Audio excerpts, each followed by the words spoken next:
Chapter 83. The Flame Mountain.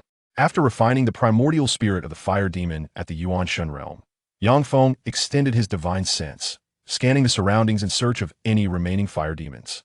The space encompassing the Flame Mountain was not extensive, measuring no more than 200 miles in length and 150 miles in width, with the majority of the area occupied by the Flame Mountain itself. As soon as Feng released his divine sense, it enveloped the entire space of the Flame Mountain. The residual fire demons had no place to hide and were swiftly detected by Feng. Following this, with a mere thought, his exquisite treasure sword transformed into a streak of light, soaring towards the remaining fire demons, effortlessly annihilating them. At this moment, Feng experienced no hesitation or doubt. He immediately activated the Swallowing Heaven demon art, unleashing a powerful suction force directed towards the corpses of the fire demons. Soon, the blood, magical power, and soul energy contained within those corpses were absorbed into Feng's body, where they were refined into pure, killing magical power. After absorbing the essence from hundreds of fire demons, particularly one from the Yuanshan realm and dozens from the Yuan Ying realm, the killing magical power within Feng's killing consciousness reached saturation, and the killing talisman was further empowered to its limits. Witnessing this, Feng felt no hesitation and immediately activated the Swallowing Heaven demon art, launching an assault towards the Golden Core realm. With prior experience in condensing a golden core, Feng effortlessly gathered the killing talisman within the killing consciousness into a singular killing golden core. Ding! You have condensed a killing golden core, yielding a 10,000-fold return on cultivation effects. The killing golden core you have condensed is enhanced 10,000 times. At that moment, a melodious sound echoed in Feng's ear, and an invisible force entered the killing golden core he had formed, causing it to radiate brilliantly and its power to surge 1,000-fold. Feeling the terrifying might contained within the killing golden core, Feng revealed a satisfied smile, and with a wave of his hand, he collected the spiritual artifacts and spatial rings left behind by the fire demons into the Dantian Pearl. Subsequently, Feng moved swiftly into the heart of the Flame Mountain, engulfed in roaring flames. Fire crystal stone, fire rock stone, fire essence stone, fire element spiritual stones. Observing the red stones discarded carelessly on the Flame Mountain, akin to refuse, a glimmer of brilliance flashed in Feng's eyes, prompting him to exclaim softly. Fire crystal stones, fire rock stones, fire essence stones, and other fire element treasures were all exceedingly precious, valuable enough to be refined into fire element spiritual artifacts and treasures, serving as auxiliary materials for fire element Dao tools. The presence of such precious fire element treasures on the Flame Mountain, treated like garbage, left Feng utterly astonished. Quickly calming his excitement, he waved his hand to collect the fire crystal stones, fire rock stones, and other fire element treasures into the Dantian Pearl for safekeeping. Following this, Feng continued deeper into the Flame Mountain. As he advanced, the flames emanating from the mountain grew increasingly intense, the temperature rising higher, and the released fire element spiritual energy becoming denser. The nearby fire element treasures multiplied in abundance and value. Upon reaching the central area of the Flame Mountain, the temperature released had reached an extraordinarily high level, capable of incinerating an ordinary Yuan Ying realm cultivator to ash without difficulty. However, having awakened his celestial grade fire affinity and practiced the fire god technique, a top-tier fire element cultivation method, Feng possessed an exceptional affinity for flames. Thus, despite the intense heat radiating from the center of the Flame Mountain, it posed no harm to him. Rather, it provided a sense of comfort. Beyond the terrifying temperature, the concentration of fire element spiritual energy in the center was immensely high, thousands of times denser than the outside world, nearly reaching a liquefied state. If I cultivate the fire god technique here, within 6 months, I can ascend to the Yuan Ying realm. After assessing the conditions in the center of the Flame Mountain, Feng murmured excitedly to himself. However, he did not immediately commence cultivation in the center. Instead, he first returned to the periphery of the Flame Mountain, retrieving the fire ant nest from the Dantian Pearl and placing it in the outer region of the Flame Mountain. The fire element spiritual energy in the peripheral area of the Flame Mountain was also notably rich, exceeding the outside world by 10-fold or even dozens of times, and it contained an abundance of fire element spiritual stones and treasures, making it highly suitable for the growth of the fire ants. Provided they consumed a sufficient number of fire element spiritual stones and treasures, the fire ants within the nest could rapidly thrive, becoming formidable allies for Feng. Particularly, the ant queen, after devouring a considerable quantity of fire element spiritual stones and treasures, could mate with the male ants, producing a vast number of fire ants, enabling Yang Feng to establish a fire ant legion. Having made all these preparations, Yang Feng returned to the center of the flame mountain, sitting cross-legged to concentrate on cultivating the fire god technique. You have practiced the fire god technique, condensing a sphere of magical power. The cultivation effect returns 10,000 times, resulting in an increase of 10,000 spheres of magical power in your consciousness C.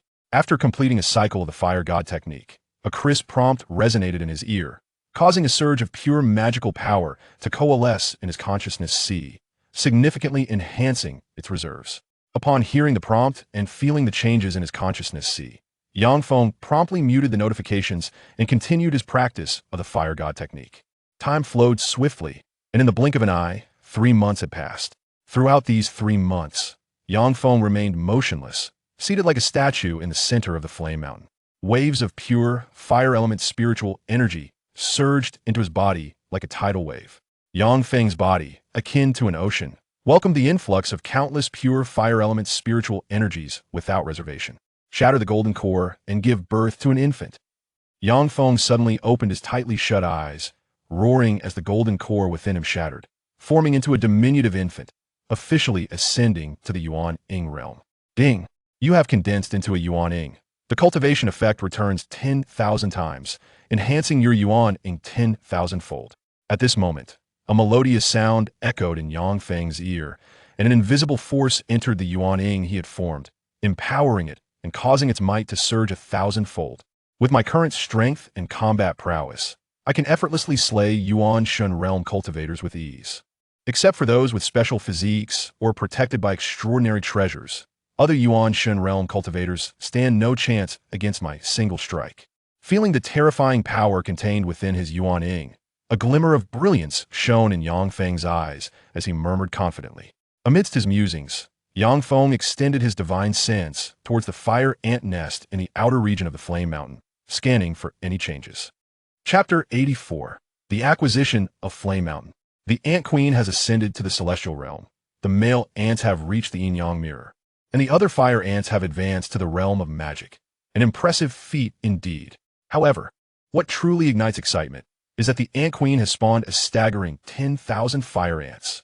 It is crucial to note that these 10,000 fire ants represent the first generation, endowed with exceptional talent and immense potential, capable of evolving into the realm of laws.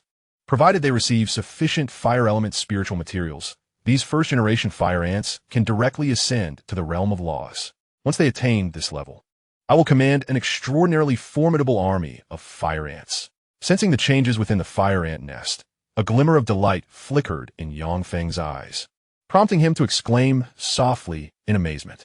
After this moment of reflection, Yang Feng stood up and swiftly flew to the entrance of the fire ant nest, drawing it into the celestial pearl. Subsequently, Yang Feng soared into the air, hovering above Flame Mountain, carefully surveying the surroundings. With a grand gesture, countless materials erupted from his celestial pearl, which he then forged into numerous formation plates. After crafting 81 formation plates, a mere thought from Yang Feng transformed them into streams of light, encircling Flame Mountain entirely. Activate, he called out, and, as his internal magic surged, it flowed into the 81 formation plates, awakening them. In an instant, brilliant spiritual light burst forth from each plate, converging above Flame Mountain to form a colossal, multifunctional spiritual net that enveloped the mountain. Relocate. Observing the vast spiritual net shrouding Flame Mountain, Yang Feng commanded as the 81 formation plates emitted radiant beams of light, lifting into the sky in an effort to elevate the mountain. Boom, boom, boom. Amidst the thunderous roars, the massive Flame Mountain was drawn upward by the spiritual net, emerging from the depths of the earth. As Flame Mountain began to detach from the ground under the net's influence, Yang Feng willed the celestial pearl to unleash a tremendous force of attraction, drawing the mountain within. He then swiftly entered the celestial pearl. With the acquisition of Flame Mountain, the celestial pearl now possesses a source of spiritual energy. Before long, the spiritual energy within the pearl will flourish, transforming it into a paradisiacal realm. Additionally, I shall have a sanctuary for cultivation, allowing me to enter the celestial pearl at any moment and practice in the heart of Flame Mountain. Simultaneously, the fire ant nest will have a secure abode, thriving on the fire element's spiritual energy and devouring fire element spiritual stones and treasures, gazing at Flame Mountain within the Celestial Pearl. As he felt the continuous emanation of fire element spiritual energy, a spark of exhilaration danced in Yang Feng's eyes, and he murmured to himself with a beaming smile. After this soliloquy, Yang Feng transferred the fire ant nest to the summit of Flame Mountain. Having accomplished all of this, Yang Feng emerged from the Cave Heaven Pearl, departing from the fiery realm and reappearing in the Grand Canyon. He then waved his hand, releasing an exquisite flying vessel, and steered it towards the chaotic city located in the heart of the chaotic mountain range. This city, constructed atop 9 premium spiritual veins, is renowned for its dense spiritual energy, making it the most desirable place for cultivation within the chaotic mountain range. Furthermore, the chaotic city stands as the largest metropolis in the region, governed by 36 formidable factions, each with over 10 soul transformation cultivators protecting their interests. Backed by powerful law enforcers, in times of necessity, these law enforcers can venture into chaotic realms, risking madness to eliminate formidable foes. Thus, the chaotic city is not only the mightiest, but also the most prosperous city within the chaotic mountain range. It is no exaggeration to declare that the chaotic city is the very core of the mountains, gathering the mightiest cultivators, resources, and intelligence from all corners of the region.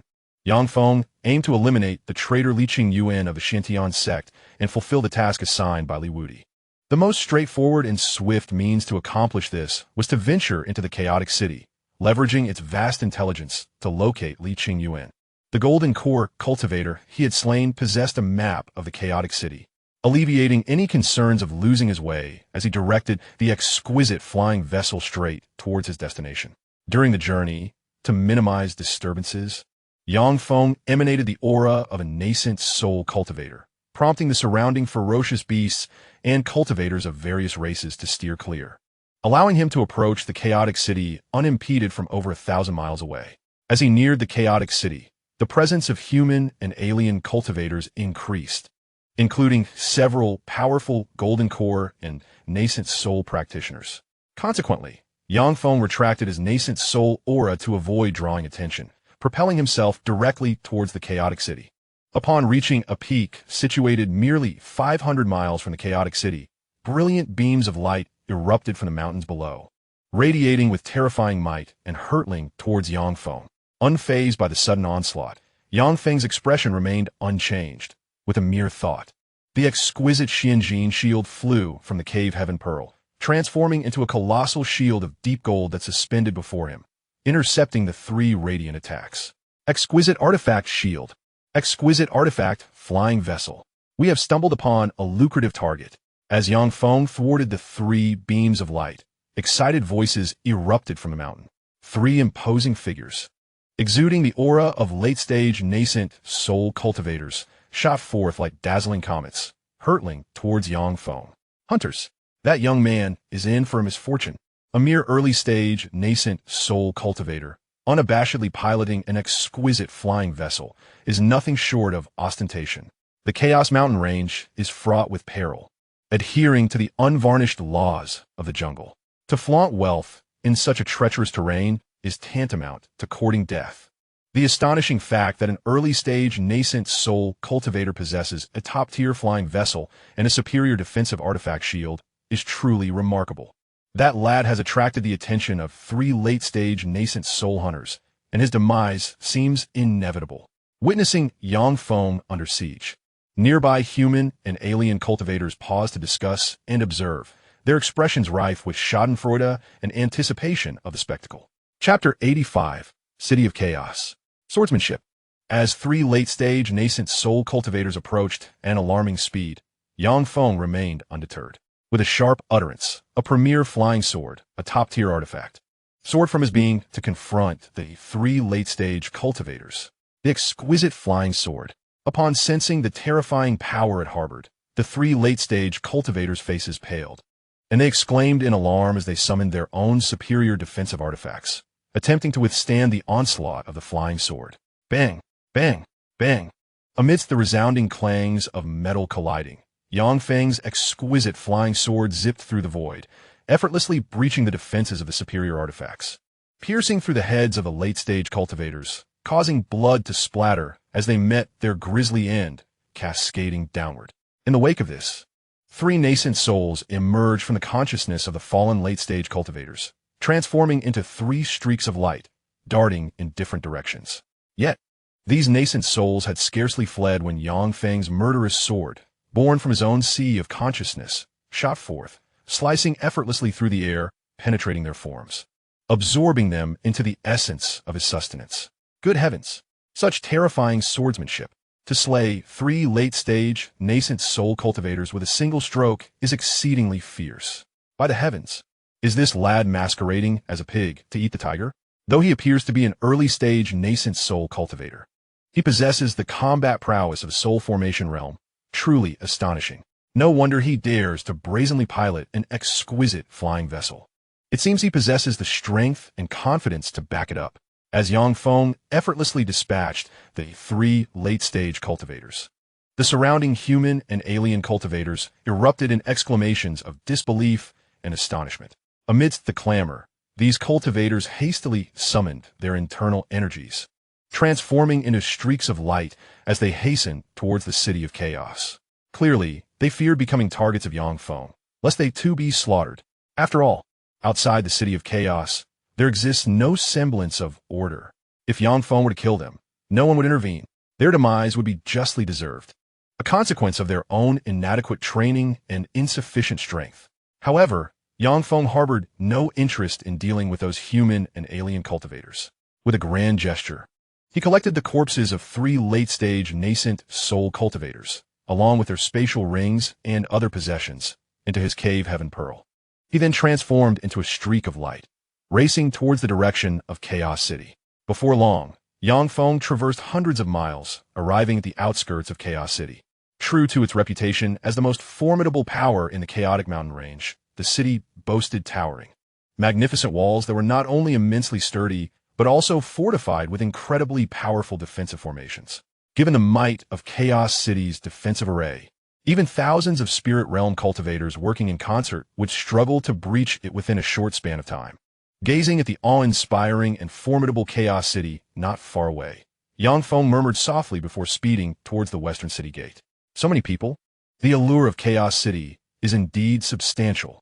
Observing the long queue of cultivators outside the western gate, he softly muttered again and then descended outside the gate, exuding a powerful aura of the nascent soul realm as he briskly approached, sensing the overwhelming presence emanating from Yang Feng. The cultivators waiting in line at the western gate swiftly parted, granting him a clear passage.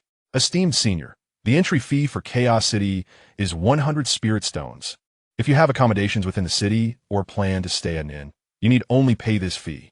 However, if you lack a residence and do not intend to lodge at an inn, you may only remain in the city for 1 day. After that, you must pay the entry fee again. The guard, blocking his path, spoke respectfully. Upon reaching the entrance of the western gate, Yang Feng immediately retrieved 100 spirit stones from his spatial ring and handed them over.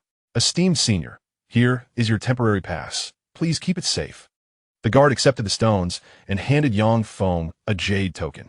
Yang Feng took the token, glanced at it casually, and then stored it in his spatial ring before swiftly passing through the western gate and entering the city. As expected of the most prosperous city in the chaotic mountain range, it was bustling with cultivators and abundant in various cultivation resources. Observing the seemingly endless smooth road near the city gate, lined with countless shops and the throngs of cultivators entering and exiting, Yang Feng's eyes sparkled with astonishment as he involuntarily murmured. The street before him resembled those of a populous secular royal city, vibrant and bustling, filled with a ceaseless tide of people. Yet, while the streets of secular royal cities are predominantly occupied by ordinary folk and martial artists, this street was primarily filled with cultivators, with only a handful of martial artists present. After a brief murmur, Yang Feng continued along the smooth thoroughfare, venturing deeper into the heart of Chaos City. As Yang Feng progressed along his journey, he occasionally ventured into various shops flanking the street, taking note of the merchandise within. It didn't take long for him to discern that the items in the store of Chaos City were of a superior quality, far beyond what a modest establishment like Qinghua Workshop could offer. The ordinary shops lining the streets boasted an impressive array of magical artifacts and spiritual instruments, ranging from first to fourth-tier elixirs, a variety of mid to low-level talismans, and a select few high-grade talismans, as well as an assortment of combat puppets and various spiritual herbs, medicines, and materials for cultivation. Chaos City truly thrived, abundant in resources for cultivation, enabling the 36 major factions that controlled it to amass vast fortunes in spirit stones daily. It would be a challenge not to grow powerful. If I could seize Chaos City, I would undoubtedly strike it rich, effortlessly supporting a large faction. After exploring dozens of shops, a glint of determination sparkled in Yang Feng's eyes as he quietly mused to himself. Following this reflection, he ceased his wandering and made his way directly to the most magnificent and luxurious establishment in Chaos City, the Sihai Inn. Upon arriving at this towering, ancient, and imposing structure, situated in the heart of the most bustling street of Chaos City and emanating an aura of formidable strength, Yang Feng smiled faintly and swiftly entered the Sihai Inn. "Esteemed guest, would you like to check in or dine?" As he entered, a shop assistant with a yin-yang mirror approached him promptly, inquiring with reverent respect. "I wish to check in," Yang Feng replied with a calm demeanor. "Esteemed guest, we offer 4 categories of rooms at Sihai Inn: lower grade, mid-grade, upper grade, and a master suite. The lower grade room spans 30 square meters, furnished with a bed, a table, and a chair. The mid-grade room covers 60 square meters and includes a private cultivation chamber. The upper grade room is 100 square meters, featuring a private cultivation chamber equipped with a spirit gathering array, enhancing the spiritual energy concentration to 3 times that of the outside world. The master suite, an impressive 800 square meters, is fully equipped with various amenities, including cultivation chambers, alchemy rooms, and forging rooms, with a spirit gathering array in the cultivation chamber that amplifies the spiritual energy concentration to 10 times that of the outside world. The lower grade room is 1,000 spirit stones per day, the mid-grade room 3,000 spirit stones per day, the upper grade room 20,000 spirit stones per day, and a master suite 50,000 spirit stones per day. Which level of room would you prefer, esteemed guest, and for how many days? The shop assistant inquired softly after hearing Yang Feng's response. "Let me stay for 3 days. I may extend my stay if needed." Yang Feng contemplated briefly before replying. "Esteemed guest, please follow me. I will assist you with the check-in procedures." Upon hearing Yang Feng's words, the shop assistant's expression brightened with excitement as he spoke with utmost respect. Soon, under the guidance of a shop assistant, Yang Feng arrived at the reception desk in the lobby of the Sihai Inn. "Innkeeper, this esteemed guest has reserved a master suite for 3 days." The eager innkeeper addressed the manager behind the counter. "Dear guest, to check into our Sihai Inn, you must first make a payment. Please prepay for 3 days' accommodation." The manager, with a calm demeanor, turned to Yang Feng and stated, upon hearing the manager's words. Yang Feng glanced at him and retrieved 150 superior spirit stones from his spatial ring. Placing them on the counter, "Here are 150 superior spirit stones. Please count them." Noticing Yang Feng's action, the manager smiled faintly, waved his hand to collect the stones into his spatial ring, and then retrieved a jade token from the counter, presenting it to Yang Feng. "Esteemed guest, this is the formation key for Suite 888. Please keep it safe. Should you wish to extend your stay, kindly return to the counter in advance for payment." Having said that, the manager turned to the attendant beside Yang Feng, instructing, "Xiao Wang, please escort the guest to Suite 888. "Esteemed guest, please follow me," the attendant said warmly. Before long, Yang Feng followed the attendant to the door of a suite on the top floor of the Sihai Inn. He placed the jade token against the suite's formation, which then opened automatically, revealing an intricately carved wooden door. Pushing the door open, Yang Feng entered to find a spacious and luxurious room, furnished with an array of exquisite amenities. Notably, the alchemy room and forging room were equipped with a ground fire platform, enabling the use of geothermal flames for alchemy and forging, much to Yang Feng's satisfaction. "Esteemed guest, my name is Wang Shower. I will be at your service during your stay. Should you have any requests, please do not hesitate to inform me, and I shall do my utmost to fulfill them." Smiling at Yang Feng's evident satisfaction, the attendant spoke softly. "Wang Shower, do you recognize this person? Have you seen or heard of him?" Upon hearing the attendant's words, Yang Feng felt a stir within, and a jade talisman flew from his person. A beam of light shot forth from the talisman, forming a virtual screen that displayed the image and information of Li Qingyuan, a traitor of the Zentian Gong. "Esteemed guest, This individual has stayed at our Sea Inn several times, and I am acquainted with him. However, according to our inn's regulations, we cannot disclose guest information casually, Wang Xiaoer said, looking somewhat troubled at the image on the virtual screen. As long as you don't speak of it. And I don't either. Who would know that you provided me with this information? Yang Feng replied, feeling a surge of excitement. He waved his hand to close the door, then handed Wang Xiaoer a superior spirit stone. Esteemed guest, I feel a certain rapport with you, so I will make an exception and share this information. But please keep it to yourself. This person is the favorite consort of the 100 Flowers sect's leader. Always by her side. Wang Xiaoer quickly stowed the superior spirit stone into his spatial ring and spoke in a hushed tone. Xiaoer, could you share some information about the 100 Flowers sect with me? Upon hearing Xiaoer's words, Yang Feng's eyes flashed with surprise as he inquired softly. As he spoke, Yang Feng flipped his palm, revealing a high-quality spirit stone that entered Xiaoer's line of sight. Esteemed guest, the 100 Flowers sect is a formidable force located near the City of Chaos, with its leader being a powerful cultivator at the nascent soul stage. I cannot casually divulge information regarding the sect. The shopkeeper gently shook his head upon seeing the spirit stone in Yang Feng's hand. Xiaoer, if you tell me about the 100 Flowers sect, this high-quality spirit stone will be yours, Yang Feng insisted, placing the stone into Xiaoer's palm. Esteemed guest, this jade slip contains detailed information about the 100 Flowers sect. It requires 10 high-quality spirit stones. Would you like it? Xiaoer stored the spirit stone in his spatial ring and waved a jade slip in front of Yang Feng. I'll take that jade slip. Yang Feng replied without hesitation. With a thought, 10 high-quality spirit stones flew from his spatial ring, hovering before Xiaoer. After receiving the 10 spirit stones, Xiaoer handed the jade slip to Yang Feng, saying, Esteemed guest, you may continue with your affairs. If you require anything, simply call my name. With that, Xiaoer swiftly exited the room. Another substantial sum of spirit stones earned. Tonight's feast will be delightful. I can also gather more information about the forces in the City of Chaos and the surrounding areas, selling it to those in need. After leaving room 888, Xiaoer wore an excited smile and muttered to himself before hastily making his way downstairs. Meanwhile, Yang Feng expanded his consciousness, meticulously examining the contents of the jade slip. Soon, he finished reading and gained a comprehensive understanding of the 100 Flowers sect. According to the information within the jade slip, the 100 Flowers sect consists of a group of female cultivators, based in the 100 Flowers Valley, over 3,000 miles from the City of Chaos. The leader of the sect, Qin Shuomei, is a peak nascent soul cultivator and one of the renowned top powerhouses in the City of Chaos. Qin Shuomei practices a technique that harmonizes yin and yang, surrounded by numerous admirers, and is famously known as the Queen of the City of Chaos, frequently recruiting handsome and extraordinary admirers publicly. Li Qingyuan, tall and handsome, hailing from a prestigious family, possesses exceptional strength and proves to be immensely attractive to Qin Shuomei. Shortly after entering Qin Shuomei's embrace, he gained her favor and became her favorite admirer, often kept close at hand and greatly cherished. To eliminate Li Qingyuan, Yang Feng must first contend with Qin Shuomei. Chapter 87. The 100 Flowers Sect. The Four Seasons stands as the finest establishment in the chaotic city, offering not only the best accommodations, but also the most exquisite cuisine.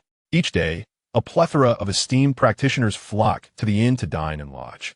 These high-ranking cultivators engage in spirited discussions over their meals, providing me with rare insights into the outside world and enhancing my understanding of the chaotic city.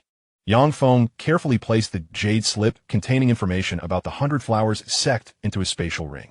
With a quiet murmur, he rose from his chamber and made his way toward the inn's dining hall. Soon, he arrived at the expansive second-floor hall of the Four Seas Inn, where he chose a table by the window. After ordering an array of delicate dishes and a fine jug of wine, he began to eat while attentively listening to the conversations of the patrons. After spending over an hour in the hall, Yang Feng gleaned a wealth of information from the discussions around him. One particular piece of information regarding the Celestial Mechanism Pavilion piqued his interest. According to a conversation between guests, the Celestial Mechanism Pavilion is an intelligence agency founded by a former disciple of the Celestial Mechanism sect, specializing in the acquisition and sale of various intelligence related to the Chaotic Mountains. It is the largest intelligence agency in the region and serves as the foremost center for intelligence transactions. Although Wang Xiaoer had provided Yang Feng with a significant amount of information about the 100 Flowers sect, he could not ascertain its accuracy. Therefore, upon finishing his meal, he departed from the dining hall and headed directly to the Celestial Mechanism Pavilion.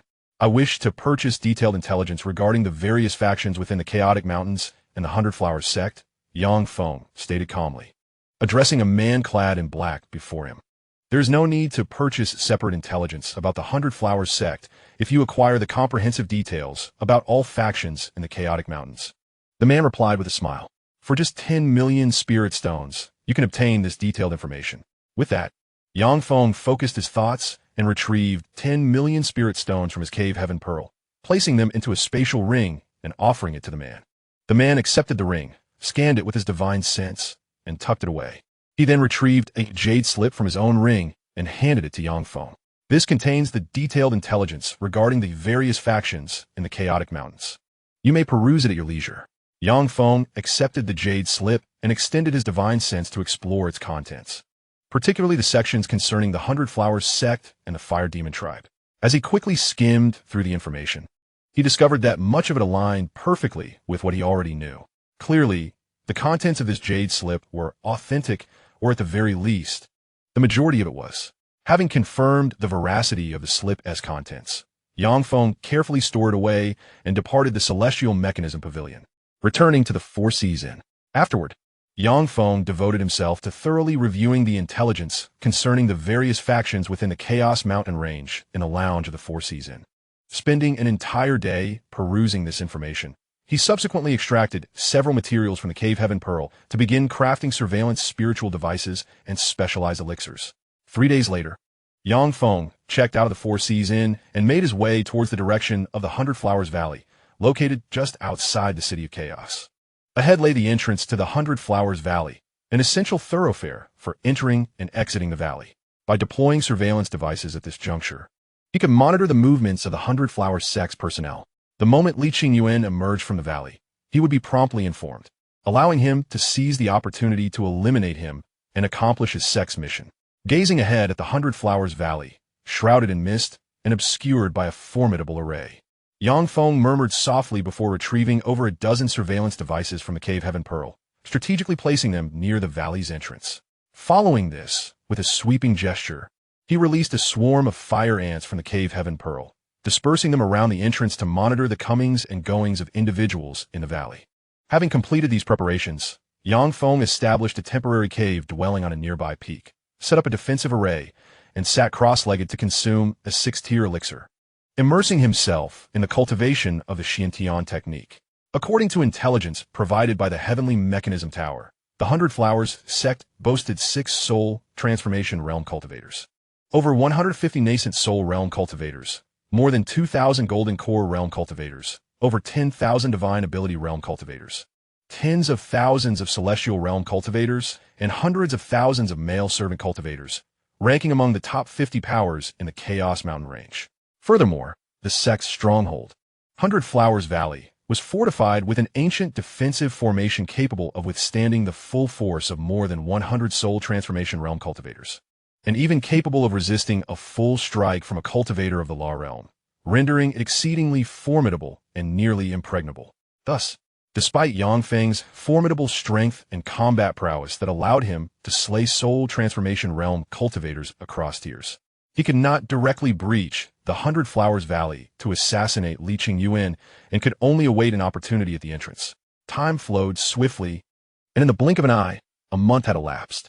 During this month, Yang Feng diligently cultivated the Xianxia technique. With the aid of the 6th-tier elixir and the tenfold return system for cultivation effects, he not only successfully advanced the Xianxia technique to the 9th level of the nascent soul realm, but also made significant progress within that level, greatly enhancing his cultivation strength. At this moment, the surveillance devices and fire ants he had deployed signaled that Li Qingyuan had exited the valley. This news filled Yang Feng with delight. He immediately rose, dismantled the defensive array, and soared towards the entrance of his temporary cave dwelling. Soon, he arrived at the essential thoroughfare near the entrance of the Hundred Flowers Valley, retracting all the fire ants and surveillance devices into the Cave Heaven Pearl before pursuing Li Qingyuan's location based on the signals from the fire ants and surveillance devices. Not long after, Yang Feng discovered the presence of Li Qingyuan atop a mountain peak over 1,000 miles away. At that moment, Li Qingyan was kneeling atop an opulent open-air carriage, attending to a strikingly attractive woman, tall and sensuous, whose visage radiated an alluring charm. In addition to Li Qingyuan, 3 other formidable men, distinguished in both stature and appearance, also occupied the luxurious carriage. One of them, mirroring Li Qingyuan's posture, knelt and catered to the lady, while the other 2 attended to her by massaging her shoulders and offering her grapes. "Dear friend, after pursuing us for so long, it is time for you to reveal yourself," the enchanting woman said, turning her gaze toward Yang Feng's position, her voice melodious and inviting. Chapter 88, Slaying the Traitor. "How did you discover my presence?" Yang Feng inquired, emerging from his hiding place, a look of perplexity upon his face. "Firstly, the fluctuations of the monitoring spirit artifact you deployed were too pronounced. I detected the abnormal spiritual energy immediately. Secondly, there are no fire ants at the entrance of Baiwa Valley, let alone hundreds of magical fire ants." Qin Shumei replied with a smile directed at Yang Feng. "So, you had already sensed my presence. You discovered me and still dared to deliberately lead me here. Your confidence in your own strength is remarkable." Yang Feng mused, noting these details in his mind as he spoke in a measured tone. "I am a peak soul formation cultivator, one of the foremost powers within the chaotic mountain range. Thus, my confidence is indeed boundless. Yet you, a mere mid-infant transformation cultivator, audaciously attempt to lay claim to my attention. I wonder whose audacity this is," Qin Shumei remarked, curiosity gleaming in her eyes as she observed Yang Feng's calm demeanor. "Qin Sect Master, I harbor no intentions against you. I merely seek to request a person from you." Yang Feng replied with composed assurance. "Whom do you wish to claim?" Qin Shumei inquired, intrigued. "Li Qingyuan. If you hand him over to me for my disposal, I shall allow you to depart unscathed from this place," Yang Feng stated, gesturing toward Li Qingyuan, who remained kneeling in the carriage, his tone unruffled. "Li Qingyuan is my most cherished man, my heart's treasure. What right do you have to demand him from me?" Qin Shumei's eyes flashed with a fierce light, her tone chilling.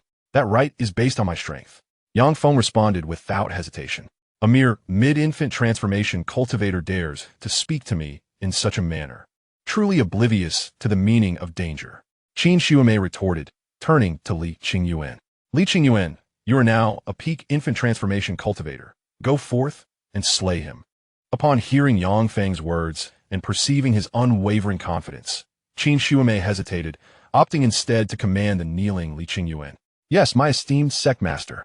Li Qingyuan respectfully acknowledged with a nod, rising to his feet as he summoned the power within him, transforming it into a luminous stream that surged toward Yang Feng.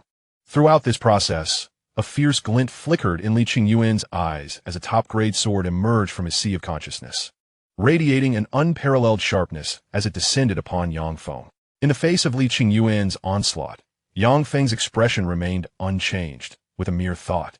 A supreme-grade sword flew forth from his own consciousness, a streak of brilliance that met Li Qingyuan's top-grade flying sword head-on. With a resounding clang of metal colliding, Yang Feng's supreme-grade sword clashed with the top-grade sword wielded by Li Qingyuan, unleashing a terrifying force that sent Li Qingyuan's sword hurtling away. In the following moment, Yang Feng's supreme-grade sword sliced through the void with lightning speed, piercing through Li Qingyuan's head amidst the latter's astonished and incredulous gaze, causing blood to splatter as he fell downward. "Master, save me." At that moment, Li Qingyuan's primordial spirit shot forth from his body, urgently calling for aid from Qin Shumei, while swiftly approaching her like a flash of light. Mystic Heaven Sword Technique. You are a true disciple of the Mystic Heaven Sect. Witnessing Yang Feng's ferocious swordplay, Qin Shumei furrowed her brow and could not help but exclaim in alarm. In response to her exclamation, Qin Shumei waved her hand, and a red embroidered ball, exuding an aura of terrifying power, soared from her side, transforming into a crimson streak that hurtled toward Yang Feng, intent on compelling him to retract his supreme greatsword. However, to Qin Shumei's astonishment, Yang Feng not only refused to withdraw his sword, but instead intensified his control over it, causing its brilliance to surge as it swiftly pursued Li Qingyuan's primordial spirit, shattering it into countless fragments of flesh and blood that scattered downward. Subsequently, Yang Feng summoned the supreme-grade Xianxia shield to block the attack of the red embroidered ball, rendering it harmless. Then, with a mere thought, the supreme-grade sword transformed into a streak of light, imbued with terrifying might, aimed directly at the luxurious carriage occupied by Qin Shumei. Faced with this onslaught, Xianxia did not dare to hesitate. She promptly summoned a supreme-grade defensive artifact to withstand the assault. With a resounding crash, the supreme-grade sword effortlessly sent Xianxia's defensive artifact flying, continuing its relentless trajectory toward her, forcing her to hastily evade and retreat into the distance. With a thunderous roar, the supreme-grade sword struck the opulent carriage, unleashing a cataclysmic force that obliterated the carriage along with the 3 golden core realm men aboard, reducing them to countless fragments that scattered in all directions. Seeing Xianxia evade his attack did not surprise Yang Feng in the least. After all, Xianxia is a peak practitioner of the Yuan realm, one of the most formidable beings in the Chaotic Mountains. If she cannot withstand even a single strike from Yang Feng, it would indeed be a grave misrepresentation of her prowess. Having killed Li Qingyuan, can you not allow me to depart? Observing Yang Feng's overwhelming combat prowess, Xianxia could not help but feel a desire to retreat, calling out loudly, "Master Qin, do you not think it is a tad too late to contemplate leaving now? However, I bear no enmity towards you, nor do I wish to end your life so easily. If you are willing to surrender and serve me, I may spare your life. Of course, do not entertain thoughts of feigned submission followed by betrayal. Upon your surrender, I shall forge a spiritual mark and embed it within your soul. At that juncture, with but a mere thought, I could obliterate your essence, leading to your eternal demise." Hearing Xianxia's words, Yang Feng smiled slightly and replied softly. As he spoke, he waved his hand, and 2 peak Yuan realm golden puppets emerged from the cave heaven pearl, brandishing golden spears, hovering in the air, surrounding Xianxia and sealing her escape routes. Combat puppets at the peak of the Yuan realm, feeling the terrifying aura emanating from the 2 golden puppets. Xianxia's expression changed dramatically, and she could not help but exclaim in alarm. After a moment of astonishment, Xianxia's mind raced, and she looked at Yang Feng with a solemn expression, saying, "If you desire my surrender and allegiance, that is not impossible. As long as you can defeat me through your own strength and combat skills, I shall submit to you and serve you." With that, Xianxia fervently channeled her magical energy into the red embroidered ball, causing it to radiate in overwhelming brilliance, hurtling towards Yang Feng with the intent to annihilate him on the spot. Chapter 89. Subduing Xianxia. Xiantian/. Facing the assault of the red embroidered ball, Yang Feng remained unperturbed, uttering a soft command as his magical energy surged, infusing it into his supreme-grade sword, causing it to shine brilliantly with a sharp edge, meeting the red embroidered ball head-on. With a crisp sound, the supreme-grade sword effortlessly deflected the red embroidered ball, and with unrelenting momentum, struck down upon Xianxia, shattering her high-grade defensive artifact and cleaving her body in 2, blood splattering as it fell towards the ground. At this moment, Yang Feng refrained from further attacking, instead recalling his supreme-grade sword with a calm demeanor as he gazed at the descending Xianxia. The vitality of a Yuan realm practitioner is remarkably robust, capable of regrowing limbs and even restoring life from a single drop of blood. For a practitioner at the Yuan Ying realm, being severed in 2 would pose a significant dilemma. Yet, for one at the Yuan realm, it is hardly a concern. With a mere expenditure of vital energy, restoration to their former state is entirely feasible. Under the gaze of Yang Feng, the severed body of Xianxia rejoined seamlessly, restored to its original state as if it had never been cleaved. This miraculous restoration was, of course, due to Yang Feng's mercy. Had he exerted a bit more force, countless scintillating sword lights would have flickered at the sight of her dismemberment, incessantly ravaging her form and eroding her life force, rendering her beyond repair. Your subordinate, Xianxia, pays her respects to the master. Xianxia humbly knelt before Yang Feng, her tone imbued with reverence. Release the defense of your consciousness. I shall inscribe a spiritual mark upon your soul. Observing Xianxia prostrated in the void, Yang Feng spoke with a calm demeanor. As he uttered these words, he concentrated his thoughts, conjuring a spiritual imprint that transformed into a radiant beam, racing towards Xianxia. Yes, my lord. Xianxia responded without hesitation, relinquishing her mental defenses and allowing the spiritual imprint crafted by Yang Feng to penetrate her consciousness and merge with her soul. At this juncture, with but a thought, Yang Feng could obliterate Xianxia's essence, extinguishing her very soul. Simultaneously, should she harbor any thoughts contrary to Yang Feng's interests, he would be instantly aware Therefore, should Qin Shuimei wish to survive, treachery against Yang Feng was simply not an option, lest she face a most tragic fate. Hand over your spatial ring to me. After asserting control over Qin Shuimei, Yang Feng stated in an unwavering tone. Yes, my lord. Qin Shuimei respectfully replied, removing her spatial ring and willingly dispelling the mental imprint upon it before presenting it to Yang Feng. Upon receiving the ring, Yang Feng swept his consciousness within and discovered a plethora of spiritual stones, materials, herbs, spiritual tools, treasures, and various jade slips containing techniques, spells, alchemy, artifact crafting, talisman creation, and other forms of cultivation resources.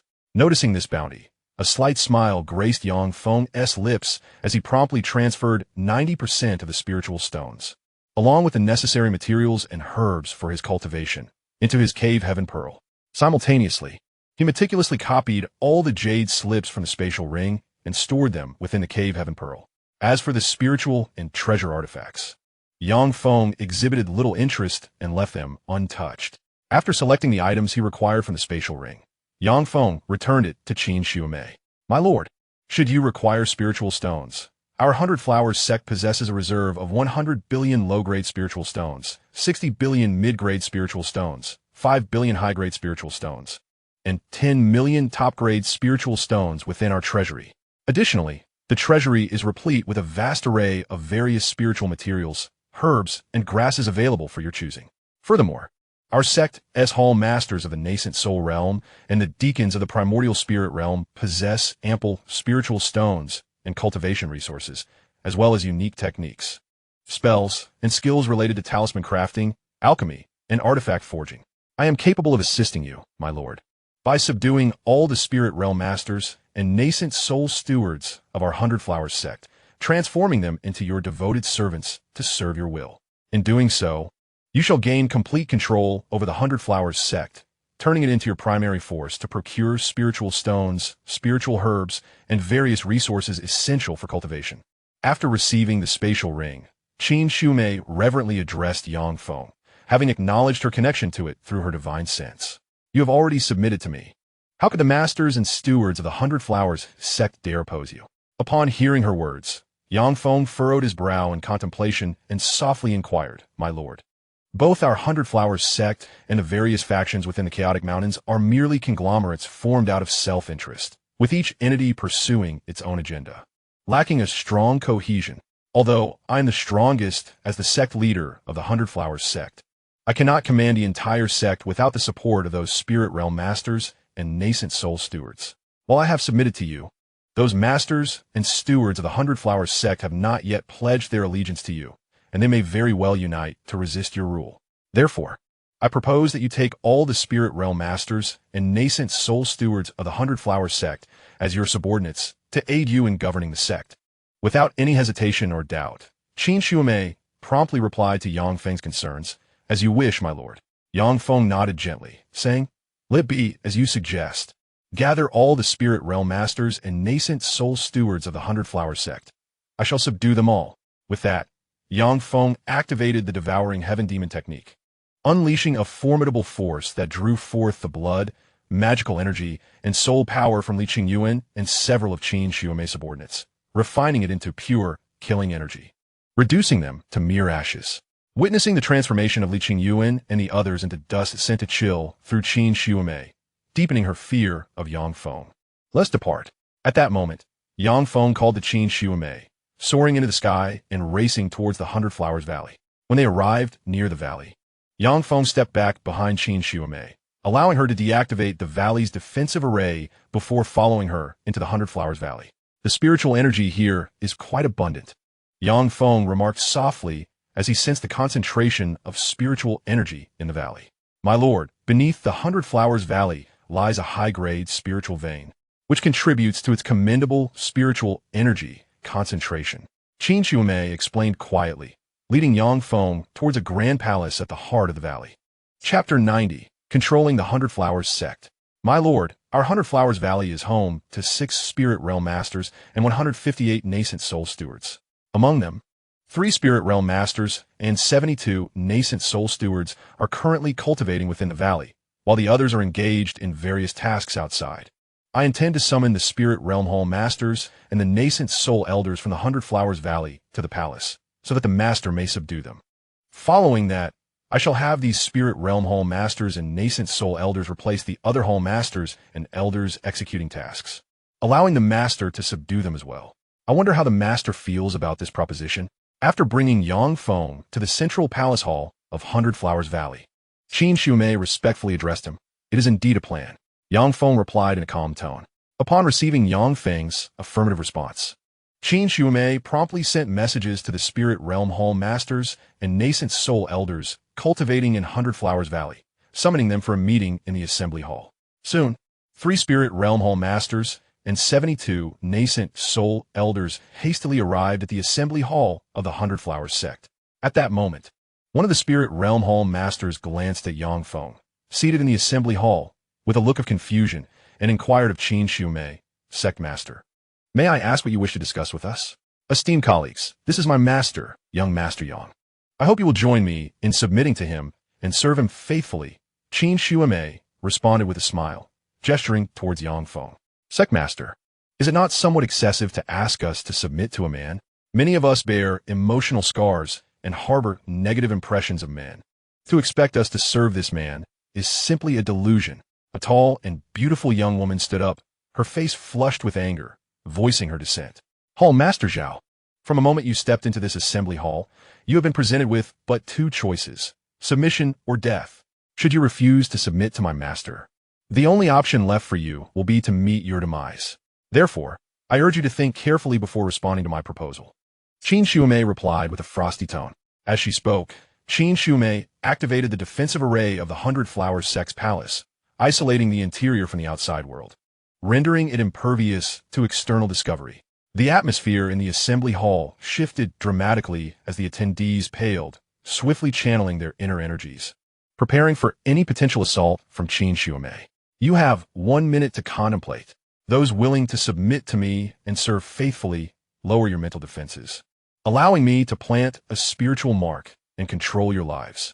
For those who refuse to submit, there will be no mercy. At this moment, Yang Feng rose from his seat, exuding an aura of menace as he threatened loudly. You boy, what qualifications do you possess to demand our submission? Know this, even if it costs me my life, I shall never submit to you. The young woman who had previously voiced her anger stood up once more, her face a mask of defiance.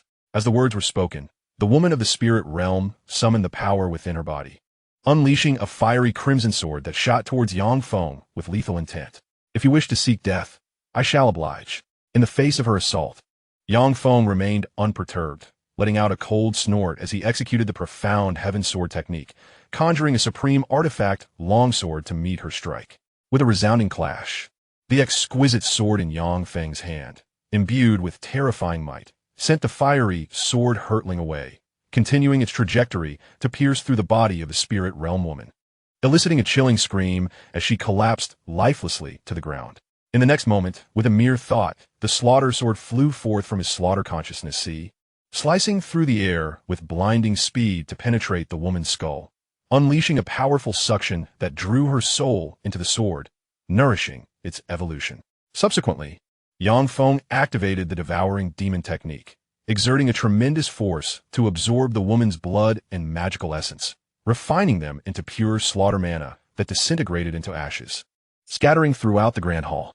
Submit or perish, he declared, his expression menacing as he surveyed the women in the assembly hall, his tone frigid. As he spoke, Yang Feng conjured a series of mental imprints, transforming them into streaks of light that darted towards the women in the hall.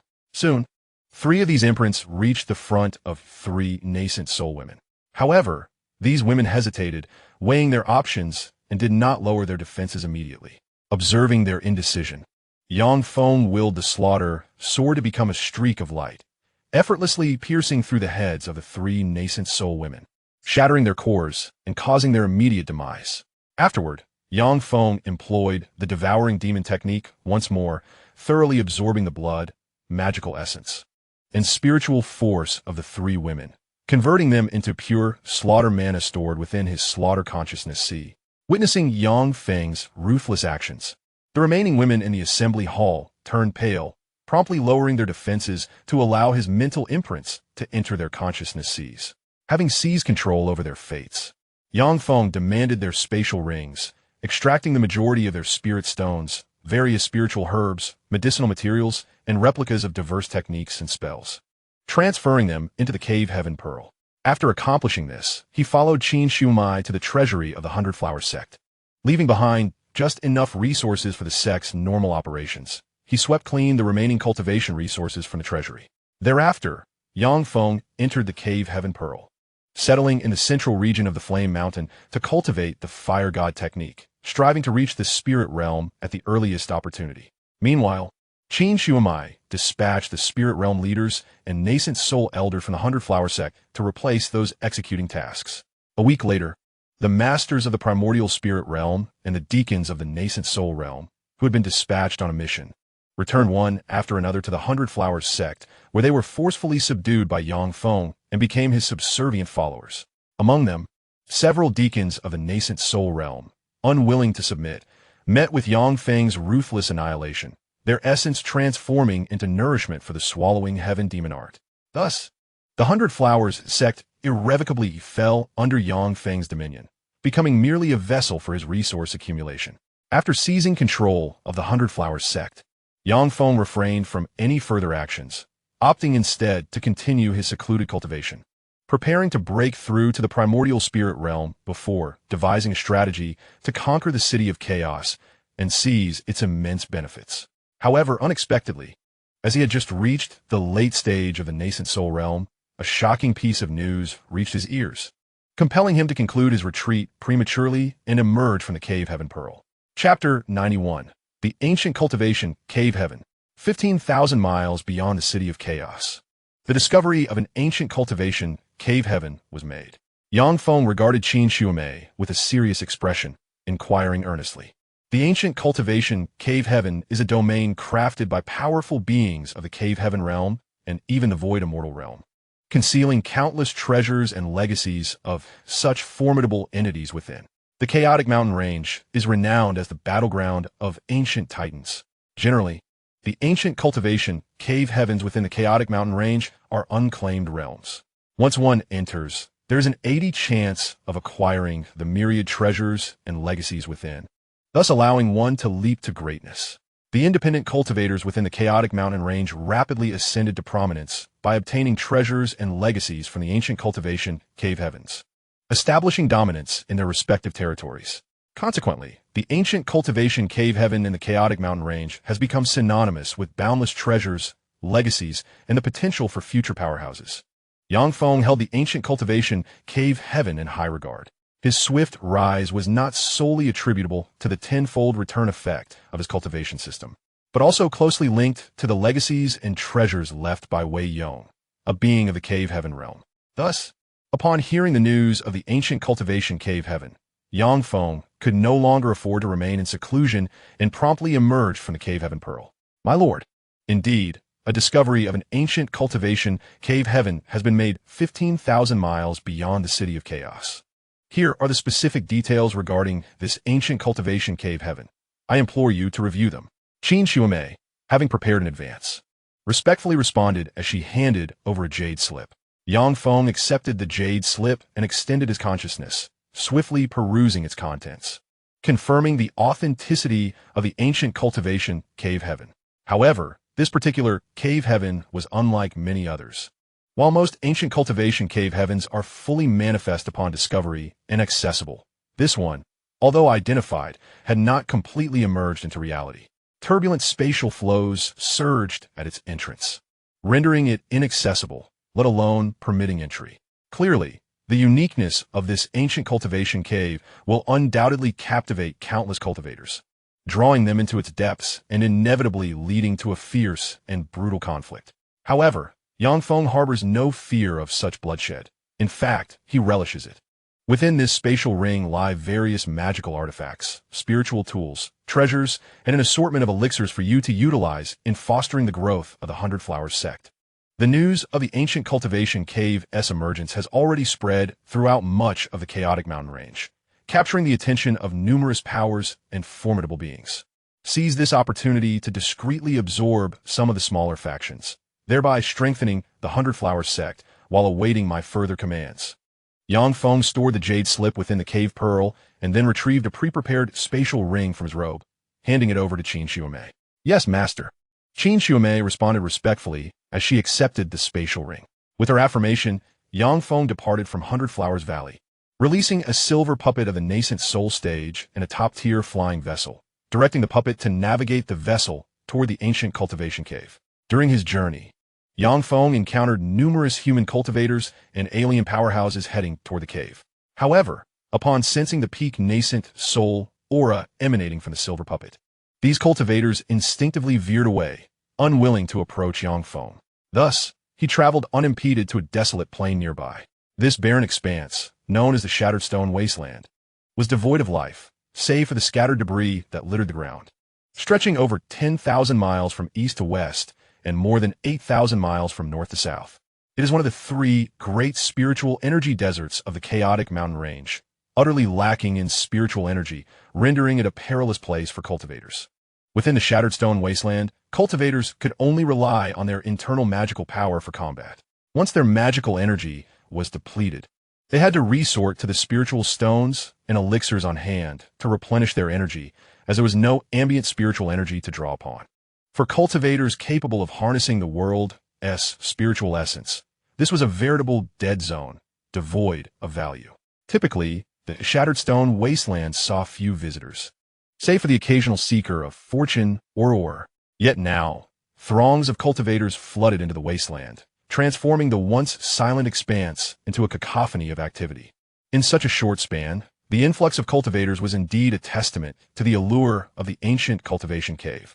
Observing the multitude of cultivators within the Shattered Stone Wasteland, Yang Feng murmured softly, directing the silver puppet to pilot the top-tier flying vessel deeper into the wasteland. Soon, he reached the heart of the Shattered Stone Wasteland, where an ancient cave's ethereal silhouette materialized in the sky, and a colossal light gate began to coalesce slowly. Countless imperceptible spatial fissures and chaotic currents surged before the immense portal. Should anyone dare to approach the yet-to-coalesce light gate, they would surely be torn asunder by these spatial anomalies. At that moment, a multitude of formidable nascent soul cultivators occupied advantageous positions near the portal. Once the portal solidified, these potent beings would be the first to plunge into its depths. Surrounding this elite cadre were numerous powerful infant soul cultivators, while those of Golden Core stage or below were strictly prohibited from nearing within 100 miles of the portal. Any Golden Core or weaker cultivator attempting to approach this boundary would be swiftly dealt with by the infant soul practitioners. Observing this scene, a faint smile played upon Yang Feng's lips as he reflected. It is indeed a world where the weak are devoured by the strong. Power reigns supreme. With this thought, he commanded his infant soul silver puppet to pilot a top-tier treasure ship towards the portal. Witnessing his approach, the obstructing Golden Core and weaker cultivators, sensing the immense aura emanating from Yang Feng and his puppet, willingly parted to create a passageway. As Yang Feng entered the 100-mile radius of the portal, many infant soul cultivators cast a glance his way before averting their eyes. Clearly, these practitioners recognized Yang Feng's strength through their perception of his aura and deemed him worthy of the space they occupied. However, rather than pausing, Yang Feng pressed forward, striving to secure the most advantageous position closest to the portal. This prompted astonished gazes from the infant soul cultivators, while those who had already claimed their advantageous positions fixed their fierce stares upon Yang Feng. Should he cross the boundary they had delineated, they would strike decisively, employing their thunderous techniques to eliminate him on the spot, thereby intimidating the other cultivators. Chapter 92. Murder for position, you seek your own demise. As Yang Feng entered within 50 miles of the portal, a glint of malice flashed in the eyes of one nascent soul cultivator, who bellowed and unleashed a top-tier treasure spear, aiming directly for Yang Feng's head in a lethal assault. Unfazed by the imminent threat, Yang Feng's expression remained composed. With a mere thought, his top-tier treasure sword soared from his side, meeting the spear head-on. Bang! Bang! Bang! With a series of sharp sounds, the treasure sword sliced through the air, colliding with the spear and igniting a cascade of dazzling sparks. Subsequently, the sword blazed with radiant light, its terrifying power erupting forth. sending the spear flying while it continued its relentless descent toward the nascent soul cultivator. Impressive strength. To withstand my strike, no wonder he dares to enter the realm of the nascent soul cultivators. However, the disparity between practitioners of the nascent soul realm and those of the spirit realm surpasses imagination. In the presence of a spirit realm practitioner, a nascent soul practitioner appears as a lamb awaiting slaughter, easily subdued. Witnessing this scene, a flicker of astonishment crossed the eyes of the spirit realm practitioner, who then spoke in a cold tone. As he spoke, the spirit realm practitioner summoned a high-grade defensive artifact, attempting to withstand the common attacks of a supreme artifact. Simultaneously, he fervently channeled the mana within his body into the supreme artifact spear, causing it to radiate with a brilliant light, imbued with terrifying might, and swiftly thrust towards Xianxia.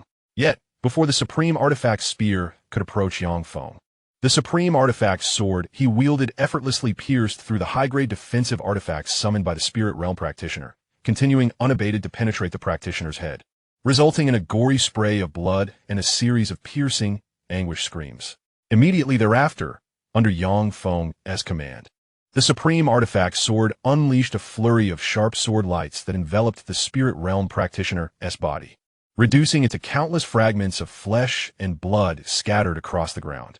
Subsequently, with a mere thought, Xianxia waved his hand, collecting all the remnants of the spirit realm practitioner into the cave heaven pearl, and quietly activated the swallowing devil technique, absorbing the blood, mana, and soul power from the flesh fragments, transforming them into pure, lethal mana.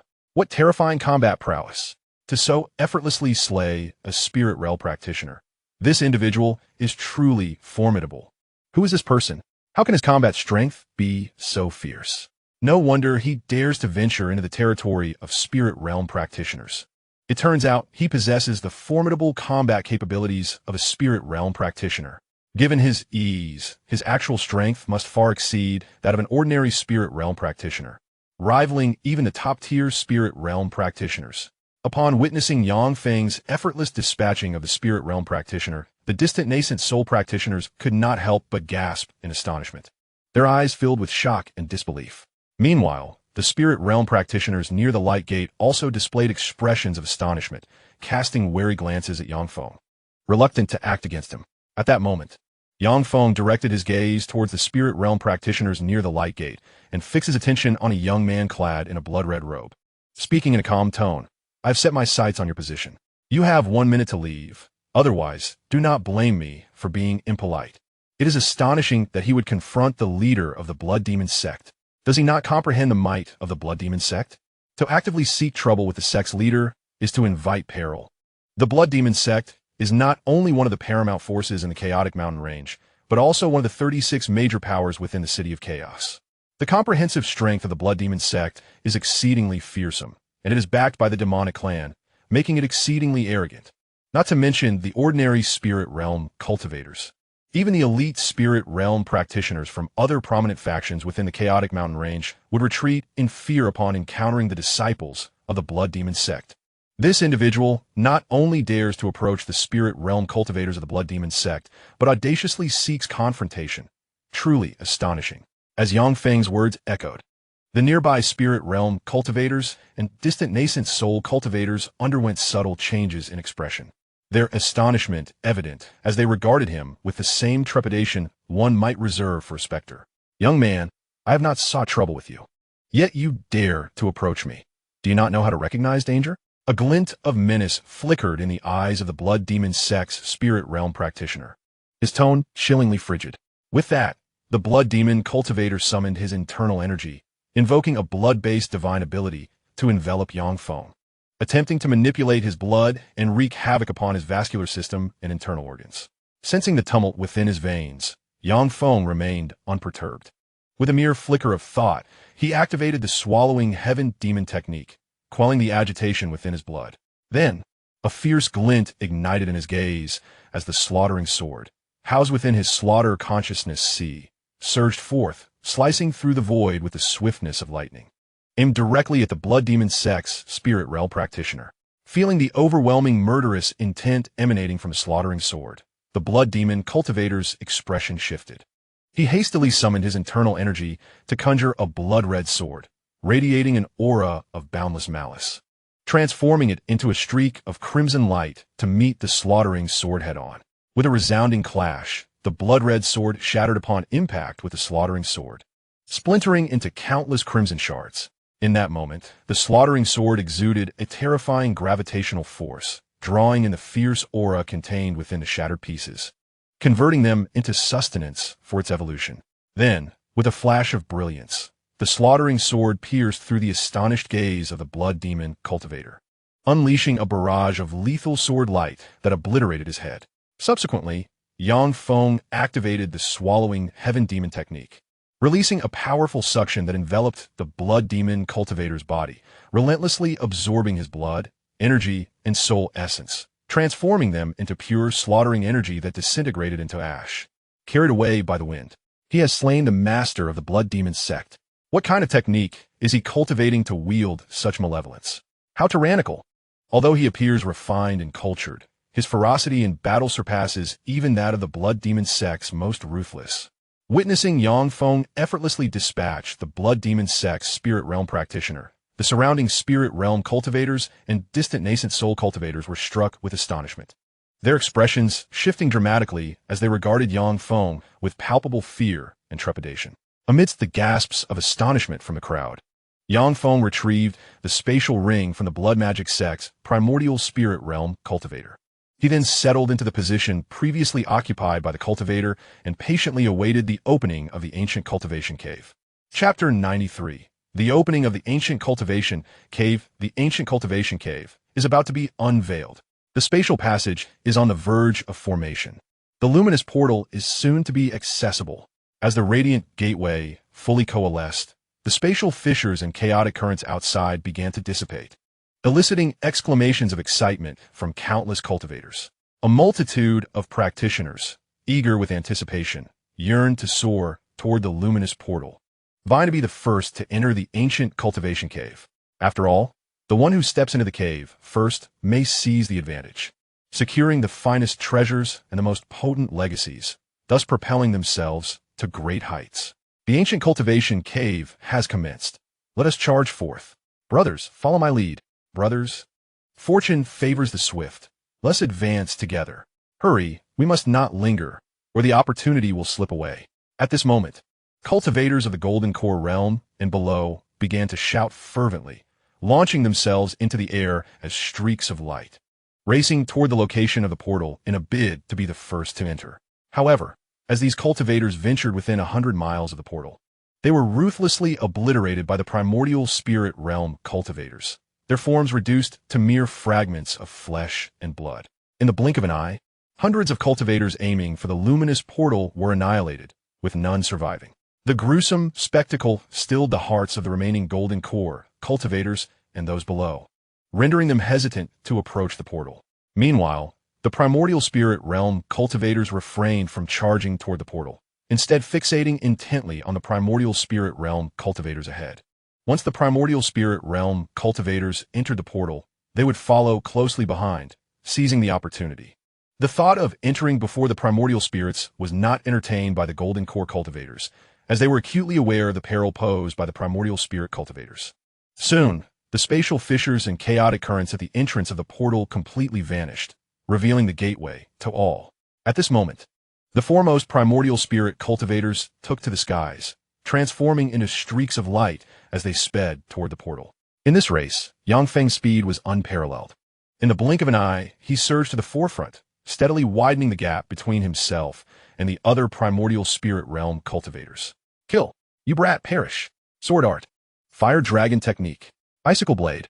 Dragon emerges from the sea. Observing Feng leading the charge, the other primordial spirit cultivators' expressions shifted dramatically.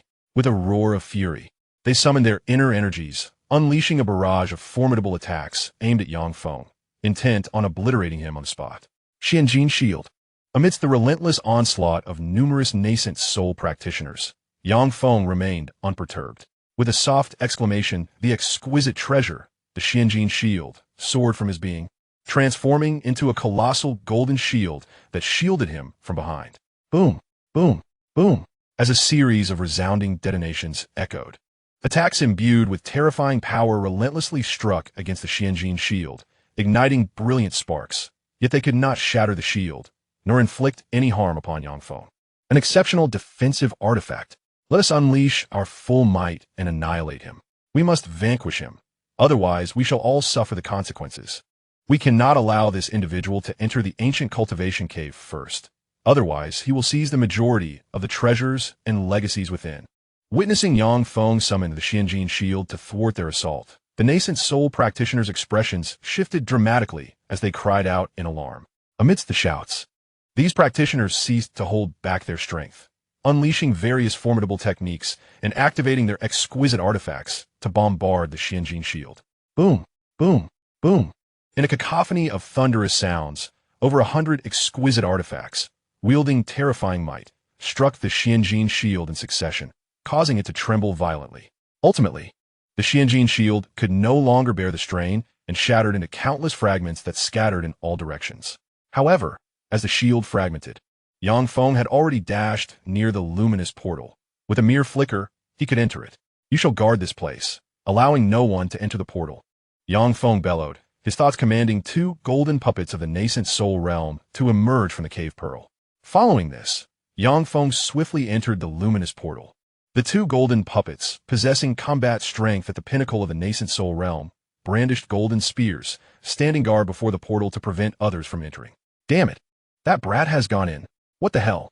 Not only did that brat enter, but he also released 2 puppets to block the way. How despicable. Is he attempting to monopolize the treasures and legacies of the ancient cultivation cave? Does he not fear being overwhelmed?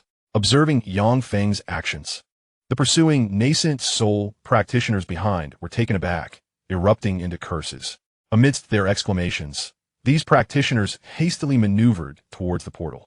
Meanwhile, the 2 golden puppets guarding the portal wielded their golden spears, launching fierce attacks against the foremost 2 nascent soul practitioners.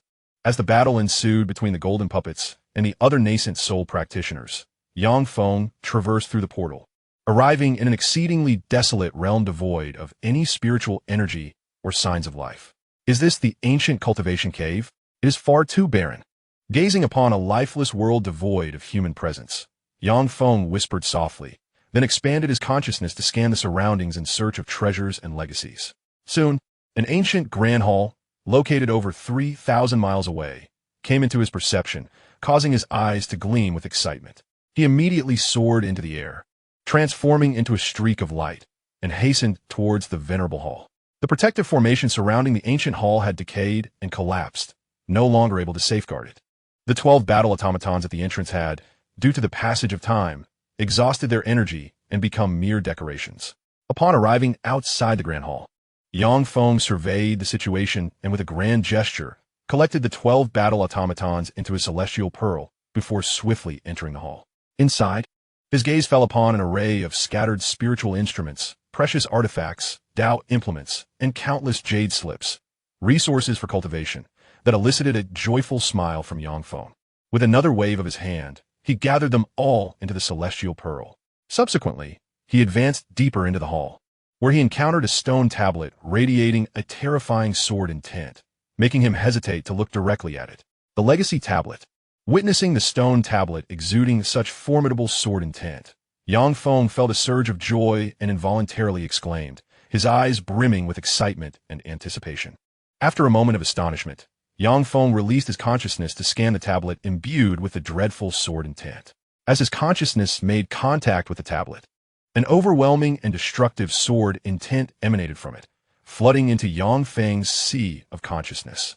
Piercing sword lights burst forth from the destructive sword intent, radiating outward with the intent to obliterate Yangfeng's consciousness.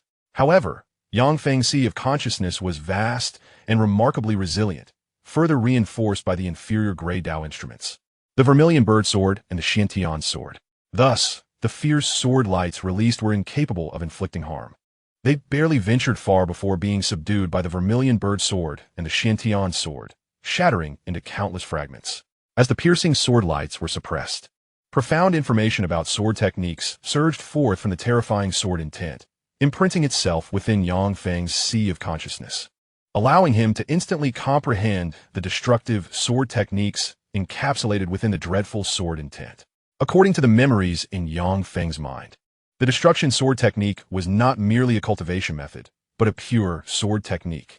It comprised 4 levels: initial insight, harmonious comprehension, transcendent mastery, and extraordinary sanctity. The initial insight represents a rudimentary grasp of the destruction sword technique, allowing one to perceive a sliver of destructive sword intent. Harmonious comprehension entails fully mastering the technique, understanding its mysteries, and condensing a sharp destructive sword intent, enabling the practitioner to freely execute any move of the destruction sword technique while augmenting it with destructive sword intent. Transcendent mastery signifies a complete understanding of the destruction sword technique, giving rise to one's own path and comprehending the essence of the destruction principle, thus allowing the practitioner to wield the destruction principle for both offense and defense. Transcending the realm of the extraordinary, one transforms the annihilation swordsmanship into an integral part of oneself, capable of unleashing the principles of destruction at will and at any moment, with a potency far surpassing one's own level. Upon acquiring knowledge of the annihilation swordsmanship, Yang Feng experienced neither hesitation nor doubt, promptly engaging in its cultivation. Ding! You have practiced the annihilation swordsmanship. The effectiveness of your training returns 1,000-fold, and you have grasped the rudimentary understanding of the annihilation sword intent. After circulating the annihilation swordsmanship, a melodious notification resonated in Yang Feng's ears. Waves of profound insights regarding the annihilation swordsmanship flashed through his mind, indelibly etched into his consciousness, deepening his comprehension of its mysteries. Simultaneously, Yang Feng began to perceive a fragment of the annihilation sword intent, which he infused into the swordsmanship, significantly enhancing its power. Overjoyed by this development, Yang Feng exhibited no signs of hesitation and continued to refine the annihilation swordsmanship. Ding! You have practiced the annihilation swordsmanship. The training effect returns 10,000-fold, and you have achieved a seamless integration of the annihilation swordsmanship, coalescing a piercing annihilation sword intent. After diligently practicing the annihilation swordsmanship 10 times, another crisp notification echoed in his ears. Countless insights regarding the annihilation swordsmanship unfolded in his mind, allowing him to attain a deeper understanding of its essence. Concurrently, the fragment of annihilation sword intent he had grasped continuously strengthened, evolving into an exceptionally formidable sword intent. This newly formed, razor-sharp sword intent instinctively surged forth, engulfing the fragment of annihilation sword intent that had entered Yang Feng's consciousness, thereby augmenting its own strength. Upon sensing the terrifying annihilation sword intent within his mind, a subtle smile graced Yang Feng's face. With a sweeping gesture, he stored the legacy stone tablet of the annihilation swordsmanship into the cave heaven pearl, before meticulously searching the grand hall, clearing it of any undamaged items. Only after this did Yang Feng depart the grand hall, making his way back to the entrance of the ancient cultivation cave heaven. Whoosh, whoosh, whoosh. Barely had Yang Feng exited the grand hall when a series of sharp sounds of air being sliced through echoed beside him. Powerful cultivators exuding an ominous aura, at the level of the Yuan Shun realm, descended around him, encircling him completely. At that moment, a pinnacle Yuan Shun realm cultivator stepped forward, speaking in a frosty tone. "Kid, hand over the treasures and inheritance from the grand hall for our collective enjoyment, or we shall unite to eliminate you." As the pinnacle cultivator spoke, over 100 Yuan Shun realm practitioners surrounding him surged their internal energy, channeling it into their high-grade and top-grade treasures, causing them to radiate an intimidating brilliance, poised to launch a ferocious assault on Yang Feng. The treasures and inheritance of the Grand Hall rightfully belong to the virtuous. To attempt to seize them from my grasp is nothing short of delusion. Clear a path for me at once. Otherwise, do not blame me for my rudeness. Upon hearing the words of the Peak Realm cultivator, the actions of over 100 Spirit Realm cultivators surrounding him did not alter Yang Feng's expression. He responded in an even tone, showing no regard for the multitude before him. "You seek death," shouted the Peak Realm cultivator, his voice rising in fury. "Let us strike together and slay him. We shall share the treasures and legacies of the Grand Hall." As soon as Yang Feng's words fell, the Peak Realm cultivator unleashed an exquisite sword artifact, launching it towards Yang Feng. Instantly, over 100 Spirit Realm cultivators poised and ready. activated their own superior and exquisite artifacts, aiming to overwhelm him with a barrage of attacks, intent on reducing him to mere fragments. Yet, faced with the onslaught of these cultivators, Yang Feng remained unfazed. He wielded his exquisite artifact with ease, imbued with the essence of destruction, effortlessly repelling the incoming attacks, rendering them incapable of even grazing a single hair on his body. This is impossible. This is inconceivable. They gasped in disbelief, witnessing Yang Feng withstand the combined assault of over 100 spirit realm cultivators. Even those who have just stepped into the law realm would retreat before such an attack. Yet he has thwarted our united strike. His strength is extraordinary. As they beheld Yang Feng's defiance, the crowd of spirit realm cultivators erupted in astonishment, their faces reflecting sheer terror. A faction among them, sensing the futility of their endeavor, began to withdraw their superior and exquisite artifacts, retreating into the shadows of the group. Destruction Sword Technique. After successfully fending off the multitude, Yang Feng uttered a sharp command, his internal energy surging wildly as he invoked the technique. Waves of terrifying, destructive sword intent surged forth. In an instant, the exquisite sword in Yang Feng's grasp radiated with dazzling brilliance. Lethal beams of destructive sword light shot forth, carrying the aura of annihilation, and descended upon the assembly of spirit realm cultivators. With a series of resounding impacts, the sharp beams of destructive sword light effortlessly pierced through the bodies of the cultivators, shattering them into countless fragments that littered the ground. In the blink of an eye, aside from 4 severely injured peak realm cultivators who had not succumbed to death, the remaining spirit realm cultivators were slain by the relentless sword light, reduced to mere blood and flesh. At that moment, the 4 injured peak realm cultivators, without a hint of hesitation or doubt, summoned their internal energy and activated their flying artifacts, hastening away in a desperate bid for escape. However, they had scarcely traveled a short distance before the fierce beams of destructive sword light struck them, eliciting anguished cries as they fell to the ground, becoming easy prey. You now face 2 choices. One is to submit to me and serve my will, marked by a mental brand, with your fates resting in my hands. The other is to be slain on the spot, destined for utter annihilation. You have 1 minute to contemplate your decision. After this minute, I shall interpret your silence as a refusal to submit, and you shall be executed without hesitation. With a sweeping gesture, Yang Feng conjured 4 enormous hands of magical force, seizing the 4 severely injured peak spirit realm cultivators and drawing them before him, his voice cold as ice. To expect my submission and servitude is nothing short of folly. To think I would become your soulless thrall is a delusion reserved for your next life. I have cultivated my skills for freedom, not to become your slave. As Yang Feng's words echoed, the 3 peak spirit realm cultivators erupted into shouts, their eyes ablaze with defiance. Amidst their cries, the trio's eyes glinted with ferocity as they began to invoke forbidden spells, preparing for a mutual demise with Yang Feng. Yet, before they could unleash their incantations, Yang Feng activated his slaying sword, piercing through their bodies, extinguishing their life force, resulting in their immediate demise. Witnessing Yang Feng execute the 3 peak spirit realm cultivators without a flicker of emotion, the remaining cultivator's countenance shifted dramatically, and he hastily pleaded for mercy. Do not kill me. I am willing to submit to you and serve your cause. In a display of sincerity, the peak spirit realm cultivator promptly relinquished his consciousness. Observing this, Yang Feng summoned a mental brand, embedding it into the cultivator's sea of consciousness, merging it with his soul, thus gaining dominion over his life and death. Introduce yourself briefly. After subduing the peak spirit realm cultivator, Yang Feng spoke in a calm tone. My lord, I am Lin Ming, possessing the unique physique of a thunder spirit body, a solitary cultivator practicing the heavenly thunder art, which can lead directly to the realm of laws. Upon hearing Yang Feng's words, Lin Ming swiftly conveyed a summary of his circumstances. After listening to Lin Ming's introduction, Yang Feng nodded slightly. Show me your spatial ring. Yes, my lord. Lin Ming respectfully replied, erasing the mental imprint from the spatial ring before handing it to Yang Feng. Upon receiving the ring, Yang Feng scanned its contents with his consciousness. At this moment, he lacked neither spirit stones nor treasures, divine artifacts, or medicinal pills for cultivation. Consequently, he did not disturb the spirit stones, spiritual tools, treasures, or medicinal supplies within the spatial ring. Instead, he meticulously copied the contents pertaining to techniques, spells, and alchemical arts before returning the spatial ring to Lin Ming.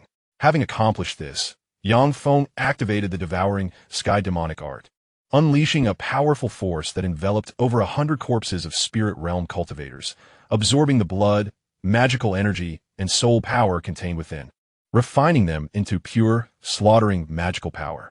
As the bodies of over 100 Yuan Shun realm cultivators turned to mere ashes, Yang Feng, aided by the tenfold return of his cultivation system, found his slaying power within the sea of consciousness reaching a state of saturation. With his exceptionally pure and potent slaying power, along with a robust Yuan Ying, Yang Feng commenced his assault on the Yuan Shun realm. Instantly, he shattered the bottleneck of the Yuan Ying realm, initiating the transformation of his Yuan Ying into Yuan Shun, merging it seamlessly into his being. Soon, Yang Feng's Yuan Ying transmuted into Yuan Shun, elevating him to the ranks of Yuan Shun realm cultivators, granting him the ability of blood rebirth.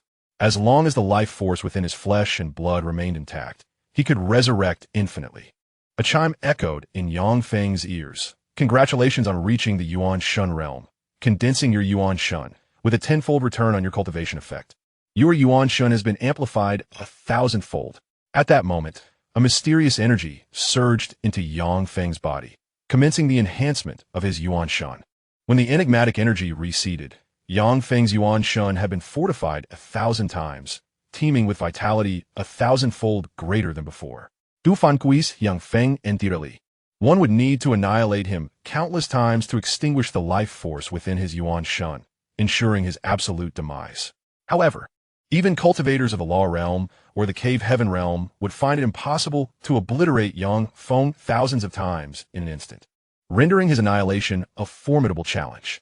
Thus, upon ascending to the Yuan Shun realm, Yang Feng, even without relying on supreme defensive artifacts, could withstand the full force of Law Realm or Cave Heaven Realm cultivators, exponentially enhancing his survival capabilities.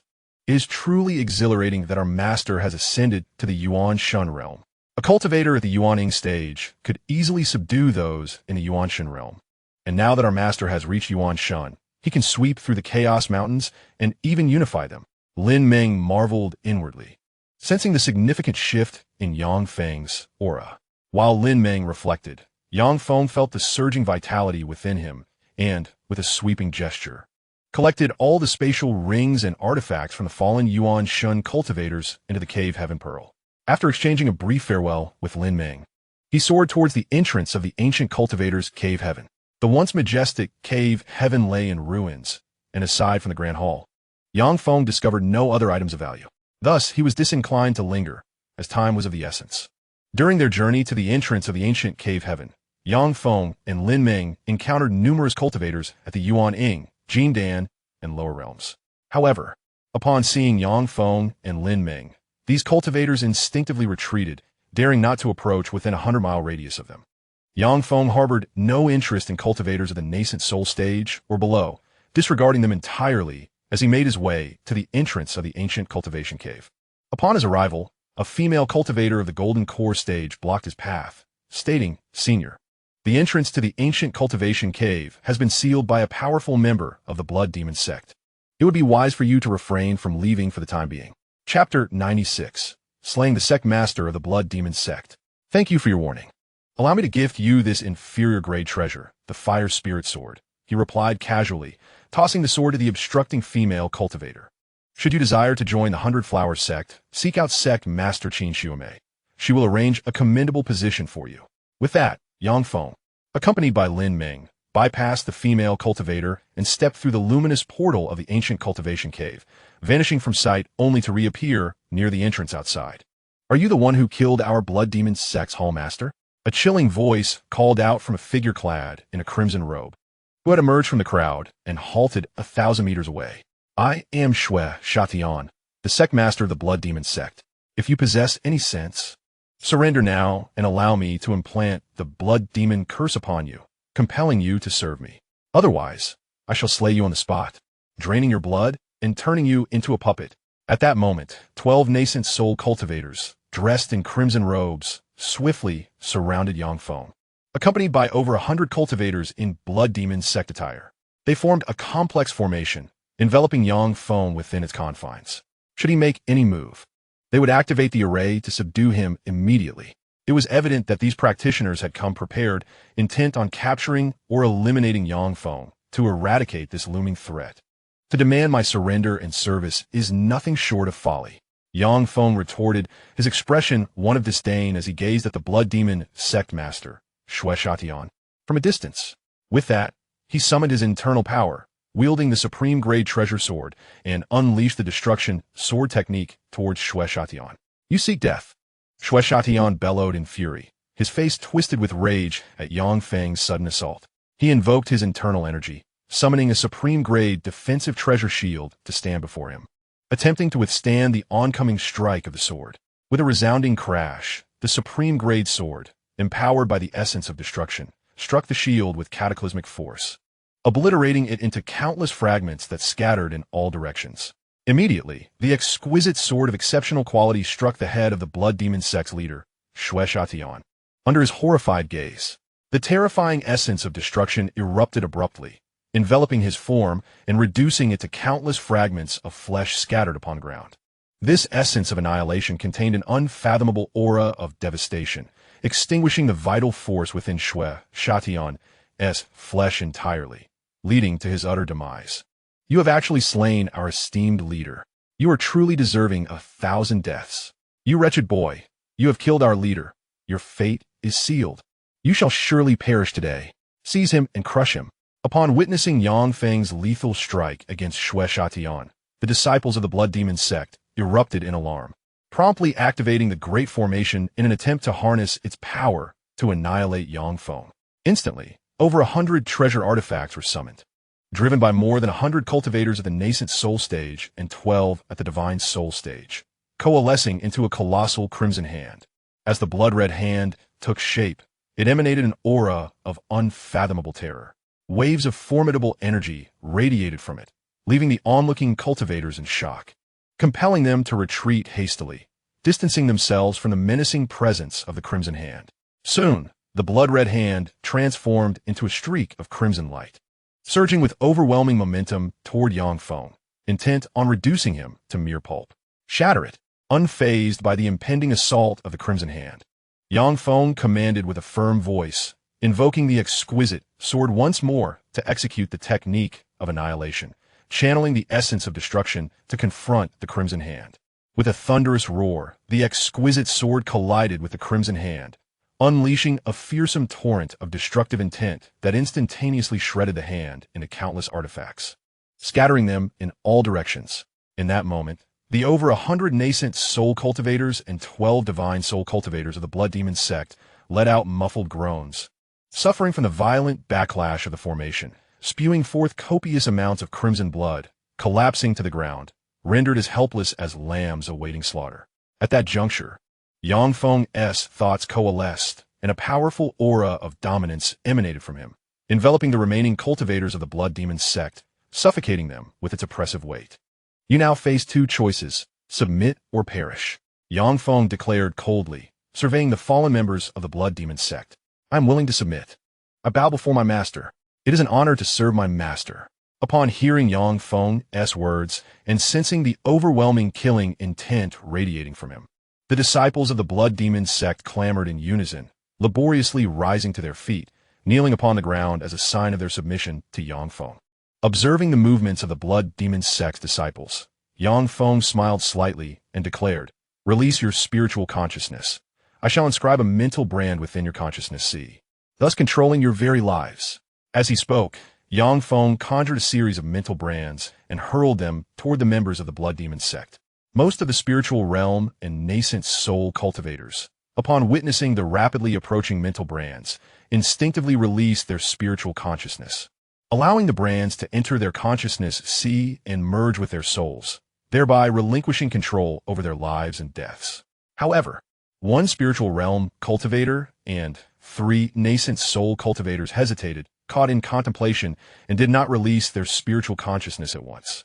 Noticing this, Yang Feng's thoughts stirred, and his slaughtering sword erupted from the sea of slaughtering consciousness, slicing through the void with lightning speed, piercing the skulls of the 3 nascent soul cultivators and causing blood to splatter as they met a grim demise. Subsequently, Feng moved swiftly to the side of the hesitant spiritual realm cultivator, extending his claw-like hand to rest upon their head, invoking the soul-searching secret technique to extract the desired information.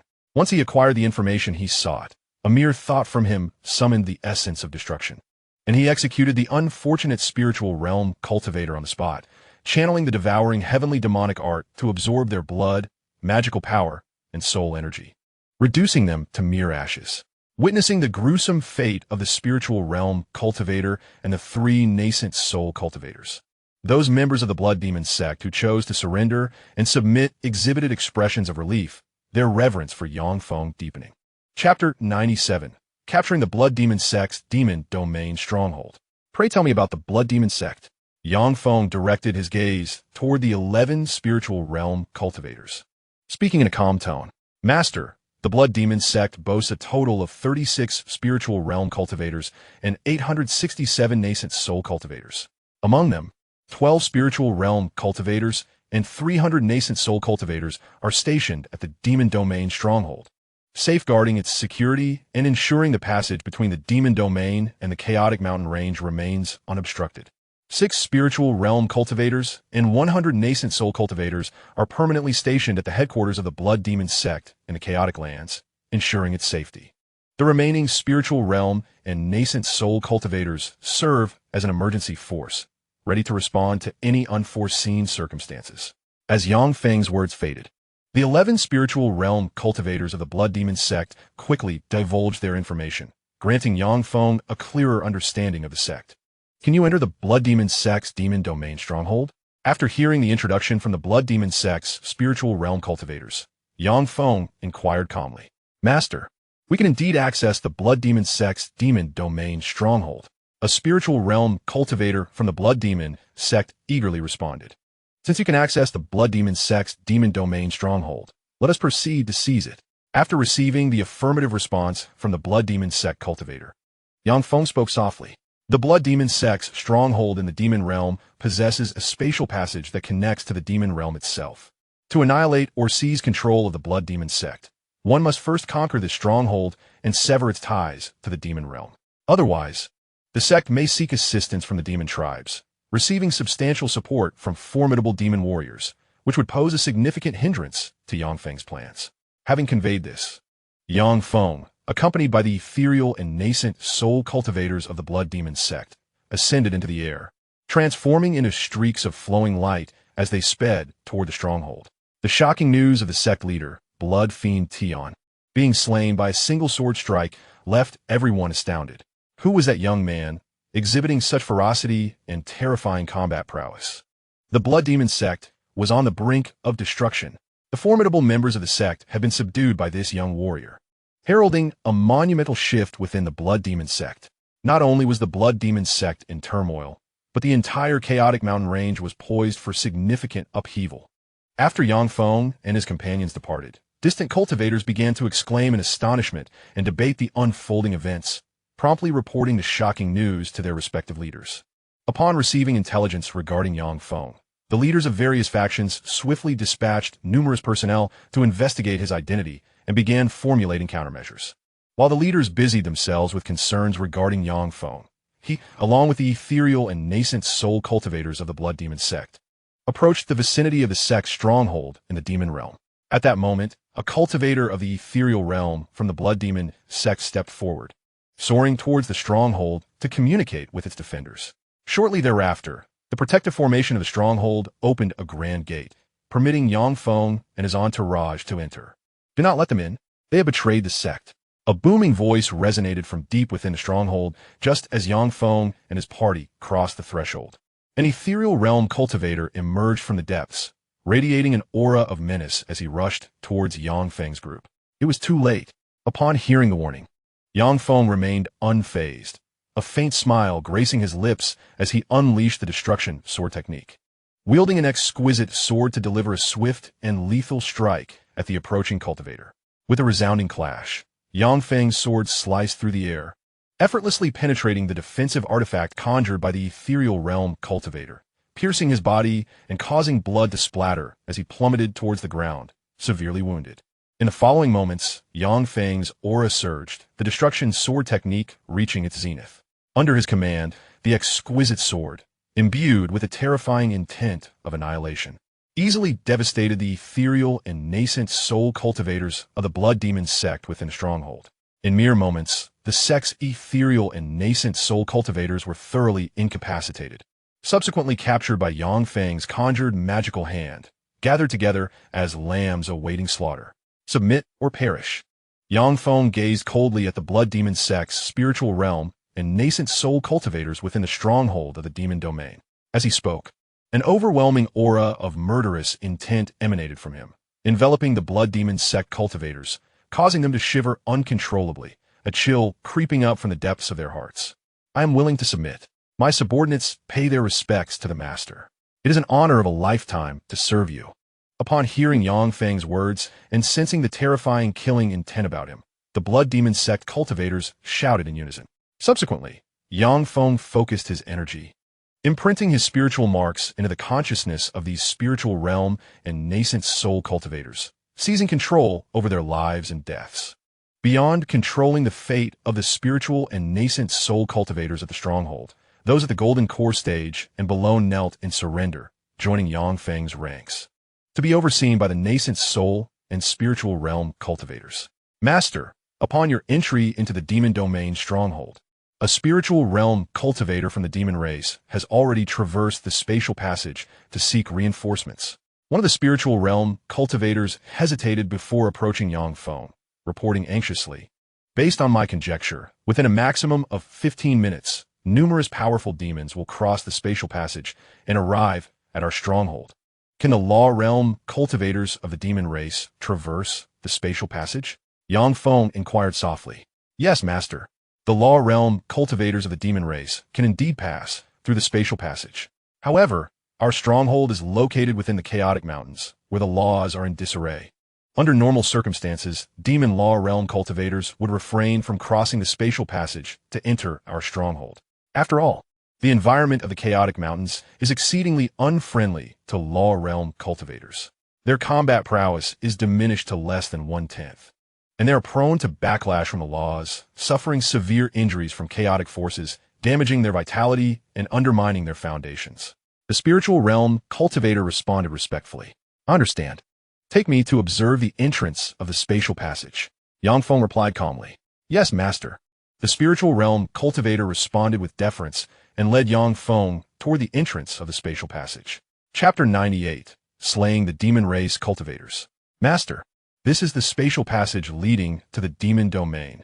The spiritual realm cultivator gestured toward a luminous gate with a diameter exceeding 3 zhang, introducing it to Yang Feng. As Yang Feng extended his consciousness to scan the gate, he found that as soon as his awareness entered the luminous portal, it vanished without a trace. Akin to a cow sinking into the sea, rendering him unable to perceive anything at all. Upon witnessing the scene, Yang Feng promptly withdrew his consciousness, instructing the celestial and nascent soul cultivators under his command to establish a formidable formation near the luminous portal, thereby sealing the surrounding space to prevent any demonic cultivators from escaping through it. Meanwhile, Yang Feng himself sat cross-legged in proximity to the portal, diligently practicing the art of annihilation while quietly awaiting the arrival of the demonic entities. The Blood Demon Sect is a power supported by the demonic cultivators of the demon realm, serving as a crucial avenue for them to acquire spiritual stones, spiritual herbs, and other resources from the tumultuous mountain ranges. Should the Blood Demon Sect be obliterated, the forces of the demon realm would lose a vital resource point, an eventuality they would vehemently oppose. Thus, it was only a matter of time before the demonic cultivators traversed the spatial passage into their stronghold to assist those of the Blood Demon Sect. After more than 2 hours, the portal flickered violently, and a multitude of colossal figures, exuding overwhelming malevolence and an aura of slaughter, emerged from within, entering the stronghold of the demon realm. At last you have arrived, Yang Feng remarked, rising to his feet as he beheld the dozen or so nascent soul cultivators of the demonic race before him, his tone unperturbed. You do not belong to the Blood Demon Sect. Who are you? The leader, a peak nascent soul cultivator, stepped forward, his expression shifting slightly as he coldly interrogated. My identity is of little consequence. What truly matters is that the Blood Demon Sect now belongs to me, serving my interests. You may return whence you came. Yang Feng's demeanor remained calm as he spoke. You seek death. As soon as Yang Feng's words fell, a fierce glint flashed in the eyes of the peak nascent soul cultivator, who summoned his inner demonic energy to wield a formidable artifact, launching an attack aimed at Yang Feng, intent on annihilating him on the spot. In response to the assault, Yang Feng's expression remained unchanged. With a mere thought, his slaughter artifact soared from his consciousness, streaking through the void to confront the peak nascent soul cultivator's weapon. With a resounding crash, the slaughter sword, imbued with terrifying power, effortlessly shattered the opponent's artifact, continuing its relentless course to breach the cultivator's defenses, piercing through his body and causing blood to spurt forth amidst anguished cries. Subsequently, the slaughter sword unleashed a powerful suction, ravenously absorbing the blood, demonic energy, and soul force from the fallen cultivator. In a brief moment, the sword emitted a jubilant tone, while the demonic cultivator disintegrated into ashes, scattering onto the ground. You dare to slay our leader. You are doomed. The remaining cultivators exclaimed in fury. You have killed our leader. The chieftain of the Hades tribe will not spare you. You have slain the son of the chieftain. He will flay your skin and peel your muscles, ensuring you perish in agony. He has killed our leader. Let us unite and vanquish him. The leader has perished. We shall fight to the end. As the peak-level celestial being of the demon race fell, the expressions of the other celestial beings shifted dramatically, prompting a cacophony of exclamations. In a frenzy, they summoned their inner demonic energy and activated their magical artifacts, launching a barrage of attacks towards Yang Feng. Witnessing this chaos, Yang Feng remained unfazed. With a mere thought, an exquisite defensive treasure materialized before him, effortlessly deflecting all incoming assaults. Simultaneously, under the impetus of his malevolent energy, the slaughtering sword surged forth, imbued with overwhelming intent to kill, effortlessly piercing through the bodies of the demon celestial beings, causing blood to spatter as they collapsed helplessly to the ground. Subsequently, Yang Feng invoked the devouring demon technique, unleashing a terrifying gravitational force that enveloped the remaining demon celestial beings, drawing forth their demonic energy, blood, and soul power, which surged towards him, subsequently refined into pure, slaughtering energy. In mere moments, over 10 demon celestial beings were reduced to mere ash, save for one whom Yang Feng had intentionally spared. With a swift gesture, he conjured a colossal hand of energy, seizing the remaining celestial being and drawing it before him. With his right hand transformed into a claw, he placed it upon the being's head, employing the soul search technique to extract the information he sought. In no time, Yang Feng acquired the desired knowledge. Activating the devouring demon technique once more, he drained the last celestial being completely, reducing it to a cloud of ash. Witnessing Yang Feng's effortless slaughter of the demon celestial beings and the subsequent siphoning of their essence sent shivers down the spines of the nearby Blood Demon Sect disciples, instilling in them a profound reverence for him. They silently reflected that their master was even more ruthless than the demon race itself. Yang Feng had no time to indulge in the musings of the Blood Demon Sect disciples. His mind raced as he processed the information gleaned from the demon celestial being's memories. According to the recollections, the demon domain was a formidable world, rivaling the Tianwu continent, populated by countless formidable demon beings capable of extraordinary feats. However, like the practitioners of the Tianwu continent, the demon practitioners were divided into various factions, each claiming territory for themselves. At the far end of the spatial passage lay a secluded corner of the demon domain, where the demonic energy was not overly dense, devoid of significant demon factions, and inhabited only by minor demon tribes. The spatial passage was under the control of a demon tribe led by a practitioner of the law realm. This tribe, utilizing resources obtained from the chaotic mountains, such as spirit stones, spirit herbs, and medicinal resources, exchanged them for numerous cultivation necessities required by demon practitioners, rapidly expanding and establishing itself as the dominant force in the vicinity, covertly exerting control over dozens of surrounding demon tribes. The cultivation resources from the chaotic mountains were of utmost importance to this tribe, ensuring that they would not relinquish the spatial passage lightly. Thus, it will not be long before the law-level cultivator from the demon tribe will venture into the spatial passage, attempting to eliminate me, the disruptor, and regain control over the passage. Meanwhile, I can leverage the unique environment amidst the chaos to vanquish that demon cultivator and subsequently infiltrate the other end of the spatial passage into the demon tribe, seizing control over it. In doing so, I will secure a pathway into the demon realm, reaping a fortune in spirit stones and other resources. With a swift turn of thought, an idea took shape in Yang Feng's mind, revealing a glimmer of anticipation upon his face. Chapter 99. Slaying the Demon Tribe's Law-Level Cultivator. With a firm decision in his heart, Yang Feng hesitated not for a moment, instructing the surrounding Blood Demon Sect cultivators to withdraw, lest they be caught in the crossfire of his battle with the Law-Level Demon Cultivator. He then seated himself cross-legged near the luminous gate, silently cultivating the destruction sword technique as he awaited the arrival of the demon cultivator. On the following morning, the luminous gate flickered violently, and a demon cultivator, towering over 2 meters and exuding explosive power with an overwhelming aura, emerged. I am Hades, the chieftain of the Hades tribe. Are you the human powerhouse who has slain over a dozen of our spirit realm cultivators and my son? The demon cultivator inquired coldly, locking eyes with Yang Feng, who sat calmly a short distance away. Indeed, I am the one who has dispatched your spirit realm cultivators and your son. Yang Feng rose, responding with an unperturbed tone, showing no regard for the law-level demon cultivator before him. Human cultivator, you now face 2 choices. Either submit to me and serve my will, allowing me to place a curse upon you, and I may spare your life, granting you leadership over the Blood Demon Sect as its master. Alternatively, you can meet your demise in my hands, your skin flayed and your flesh crafted into a blood demon puppet. The demon cultivator's eyes glinted with malice as he spoke coldly. Unfazed by the demon cultivator's words, Yang Feng maintained his composure and replied, I choose neither.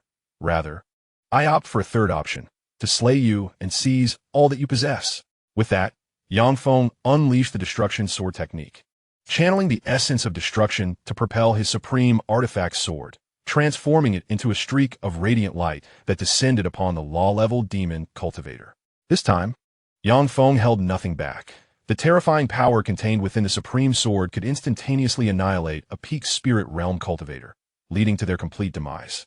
What a fearsome sword technique. No wonder you could slay over a dozen of our spirit realm cultivators. However, no matter how terrifying your swordplay, it is utterly feeble before the might of the laws. The law-level demon cultivator's gaze flickered with surprise upon sensing the overwhelming sword intent, before his expression shifted to one of disdain. Upon concluding his words, the practitioner of the demonic realm's law realm focused his thoughts, and a formidable force of law surged forth before him, enveloping the exquisite sword wielded by Yang Feng. With a thunderous roar, the magnificent sword was engulfed by the terrifying power of the law, disintegrating instantly into countless shards that scattered in all directions. Subsequently, the dreadful law force enveloped Yang Feng's form, crushing it into a mist of blood that lingered in the air. Ah, your vitality is quite remarkable. You have not been obliterated by the law's power, which is truly astonishing. However, can you withstand the onslaught of the law's power 10 times, 100 times? The practitioner's eyes flashed with surprise upon sensing the formidable life force within the blood mist that was once Yang Feng, followed by a sneer filled with malice. I need not endure your assaults that many times. I require only to withstand your attack once. As soon as the words left the mouth of the demonic realm practitioner, the blood mist condensed once more into Yang Feng's original form, who spoke in a calm tone. No sooner had Yang Feng spoken than a terrifying, chaotic force of law descended from above, penetrating into the body of the demonic realm practitioner, eliciting a piercing scream from him. Soon after, the laws that the practitioner had comprehended fell into disarray, and, as the backlash of the law took its toll, he coughed up a copious amount of crimson blood, collapsing helplessly to the ground, his life force diminished by 99%. Witnessing this scene, Yang Feng acted without a moment's hesitation or doubt. With a mere thought, 3 exquisite swords shot forth from the cave pearl, slicing through the void and piercing the practitioner's body. Boom!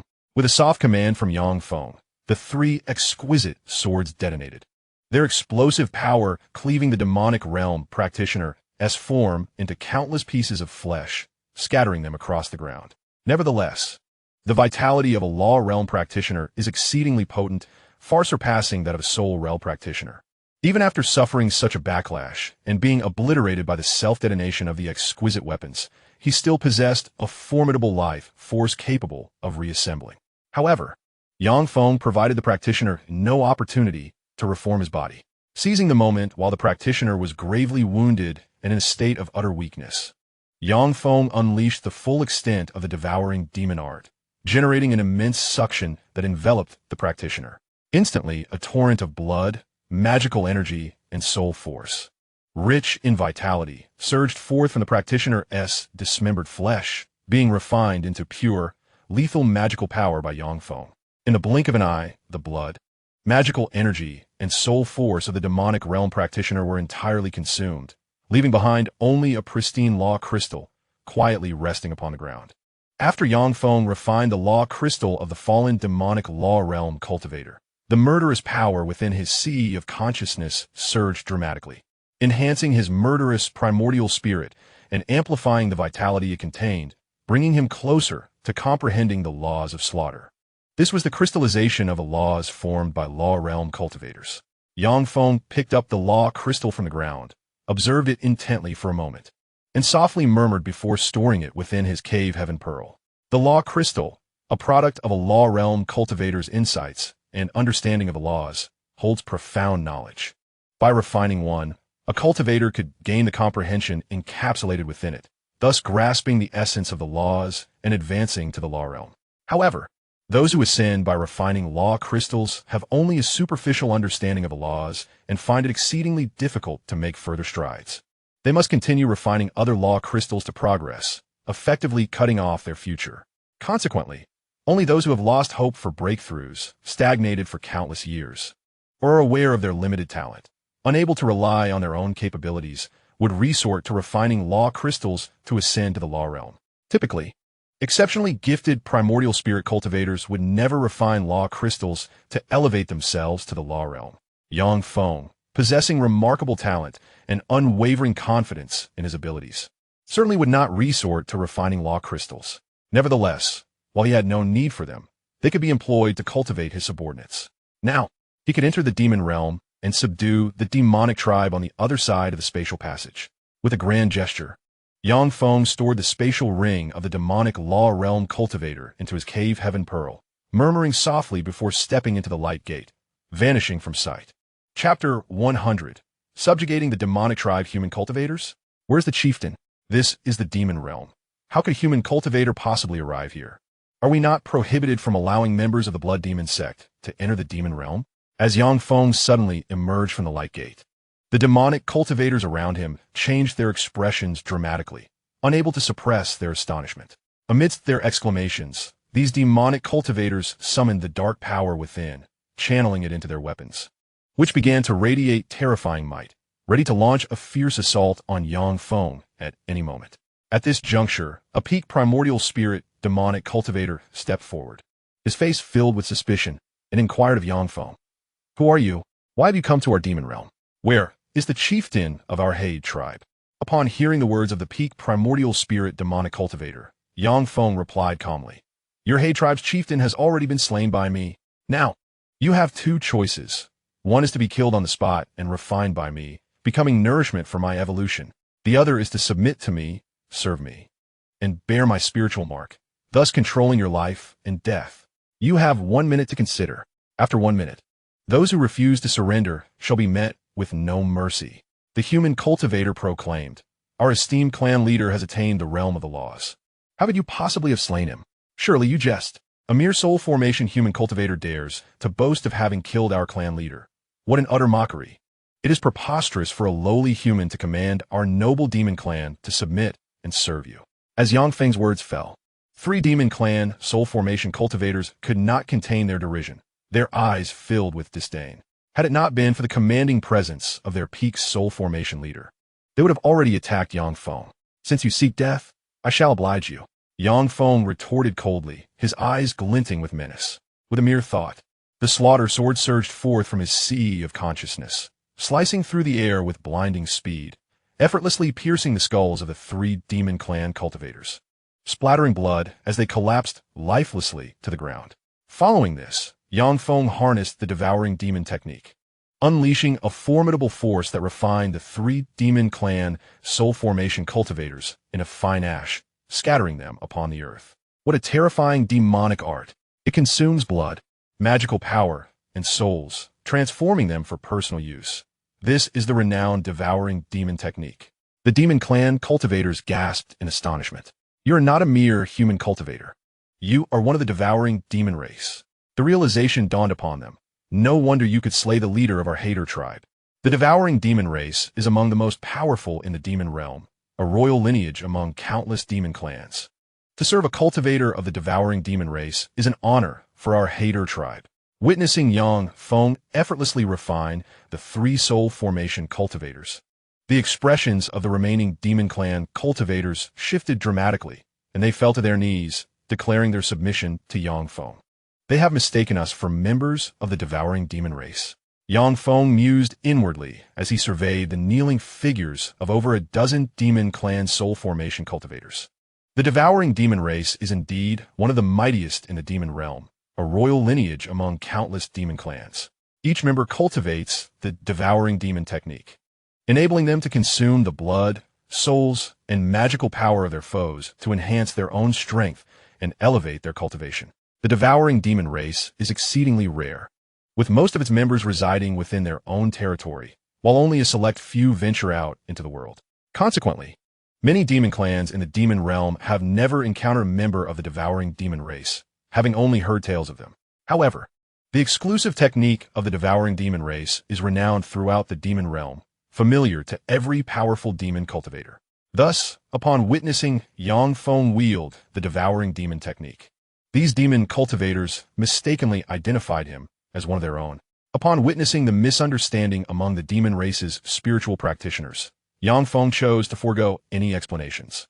Instead, he conjured a series of spiritual imprints, embedding them into the sea of consciousness of these demon practitioners, merging them with their souls and gaining dominion over their lives and deaths. Subsequently, with the assistance of these demon practitioners, Feng effortlessly subdued all the demon cultivators stationed near the portal, particularly those at the nascent soul and divine soul stages, upon whom he inscribed his spiritual imprints. Having established control over the demon cultivators in proximity to the portal, Feng promptly summoned the formidable leaders of the hater tribe and the dozens of tribes under its command to the vicinity of the portal, easily bringing them under his influence. Notably, upon learning that Feng was a practitioner of the devouring sky demon clan, the leaders of the hater tribe and its subordinate tribes showed no signs of resistance.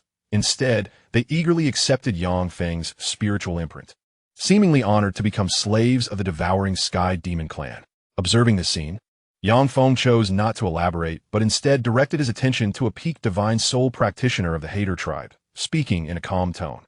Haterly, from this moment forth, you shall be the new chieftain of the hater tribe, responsible for overseeing all matters concerning the tribe. You must refine this rule crystal to elevate yourself to the realm of rules, thus better safeguarding the interests of the hater tribe and serving me effectively. With that, Feng summoned the rule crystal belonging to the former chieftain, Haters, and handed it to Haterly. I am grateful for your generous gift, Haterly responded, his face alight with excitement as he accepted the rule crystal and began to channel his demonic power to refine it with all his might. Before long, Haterly successfully refined the rule crystal, grasping the profundities of the rules and ascending to the realm of rules, experiencing a tremendous surge in power. Do not envy. As long as you serve me diligently, I shall bestow upon you rule crystals in the future, enabling you to ascend to the realm of rules as well. Feng stated, observing the expressions of envy and jealousy on the faces of the surrounding divine soul practitioners, ready to serve our master unto death. Upon Feng's words, the nearby divine soul practitioners knelt to the ground, their faces illuminated with excitement and expectation as they pledged their loyalty. Rise. Feng smiled gently at the kneeling practitioners and spoke softly.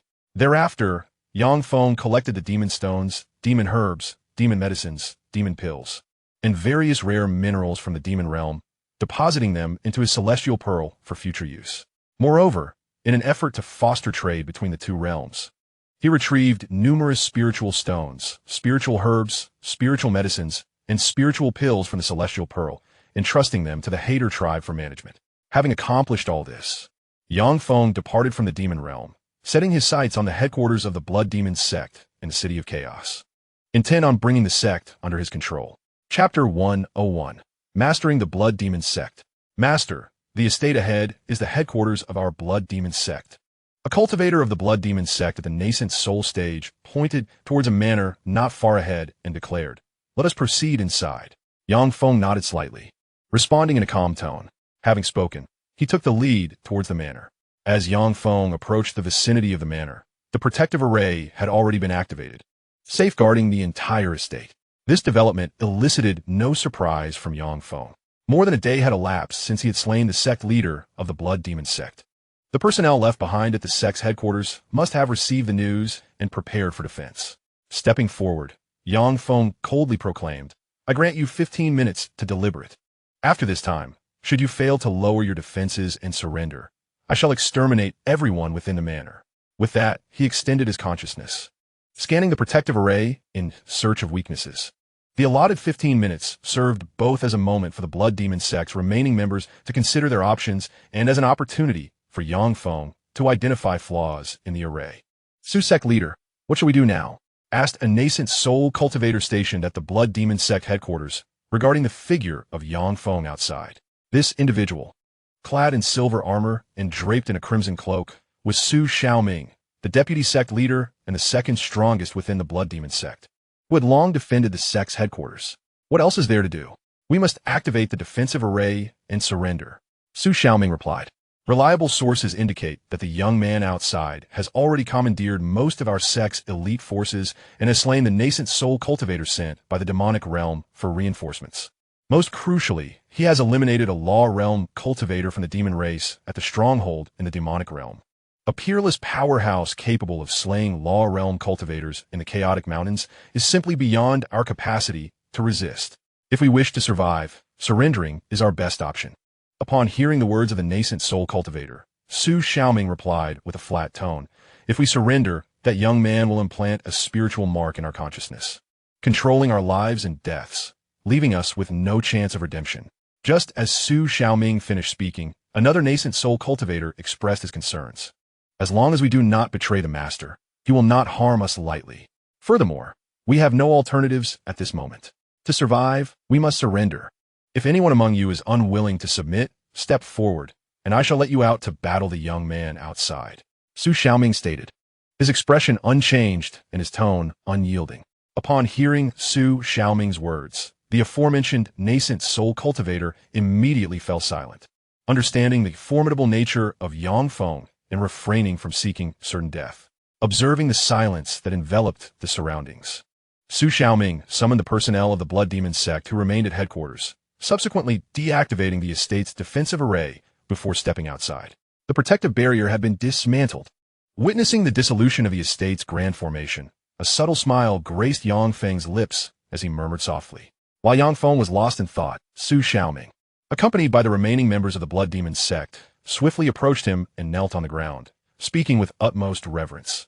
"I, Su Xiaoming, the Vice Master of the Blood Demon Sect, along with 6 cultivators of the Nascent Soul Realm, 120 cultivators of the Core Formation Realm, and 1,300 practitioners of the Golden Core Realm, as well as several others, humbly pledge our allegiance to you, Master, and seek your gracious acceptance. Those of the Nascent Soul and Core Formation Realms, extend your consciousness, that I may imprint upon your spirits." Yang Feng spoke in a calm tone, observing the kneeling Su Xiaoming and his companions. As he spoke, he conjured mental seals, embedding them into the consciousness of Su Xiaoming and the other cultivators, merging with their souls to govern their fates. Subsequently, under Su Xiaoming's guidance, Yang Feng entered the estate to commence an inventory of the Blood Demon Sect's assets. Before long, a substantial collection of spirit stones, elixirs, spiritual herbs, medicinal plants, crafting materials, magical artifacts, and various skill manuals, including techniques and spells, as well as jade slips for alchemy, artifact forging, talisman crafting, and puppetry, were presented before Yang Feng for his selection. With a sweeping gesture, he appropriated 90% of the spirit stones, 60% of the elixirs, spiritual herbs, medicinal plants, and all jade slips related to techniques and spells into his pocket dimension. As for the magical artifacts, spiritual tools, and treasures, He deemed them unworthy and left them within the Blood Demon Sect's treasury for the use of its practitioners, to bolster their strength and combat prowess. After concluding the inventory of the Blood Demon Sect's assets, Feng assembled the nascent soul and core formation cultivators, stating in a level tone, effective immediately. Su Xiaoming shall assume the role of sect master of the Blood Demon Sect, while the positions of others shall remain unchanged for the time being. Furthermore, the rules of our sect require revision. I have already formulated the new regulations, which will be promulgated shortly. Upon their announcement, any breach will be met with lethal consequences. Su Xiaoming, remain behind. The rest may disperse. Yes, master. The assembled nascent soul and core formation cultivators responded in unison before swiftly departing. Su Xiaoming, I shall not linger in the Chaos Mountains for long. Henceforth, the affairs of the Blood Demon Sect will primarily rest upon your shoulders. Here are the regulations I have devised for the Blood Demon Sect, along with a blueprint for its future development. Study them carefully and provide me with a detailed execution plan. Additionally, dispatch individuals to inventory our sect's properties and ascertain if anyone has attempted to defect or align with rival factions. Should anyone dare to encroach upon our assets, issue a warning for them to return double within 3 days, or we shall declare war against them. Feng flipped his palm, and a jade slip materialized within his grasp, which he handed to Su Xiaoming. Yes, my lord. Su Xiaoming replied respectfully as he accepted the jade slip. You may leave now. After receiving Su Xiaoming's affirmative response, Feng retreated to the exclusive training chamber of the Blood Demon Sect's leader to cultivate the destruction sword technique. 3 days swiftly passed.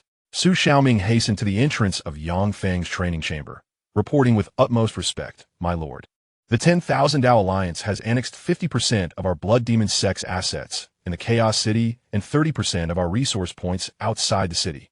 Moreover, the 10,000 Dao Alliance not only refuses to return our assets and resource points, but also boldly declares its intention to annihilate our Blood Demon Sect and seize all our holdings. Chapter 102. The Challenge to the 10,000 Dao Alliance. You shall immediately announce that, effective today, our Blood Demon Sect officially declares war on the 10,000 Dao Alliance. Furthermore, we shall engage in a decisive battle with the 10,000 Dao Alliance at Black Rock Mountain in 3 days. Should the 10,000 Dao Alliance refuse our challenge, we will launch a direct assault on their headquarters in Chaos City. Feng stated, his eyes opening calmly. Yes, my lord. Su Xiaoming responded respectfully before turning to leave. Soon, the news of the Blood Demon Sect's declaration of war against the 10,000 Dao Alliance and the invitation for a decisive battle at Black Rock Mountain spread throughout Chaos City, rapidly reaching far and wide, triggering astonishment and discussions among countless cultivators and factions. The Blood Demon Sect has actually declared war on the 10,000 Dao Alliance. It is truly astonishing. Both the Blood Demon Sect and the 10,000 Dao Alliance are top-tier forces in the Chaos Mountains, who will emerge victorious. It seems that a mysterious young man has subdued the Blood Demon Sect. Neither the Blood Demon Sect nor the 10,000 Dao Alliance are virtuous. Their mutual destruction would be for the best. The confrontation between these two premier forces is indeed something to anticipate. While numerous cultivators and factions expressed their astonishment, the leaders of the other 34 factions in Chaos City collectively declared that no one was permitted to disrupt the city, nor would any faction be allowed to engage in battle there. Otherwise, they would face the united wrath of the 34 factions. Feng, unfazed by the declarations of the 34 faction leaders, instructed Su Xiaoming to announce that the Blood Demon Sect would not yield to any threats. Should the 10,000 Dao Alliance refuse to engage in a decisive battle at Black Rock Mountain in 3 days, the Blood Demon Sect would concentrate its forces and assault the 10,000 Dao Alliance's headquarters in Chaos City. If this led to damage within Chaos City, all responsibility would rest on the 10,000 Dao Alliance. Witnessing Feng's formidable stance, the leaders of the 34 factions in Chaos City were greatly displeased and contemplated teaching him a harsh lesson. However, being astute individuals, they understood that now was not the time to confront Feng, lest it benefit the 10,000 Dao Alliance. Thus, the 34 leaders of the factions in the city of Chaos sought out the alliance of 10,000 Paths, expressing their support for the alliance and urging it to comply with the Blood Demon Sect's request for a decisive battle at Black Rock Mountain. They aimed to prevent the conflict between the two formidable forces from disrupting the order and environment of the City of Chaos. in contrast to the resolute Yang Feng. The leader of the alliance of 10,000 paths hesitated slightly before acquiescing to their demands. Soon, the alliance publicly declared its acceptance of the Blood Demon Sect's challenge. Consequently, the elite cultivators from both the alliance and the Blood Demon Sect began to assemble at Black Rock Mountain from various locales. Countless rogue cultivators and leaders from other factions also gathered near Black Rock Mountain, eager to witness the unfolding spectacle. As time flowed swiftly by, 3 days passed in the blink of an eye. At this moment, Black Rock Mountain, situated over 3,000 miles from the City of Chaos, was teeming with tens of thousands of cultivators, creating an extraordinary scene. Among them, over 10,000 elite cultivators from the Blood Demon Sect and an equal number from the Alliance stood separated by several kilometers. A formidable aura emanated from the formations of both sects, leaving the observing rogue cultivators and faction leaders astounded, sparking animated discussions among them. The Blood Demon Sect and the Alliance of 10,000 Paths undoubtedly ranked among the top forces in the Chaos Mountains, exhibiting extraordinary strength that dwarfed that of ordinary factions. For this battle, the Blood Demon Sect deployed 25 Soul Realm Cultivators, 800 Infant Transformation Realm Cultivators, 3,600 Golden Core Realm Cultivators, and several thousand Divine Ability Realm Cultivators, truly mobilizing their main forces. The Alliance of 10,000 Paths, in turn, sent out 32 Soul Realm Cultivators, 1,200 Infant Transformation Realm Cultivators, 4,800 Golden Core Realm Cultivators, and several thousand Divine Ability Realm Cultivators, clearly gaining a significant advantage. The outcome of the battle between the Blood Demon Sect and the Alliance did not hinge on the sheer number of cultivators, but rather on the strength of their respective top-tier experts.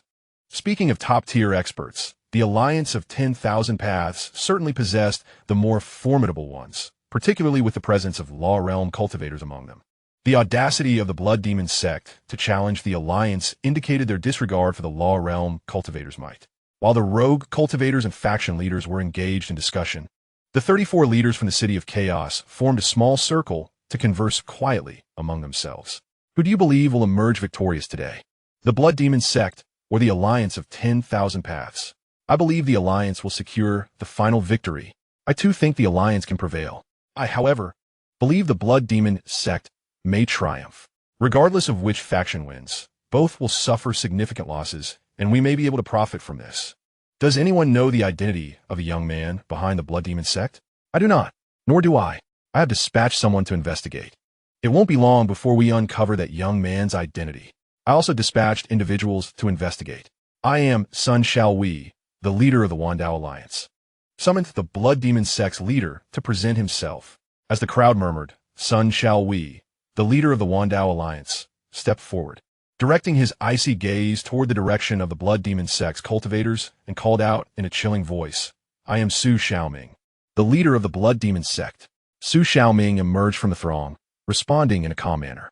Su Xiaoming, should you choose to surrender to our Wandao Alliance now, I can appoint you as our vice leader. If you refuse to yield, both you and the cultivators of the Blood Demon Sect shall become mere remnants of what once was. Sun Xiaowei's voice was frigid as he addressed Su Xiaoming, who stood thousands of meters away. Leader Sun, we of the Blood Demon Sect will never surrender. Su Xiaoming replied with an unruffled tone. Upon finishing, Su Xiaoming raised his hand and commanded loudly, all troops, advance. Kill, kill, kill. No sooner had Su Xiaoming's voice faded than the elite cultivators of the Blood Demon Sect, numbering over 10,000, roared in unison, forming massive formations, channeling their inner power to infuse into the formations, conjuring blood-red hands that surged toward the elite cultivators of the Wandao Alliance. In the face of the oncoming blood-red hands, the elite cultivators of the Wandao Alliance swiftly formed their own formations, urging their inner power to coalesce into golden long swords, countering the blood-red hands. Chapter 103. The Annihilation of the Wandao Alliance. Boom, boom, boom. Amidst the thunderous roars, the blood-red hands clashed with the golden long swords in midair, creating a cacophony of violent collisions, with terrifying waves of power radiating outward, obliterating the surrounding trees and rocks, turning them to ash. The scattered cultivators and leaders of various factions, situated near the conflict between the Blood Demon Sect and the Wandao Alliance, turned pale and hastily retreated. distancing themselves from the battleground to evade the lethal aftermath of the clash. Combined assault formation. The combined assault formations of both the Blood Demon Sect and the Wandao Alliance are remarkably potent, capable of effortlessly slaying Spirit Realm cultivators and posing a significant threat to those in the Law Realm. Truly astounding. It is no wonder they command dominance over the Chaos Mountains. Their prowess is indeed extraordinary. Observing the aerial confrontation between the Blood-Red Hands and Golden Long Swords, the scattered cultivators and leaders of various factions gasped in awe, their eyes wide with astonishment. Neither the Blood-Red Hands nor the Golden Long Swords could be withstood. To be struck by them would spell certain death. Consequently, the displayed, formidable combat prowess of the Blood Demon Sect and the Wandao Alliance left the scattered cultivators and leaders in awe, granting them a clearer understanding of the might of this powerful faction dominating the Chaos Mountains. The Blood Demon Sect's numbers are somewhat fewer. It won't be long before they find themselves at a disadvantage. Observing the aerial clash of the Blood-Red Hands and Golden Long Swords, Yang Feng murmured softly. With a murmured incantation, Yang Feng's figure shifted, soaring into the air and hovering in the void. Destruction Sword Technique, he exclaimed, as an overwhelming surge of mana coursed through him, infusing a superb treasure sword with radiant brilliance. Subsequently, Yang Feng executed the Destruction Sword Technique, channeling the essence of annihilation, unleashing waves of sword light imbued with this destructive intent upon the formation of the myriad Dao Alliance's practitioners. Boom, boom, boom.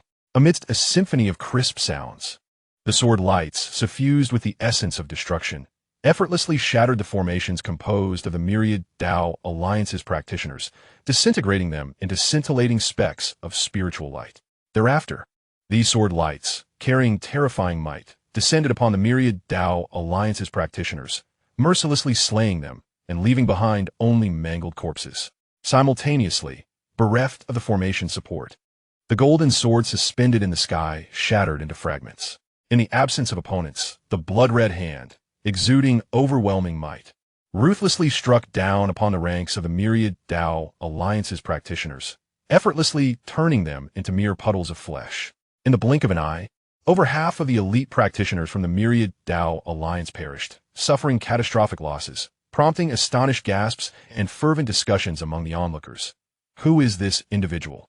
How can he be so fearsome? A single sword cleaving through dozens of formations is truly astonishing. To dismantle the myriad Dao Alliance's formation composed of over 10,000 practitioners is nothing short of miraculous. Is this the unparalleled powerhouse behind the Blood Demon Sect? The mighty force from the Blood Demon Sect has intervened. The myriad Dao Alliance is doomed. You seek death. Amidst the clamor of astonished practitioners, a voice filled with fury erupted from within the ranks of the myriad Dao Alliance. An elder clad in a white robe stepped forth, his eyes gleaming with murderous intent, as waves of formidable law power surged from him, coalescing into a law spear aimed directly at Yang Feng, seemingly intent on killing him on the spot. A practitioner of the Law Realm, the Law Realm powerhouse backing the myriad Dao Alliance has made his move. The peerless expert from the Blood Demon Sect is as good as dead. This is the Chaotic Mountains. Does that Law Realm practitioner wish to invite his own demise? The Chaotic Mountains prohibit the use of law power. Otherwise, one would face a backlash from the laws themselves. Today, the Law Realm practitioner backing the myriad Dao Alliance shall either perish or suffer grievous injury. Sensing the terrifying law pressure emanating from the white-robed elder, the nearby onlookers erupted in exclamations, their faces etched with shock and disbelief. I was prepared for you. In the face of the law spear's assault, Yang Feng remained unfazed, sneering coldly as a low-grade defensive artifact shield emerged from his spatial treasure, positioning itself before him and unleashing waves of law power to deflect the spear's attack. A low-grade defensive artifact. As Yang Feng gazed upon the low-grade defensive artifact shield before him, the expression of the white-robed elder shifted dramatically, prompting an involuntary exclamation of alarm. Following this outcry, the elder swiftly realized the gravity of the situation and leapt into the air, transforming into a streak of light as he fled into the distance. In the outside world, even with Yang Feng possessing a low-grade defensive artifact, the elder would harbor no fear, fully confident in his ability to vanquish Yang Feng. However, Within the confines of the chaotic mountains, where the laws exerted a significant suppression on practitioners, he lacked the assurance to defeat Yang Feng, who wielded a low-grade defensive artifact. Thinking of escaping, are you?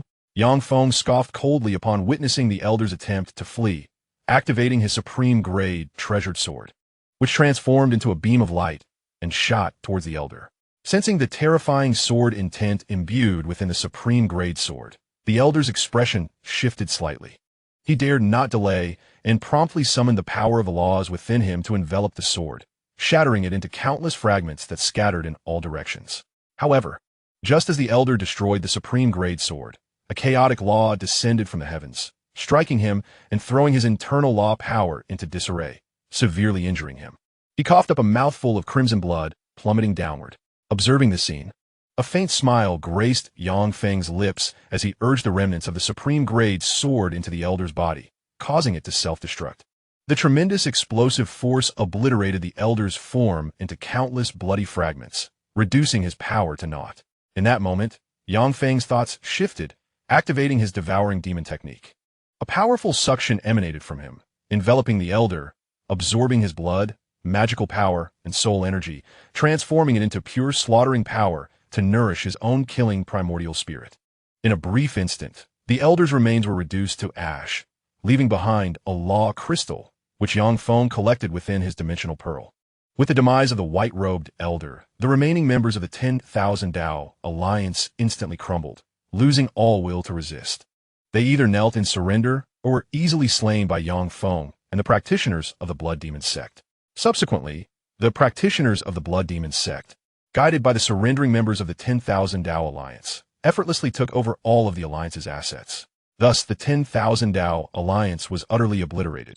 Meanwhile, the 34 leaders of the factions in Chaotic City were awestruck by Yang Feng's formidable combat prowess, reaching out to the law practitioners behind them for urgent discussions on strategies to counter Yang Feng. Chapter 104. The Formation of an Alliance. My lord, the 34 leaders of Chaotic City have united and come to pay a visit. Would you like to meet with them? Su Xiaoming inquired respectfully outside Yang Feng's cultivation chamber. At this moment, 3 days had elapsed since Yang Feng's annihilation of the 10,000 Dao Alliance. During this time, the majority of practitioners in Chaotic City and the surrounding chaotic mountains had been abuzz with discussions about the Blood Demon Sect and Yang Feng, marveling at his terrifying strength. Yet Yang Feng remained in the secluded training chamber, entirely indifferent to the reactions of the outside world. For him, the opinions of others held little significance. What mattered was the cultivation of his own strength. Thus, whenever he found a moment, he would immerse himself in training to enhance his abilities. Bring them to the reception hall. I shall join shortly, Yang Feng stated, his tone devoid of emotion as he opened his tightly shut eyes. Yes, my lord, Su Xiaoming replied respectfully before turning to leave. They must be here for negotiations. If my ambition were to dominate Chaos City, I would not entertain discussions, but rather seek to assimilate them one by one. However, my goal transcends mere dominance. I aspire to secure a stable source of income in Chaos City to fulfill my cultivation needs. With the resources and assets from the Blood Demon Sect and the 10,000 Path Alliance, I have already achieved my anticipated objectives and see no reason to squander time and energy on warfare. After all, each of the 34 factions in Chaos City is backed by cultivators of the Law Realm, and among them may lurk unparalleled power that could obliterate me in an instant. Once Su Xiaoming departed, a flicker of brilliance danced in Yang Feng's eyes as he murmured softly before rising from the training chamber. Shortly thereafter, he arrived at the reception hall, where the leaders of the 34 factions in Chaos City had long awaited his presence. Upon seeing Yang Feng, they all rose and nodded in respectful acknowledgement. Yang Feng soon took his seat at the head of the hall and, surveying those present, spoke in a calm tone. What brings you all to me? Young Master Yang, we wish to forge an alliance, to advance and retreat together. As his words settled, a young woman clad in purple rose to her feet, exclaiming loudly. Please elaborate, Yang Feng replied, maintaining his even demeanor. The alliance consists of 3 primary tenets. The first stipulates that members are forbidden from attacking one another. Should any member breach this pact by assaulting another, all members shall unite against the offender. The second tenet mandates that members share the benefits of Chaos City, equally dividing its tax revenues. Naturally, while enjoying these revenues, members must deploy elite cultivators to uphold order in Chaos City, annihilating any who threaten its stability. The third tenet encourages mutual support among members when one faces peril. All shall lend their aid. The specifics of the alliance are detailed in this contract. I ask you to review it, young Master Yang. Upon hearing Yang Feng's inquiry, the young woman in purple gently explained, tossing an ancient contract towards him. Yang Feng accepted the aged document, a glint of interest flickering in his eyes as he extended his consciousness to meticulously examine its contents. After reading through the contract, he nodded thoughtfully and said, "This alliance appears quite favorable. I am willing to sign." Upon concluding his words, Yang Feng felt a surge of inspiration and imbued a fragment of his spiritual imprint into the contract, establishing an ethereal connection with it. He then waved his hand grandly, returning the contract to the woman clad in purple. Observing Yang Feng's actions and hearing his words, she promptly accepted the contract and inscribed her own spiritual imprint upon it. Subsequently, the leaders of the other 33 factions also left their marks on the contract. Thus, the 35 powers in the City of Chaos formed an alliance, creating a loosely knit collective to jointly safeguard the security and interests of the chaotic realm. Ladies and gentlemen, for any matters in the future, please approach Su Xiaoming directly and refrain from seeking my counsel. After signing the pact, Yang Feng addressed the multitude of faction leaders with a serene expression. With that, he rose and exited the reception hall. Shortly thereafter, Su Xiaoming entered the hall to discuss the specifics of the agreement on behalf of the Blood Demon Sect and the other 34 leaders. With the binding nature of the pact, the Blood Demon Sect would remain undisturbed for an extended period, allowing it to enter a phase of tranquil development. Free from my concerns, Yang Feng murmured softly as he returned to his cultivation chamber to continue practicing the destruction sword technique. Time flowed swiftly like a rushing river, and in the blink of an eye, a week had elapsed. Ding! You have practiced the destruction sword technique, yielding a 1,000-fold return. You have achieved a profound mastery of the technique, comprehending its essence and forging your own path, thereby condensing a fragment of the power of the destruction law. At this moment, a crisp notification chimed in Yang Feng's ears. Countless insights regarding the destruction sword technique flashed through his mind, indelibly etched deep within his consciousness. A fragment of the power of the destruction law began to take shape within his sea of consciousness. Yang Feng realized that with the further condensation of this power, he could form a crystal of the destruction law, advancing to the realm of laws.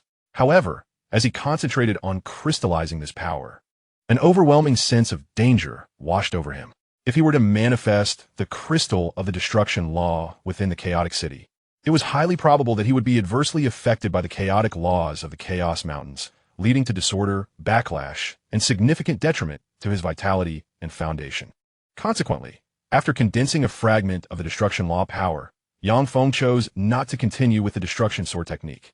Instead, he moved swiftly, vanishing from his position and reappearing in the central area of the Fire Mountain within the Cave Heaven Pearl, where he sat cross-legged to cultivate the Fire God technique. The Fire Mountain was a wondrous volcano, imbued with supremely pure fire elemental energy, rendering it a sacred ground for the cultivation of fire attribute techniques. Yang Feng intended to elevate the Fire God technique to its 7th pinnacle, grasping the essence of the fire law, before departing the Chaos Mountains to break through his bottleneck and ascend to the realm of laws. Before long, a month had passed. In the past month, under the dual assistance of the unique volcanic environment of Flame Mountain and the system of tenfold cultivation returns, Yang Feng effortlessly advanced the Fire God technique to the pinnacle of the 7th layer, brushing against the principles of fire. At this juncture, whenever Yang Feng desired, he could summon the power of the fire principles, breaking through the bottleneck of the Yuanshan realm and ascending to the realm of the laws. With both the destruction sword technique and the Fire God technique having touched upon the power of the laws, remaining in the chaotic land no longer held significant meaning. Thus, Yang Feng rose from the training chamber, collected the majority of the spiritual stones and treasures amassed by the Blood Demon Sect, and after conveying certain matters to Su Xiaoming and other high-ranking members of the sect, he soared into the sky, speeding towards the direction beyond the Chaos Mountains. Chapter 105. Ascension to the Realm of Laws. The oppressive sensation dissipated. He was poised to break the bottleneck and elevate to the realm of laws. Upon emerging from the Chaos Mountains, an invisible pressure lifted from Yang Feng, granting him an overwhelming sense of relief. The recently coalesced principle of destruction began to stir within him, Sensing the stirrings of the destruction principle within his body, Yang Feng's expression remained unchanged. With a flicker of motion, he transformed into a streak of light, landing atop a small mountain several hundred miles outside the Chaos Mountains. There, seated upon a smooth stone, he began to practice the destruction sword technique, further consolidating the principle of destruction. Ding! You have coalesced a strand of the principle of destruction with a tenfold cultivation effect. You have gathered 10,000 strands of the principle of destruction. As Yang Feng condensed a strand of the principle of destruction, a crisp notification echoed in his ears. Strands of destruction principle were birthed within his sea of consciousness, merging into a substantial mass of destructive power. Consolidate. Aware of the transformations within his sea of consciousness, Yang Feng hesitated not for a moment. He immediately mobilized the destructive power within, merging it into a singular crystalline form of the law. Ding! You have coalesced a crystal of the principle of destruction. With the tenfold cultivation effect, your crystal of destruction principle has been enhanced 1,000-fold. A clear notification rang out once more in Yang Feng's ear. An invisible force surged into his sea of consciousness, exponentially amplifying the crystal of destruction principle, causing it to emanate a terrifying wave of destructive energy. As the invisible force receded, Yang Feng did not cease his cultivation. Instead, he continued to practice the destruction sword technique, aiming to reach the extraordinary realm of sanctification, integrating the principle of destruction into his very being so that he could wield it effortlessly at will. A week later, with the assistance of the tenfold cultivation return system, Yang Feng successfully cultivated the destruction sword technique to the extraordinary realm of sanctification, merging the principle of destruction into his essence, allowing him to unleash it freely and spontaneously. However, the destruction sword technique had reached its limits. With no further techniques to pursue, he could only continue to refine and strengthen the principle of destruction, with no immediate prospects for further advancement in the short term. Thus, it is time for me to cultivate the fire god's technique and crystallize the essence of the flame's laws. Feeling the overwhelming force of the laws of destruction coursing through his being, Yang Feng murmured softly and commenced the practice of the fire god's technique. Having already mastered the 7th tier of the fire god's technique to its pinnacle, Yang Feng effortlessly broke through the 7th tier's barrier after a single round of cultivation, coalescing a strand of the flame's law power and ascending to the 8th tier of the fire god's technique. Ding! You have manifested a strand of the flame's law power. With a cultivation effect multiplied 10,000 times, your sea of consciousness now brims with 10,000 strands of the flame's law power. At that moment, a clear notification chimed in Yang Feng's ears. The 10,000 strands of flame's law power aggregated within his sea of consciousness. Subsequently, Yang Feng began to channel the power of the flame's laws, merging them together to crystallize into a flame law crystal. Ding! You have crystallized a flame law crystal. The cultivation effect is multiplied 10,000 times, and your crystallized flame law crystal has been enhanced 1,000-fold. As another melodious notification rang in Yang Feng's ears, an intangible force entered his sea of consciousness, initiating the enhancement of his flame law crystal. Once the unseen force dissipated, Yang Feng felt the terrifying power of the flame law contained within the crystal, a joyful smile gracing his face. Then, with a mere thought, 3 high-grade Dao artifacts soared from the Heaven Pearl, hovering before Yang Feng. These 3 artifacts were the Destruction Divine Sword, the Fire God Armor, and the Wind God Belt. The Destruction Divine Sword, hailing from the ancient cultivation cave, harbored an immense force of destruction. A single swing could rend the heavens and shatter the earth, embodying an unparalleled weapon of annihilation. The Fire God Armor, originating from the Heaven Pearl, contained vast power of the flame's laws embedded with flame law formations. Once activated, it could unleash a protective shield of flame laws, effortlessly deflecting the law attacks of other cultivators. The Wind God Belt, also from the ancient cultivation cave, encompassed formidable wind law power. When invoked, it could activate a grand formation of wind laws, significantly enhancing Yang Feng's speed, allowing him to rival those of the wind law realm.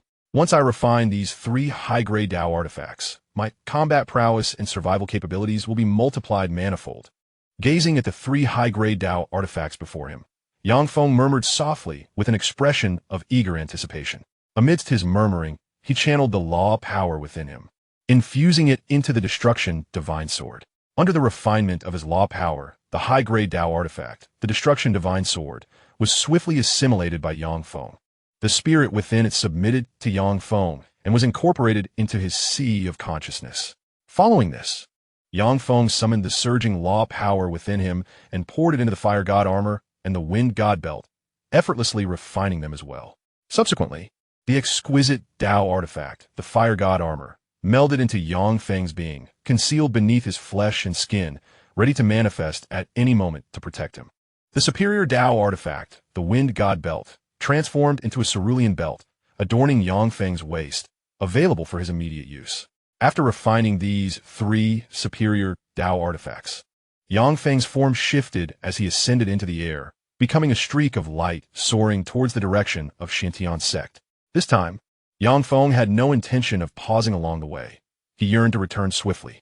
Thus, his speed was astonishing, akin to a flash of lightning, as he traversed the void, drawing ever closer to Xianxia's sect. However, to Yang Feng's astonishment, after traversing merely tens of thousands of miles, he was obstructed by a practitioner at the realm of laws. A slayer, observing the law practitioner blocking his path, and sensing the aura of the slaying laws radiating inadvertently from him, Yang Feng furrowed his brows, a gasp of alarm echoing within his mind.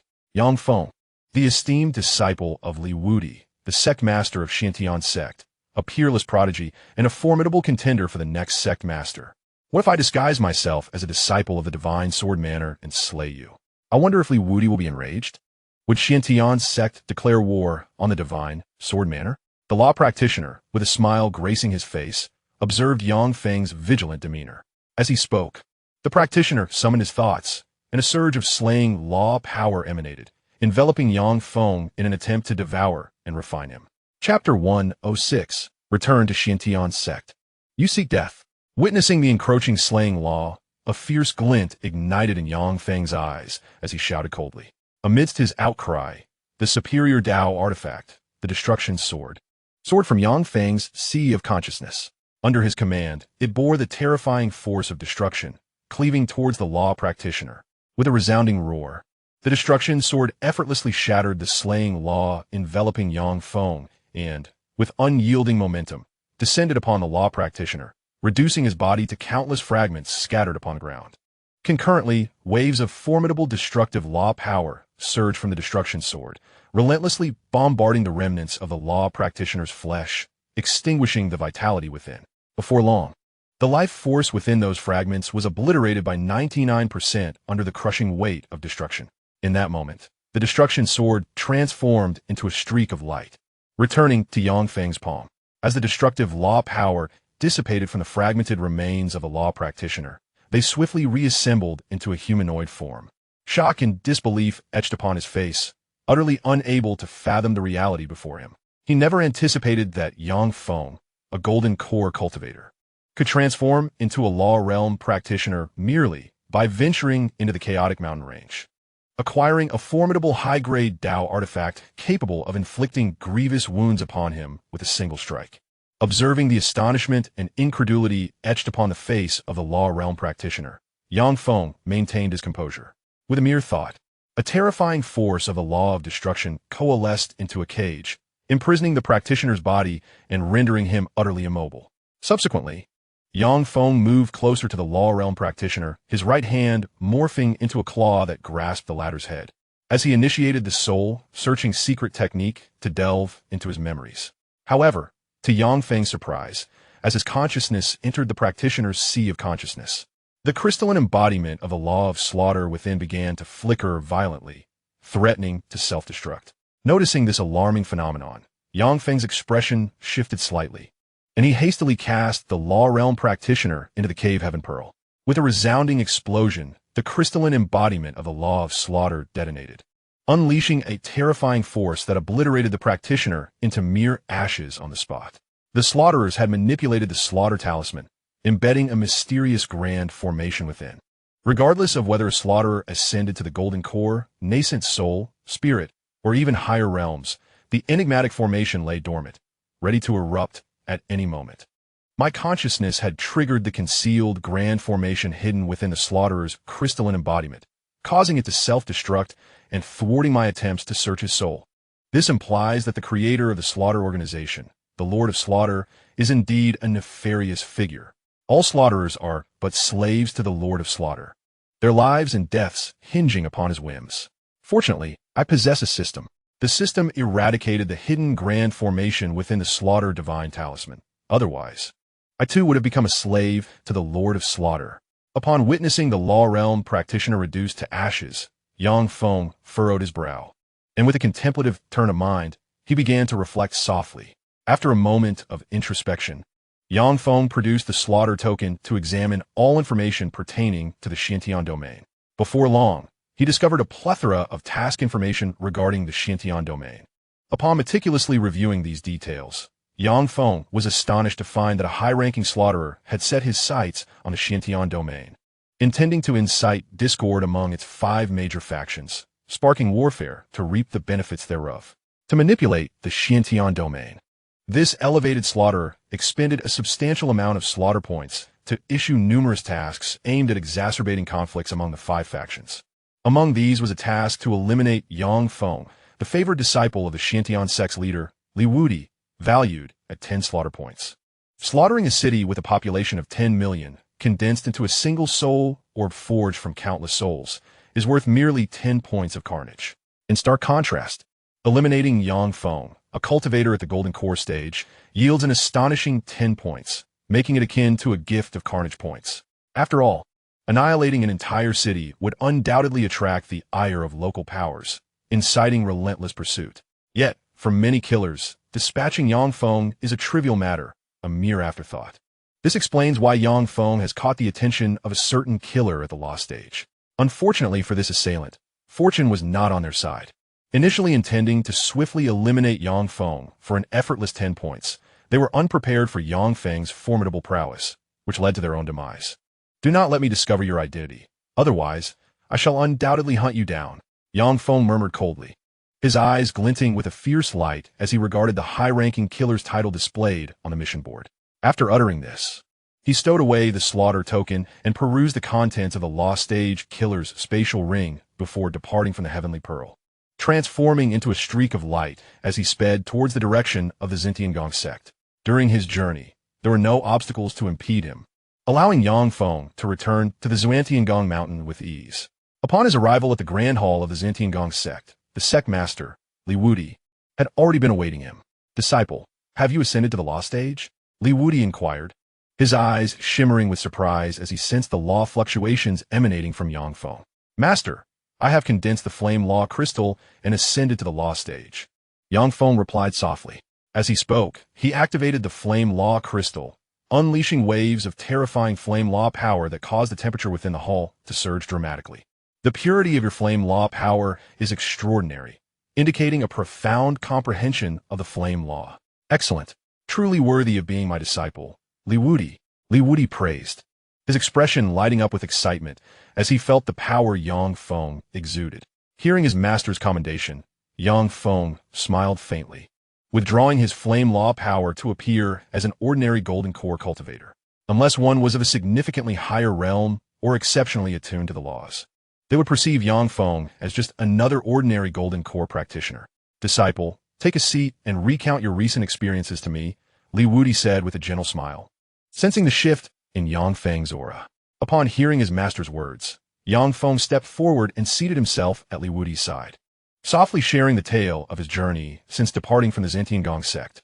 However, certain matters that were sensitive in nature were deliberately omitted from his account. Disciple, although your absence from the sect has not been lengthy, your experiences are indeed rich and your accomplishments extraordinary, leaving me in awe. I shall dispatch individuals to conduct a thorough investigation regarding the incident of your ambush, striving to uncover the mastermind behind the assailant. As for those who sow discord in the Xianxia domain, you need not fret. The strength and foundation of our Xianxia sect far exceed the imagination of outsiders, enabling us to effortlessly confront any crisis. At merely 20 years of age, you have attained a realm of laws, truly deserving to be hailed as an unparalleled prodigy. An extraordinary talent. In our Qianwu continent, practitioners at the realm of laws are regarded as high-end combatants, elite powerhouses, and the pillars of their sects. Thus, whenever a sect in our Qianwu continent gains a practitioner at the realm of laws, a grand ceremony is conducted to celebrate the emergence of a top-tier powerhouse. Therefore, I wish to hold a ceremony in your honor, extending invitations to all reputable sects in the Eastern State to witness and let them know that our Xianxia sect has produced a prodigy with the potential of a true immortal. Upon hearing Yang Feng's narration, Li Wudi responded with a smile. Master, when will the ceremony take place? What must I do? Yang Feng gently inquired. The ceremony requires time for preparation. Let us set it for a year from now. You need not concern yourself with anything, but rather focus on your cultivation to enhance your strength and combat ability. Now that you are a practitioner at the realm of laws, according to our Xianxia sect's regulations, you may be promoted from a true inheritance disciple to the vice sect master. Furthermore, as the vice sect master, you shall gain the privilege to enter the Xianxia secret realm for cultivation. The Xianxia secret realm is the foundation of our sect, a sanctum for the vice sect master and the esteemed elders, brimming with abundant spiritual energy, countless heavenly materials, and numerous cultivation treasures. Among them, the Forest of Law tablets houses over 100,000 law stone tablets, allowing practitioners to comprehend the power of the laws, making it exceptionally suitable for you as a novice in the realm of laws. Kulme, I shall first assist you in handling the procedures for your promotion to Vice Sect Master, and then guide you into the Xianxia secret realm's Forest of Law tablets for your cultivation. As Yang Feng concluded, Li Wudi softly remarked. Rising, Li Wudi proceeded towards the exit, with Yang Feng following closely behind him, heading toward the main hall of the Xianxia sect headquarters. Soon, Yang Feng accompanied Li Wudi to the Internal Affairs Hall deep within the Xianxia mountain range. At this moment, an elder clad in a purple robe awaited them within the hall. Disciple, this is the master of the Internal Affairs Hall, Li Jie. Li Wudi introduced the elder to Yang Feng. True inheritance, disciple Yang Feng pays respects to Hall Master Li. Yang Feng greeted respectfully, his tone filled with reverence. Yang Feng, your matters have already been conveyed to me by the sect master. From today forth, you shall assume the esteemed position of vice sect master of our Xianxia sect, standing on equal footing with me. There is no need for such formality. You may simply address me as brotherly. Upon hearing Yang Feng's greeting, Li Jie responded with a beaming smile. Afterward, Li Jie produced a spatial ring from his bosom and handed it to Yang Feng, saying, Junior Brother Yang, within this ring resides your identity token as Vice Sect Master, 2 sets of ceremonial attire, a low-grade Dao artifact shield, and various other benefits associated with your new role. Please take a moment to examine it. If all is in order, kindly return me the identity token of the true inheritor. Yang Feng accepted the spatial ring and, after scanning its contents with his spiritual sense to confirm their accuracy, retrieved the true inheritor token and presented it to Li Jie. Observing that Yang Feng had completed the formalities to become Vice Sect Master, Li Wudi, standing nearby, turned to Li Jie and said, Shortly, you shall announce Yang Feng's ascension to the realm of laws and his promotion to Vice Sect Master, bringing joy to our disciples of the Xianxia sect. Additionally, the grand ceremony for Yang Feng's attainment of the law will take place exactly 1 year from today. Make the necessary preparations and ensure that the invitations are dispatched promptly to every sect in the Eastern State. Yes, esteemed sect master. Li Jie responded with utmost respect upon hearing Li Wudi's words. After receiving Li Jie's affirmative reply, Li Wudi departed the Internal Affairs Hall, taking Yang Feng with him as they soared towards the depths of the Xianxia mountain range. Having entered the sect 4 years ago and at the tender age of 20, Yang Feng has already reached the realm of laws and has become our vice sect master. Such an accomplishment is truly astonishing and beyond belief. Given the current circumstances, it is likely that Yang Feng will become the next sect master of the Xianxia sect. I must ensure that Yang Feng's ceremony is organized splendidly and with great festivity. Once the news of Yang Feng's ascension to the realm of laws and promotion to Vice Sect Master spreads, I can only imagine that our disciples will be so astonished they will find it difficult to sleep. As he watched Yang Feng's departing figure, Li Jie mused softly to himself with a smile. After his quiet contemplation, he summoned Wang Bin, the Vice Master of the Internal Affairs Hall, along with numerous stewards, to arrange the preparations for the Grand Hall of Laws. Before long, the news of Yang Feng's attainment of the realm of laws and his promotion to Vice Sect Master spread from the Internal Affairs Hall, rapidly reaching the entirety of the Xianxia sect and swiftly extending throughout the entire Xianxia domain. Simultaneously, several inner disciples of the Internal Affairs Hall set forth, bearing invitations as they flew towards the various sects in the eastern state. Yang Feng's rise to the realm of laws and his promotion to vice sect master is indeed astonishing. I have cultivated for over 500 years and have reached the Yuanshan realm, which I considered a significant achievement, feeling like a genius. Yet, when compared to Yang Feng, I find my own accomplishments rather trivial. Yang Feng has only been in the sect for 4 years and has already reached the realm of laws. Such feats are simply unfathomable. It has barely been any time since Yang Feng was promoted to true inheritor, and now he has ascended to vice sect master. This rate of advancement is truly remarkable. The lord of the sect will not abdicate for another century. Given Yang Feng's pace of cultivation, by the time the lord steps down, he will have likely ascended to the realm of virtual immortals, or even true immortals, effortlessly becoming the next sect leader. Upon hearing the news from the Internal Affairs Hall, the disciples and elders of the Xianxia sect were struck with astonishment, unable to suppress their gasps and discussions. Chapter 108, The Forest of Law Steel. Yang Feng has been promoted to the position of vice sect leader. Such rapid advancement. I must seek out the ancestor to gather information regarding Yang Feng. Wang Lei, upon learning of Yang Feng's promotion, was momentarily taken aback, a flicker of disbelief crossing his eyes as he murmured softly, then hastened toward the depths of the Xiantian mountain range. Brother Feng has reached the realm of laws and ascended to the role of vice sect leader. This is truly astonishing. With Brother Feng as vice sect leader, our Yang family shall walk with confidence within the Xiantian sect. Let it be known, we shall not tolerate bullying or oppression. Otherwise, Brother Feng will not spare you. While we do not bully the weak, we shall not allow anyone to mistreat members of the Yang family. With Brother Feng's elevation to the realm of laws, our family status within the Xiantian sect will soar. Since Brother Feng has attained such heights, we must also strive diligently in our cultivation, lest we bring shame upon him. Upon receiving the news of Yang Feng's promotion to vice sect leader, Yang Tian and the other members of the Yang family displayed expressions of excitement and exhilaration, engaging in animated discussions filled with delight. I always knew that Yang Feng possessed extraordinary talent, destined for remarkable achievements. However, I never anticipated that within just a few years, he would surpass my own cultivation, truly astonishing. Upon hearing of Yang Feng's promotion, Li Su, the city lord of Xiantian City, was momentarily stunned, expressing a heartfelt exclamation. Yang Feng has reached the realm of laws and become vice sect leader. How utterly incredible. Elder Zhao Hai, overwhelmed by disbelief, murmured softly upon receiving the news from the Internal Affairs Hall. Elder Zhao, with Yang Feng's promotion to vice sect leader, you have gained a formidable ally. Remember, Elder Zhao, Yang Feng was brought into the sect by you. With his elevation, the sect will undoubtedly reward you handsomely. Elder Zhao, given your connection with Yang Feng, your future prospects are boundless. Do not forget us when you reach great heights. Elder Zhao, you must host a banquet today.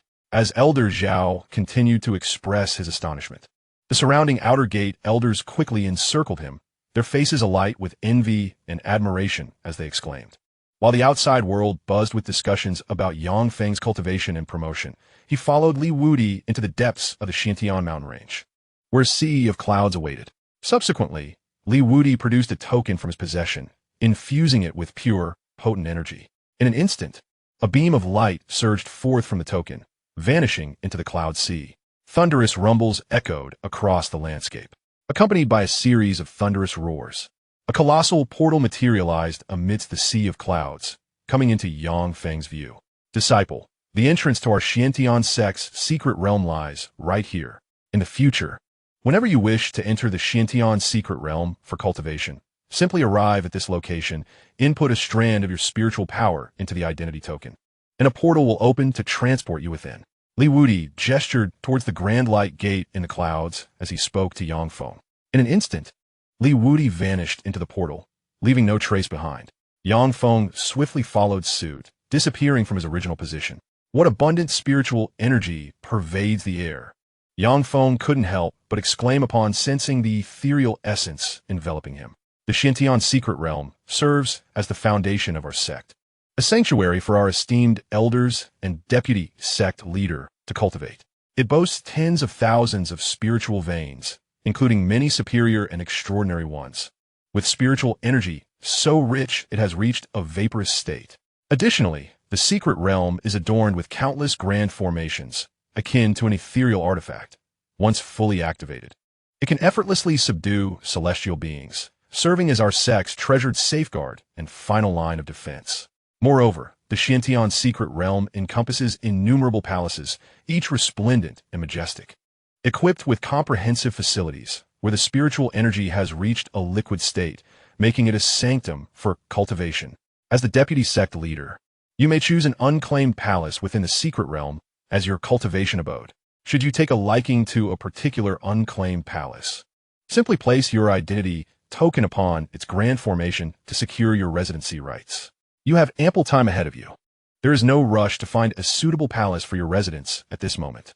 Your foremost priority now is to proceed to the Forest of Law Tablets, to comprehend the principles contained therein, thereby enhancing your cultivation prowess. This preparation will enable you to manifest astonishing strength and combat capability at the Law Festival in a year's time, striking awe into other sects. Upon hearing Yang Feng's admiration, Li Wudi gently elucidated the Xianxia's secret realm before leading Yang Feng deeper into its confines. Before long, Yang Feng found himself following Li Wudi to a vast, flat expanse. The barren land was dotted with law tablets, each inscribed with the mysteries of law, and myriad beams of law light flickered, illuminating the sky above the expanse with a dazzling display. Disciple, ahead lies the Forest of Law Tablets. Within this grove, there are over 100,000 various law tablets, some of which harbor exceptional principles. Here, immerse yourself in contemplation and cultivation. Li Wudi pointed towards the multitude of tablets, softly instructing Yang Feng. With that, Li Wudi took flight towards the horizon, while Yang Feng expanded his consciousness, enveloping the Forest of Law Tablets in search of the tablet that resonated with him. As Yang Feng's consciousness approached the stone tablet of the laws, it was abruptly halted by an invisible barrier, preventing any further advance. Noticing this, Yang Feng realized that the forest of stone tablets forbade the use of spiritual senses, so he withdrew his consciousness and stepped slowly into the grove. Upon observing the dozens of stone tablets before him, he quietly closed his eyes and began to attune himself to the energies surrounding him. Soon, he established a connection with one of the stone tablets in the forest. With his eyes now open, guided by this connection, he ventured deeper into the grove. As he walked, he encountered several vice masters and elders of the Zhantiangong, their presence radiating an aura of the laws, which left him in quiet admiration of the profound heritage of the sect. After a quarter of an hour, Yang Feng arrived before a towering stone tablet, over 3 zhang high, exuding a robust aura of fire laws. He seated himself cross-legged, immersing himself in the comprehension of the fire laws embodied within the tablet. Ding!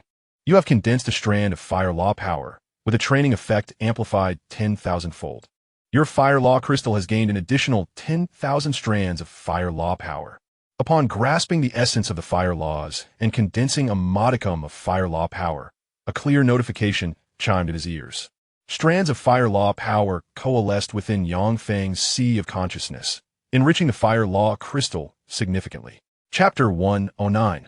Comprehending 10 Laws. I have thoroughly comprehended the fire laws inscribed upon this tablet. It is time to seek another, he murmured softly as he opened his eyes after 3 days, rising to find a more suitable stone tablet.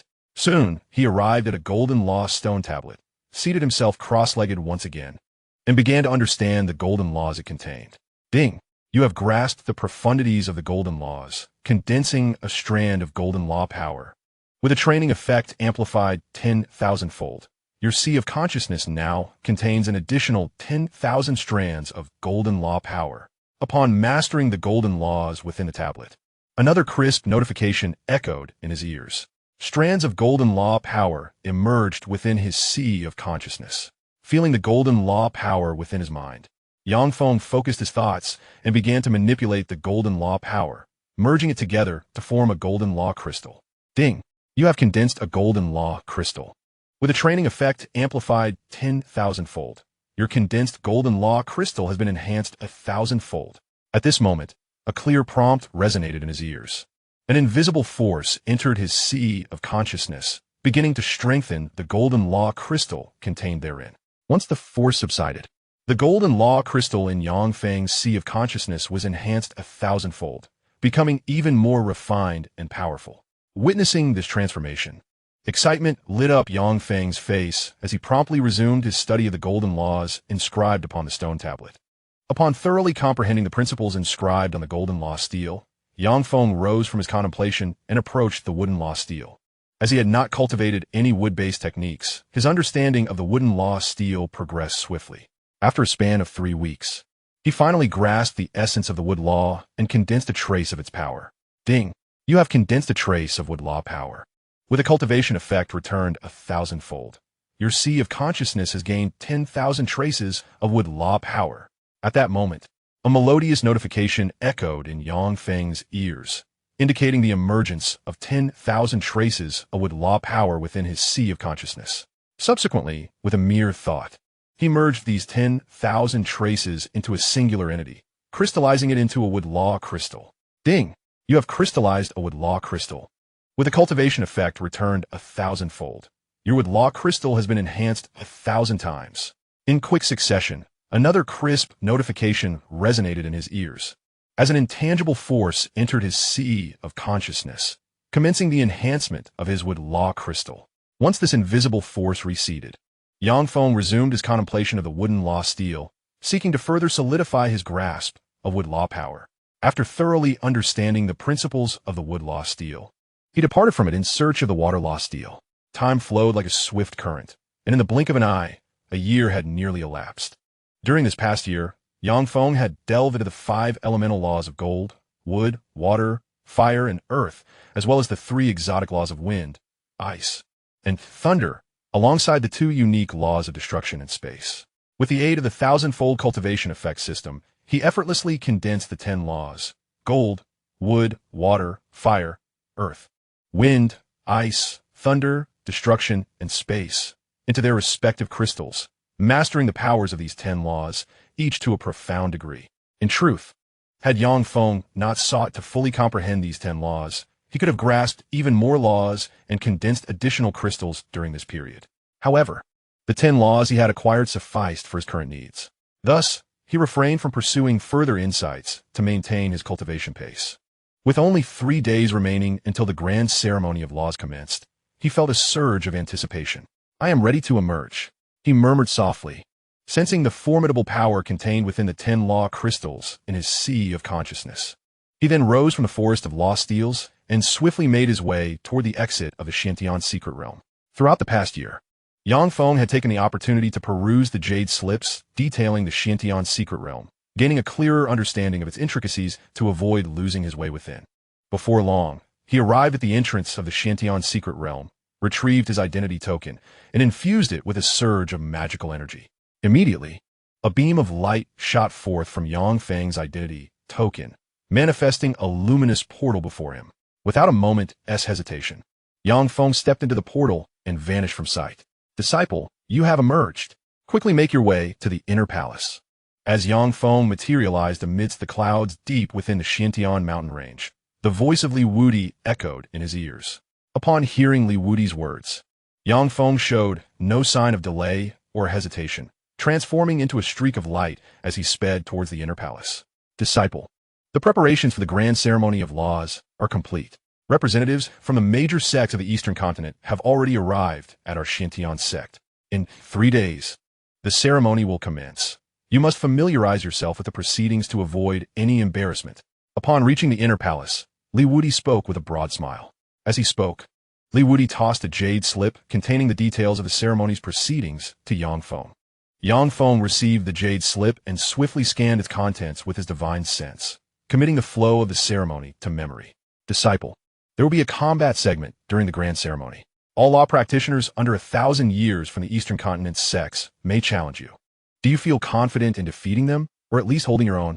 Noticing that Yang Feng had reviewed the slip, Li Wudi inquired softly.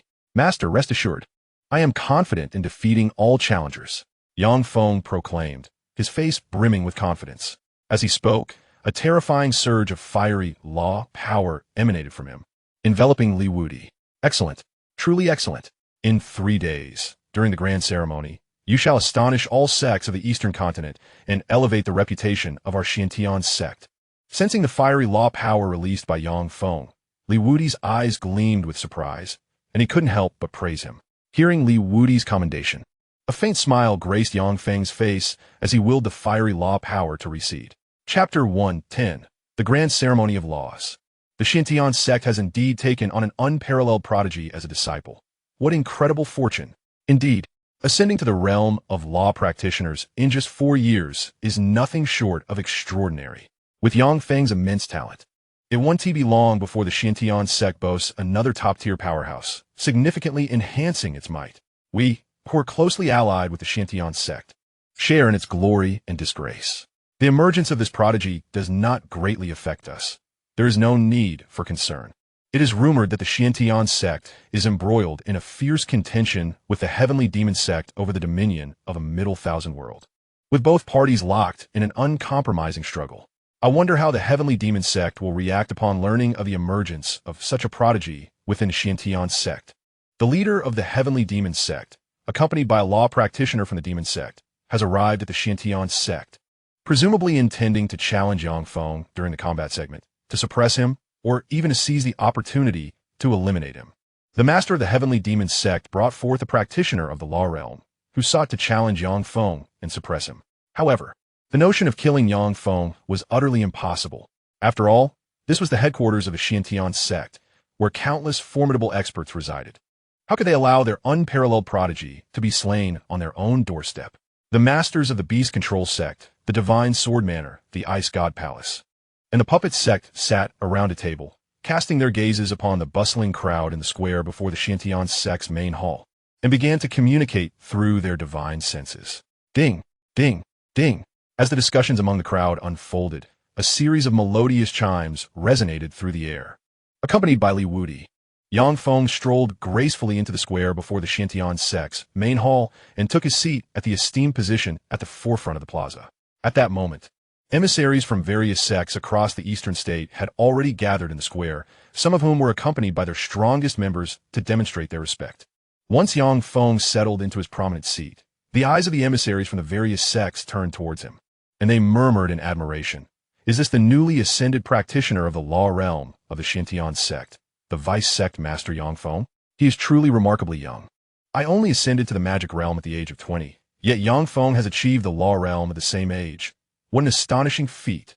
A practitioner of the law realm at merely 20 years old is not only an unparalleled prodigy in our eastern state, but also a rare genius across the entire Tianwu continent. With such extraordinary talent, the Xianxia sect is destined to produce another true immortal powerhouse in the future. As the crowd expressed their astonishment, Li Jie, the head of the internal affairs hall of the Xianxia sect, stepped forward and addressed everyone with a commanding voice. The law ceremony is officially commencing. Please enjoy the sword dance prepared by our Xianxia sect. No sooner had Li Jie finished speaking than a group of disciples clad in white attire, wielding long swords, surged forth from the main hall of the Xianxia sect and entered the vast square.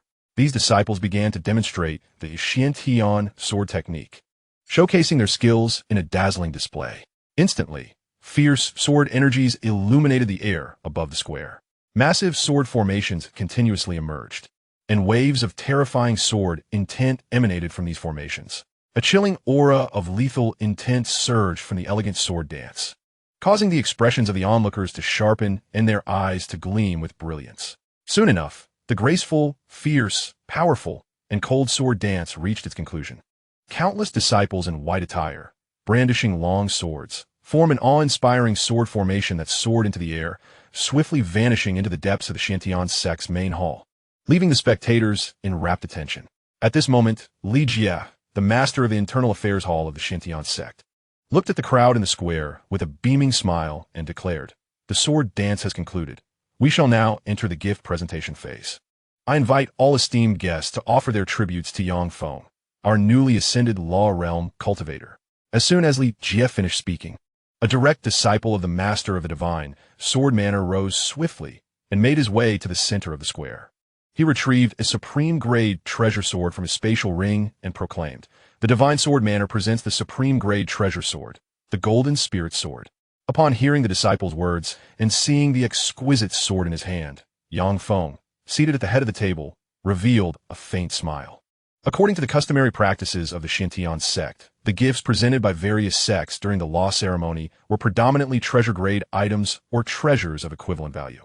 If a sect were to offer a gift surpassing the treasure grade, reaching the artifact grade, it would imply that the sect sought favor from the Xianxia sect and the newly minted Law Realm cultivator.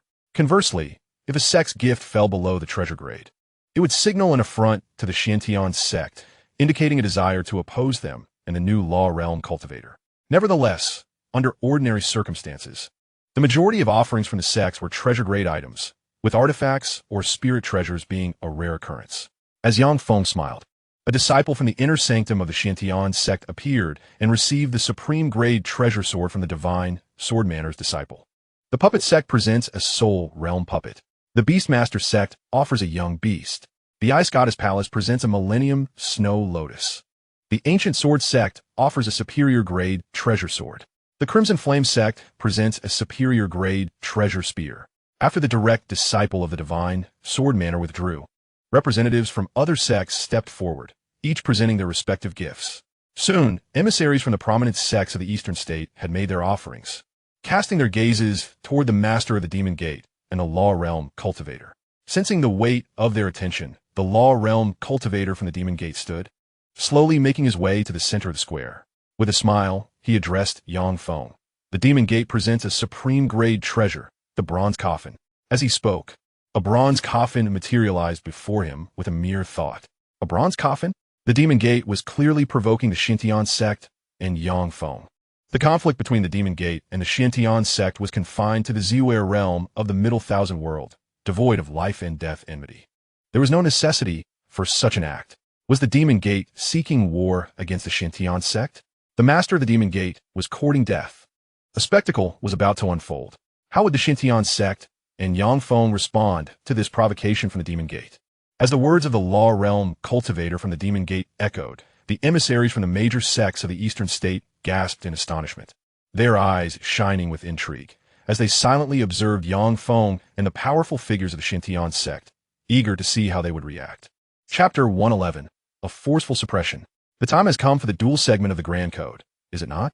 Yang Feng, I am Luo Lai, a direct disciple of the Heavenly Demon Sect's master, and I wish to challenge you.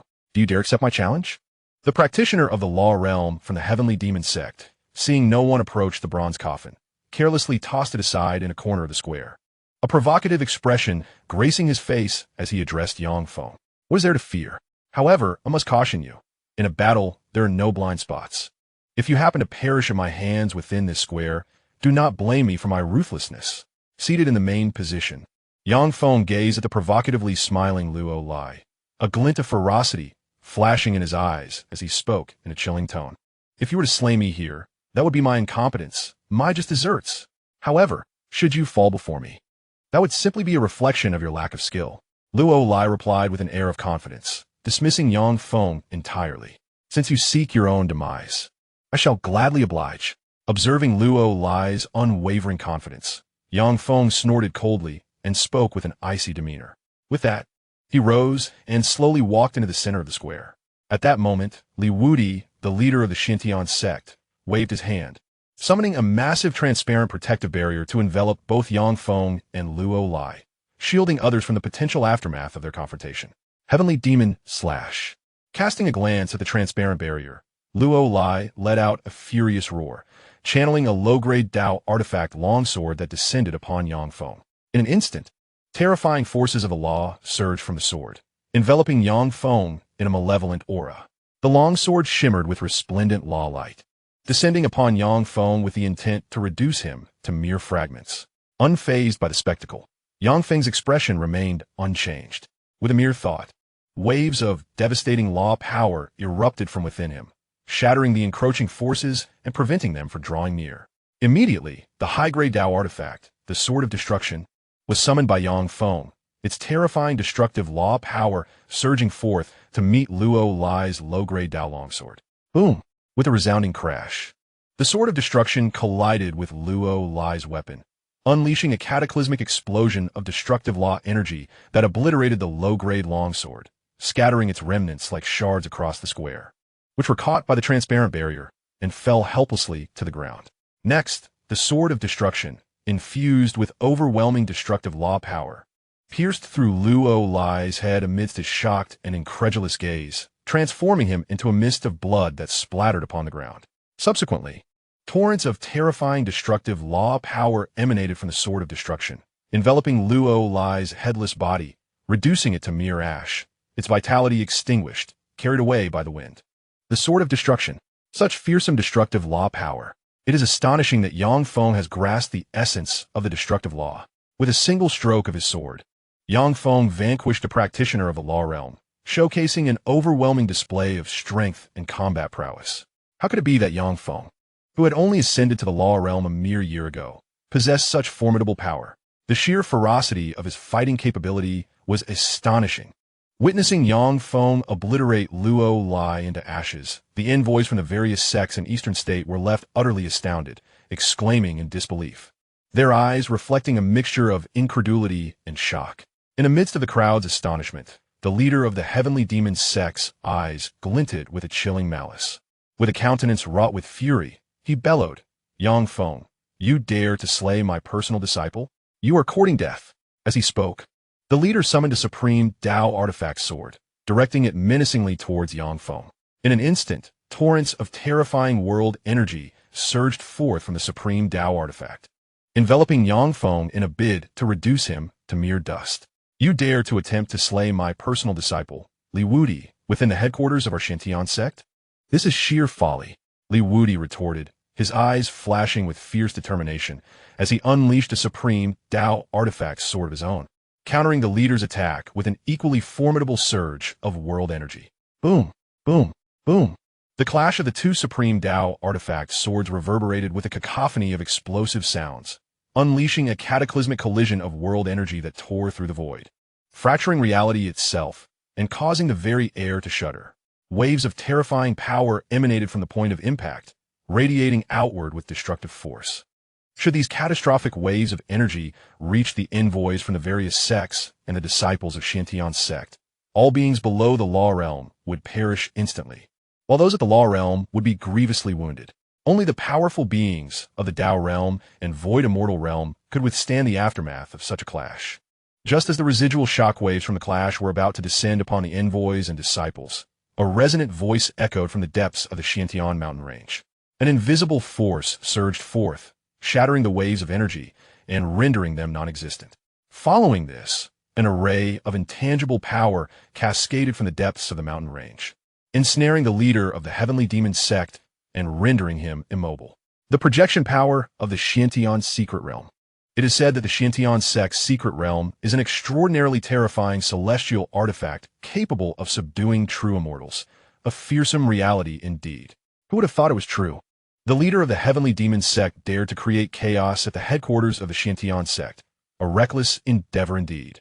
One would assume that a practitioner of the void immortal realm would possess greater wisdom than to act so foolishly. It is said that the leader of the heavenly demon sect is quite astute, yet today he has displayed such folly. Observing the leader, ensnared by an unseen force, the envoys from various sects of the eastern state began to murmur amongst themselves, their expressions rife with confusion and astonishment. Li Wudi, release me at once, or we, the heavenly demon sect, shall declare war on your Xiantian sect. The leader of the heavenly demon sect bellowed, his countenance twisted with fury as he felt the constraining power coursing through him. Declare war, then? Does the Xiantian sect fear the likes of you? Li Wudi retorted, his eyes flashing with menace. You have disrupted my disciple's ceremonial gathering, a crime deserving of death, and thus I condemn you to execution. With a fierce glare directed at the wrathful leader, Li Wudi summoned the power of the Xiantian secret realm, eradicating the heavenly demon sect's leader, reducing him to mere ashes that scattered in the wind. Chapter 112, Declaration of War in the Purple Moon Realm. The leader of the heavenly demon sect is dead. Surely, the heavenly demon sect will not let this transgression go unpunished.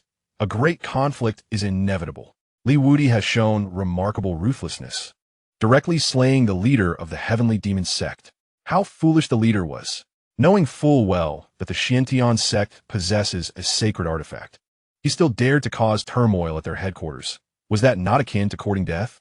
The leader of the heavenly demon sect was not merely foolish. He believed that the Xiantian sect would not dare to kill him. Indeed, the leader must have thought the Xiantian sect was too timid to take such drastic measures. Otherwise, How could he act so brazenly? The Xianxia sect has proven its mettle, executing their decision without the slightest hesitation. They are evidently prepared to engage in warfare with the Heavenly Demon Sect. Both the Xianxia sect and the Heavenly Demon Sect are premier sects. Their conflict will undoubtedly impact the entire Eastern state. Witnessing the demise of the Heavenly Demon Sect's leader at the hands of Liwudi, the envoys from various sects of the Eastern state were taken aback, expressing their astonishment in hushed tones. In quick succession, the envoys took their leave from the Xianxia sect, eager to report the events that transpired to their respective higher-ups. Observing this, Liwudi remained impassive, delegating the subsequent matters to the head of the Internal Affairs Hall. Li Jie, before soaring into the air, transforming into a streak of light, heading towards the Xianxia secret realm. Evidently, Liwudi sought counsel with the revered elders of the Xianxia sect who reside within the secret realm. After a brief hesitation, Feng entered the grand hall of the Xianxia sect headquarters, patiently awaiting his return. Shortly thereafter, Liwudi emerged from the Xianxia secret realm, first declaring war on the Heavenly Demon Sect, and subsequently issuing war missions from the Internal Affairs Hall, which included the extermination of Heavenly Demon Sect cultivators and the destruction of their resource points. Having accomplished these tasks, Liwudi approached Feng within the Grand Hall, stating, "Disciple, there are over 10 realms separating us from the Heavenly Demon Sect. Dismantling their resource points and slaying their cultivators will prove exceedingly challenging. However, we are both vying for a middle thousand world, the Purple Moon Realm. Thus far, the Heavenly Demon Sect has dispatched over 10 cultivators of the Law Realm, thousands of disciples above the Golden Core stage, and tens of thousands of inner and outer disciples into the Purple Moon Realm. Should our Xianxia sect succeed in annihilating the cultivators sent by the Heavenly Demon Sect within the Purple Moon Realm, we can significantly weaken the influence of the Purple Moon Realm and deliver a severe blow to the arrogance of the Heavenly Demon Sect. The Purple Moon Realm is a middle thousand world, accommodating only those of the Law Realm and below, while those at the Cave Heaven Realm and above cannot enter. My disciple possesses formidable strength and wields a superior Tao artifact, rendering him nearly invincible among his peers. Thus, I intend to appoint you to lead a team into the Purple Moon Realm to eradicate the Heavenly Demon Sect's presence there, unifying the realm and transforming it into a resource point for our Xianxia sect." Upon hearing Liwudi's words, Feng exhibited neither hesitation nor doubt, promptly responding, "Master, I am willing to lead the team into the Purple Moon Realm and eradicate the Heavenly Demon Sect's cultivators there." Upon receiving Feng's affirmative answer, a faint smile flickered in Liwudi's eyes as he softly remarked, "Excellent. Here is the detailed intelligence on the Purple Moon Realm. Study it thoroughly to be well prepared. Tomorrow at noon, you shall lead a group of disciples from Xianxia sect into the Purple Moon Realm." While speaking, Liwudi produced a jade slip from his person and handed it to Feng. Thereafter, Liwudi rose and departed from the main hall, while Feng extended his consciousness to peruse the contents of the jade slip. Soon, Feng comprehended the information within the slip, acquiring a clear understanding of the Purple Moon Realm. This realm, situated in a foreign space, is characterized by the presence of a radiant purple moon at night and a unique mineral known as purple moonstone, hence its name. The territory of the Purple Moon Realm is immensely vast, with an exceptionally rich concentration of spiritual energy. In certain locales, its density rivals that of the Xianxia sect's headquarters. Moreover, the Purple Moon Realm features a large spatial passage connected to the Demon Realm, through which dense demonic energy permeates, corroding parts of the territory and transforming them into demonic domains teeming with treasures from the Demon Realm. The Purple Moon Realm, with its abundant spiritual energy and resources, alongside its connection to the Demon Realm, has garnered the attention of both the Heavenly Demon Sect and the Xianxia sect in their quest to dominate the Purple Moon Realm. Both sects have dispatched numerous elite cultivators, seeking to conquer it and convert it into a resource point for their respective sections. However, the indigenous forces of the Purple Moon Realm are formidable, with several Law Realm cultivators stationed there. Concurrently, the demonic domains within the Purple Moon Realm are also home to numerous Law Realm demon cultivators. Consequently, neither the Heavenly Demon Sect nor the Xianxia sect can swiftly conquer the Purple Moon Realm. Ultimately, both sects have established their territories within the realm, creating a stalemate alongside the native forces and the demonic entities of the Purple Moon Realm. Not long ago, at the border between the territories controlled by the Heavenly Demon Sect and the Xianxia sect, a concealed dragon vein was discovered, igniting an intense conflict between the two factions, resulting in significant casualties and escalating animosity. This incident also served as one of the motivations for the leader of the Heavenly Demon sect to disrupt Yang Feng's grand ceremony of laws with his personally chosen disciples. Upon learning about the circumstances in the Purple Moon realm, Yang Feng set aside the jade slip and closed his eyes in contemplation. During this time, the news of the Xianxia sect declaring war on the Heavenly Demon sect swiftly spread throughout the entire Xianxia sect and the Xianxia domain, rapidly reaching all major forces in the eastern state, drawing their attention and concern. In response to this news, the Heavenly Demon sect promptly declared war on the Xianxia sect, designating its cultivators as primary targets. Concurrently, the Heavenly Demon sect issued a bounty within its ranks for the extermination of Xianxia sect cultivators, offering lavish rewards for each Xianxia disciple slain.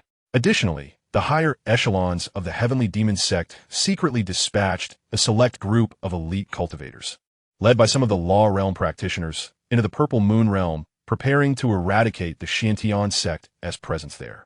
Given the considerable distance from the Heavenly Demon sect to the Xianxia domain, a direct assault was impractical. Thus, annihilating the Xianxia cultivators in the Purple Moon realm became the optimal strategy for undermining the morale and weakening the strength of the Xianxia sect.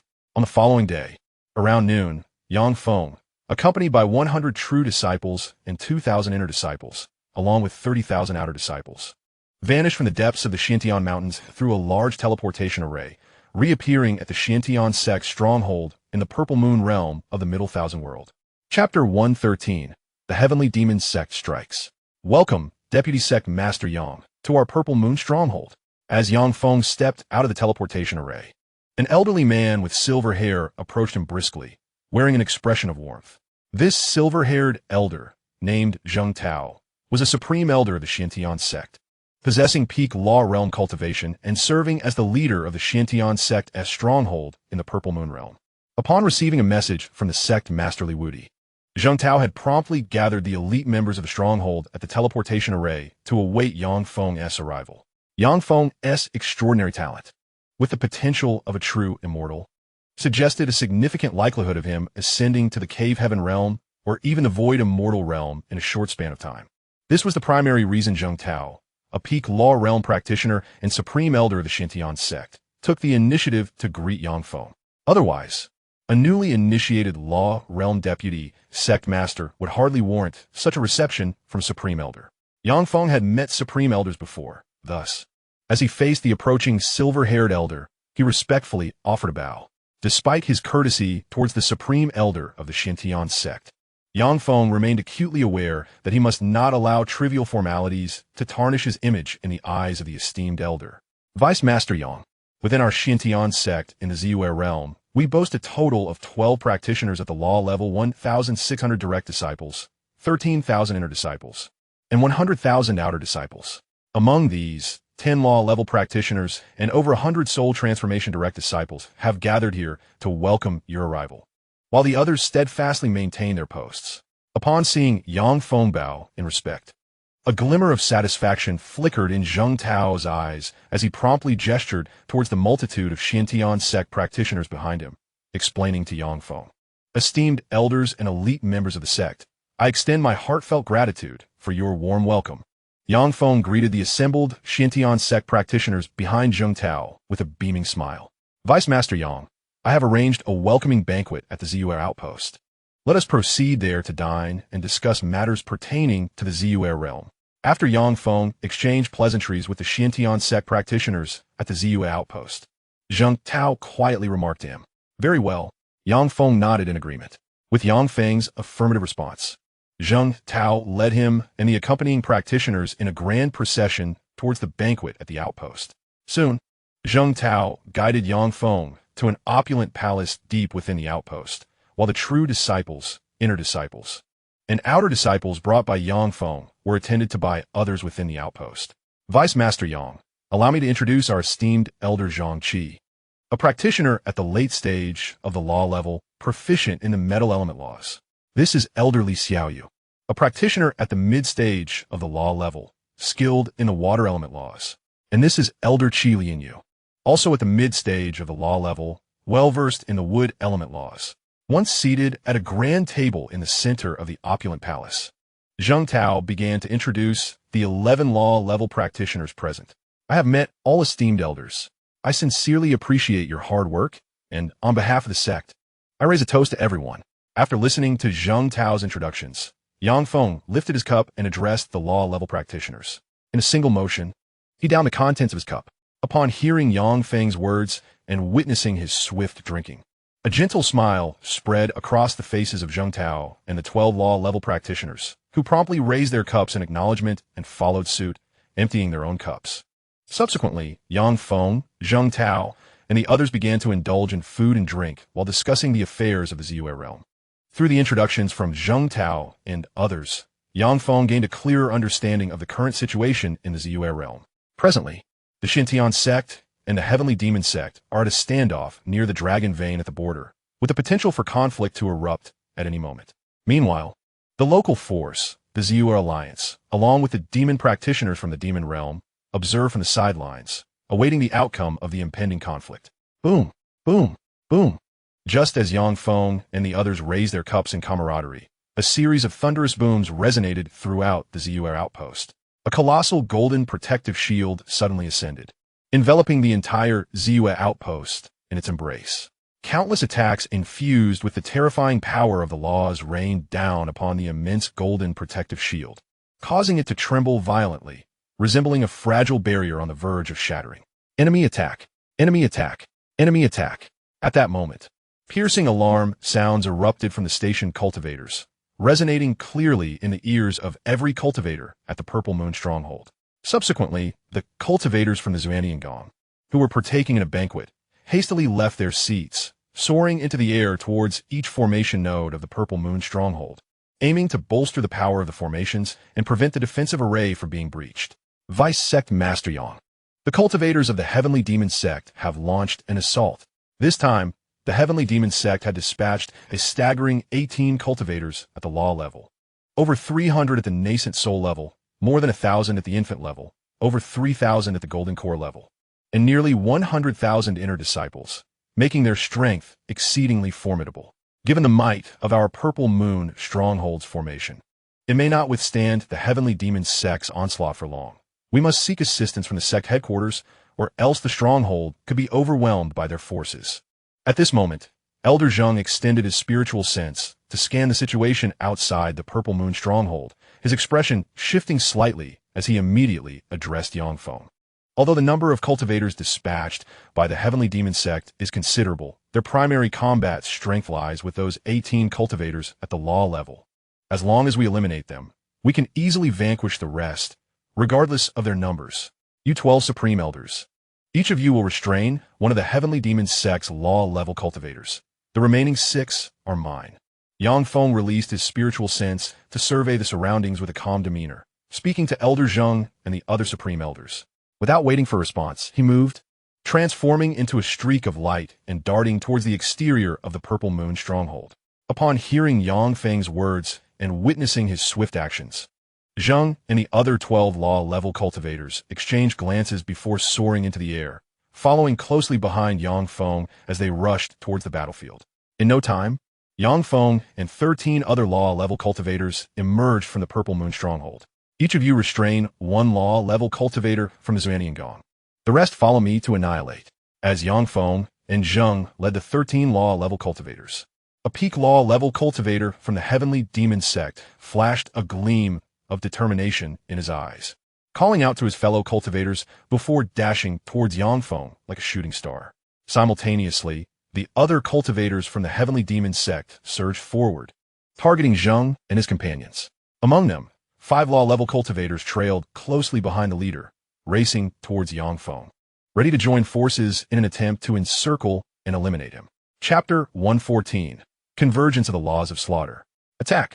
The leader of the Tianma sect, a cultivator at the Law Realm, let out a furious roar as he summoned the power of the laws within him, channeling it into a low-grade Dao artifact sword. The sword transformed into a streak of light, hurtling directly towards Yang Feng. Kill! Kill! Kill! The other 5 cultivators from the Tianma sect echoed his battle cry. also unleashing their law powers to propel their own low-grade Dao artifacts at Yang Feng, intent on obliterating him on the spot. Unfazed by the onslaught from the 6 Law Realm cultivators, Yang Feng remained composed. With a mere thought, he activated the spatial laws, vanishing from his original position and effortlessly evading the strikes of the 6 low-grade Dao artifacts. Spatial traversal. The laws of space. When did Yang Feng master the laws of space? Wasn't he supposed to have comprehended the laws of destruction? How could he possibly traverse space? Witnessing Yang Feng's sudden disappearance and the residual fluctuations of the spatial laws at the location he once occupied, the 6 cultivators of the Tianma sect were left aghast, unable to restrain their astonishment. Destruction, sword technique. At that moment, Yang Feng reappeared not far from the 6 Law Realm cultivators. With a soft exclamation, he summoned the power of destruction from within, infusing it into his high-grade Dao artifact, the Destruction Divine Sword, causing it to radiate with brilliance. Immediately, the Destruction Divine Sword unleashed terrifying waves of destruction, coalescing into several long dragons of destruction, charging at the 6 cultivators. Boom, boom, boom. Accompanied by a series of thunderous explosions, the 6 long dragons of destruction streaked through the void, crashing into the cultivators amidst their horrified gazes, detonating with catastrophic force. The overwhelming explosive power severely injured the 6 Law Realm cultivators, reducing them to countless bloody fragments scattered across the ground.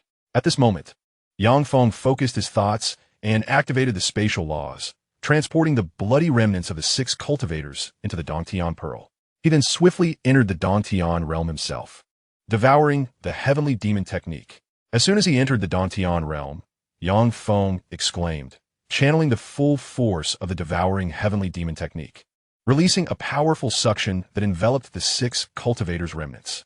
Instantly, the blood, magical power, and soul energy from the fragments of the 6 Law Realm cultivators transformed into streams of light, merging into Yang Feng's body, where they were refined into pure killing power. In a matter of moments, the killing power within Yang Feng's killing consciousness reached saturation, and his primordial spirit attained its peak state, poised to break through the bottleneck and consolidate the laws of killing. Observing this development, Yang Feng hesitated not for an instant, promptly activating the advanced techniques within the devouring heavenly demon technique to consolidate the laws of killing. Soon, a strand of pure killing law power was born within Yang Feng's killing consciousness. Ding! You have condensed a thread of the power of the laws of slaughter, with training effects multiplied 1,000-fold. Within the ocean of your slaughter consciousness, a myriad of threads, precisely 10,000 strands of this power, materialize. At that moment, a clear, melodic prompt resonates in Yang Feng's ear. The 10,000 strands of the power of slaughter have manifested in the realm of his consciousness. Sensing the transformation within this ocean, Yang Feng promptly activates the devouring heavenly demon technique, beginning the process of gathering this power, amalgamating it into a crystal of slaughter laws. Ding! You have successfully formed a crystal of the laws of slaughter, with training effects multiplied 1,000-fold, enhancing your crystal by an extraordinary factor of 10,000. At this juncture, a crisp notification echoes in Yang Feng's ear. An invisible force enters the ocean of his slaughter consciousness, initiating the reinforcement of his crystal of slaughter laws. When the intangible power recedes, the crystal within Yang Feng's consciousness is fortified 1,000-fold, amplifying the might of the slaughter laws exponentially, significantly elevating his strength and combat prowess. Refine it all. After consolidating the crystal, Yang Feng exclaims, and the devouring heavenly demon technique unleashes a terrifying force of attraction, swiftly absorbing the blood, magical energy, and soul essence from the remnants of 6 practitioners of the Tiangong sect, transforming them into pure strands of slaughter mana, which are stored within his consciousness. The crystals of law, forged by the 6 practitioners, lie exposed on the ground, casually collected by Yang Feng into a corner of the Cave Heaven Pearl. Subsequently, Yang Feng moves, appearing outside the Cave Heaven Pearl, casting his gaze towards the other 12 practitioners of the Tiangong sect. Where have the leaders fled? The absence of the leaders raises suspicions. Could they have fallen to Yang Feng? How could someone who has only recently begun cultivating at the law practitioner level possibly vanquish their 6 law practitioners? Upon Yang Feng's emergence, the other 6 law practitioners of the Tiangong sect remain hidden, while the 12 engaged in battle with the esteemed elders of the Zhantiangong visibly change countenance, whispering in alarm. Destruction Sword Technique. Glancing at the 12 Tiangong sect law practitioners, Yang Feng calls out, channeling the power of destruction within him, wielding the superior artifact, the Destruction Divine Sword, slashing down upon the 12 practitioners. Instantaneously, torrents of terrifying destructive law power surge forth from the Destruction Divine Sword, coalescing into 12 towering dragons of annihilation, lunging towards the 12 practitioners of the Tiangong sect. As they behold the colossal dragons and recall the devastating force unleashed upon their explosion, the 12 practitioners' expressions shift drastically. They hastily deploy their ultimate techniques, repelling the esteemed elders of the Zentiangong, transforming into streaks of light as they flee into the distance. Unwilling to linger at the Zhuantiangong's DUS stronghold, thinking of escaping? Can you truly flee? Upon witnessing the movements of the 12 disciples from the heavenly demon sect at the Law Realm, a glimmer of derision flickered in Yang Feng's eyes. With a cold snort, the power of the spatial laws emanated from within him, intertwining with the 12 destructive dragons. In an instant, the 12 dragons were enveloped by the spatial laws, vanishing from their original positions and reappearing beside the 12 disciples of the heavenly demon sect. Boom, boom, boom. Amidst the cacophony of violent explosions, the 12 destructive dragons detonated simultaneously, unleashing terrifying explosive force that severely wounded the 12 disciples of the heavenly demon sect, transforming them into a mist of blood suspended in the air. At that moment, with a mere thought, Yang Feng commanded the spatial laws to encapsulate the blood mist formed by the 12 disciples, transporting it into the celestial pearl. Yang Feng then swiftly entered the celestial pearl, activating the devouring demon art to release a formidable suction, drawing in the blood mist of the 12 disciples. Ah, ah, ah. Amidst the piercing screams, the blood, magical energy, and soul force of the 12 disciples were absorbed and refined by Yang Feng, turning into a cloud of ash, leaving behind crystalline law entities. After refining the 12 disciples, Yang Feng's mastery of the devouring demon art advanced further, causing a surge in the murderous magical energy within his sea of slaughter, significantly enhancing the power contained within the slaughter law crystals, casually storing the law crystals and spatial rings of the 12 disciples in a corner of the celestial pearl. Yang Feng emerged from it. Vice Sect Master Yang, are you all right? Upon seeing Yang Feng exit the celestial pearl, Zheng Tao and the other law realm practitioners from the Xianxia sect hurriedly surrounded him, their faces filled with concern. I am unharmed. I have eliminated all the law realm practitioners from the heavenly demon sect. You should proceed to annihilate the remaining intruders. Yang Feng gently shook his head. Vice Sect Master Yang, you have defeated all the law realm practitioners from the heavenly demon sect? Zheng Tao's eyes widened in shock as he involuntarily inquired.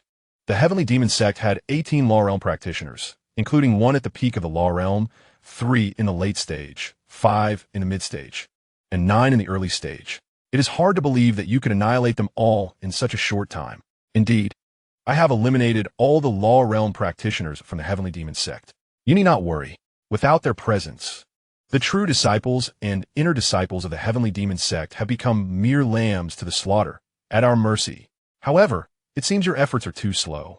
Let me take care of them, Yang Feng said softly, observing the astonishment and disbelief on Zheng Tao's face. Upon finishing his words, Yang Feng's mind stirred, and a surge of spatial law power emanated from within him, swiftly enveloping all disciples of the heavenly demon sect outside the Xianxia sect's ZUS stronghold. Rise! With a gentle utterance from Yang Feng, the area shrouded by the spatial law was instantaneously severed, soaring into the air and transforming into a streak of flowing light. Vanishing into the Dongtian Pearl, Yang Feng himself also moved, entering the Dongtian Pearl and employing the devouring heaven demon technique, unleashing a formidable suction force directed towards the true disciples and inner disciples of the heavenly demon sect. In an instant, the true disciples and inner disciples of the heavenly demon sect were engulfed by the overwhelming suction, transforming into a mist of blood that flew into Yang Feng's body, refined into pure, killing mana, dissipating like ash in the wind. In the blink of an eye, over 300 spirit realm cultivators, more than 1,000 nascent soul cultivators, over 3,000 golden core cultivators, and nearly 100,000 inner disciples of the heavenly demon sect were entirely refined by Yang Feng, becoming the nourishment for his evolution. Yang Feng then opened the spatial rings of these heavenly demon sect cultivators, extracting the items within and categorizing them for storage in various corners of the Dantian Pearl. Has Vice Sect leader Yang truly only ascended to the realm of law for a mere year? His power is utterly terrifying. Indeed, Vice Sect leader Yang has only been a law realm cultivator for 1 year. He is truly a peerless genius of our Xianxia sect. Your strength and combat prowess are simply formidable, effortlessly subduing 18 law realm cultivators and annihilating over 100,000 cultivators in a single strike. Vice Sect leader Yang's combat ability is truly fearsome. He is an invincible terror among his peers. Once he ascends to the true immortal realm, our Xianxia sect shall dominate the Tianwu continent, becoming the foremost sect, perhaps even unifying the entire Tianwu continent. I have made up my mind. I shall henceforth follow Vice Sect leader Yang. I too shall follow Vice Sect leader Yang. The next leader of our Xianxia sect must be Vice Sect leader Yang. I recognize no one else. Observing the vast chasm extending over 100 miles in length and several dozen miles in width outside the Xianxia sect's ZUS stronghold, Zheng Tao and the other 11 supreme elders of the Xianxia sect exclaimed in astonishment, their eyes sparkling with brilliance, resolutely deciding to pledge their allegiance to Yang Feng and embrace this golden opportunity. Vice Sect leader, the invading forces of the heavenly demon sect have been entirely annihilated. What shall we do next? Upon Yang Feng's emergence from the Dantian Pearl, Zheng Tao immediately approached, respectfully inquiring. Most of the heavenly demon sect's forces have been eradicated. The Ziyue stronghold of the heavenly demon sect must be exceedingly vulnerable. We can seize the opportunity to capture the Ziyue stronghold, exterminating the remaining cultivators within. If the chance arises, we can set up a grand formation at the Ziyue stronghold and devise a way to lure reinforcements from the heavenly demon sect into the Ziyue realm. In this manner, we can utilize the power of the formation to annihilate the heavenly demon sect's reinforcements, inflicting a significant loss upon them. After contemplating Zheng Tao's words for a moment, Yang Feng responded thoughtfully. Vice Sect Master Yang, we are all eager to follow your lead. Whatever your thoughts may be, please issue your commands directly. Upon hearing Yang Feng's words, Zheng Tao immediately responded with utmost respect. Vice Sect Master Yang, we are willing to accompany you. Please give your orders. Vice Sect Master Yang, at your slightest command, even if it means facing a mountain of swords or a sea of flames, we shall not falter. Zheng Tao declared from this moment forth. You are our leader. We shall unconditionally obey any command you issue. As Zheng Tao's words resonated, the other 11 supreme elders of the Xianxia sect vocally pledged their loyalty. Recognizing their intentions to ally with him, Yang Feng felt a surge of emotion and smiled faintly, issuing a directive. In that case, let us leave a portion of our elite cultivators to guard the stronghold, while the rest shall accompany me to assault the Tianma sect's Ziyue stronghold. Afterward, Yang Feng casually named 2 cultivators of the Law Realm to lead a contingent of Xianxia sect disciples to ensure the safety of the Ziyue stronghold. Subsequently, he released a mid-grade Dao vessel, bringing along Zheng Tao and the 10 Law Realm cultivators, as well as the majority of Xianxia sect disciples, to charge towards the Tianma sect's Ziyue stronghold. Enemy attack! Enemy attack! Enemy attack!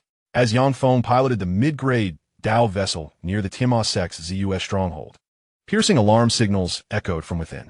A massive protective shield rose from the stronghold, enveloping it in defense.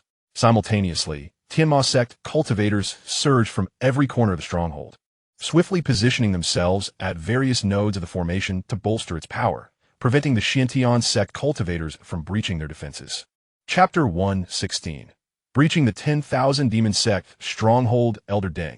The cultivators from the Tianma sect who attacked Xianxia sect's ZUS stronghold should have been completely annihilated. Given the strength of our stronghold, we cannot withstand the Xianxia sect's forces for long. Please urgently request reinforcements from the sect. An elderly man in a black robe hastily approached a golden-haired elder, his face filled with dread. This black-robed elder, named Zhou Sun, was a supreme elder of the Tianma sect, possessing mid-stage law realm cultivation. The golden-haired elder, named Deng Hao, was also a supreme elder, at the pinnacle of the law realm, and the leader of the garrison at the ZUS stronghold. You must hold your ground. We cannot allow the Xianxia sect cultivators to breach our stronghold. Deng Hao pondered briefly before softly instructing. I will personally return to the sect and request that the sect master dispatch powerful reinforcements to our stronghold. Elder Deng, my strength is somewhat lacking, and my knowledge of formations is limited. My ability to control the grand formation pales in comparison to yours. Therefore, I shall seek reinforcement from the sect while you stay behind to fend off the Xianxia sect's attacks. With Elder Deng's profound cultivation and comprehension of formations, he could undoubtedly thwart the disciples of the Xianxia sect. At the very least, he could hold them at bay outside the formation for an entire day, until the moment reinforcements from the sect arrived. As Deng Hao's words fell, Zhou Sun felt a tightening in his heart and hurriedly advised, "You make a valid point. Here is the plan.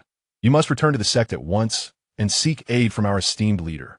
I will personally guard the center of the Grand Formation and manipulate it to fend off the attacks from the Xianxia sect disciples." After a moment of contemplation, Deng Hao nodded in agreement.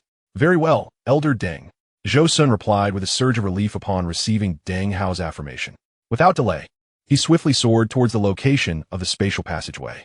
Meanwhile, Deng Hao moved with purpose, taking his position at the central hub of the Grand Formation at the ZUS stronghold of the Demon Sect. Vice Sect Master Yang. The defensive formation at the ZUS stronghold of the Wanma Sect is known as the Wanma Grand Formation, capable of harnessing the power of myriad demons for both defense and offense. As long as the energy within the Wanma Grand Formation remains abundant, it can be sustained indefinitely. Moreover, if the Wanma Grand Formation is not instantaneously destroyed, any damaged areas will rapidly regenerate. Zheng Tao explained softly, gesturing towards the protective formation of the ZUS stronghold. Upon hearing Zheng Tao's explanation, Yang Feng maintained a stoic expression, opting for silence as he expanded his consciousness to envelop the Grand Formation at the ZUS stronghold. Delving into its mysteries. Possessing a tenfold cultivation return system, Yang Feng had already mastered formations to a grand level, with extensive knowledge and profound insight into their intricacies. Thus, after scanning the Grand Formation with his consciousness, he discerned its vulnerabilities. To think that a mere Wanma Grand Formation could impede the advancing army of Xianxia sect disciples is nothing short of delusional. With a cold snort, Yang Feng retracted his consciousness and summoned the power of the principles of destruction within him, channeling it into the superior grade Dao artifact, the Destruction Divine Sword. Its radiance surged forth, imbued with terrifying might, as it descended upon the formation's weak point. Boom! With a resounding crash, the Destruction Divine Sword struck the vulnerable section of the Wanma Grand Formation, unleashing a torrent of destructive energy that obliterated the formation, reducing it to countless specks of light that vanished into the ether. Ah! Ah! Ah! In that moment, anguished cries echoed throughout the ZUS stronghold of the Wanma sect. The disciples stationed at various nodes of the Wanma Grand Formation, caught in the aftermath of its destruction, were grievously injured by the explosive force, collapsing helplessly to the ground, their wails resonating with despair. "This is impossible. How can this be? The 10,000 demons array is said to withstand the full force of a strong cultivator at the Cave Heaven realm. How could it possibly be shattered by a single strike from Yang Feng?" Upon witnessing the array's destruction, the Grand Elder of the 10,000 Demons sect, Deng Hao, was taken aback, involuntarily exclaiming in shock. Following his exclamation, Deng Hao transformed into a streak of light, fleeing toward the spatial passage.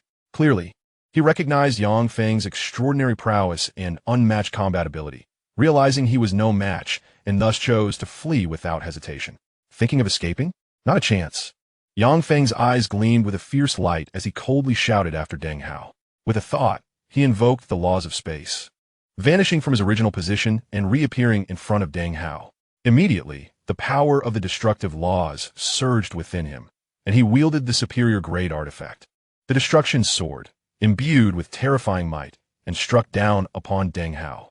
Faced with Yang Feng's sudden onslaught, and sensing the horrific power contained within the Destruction Sword, Deng Hao's expression shifted drastically. He hastily summoned the laws of power within him and conjured a lower-grade defensive artifact, attempting to withstand the sword's attack. With a crisp sound, the Destruction Sword collided with the lower-grade defensive artifact, unleashing a catastrophic force that obliterated the artifact into countless fragments, scattering debris that ravaged the nearby structures and pierced through cultivators, resulting in immediate fatalities. Following this, the superior-grade Destruction Sword continued its relentless descent upon Deng Hao, overwhelming him with its dreadful power and reducing him to a mere cloud of blood mist. In that moment, Yang Feng waved his hand, enveloping the blood mist that was once Deng Hao with a spatial law, drawing it into the cave heaven pearl. Subsequently, he activated the devouring demon art, absorbing and refining the blood mist until it transformed into fine ash, leaving behind a translucent crystal of law and a spatial ring. With Deng Hao's demise, the 10,000 demon sect cultivators stationed at the Purple Moon outpost lost all will to resist, falling victim to the slaughter by Zheng Hao and the other cultivators of the Xianxia sect, becoming mere remnants of their former selves. Adhering to the principle of waste not, Yang Feng commanded the collection of the corpses of the 10,000 demon sect cultivators into the cave heaven pearl, refining them into pure killing mana to augment the reserves within his sea of slaughter. The spatial rings belonging to the 10,000 demon sect cultivators at the Purple Moon outpost were considered spoils of war for Zheng Tao and the other Xianxia sect cultivators, which Yang Feng left untouched upon the ground. After eliminating the remaining 10,000 demons sect cultivators, he promptly instructed Zheng Tao and the others to scour the battlefield for treasure, while he set about arranging the grand formation at the Purple Moon outpost, awaiting the arrival of reinforcements from the 10,000 demons sect. Chapter 117. Slaying the reinforcements of the 10,000 demons sect. After a considerable time, 3 formidable figures clad in black battle armor, emanating an aura of terrifying law fluctuations, surged forth from the spatial passage into the 10,000 demons sect's Purple Moon outpost. The stronghold of the Purple Moon realm has been breached. Gazing at the ruins of the Tianma sect's Purple Moon stronghold, the expressions of 3 formidable warriors clad in black armor shifted dramatically, and they could not help but exclaim loudly. Amid their astonishment, the trio of armored warriors immediately extended their consciousness outward, scanning their surroundings to assess the situation at the Purple Moon stronghold. At that moment, columns of multicolored light surged from the periphery of the Tianma sect's Purple Moon stronghold, merging in midair to form a protective barrier of vibrant hues, enveloping the 3 black-armored warriors within. Subsequently, an array of exceptionally sharp swords imbued with the power of golden laws shot forth from the multicolored barrier, descending upon the trio with terrifying might. The 5 elements' great formation. Not only had the Purple Moon stronghold been overrun by the Xianxia sect, but they had also ensnared it within a 5 elements great formation. What on earth was Deng Hao doing, unable to hold out for even a few hours? Observing the protective barrier above and the rapidly descending golden swords, the expressions of the 3 black-armored warriors shifted slightly, prompting yet another involuntary exclamation. In the midst of their outcry, the trio summoned 3 superior-grade artifacts into their hands, and with their movements, unleashed a formidable force of law, effortlessly shattering the golden swords and rendering them incapable of inflicting any harm. 3 peak law cultivators, each wielding a superior-grade artifact. What a substantial asset the Tianma sect possesses. Outside the Purple Moon stronghold, Yang Feng, observing the 3 black-armored cultivators within the 5 elements great formation, felt a glimmer of determination in his eyes as he murmured softly. With his murmured incantation, Yang Feng exerted his full strength to activate the 5 elements great formation, causing it to radiate a dazzling spectrum of colors. Following this, swords forged from the fusion of the 5 elemental laws, gold, wood, water, fire, and earth, materialized within the formation, descending upon the 3 black-armored cultivators with unfathomable might. "Break for me," they bellowed. "These mere 5-colored swords aspire to harm us. Such a delusion. Shatter." In response to the assault of the 5-colored swords, the 3 black-armored warriors roared in unison, channeling the power of the laws within their bodies and wielding their superior-grade artifacts to effortlessly obliterate the swords, reducing them to a myriad of luminous fragments that vanished into the ether. After repelling the attack of the 5-colored swords, one of the black-armored cultivators, eyes glinting with ferocity, summoned a jade talisman, activated it, and hurled it towards the protective barrier above. Instantly, the talisman shattered, revealing a colossal black hand that emerged, imbued with formidable law power and a hint of world power, crashing down upon the protective barrier.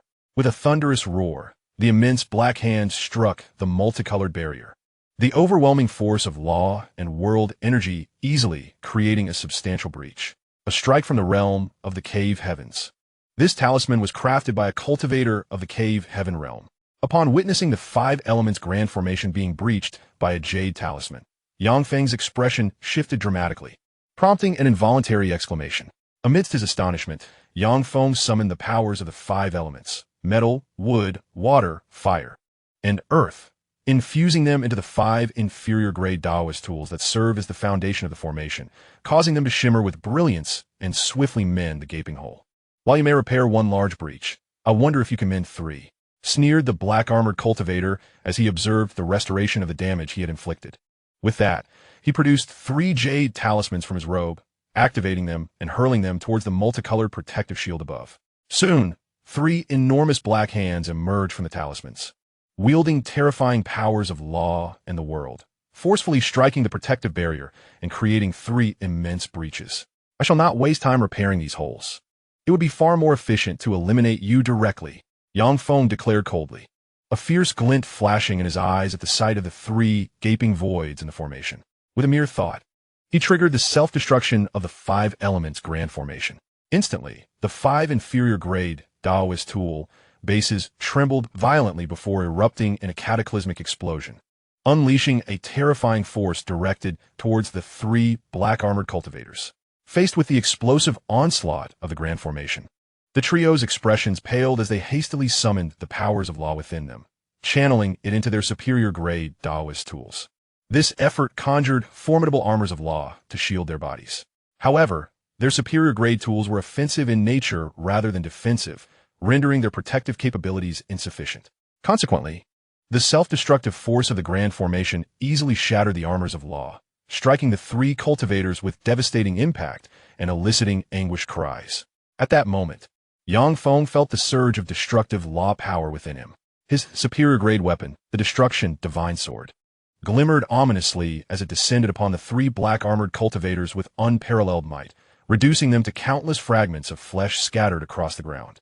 Following this with a thought, Yang Feng manipulated the spatial laws, enveloping the remnants of the 3 cultivators and transporting them into the cave Heaven Pearl. He then swiftly entered the pearl himself, activating the devouring demon art to unleash a terrifying suction that drew in the blood, essence, and soul energy of the disintegrated cultivators. Before long, the blood, essence, and souls of the 3 black-armored cultivators were completely refined into ash, leaving behind 3 superior-grade Taoist tools, 3 spatial rings, and 3 resplendent crystals of law. In Yang Feng's realm of slaughter, an abundance of pure, murderous energy surged forth, significantly enhancing the crystals of the slaughter law, while the power of the slaughter law itself skyrocketed several-fold, resulting in a remarkable increase in his overall combat prowess. After vanquishing the reinforcements of the heavenly demon sect, Yang Feng departed from the cave Heaven Pearl and swiftly returned to the stronghold of the heavenly demon sect in the Purple Moon realm, racing towards the vicinity of the spatial passage. Let destruction come. Gazing upon the spatial passage leading to the heavenly demon sect, a fierce glint flickered in Yang Feng's eyes as he murmured softly. Amidst his murmurs, the power of spatial laws surged within him, coalescing into a blade of spatial law, which he ruthlessly brought down upon the spatial passage. Chapter 118. The Tremor of Eastern State and the Death Command. Boom, boom, boom. Amidst the violent cacophony, the spatial passage was cleaved asunder by the blade of spatial law, transforming into a myriad of chaotic spatial currents. With the destruction of the spatial passage, the heavenly demon sect could no longer penetrate the Purple Moon realm, allowing our Xianxia sect to effortlessly bring the Purple Moon realm under our dominion. With the spatial passage annihilated, the heavenly demon sect lost all connection to the Purple Moon realm, rendering them incapable of thwarting our conquest. The stronghold of the heavenly demon sect fell to our Xianxia sect, and with the spatial passage destroyed, the heavenly demon sect faced a catastrophic defeat. Observing the obliterated spatial passage, Zheng Tao and the other esteemed elders of the Xianxia sect could not suppress their joy, murmuring in quiet reflection. Amidst their contemplations, the respect in the eyes of Zheng Tao and the other esteemed elders for Yang Feng deepened. Despite spending over a century in the Purple Moon realm, they had been unable to expel the heavenly demon sect. Yet, Yang Feng, having only arrived in the Purple Moon realm for a single day, had not only expelled the heavenly demon sect, but also dismantled their spatial passage, effectively severing their means of entry into the realm. This astonishing feat left Zheng Tao and the other esteemed elders in awe, earning Yang Feng their profound admiration and recognition. The cultivators of the heavenly demon sect in the Purple Moon realm have been utterly annihilated. You shall lead our Xianxia sect disciples in taking control of the heavenly demon sect's territory here. I shall first inspect the demon realm's stronghold within the Purple Moon realm. Should the opportunity arise, I will eradicate the demon realm's stronghold. Feeling the reverent gazes of Zheng Tao and the other esteemed elders upon him, Yang Feng maintained his composure. Issuing a brief directive before soaring into the sky like a streak of light, hastening towards the demon realm's stronghold in the Purple Moon realm. Yang Feng intended to unleash a massacre within the demon realm stronghold, devouring all the demon cultivators there to perfect his slaughter law and reach the pinnacle of the law's mastery. Hence, he chose to act alone. After all, the heaven-devouring demon technique was a supreme dark art, and it would be inconvenient for Yang Feng to wield it in the presence of Zheng Tao and the other cultivators of the Xianxia sect. By operating solo, Yang Feng could freely employ the heaven-devouring demon technique and the slaughter law without needing to draw his enemies into the cave heaven pearl for consumption. Vice Sect Master Yang is truly relentless. Vice Sect Master Yang has just annihilated the ZUS stronghold of the heavenly demon sect and, without taking a moment's respite, has directly advanced towards the ZUS stronghold in the demon realm. Such fervor is truly commendable, leaving us in awe. Witnessing Vice Sect Master Yang's relentless pursuit, we cannot afford to be idle. We shall take over the territory of the heavenly demon sect, and subsequently relay the news of the destruction of their ZUS stronghold back to the sect, to commend Vice Sect Master Yang. As they watched Yang Feng's departing figure, Zheng Tao and the other esteemed elders of the Xianxia sect sighed softly in admiration. In the midst of their reflections, Zheng Tao and the other elders began to methodically assume control over the territory of the heavenly demon sect within the ZUS realm. Simultaneously, a jade slip requesting commendation was delivered to the Xianxia sect's headquarters by one of the esteemed elders, presented to the sect master, Li Wudi. Excellent. Marvelous. Truly splendid. Exclaimed Li Wudi. Yang Feng is indeed the unparalleled prodigy of our Xianxia sect, a formidable presence unmatched at his level. Once Yang Feng ascends to the true immortal realm, our Xianxia sect shall dominate the eastern state and even the entire Tianwu continent. The destruction of the heavenly demon sect's ZUS stronghold, the complete annihilation of its cultivators, and the obliteration of the spatial passage is a momentous occasion, worthy of celebration and proclamation. Convey my orders forthwith. Disseminate the news of the heavenly demon sect's ZUS stronghold's destruction, the annihilation of its cultivators, and the destruction of the spatial passage. Let our Xianxia sect's cultivators rejoice, and let the major sects of the eastern state recognize our might. Although the heavenly demon sect possesses considerable strength, they are utterly ineffectual before our Xianxia sect. After perusing Zheng Tao's commendation slip, Li Wudi's face broke into an excited smile as he loudly praised the achievement. Under Li Wudi's command, the news of the complete destruction of the heavenly demon sect's ZUS stronghold, the annihilation of their cultivators, and the obliteration of the spatial passage rapidly spread throughout the eastern state, capturing the attention and astonishment of the major sections. How can the Xianxia sect possess such formidable power? Merely days after declaring war on the heavenly demon sect, they have obliterated their presence in the ZUS realm. The heavenly demon sect, though a considerable force, appears utterly feeble in comparison. It is truly astonishing that the heavenly demon sect, despite its considerable strength, has suffered such devastating losses so swiftly. Yang Feng of the Xianxia sect is indeed an extraordinary genius, showcasing terrifying combat prowess, possessing an invincible status at his level. Once he matures, he will undoubtedly emerge as a top-tier powerhouse in the eastern state. Should Yang Feng ascend to the true immortal realm, he stands a significant chance of becoming the mightiest in the eastern state, exerting pressure over the entire region. Yang Feng's innate talent is remarkable. If the opportunity arises, it may be prudent to eliminate him to maintain the balance of power in the eastern state. Upon receiving the announcement from the Xianxia sect, the leaders and esteemed elders of the major sects in the eastern state were inevitably stirred, exclaiming in astonishment and admiration. Some sects, which harbor unfavorable relations or competitive ties with the Zheniangong, have dispatched elite cultivators to closely monitor Yang Feng's movements. At the slightest opportunity, they will eliminate him, denying him the chance to grow. While the high-ranking members of various sects in the eastern state expressed their astonishment, the leaders of the heavenly demon sect were engulfed in profound rage, issuing an immediate kill order. Anyone who slays Yang Feng will be rewarded with a supreme artifact from the heavenly demon sect. Simultaneously, the sect's leaders dispatched numerous elite cultivators to keep a vigilant watch on the Xantian Gong, especially on Yang Feng. Should Yang Feng stray from the core area of the Xantian Gong, they are prepared to deploy powerful beings from the void immortal realm to swiftly eradicate him, leaving no opportunity for his growth. Oblivious to the turmoil among the major sects of the eastern state, Yang Feng soared like a streak of light over towering mountains, expansive plains, and barren deserts, eventually arriving in a realm shrouded and tainted by demonic energy. Is this the domain corrupted by the demon world? While the concentration of demonic energy here is decent, it pales in comparison to the true demon domains like that of the Hay tribe, merely qualifying as a place of demonic taint. After gauging the concentration of demonic energy, Yang Feng sighed softly and continued his flight deeper into the demonic realm. Before long, a city occupied by demon cultivators came within his spiritual sensing range. Chapter 119, Assault on the Demon Clan Stronghold. Indeed, these demon cultivators are vile beings, as they have taken human citizens as livestock for blood and sustenance. Witnessing countless human citizens imprisoned in vast cages, and seeing demon cultivators draining their blood and souls for cultivation, a fierce glint flashed in Yang Feng's eyes, and he muttered curses under his breath. With a swift motion, he vanished from his location, reappearing above the city.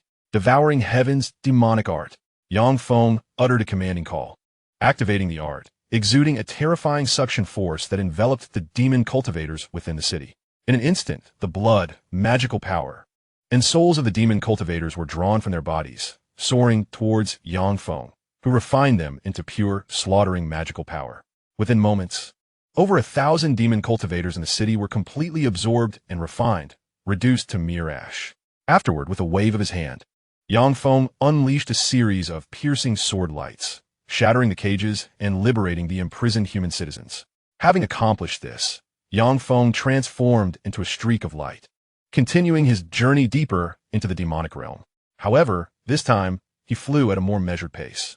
At each city, he paused briefly, employing the devouring heaven's demonic art to consume and refine the demon cultivators, liberating the human citizens within.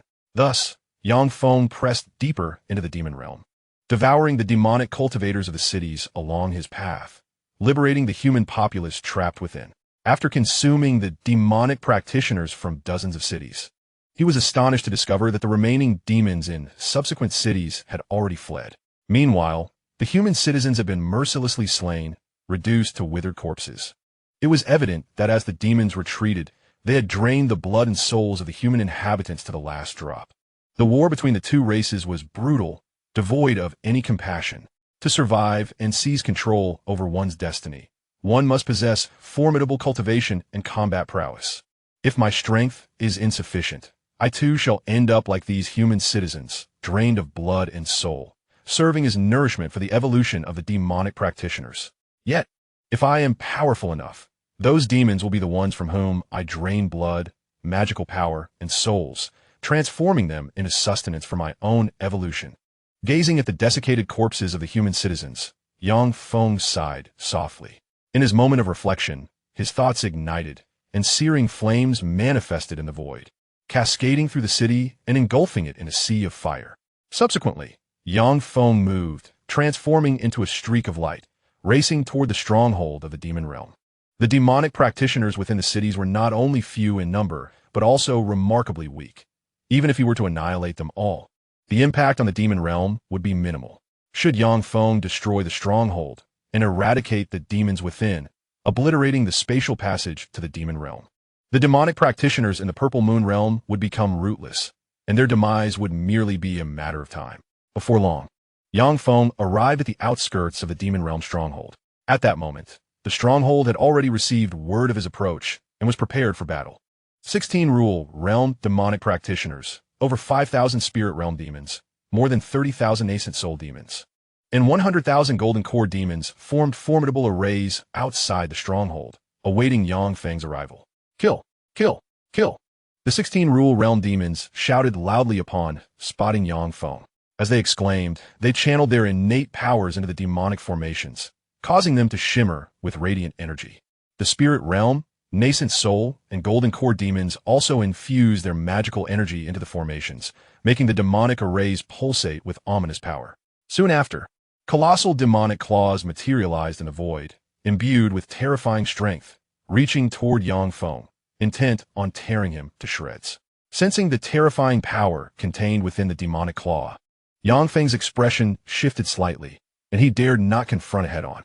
With a thought, he summoned the forces of spatial law, vanishing from his original location and reappearing over 100 miles away, narrowly evading the monstrous attack. Destruction soit technique. Yang Feng roared, the power of destruction surging within him. The exquisite weapon in his hand, the destruction divine sword, shimmered with an ominous light, imbued with an unparalleled force of annihilation, as it struck fiercely against the formation of the demon clan. Boom, boom, boom. Amidst the cacophony of violent explosions, the demonic formation was obliterated by the overwhelming force of the destruction sword, dissolving into countless motes of light, vanishing into the void. The multitude of demon cultivators that comprised the formation let out piercing cries, spewing forth torrents of crimson blood, collapsing helplessly to the ground, their combat efficacy severely diminished. Swallowing heaven demon art. Observing this grim scene, Yang Feng experienced no hesitation. He uttered a sharp command, invoking the swallowing heaven demon art, unleashing a tremendous gravitational pull that enveloped the fallen demon cultivators. Subsequently, the blood, magical energy, and souls of those heavily injured demon cultivators surged forth, transforming into radiant streams that entered Yang Feng's body, where he refined them into pure killing power, subsequently dissipating into ash, swept away by the wind. Swallowing heaven demon art? How can a mere human cultivator wield such a technique? You are no human. You are a powerful member of the swallowing heaven demon clan.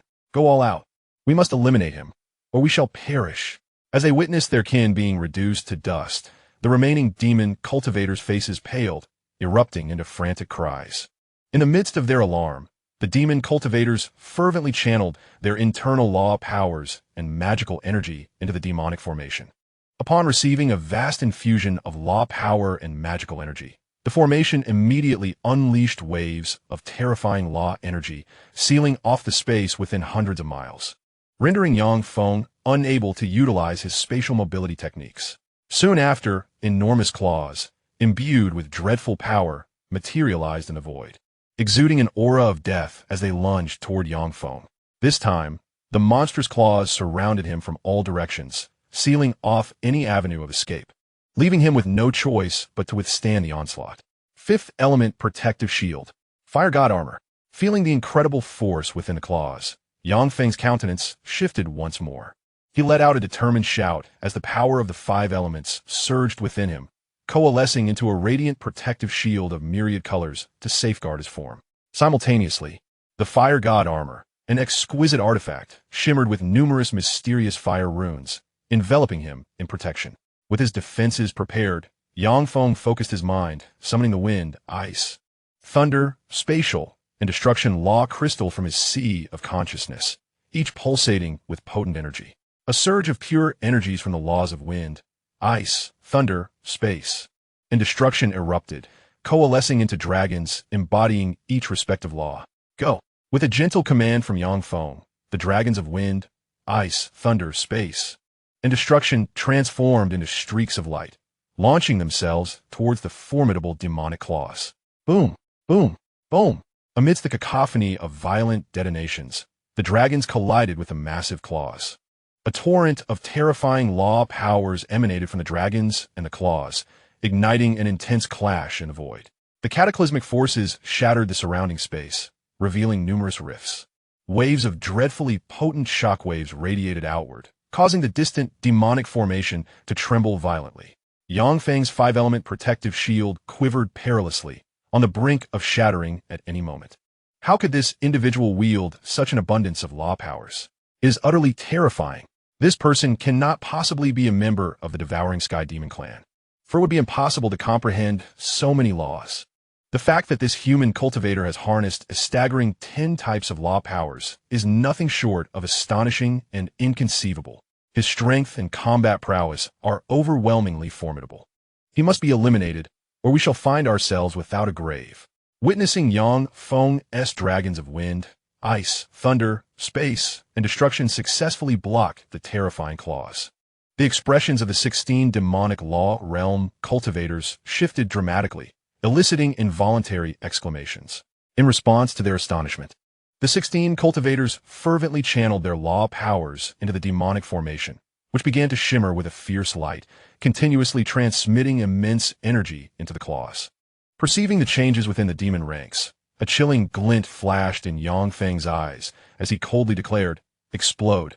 At his command, the dragons of wind, ice, thunder, space, and destruction detonated instantaneously, unleashing a cataclysmic force that obliterated the claws, transforming them into countless motes of light that faded into oblivion.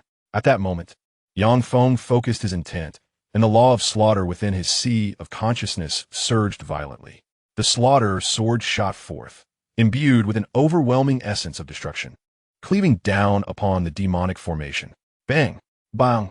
Bang! With each crisp sound, the slaughter sword, empowered by the law of slaughter, effortlessly shattered the already devastated demonic formations, scattering them into a myriad of luminous particles that vanished without a trace. Immediately, the sword of slaughter, under the impetus of Yang Feng, unleashed an unfathomable force of the laws of annihilation, effortlessly piercing through each demonic cultivator, draining their blood, magical essence, and souls, reducing them to mere ashes. In the blink of an eye, nearly 10,000 demonic cultivators of the Golden Core, Nascent Soul, and Spirit Realm were consumed by the Sword of Slaughter, which resonated with an exhilarating hum as it underwent a transformation, ascending to the rank of a low-grade Dao artifact, its power surging dramatically. Subsequently, the Sword of Slaughter radiated a brilliant light, infused with an overwhelming force of the laws of slaughter, as it shot towards the remaining demonic cultivators of the Law Realm, effortlessly piercing through them and scattering their remains across the ground. At that moment, with a mere thought, Yang Feng fully activated the devouring demon technique, unleashing a formidable suction force that enveloped the severely injured demonic cultivators, absorbing the potent essence of their blood, magical energy, and souls, transforming it into pure slaughtering power and the essence of the slaughtering laws. Witnessing Yang Feng's merciless ruthlessness, the remaining demonic cultivators of the Law Realm, Spirit Realm, Nascent Soul, and Golden Core were stricken with terror, their faces turning pale as they hastily ascended into the air, dashing toward the spatial passage like fleeting lights. Sword control technique. Observing the fleeing demonic cultivators, Yang Feng remained undeterred, uttering a soft command as the laws of slaughter surged within his consciousness, channeling into the Sword of Slaughter, amplifying its brilliance and power. In an instant, the Sword of Slaughter vanished from sight, reappearing beside a demonic cultivator of the Law Realm, delivering a devastating blow that erupted into a cloud of blood mist. At that moment, the devouring demon technique Yang Feng wielded released a powerful suction force, absorbing and refining the essence of blood, magical energy, and souls contained within the blood mist, reducing it to ashes and leaving behind a crystalline essence of the laws and a spatial ring. Thereafter, the Sword of Slaughter transformed into a beam of slaughtering light, darting through the void and effortlessly crippling the remaining demonic cultivators of the Law Realm, turning them into mere fragments of flesh.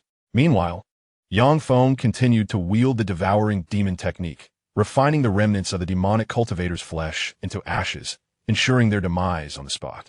Soon, the remnants of the demonic cultivators of the Law Realm were annihilated. At this juncture, Yang Feng began to direct his gaze towards the remaining demonic cultivators of the Spirit Realm, Nascent Soul, and Golden Core. 10,000 Sword Technique. With a gentle exclamation, the supreme Dao artifact, the Destruction Sword, flickered with brilliance as beams of sword light, imbued with the essence of the laws of destruction, shot forth, slicing through the air and effortlessly piercing the bodies of the demonic cultivators of the Spirit Realm, Nascent Soul, and Golden Core, transforming them into blood mist. Following this, a series of powerful suction forces emanated from Yang Feng, enveloping the blood mist of these demonic cultivators, absorbing and refining the essence of their blood, magical energy, and souls, reducing it once again to mere ashes. Soon, the remaining demonic cultivators were vanquished by Yang Feng, completely absorbed and refined, becoming the sustenance for his evolution. Ultimately, in the vast stronghold of the demon clan, apart from over 100 Golden Core realm demons who fled into the spatial passage, returning to the demon realm, All other demonic cultivators were ruthlessly annihilated and refined by Yang Feng. Once the spatial passage leading to the demon realm was destroyed, the demon cultivators would pose no threat to the Purple Moon realm. At that moment, Yang Feng cast a glance at the ruined stronghold, murmuring softly before transforming into a streak of light, racing towards the location of the spatial passage. Chapter 121. The method to open the inner celestial realm. Spatial slash. Observing the spatial passage before him, Yang Feng uttered a soft command, and the laws of space within his body surged rapidly, coalescing into blades of spatial energy that descended upon the passage. Boom, boom, boom. Amidst the resonating thunderous sounds, the spatial blades struck the passage, unleashing a terrifying force of spatial laws that obliterated the passage, transforming it into a chaotic torrent of spatial energy that swept in all directions. The spatial passage was destroyed. To restore this passage, the chaotic energies within must first be quelled. Judging by the turbulence within the passage, only those who have comprehended the laws of space, such as the void immortal and true immortal realm experts, could suppress the chaotic energies and reopen the passage. For the time being, this spatial passage cannot be restored. However, to exercise caution, I shall set up a warning and defense formation here and dispatch a portion of cultivators to stand guard. Yang Feng murmured as he gazed upon the destroyed spatial passage. While voicing his thoughts, he proceeded to establish a warning and defense formation near the passage. Subsequently, he collected all the spatial rings dropped by the demonic cultivators at the demon realm stronghold into the celestial pearl, before soaring into the air and speeding towards other cities in the demon domain to eradicate the remaining demonic cultivators within those cities. Simultaneously, Yang Feng sent a message to Zheng Tao, instructing him to lead the disciples of Xianxia's sect to the demon domain, to take control of the cities and the human populace, and secure the stronghold of the spatial passage. The vice sect master has actually annihilated the stronghold in the demon realm, slaying nearly all the demonic cultivators, and has also effortlessly destroyed the spatial passage leading to the demon realm. As Zheng Tao read the message sent by Yang Feng, a look of astonishment flashed in his eyes, prompting an involuntary exclamation. The vice sect master obliterated the stronghold in the demon realm? How astonishing! The vice sect master's strength is truly terrifying. His actions are remarkably swift, given the vice sect master's rapid movements. Our personnel at the Purple Moon stronghold of Xianxia's sect are somewhat insufficient. I must immediately request additional personnel from the sect. Otherwise, we will not be able to effectively take over the territories of the demonic cultivators in the demon domain. Upon hearing Zheng Tao's exclamation, the nearby elder of Xianxian Taishang was instantly taken aback, prompting a chorus of astonished cries. After a moment of shock, Zheng Tao personally led a group of Xianxian sect cultivators towards the demon domain to take control of the cities and the human populace governed by the demon race. Elder Zheng, I entrust the matters of the demon domain to you. I shall return to the stronghold to rest. Yang Feng, who had just vanquished a city of demon cultivators, observed Zheng Tao and the group of Xianxian sect cultivators arriving at the city's edge and promptly approached them with a smile. Deputy Sect Master Yang, leave the remaining tasks to us. You should hurry back and rest. Zheng Tao replied without hesitation upon hearing Yang Feng's words. With Zheng Tao's affirmation, Yang Feng smiled slightly, soared into the air, and transformed into a streak of light heading towards the Xianxian sect's Ziyue stronghold. Before long, Yang Feng arrived at the Ziyue stronghold, greeted the elder who remained behind, and then entered the cultivation chamber to engage in secluded meditation. At this moment, Yang Feng had absorbed and refined an overwhelming number of demon cultivators, causing the power of slaughter and the principles of slaughter within his killing consciousness to reach a state of saturation.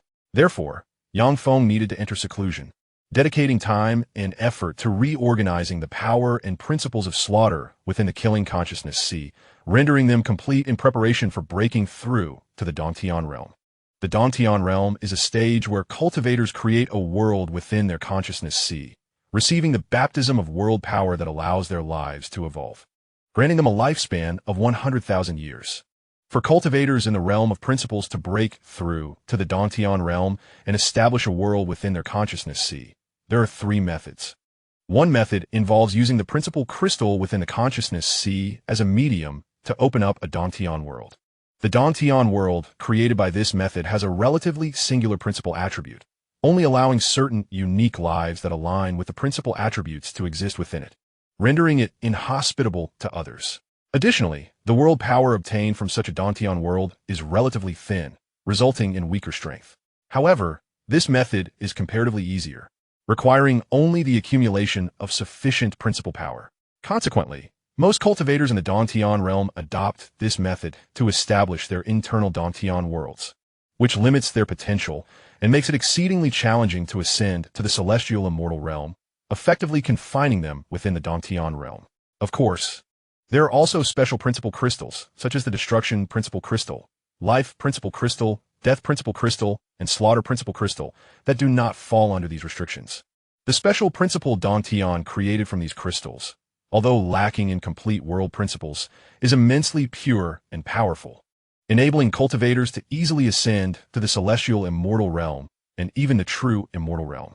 Another method involves utilizing the power of the 5 elements and the power of space, employing the consciousness C as a medium to establish the internal Dantian world.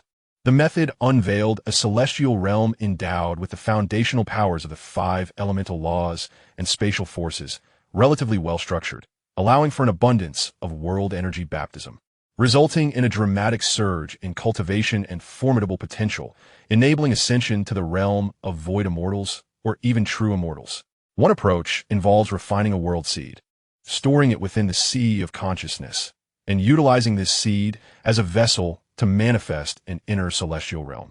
The world seed is a minuscule universe birthed by the natural forces of heaven and earth, containing the complete laws of the world. The celestial realm established through the world seed will possess comprehensive world laws, receiving immense world energy baptism, allowing the cultivator's body to evolve to an exceptionally high level, with boundless potential. Simultaneously, this celestial realm, born from the world seed, inherently possesses complete world laws, requiring only a substantial infusion of spiritual energy to enable its self-expansion and transformation into a lesser thousand worlds, middle thousand worlds, or even great thousand worlds, showcasing limitless potential. However, world seeds are exceedingly rare, typically found only at the fringes of the universe, bordering infinite chaos, rendering acquisition exceedingly challenging. Consequently, cultivators who establish their inner celestial realms using world seeds are exceedingly few, 1 in 10,000. Yet, each cultivator who successfully harnesses a world seed to create their celestial realm is immensely powerful, possessing terrifying potential, truly deserving the title of unparalleled prodigy, dominating an era. After numerous thoughts on methods to ascend to the celestial realm, Feng commenced the operation of the devouring heaven demon art, sorting through the slaughtering power and laws within the sea of slaughter. 3 days later, Feng completed the refinement of the slaughtering power and laws to a perfect state. At this moment, he was poised to establish his inner celestial realm, using either the slaughtering law crystal or the sea of slaughter as a vessel. However, the energy and power required to open such a realm are extraordinarily formidable, and Feng was not yet prepared. Thus, he refrained from immediately challenging the celestial realm and instead emerged from the cultivation chamber, dispatching a challenge to the local power of the Purple Moon Alliance in the Purple Moon realm. Clearly, Feng sought to eliminate the threat posed by the Purple Moon Alliance, unify the Purple Moon realm, and fulfill the tasks assigned by his sect. Chapter 122, Surrender Without Battle. In the Assembly Hall of the Lord's Manor at the headquarters of the Purple Moon Alliance in Purple Moon City, the Alliance leader, Song Lei, sat regally at the head, observing the elders of the Alliance below. In a calm tone, he addressed them. You have all seen the challenge issued by Feng, the deputy leader of the Xianxia sect. Share thoughts.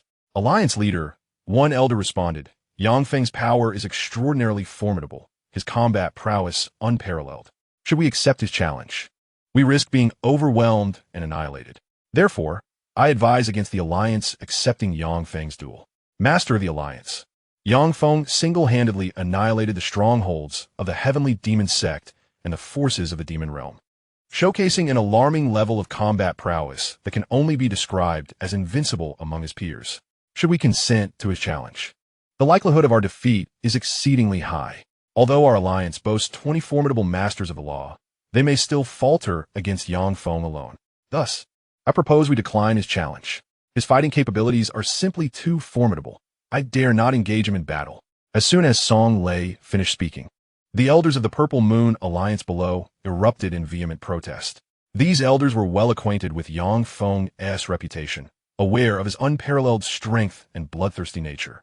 Opposing him was tantamount to courting death. Consequently, they were disinclined to accept his challenge and eager to avoid confrontation with him. After all, as esteemed elders of the Purple Moon Alliance and powerful masters of the law, their lifespans extend for millennia, allowing them to relish the gift of time. None wish to meet their end at Yang Feng's hands. Yang Feng has audaciously proposed to face our entire alliance of 20 masters alone. If we refuse his challenge, we risk becoming the subject of ridicule and disdain. Hence, I implore you, esteemed members of the Purple Moon Alliance, to accept Yang Feng's challenge and bolster our alliance's morale. Upon hearing the fervent voices of the elders, Song Lei furrowed his brow, his tone tinged with displeasure. Master of the alliance, it is better to be a laughingstock than to lose our lives. Indeed, Yang Feng's might is overwhelming. Even united, our 20 masters of the law may not stand a chance against him. Master, his murderous intent is far too potent. Engaging him poses an immense risk. Absolutely. We have several millennia of life ahead of us and do not wish to perish by Yang Feng's hand. The elders of the Purple Moon Alliance dismiss Song Lei's sentiments, resolutely rejecting the idea. Esteemed colleagues, Yang Feng has already obliterated the heavenly demon sect and the demon realm. We are likely to be his next target. If we do not accept his challenge, he may rally the forces of the Xuantiangong to assault our alliance. With the might of the Xuantiangong and Yang Feng's prowess unbridled by the constraints of the heavenly demon sect and the demon realm, we would stand little chance of withstanding their onslaught, and it is highly probable that our alliance would be obliterated. Thus, if we wish to survive, we must accept Yang Feng's challenge and strive to inflict severe damage upon him. Without Yang Feng to lead, the strength and combat capability of the Xuantiangong forces would significantly diminish, allowing the Purple Moon Alliance to endure and persist. As the words of the elders reverberated through the hall, a flicker of resignation crossed Song Lei's eyes, compelling him to raise his voice once more. Master of the Alliance, Yang Feng's power is far too great. We lack the confidence to defeat him. My esteemed leader, as the strongholds of the heavenly demon sect and the demon realm have been obliterated, our Purple Moon Alliance finds itself devoid of any viable existence. The most favorable outcome now lies in surrendering to the Xianxia sect and becoming a part of it. Indeed, while the Xianxia sect possesses unparalleled strength, their manpower is rather limited. By aligning ourselves with them, we can retain a significant portion of our authority. If we cannot prevail, then joining them is a sound strategy. And I wholeheartedly agree. Since we cannot withstand the might of the Xianxia sect, it seems prudent to submit ourselves directly to their leadership. Precisely. Rather than waiting for the Xianxia sect to strike, our Purple Moon Alliance should proactively pledge allegiance to them. Upon hearing Song Lei's words, the elders of the Purple Moon Alliance below began to vehemently refute him. Yet, in the midst of their rebuttal, the elders reached a consensus and prepared to surrender to the Xianxia sect. Observing the elders' agreement from his position, Song Lei, seated at the head, was momentarily overtaken by a look of resignation as he silently closed his eyes. As merely a peak practitioner of the law realm, he was utterly incapable of suppressing the 19 elders of the Purple Moon Alliance. In truth, it was not only a matter of suppressing them. A single misstep could lead to his own subjugation at their hands. Consequently, once the 19 elders reached their unanimous decision, Song Lei, the leader of the Purple Moon Alliance, had no choice but to acquiesce, lacking the ability to resist. Soon after, a letter of capitulation was dispatched from Purple Moon City and landed in Yang Feng's hands. The Purple Moon Alliance has astonishingly declined my challenge and surrendered directly to our Xianxia sect. How remarkable! Yang Feng remarked with a smile after reading the contents of the letter. He then set forth with Zheng Tao, 3 esteemed elders of Xianxia sect, and a contingent of sect disciples aboard a mid-grade Dao instrument warship, racing towards Purple Moon City. Upon their arrival near Purple Moon City, the city's lord, Song Lei, had already gathered the 19 Law Realm elders and the upper echelon of the Purple Moon Alliance to greet them outside the city. Deputy Sect Master Yang, I am Song Lei, the Lord of Purple Moon City. I would like to request a demonstration of your skill, if you would be so kind. Song Lei stated earnestly as he approached Yang Feng and his entourage after they landed. Upon hearing Song Lei's request, Yang Feng's expression remained unchanged. With a mere thought, the high-grade Dao instrument, the Annihilation Divine Sword, materialized in his grasp. With a flick of his wrist, it transformed into a streak of light, cleaving towards a towering mountain 100 miles away from Purple Moon City. Boom, boom, boom. Amidst the cacophony of thunderous roars, the mountain was annihilated by the divine sword, reduced to countless fragments that scattered in all directions, leaving behind a deep pit of 100 fathoms. Lord Song, are you certain you wish to seek my guidance? As Yang Feng's thoughts shifted, the destruction divine sword soared back into his palm. With a smile, he gazed at Song Lei and remarked, "The Vice Sect leader possesses unparalleled combat prowess, rendering him invincible among his peers. I am far from his match. It would be wise to refrain from self-degradation." Song Lei cast a glance at the distant mountains, now reduced to ruins, and a flicker of horror crossed his eyes as he hastily shook his head. Hearing Song Lei's words, Yang Feng smiled gently, stowing the destruction divine sword within his consciousness and striding first towards the city of Purple Moon. Chapter 123. The Sect's Generous Reward. Vice Sect Leader Yang. Here is the territorial map and personnel list of our Purple Moon Alliance for your review, Song Lei said, looking at Yang Feng, who sat regally in the main seat. With a thought, he produced 2 jade slips from his spatial ring and handed them to Yang Feng. Yang Feng reached out to accept the jade slips, extending his divine sense to scan their contents briefly before carelessly tossing them to Zheng Tao beside him. Effective immediately, the Purple Moon Alliance shall officially merge into our Xianxia sect. The leader of the Purple Moon Alliance, Song Lei, along with its elders, shall be promoted to honorary elders of the Xianxia sect. In 3 days, you will return to our sect's headquarters with me. The remaining members of the Purple Moon Alliance will partake in our sect's assessment. Those who qualify will become formal disciples of the Xianxia sect, while those who do not will receive a modest compensation to seek their own path. This is my preliminary decision regarding the Purple Moon Alliance. Do any of you have objections? Yang Feng's gaze swept over Song Lei and the elders of the Purple Moon Alliance as he spoke in a calm tone. Vice Sect Leader, I have no objections and will fully comply with your arrangements. Song Lei replied. Neither do I, echoed another elder. I am willing to abide by your directives, Vice Sect Leader. Another added. Your arrangements are quite prudent. I have no objections. As Yang Feng's words fell, Song Lei and the elders of the Purple Moon Alliance shook their heads in unison. Having witnessed Yang Feng's terrifying strength, they dared not voice any dissent, fearful of being made an example of. Noticing their reaction, Yang Feng smiled slightly and said, "Since there are no objections, it is settled then. Over the next 3 days, cooperate with Elder Zheng to facilitate the Xianxia sect's disciples in taking control of the city of Purple Moon and the territories and resource points under the Purple Moon Alliance." Yes, Vice Sect Leader Yang. Song Lei and the leaders of the Purple Moon Alliance responded respectfully. After receiving their affirmative replies, Yang Feng departed from the meeting room of the City Lord's mansion and entered the underground training chamber to cultivate. Meanwhile, Zheng Tao, with the cooperation of Song Lei and others, commenced the takeover of the cities and resource points under the Purple Moon Alliance. Time flowed swiftly like a river, and in the blink of an eye, 3 days had passed. During this period, Zheng Tao, with the assistance of Song Lei and others, effortlessly took control of the territory belonging to the Purple Moon Alliance alongside the disciples of the Xianxia sect. At this moment, Yang Feng, accompanied by Song Lei and the elders of the Purple Moon Alliance, entered the spatial passage amidst the farewells of Zheng Tao and others, disappearing from sight. Vice Sect Master Yang, the Sect Master awaits you in the main hall. You should hurry there. As for the members of the Purple Moon Alliance, I will handle their arrangements, said Li Jia, the head of the Internal Affairs Hall, greeting Yang Feng with a smile as he emerged from the spatial passage. Thank you, Hall Masterly, for your assistance. Yang Feng nodded in acknowledgement, responding softly before soaring into the air, transforming into a streak of light as he sped towards the main hall. Disciple pays respects to Master. Upon arriving at the main hall, Yang Feng quickly approached Li Wudi, who awaited him at the entrance, greeting him with utmost reverence. Disciple, you have performed exceptionally well in the Purple Moon realm, enhancing the reputation of our Xianxia sect and bringing honor to us. Both I and the Grand Elders are exceedingly pleased. After deliberation, we have decided to reward you handsomely. Li Wudi continued, here is a world seed that contains a miniature world.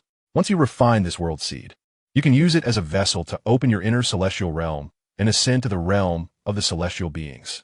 Additionally, this jade slip contains the subsequent techniques of the Xianxia formula and the Xianxia sword art, enabling you to cultivate all the way to the realm of the virtual immortals. As Li Wudi praised Yang Feng, He stepped forward and handed him the seed and the jade slip. Thank you, Master, and thank you to the sect for this reward. I will strive even harder to achieve greater merits for the sect. Feng exclaimed, his eyes glimmering with astonishment at the sight of the world seed and the jade slip. At that moment, his sense of belonging to both his master, Liwudi, and the Xiantian sect deepened significantly. While the subsequent techniques of the Xiantian formula were something he would inevitably acquire, the world seed was an exceedingly rare treasure, more precious than high-grade artifacts, comparable to supreme artifacts. For ambitious prodigies, a world seed held greater value than even the finest artifacts, as it would enhance their innate talents and broaden their future prospects upon ascending to the realm of the celestial beings. The fact that the Xiantian sect was willing to bestow such a treasure upon Feng indicated their high regard for him and their intent to cultivate him vigorously, which deeply moved him. Disciple, your cultivation speed is astonishing, and your combat prowess has drawn the attention and hostility of various sects in the eastern state. For your safety, it is advisable that you refrain from going out for a while. Remain within the headquarters of the Xiantian sect or the ancestral home in the Flame Kingdom for your training. After some time, when you have reached the Cave Heaven realm, or when the formidable cultivators from other sects in the eastern province are no longer watching you, you may venture forth to explore the world. Liwudi spoke with a serious expression, observing the excitement and gratitude radiating from Feng. Master, I understand. Feng replied earnestly. I plan to return to Xiaowang City to visit my parents and relatives before heading back to the sect headquarters for further cultivation. Upon hearing Liwudi's words and seeing the solemnity on his face, Feng nodded gently in acknowledgement. That is sufficient. Following Feng's affirming response, Liwudi also nodded lightly.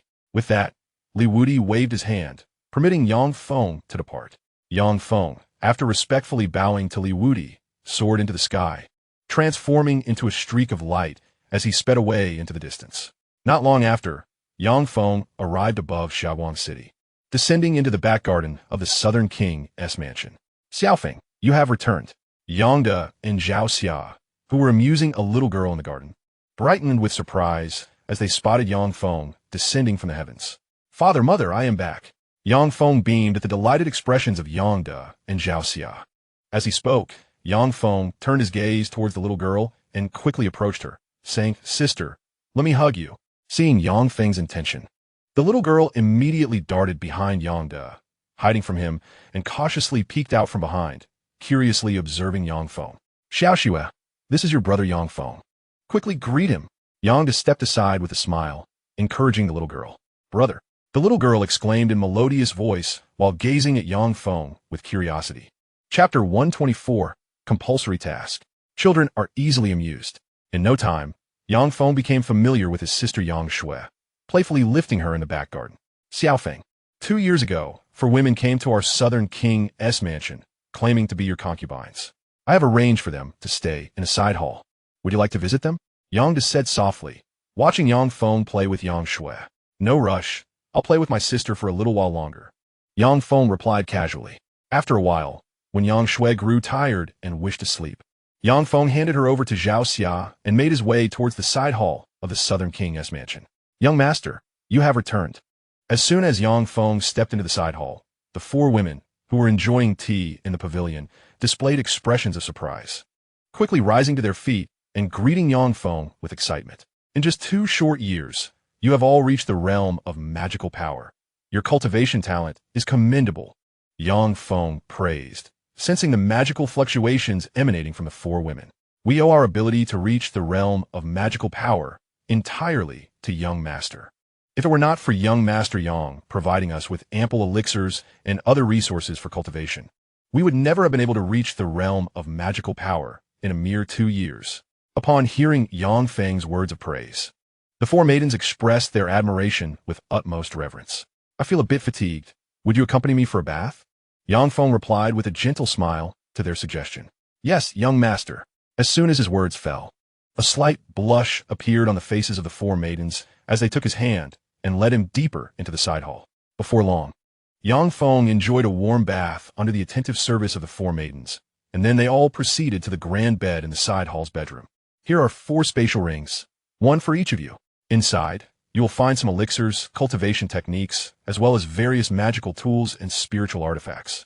With these resources for cultivation, even in my absence from the town south Prince's Mansion, you can easily advance to the nascent soul realm.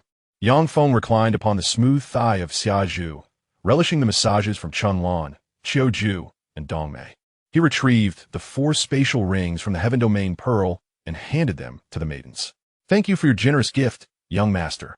The 4 maidens, Chunlan, Xiaozhu, Qiuju, and Dongmei, received the spatial rings with expressions of excitement and gratitude. After enjoying their attentive service for a while, Yang Feng rose and made his way to the cultivation chamber of the town's south Prince's Mansion, intending to meticulously organize his cultivation techniques and prepare for a breakthrough in the realm of laws, aiming to open his internal heaven domain. However, to Yang Feng's surprise, as soon as he entered the cultivation chamber and had yet to begin his practice or organize his techniques, the slaughter token within the Heaven Domain Pearl activated automatically, soaring out and hovering before him.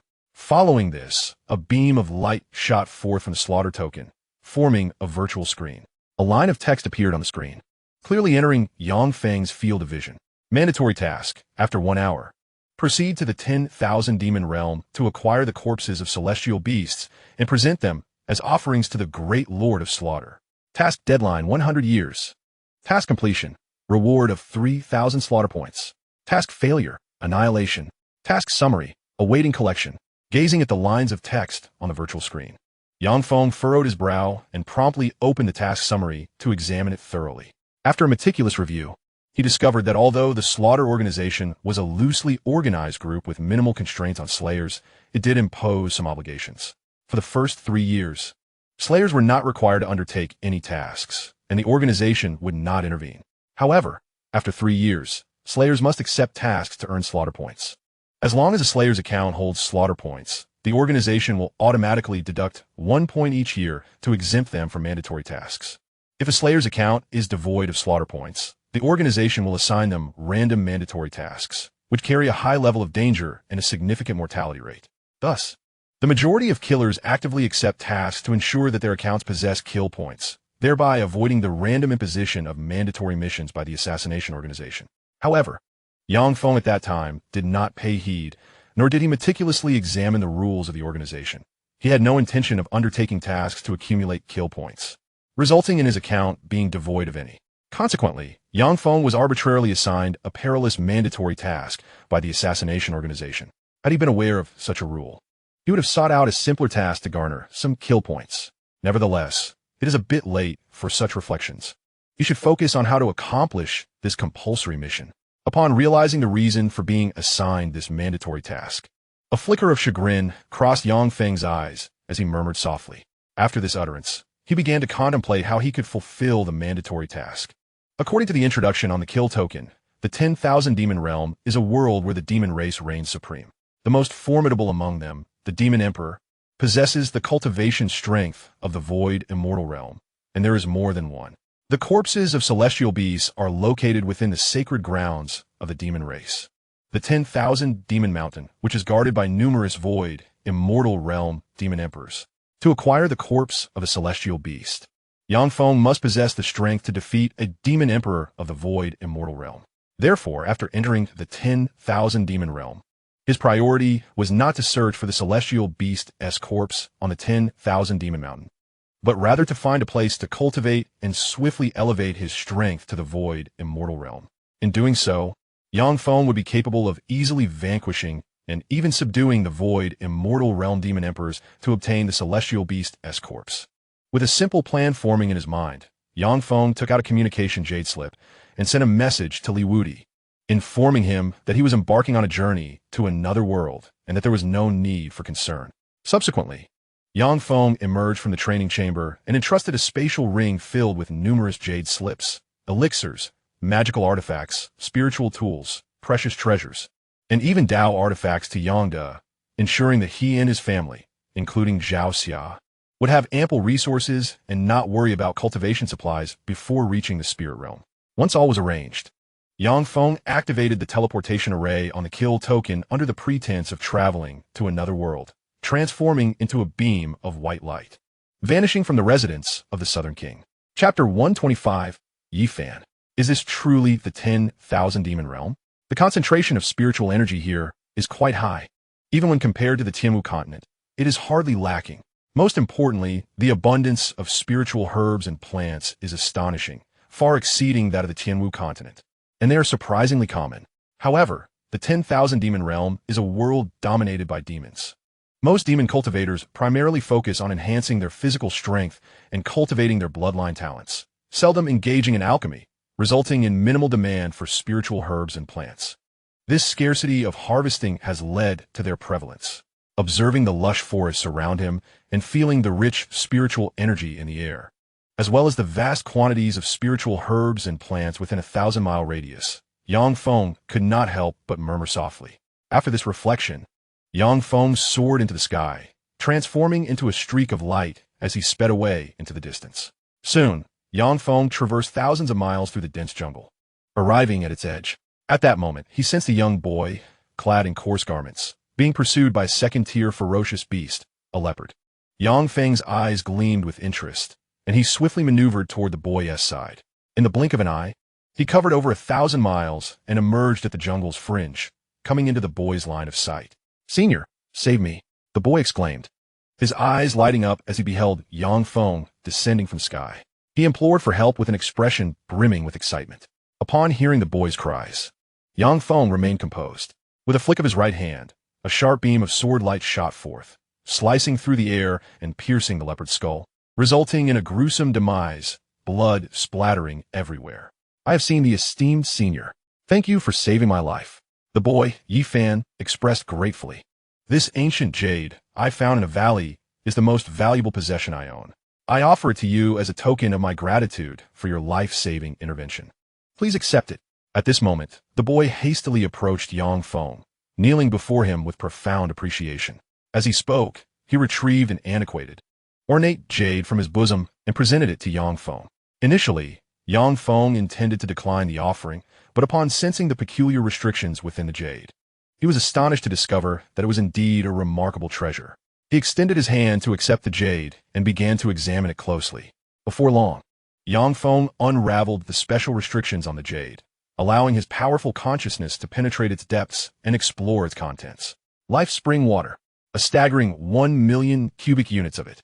Yang Feng's eyes widened in astonishment as he silently exclaimed, "This abundance of life spring water is sufficient for me to ascend to the realm of the cave heaven.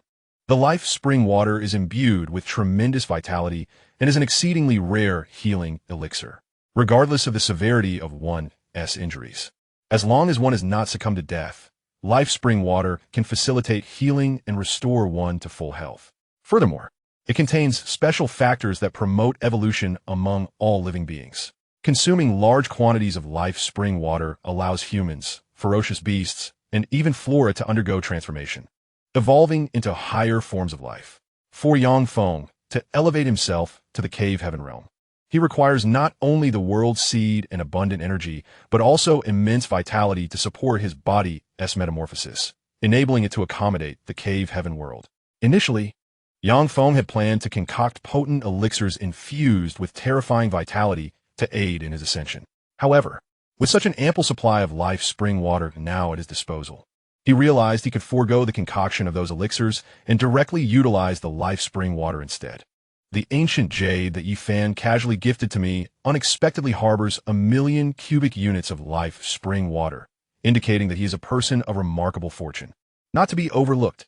After an inner gasp of astonishment, Yang Feng focused his thoughts and stored the ancient jade within the cave heaven pearl. He then released his consciousness to scan Yi Fan's being.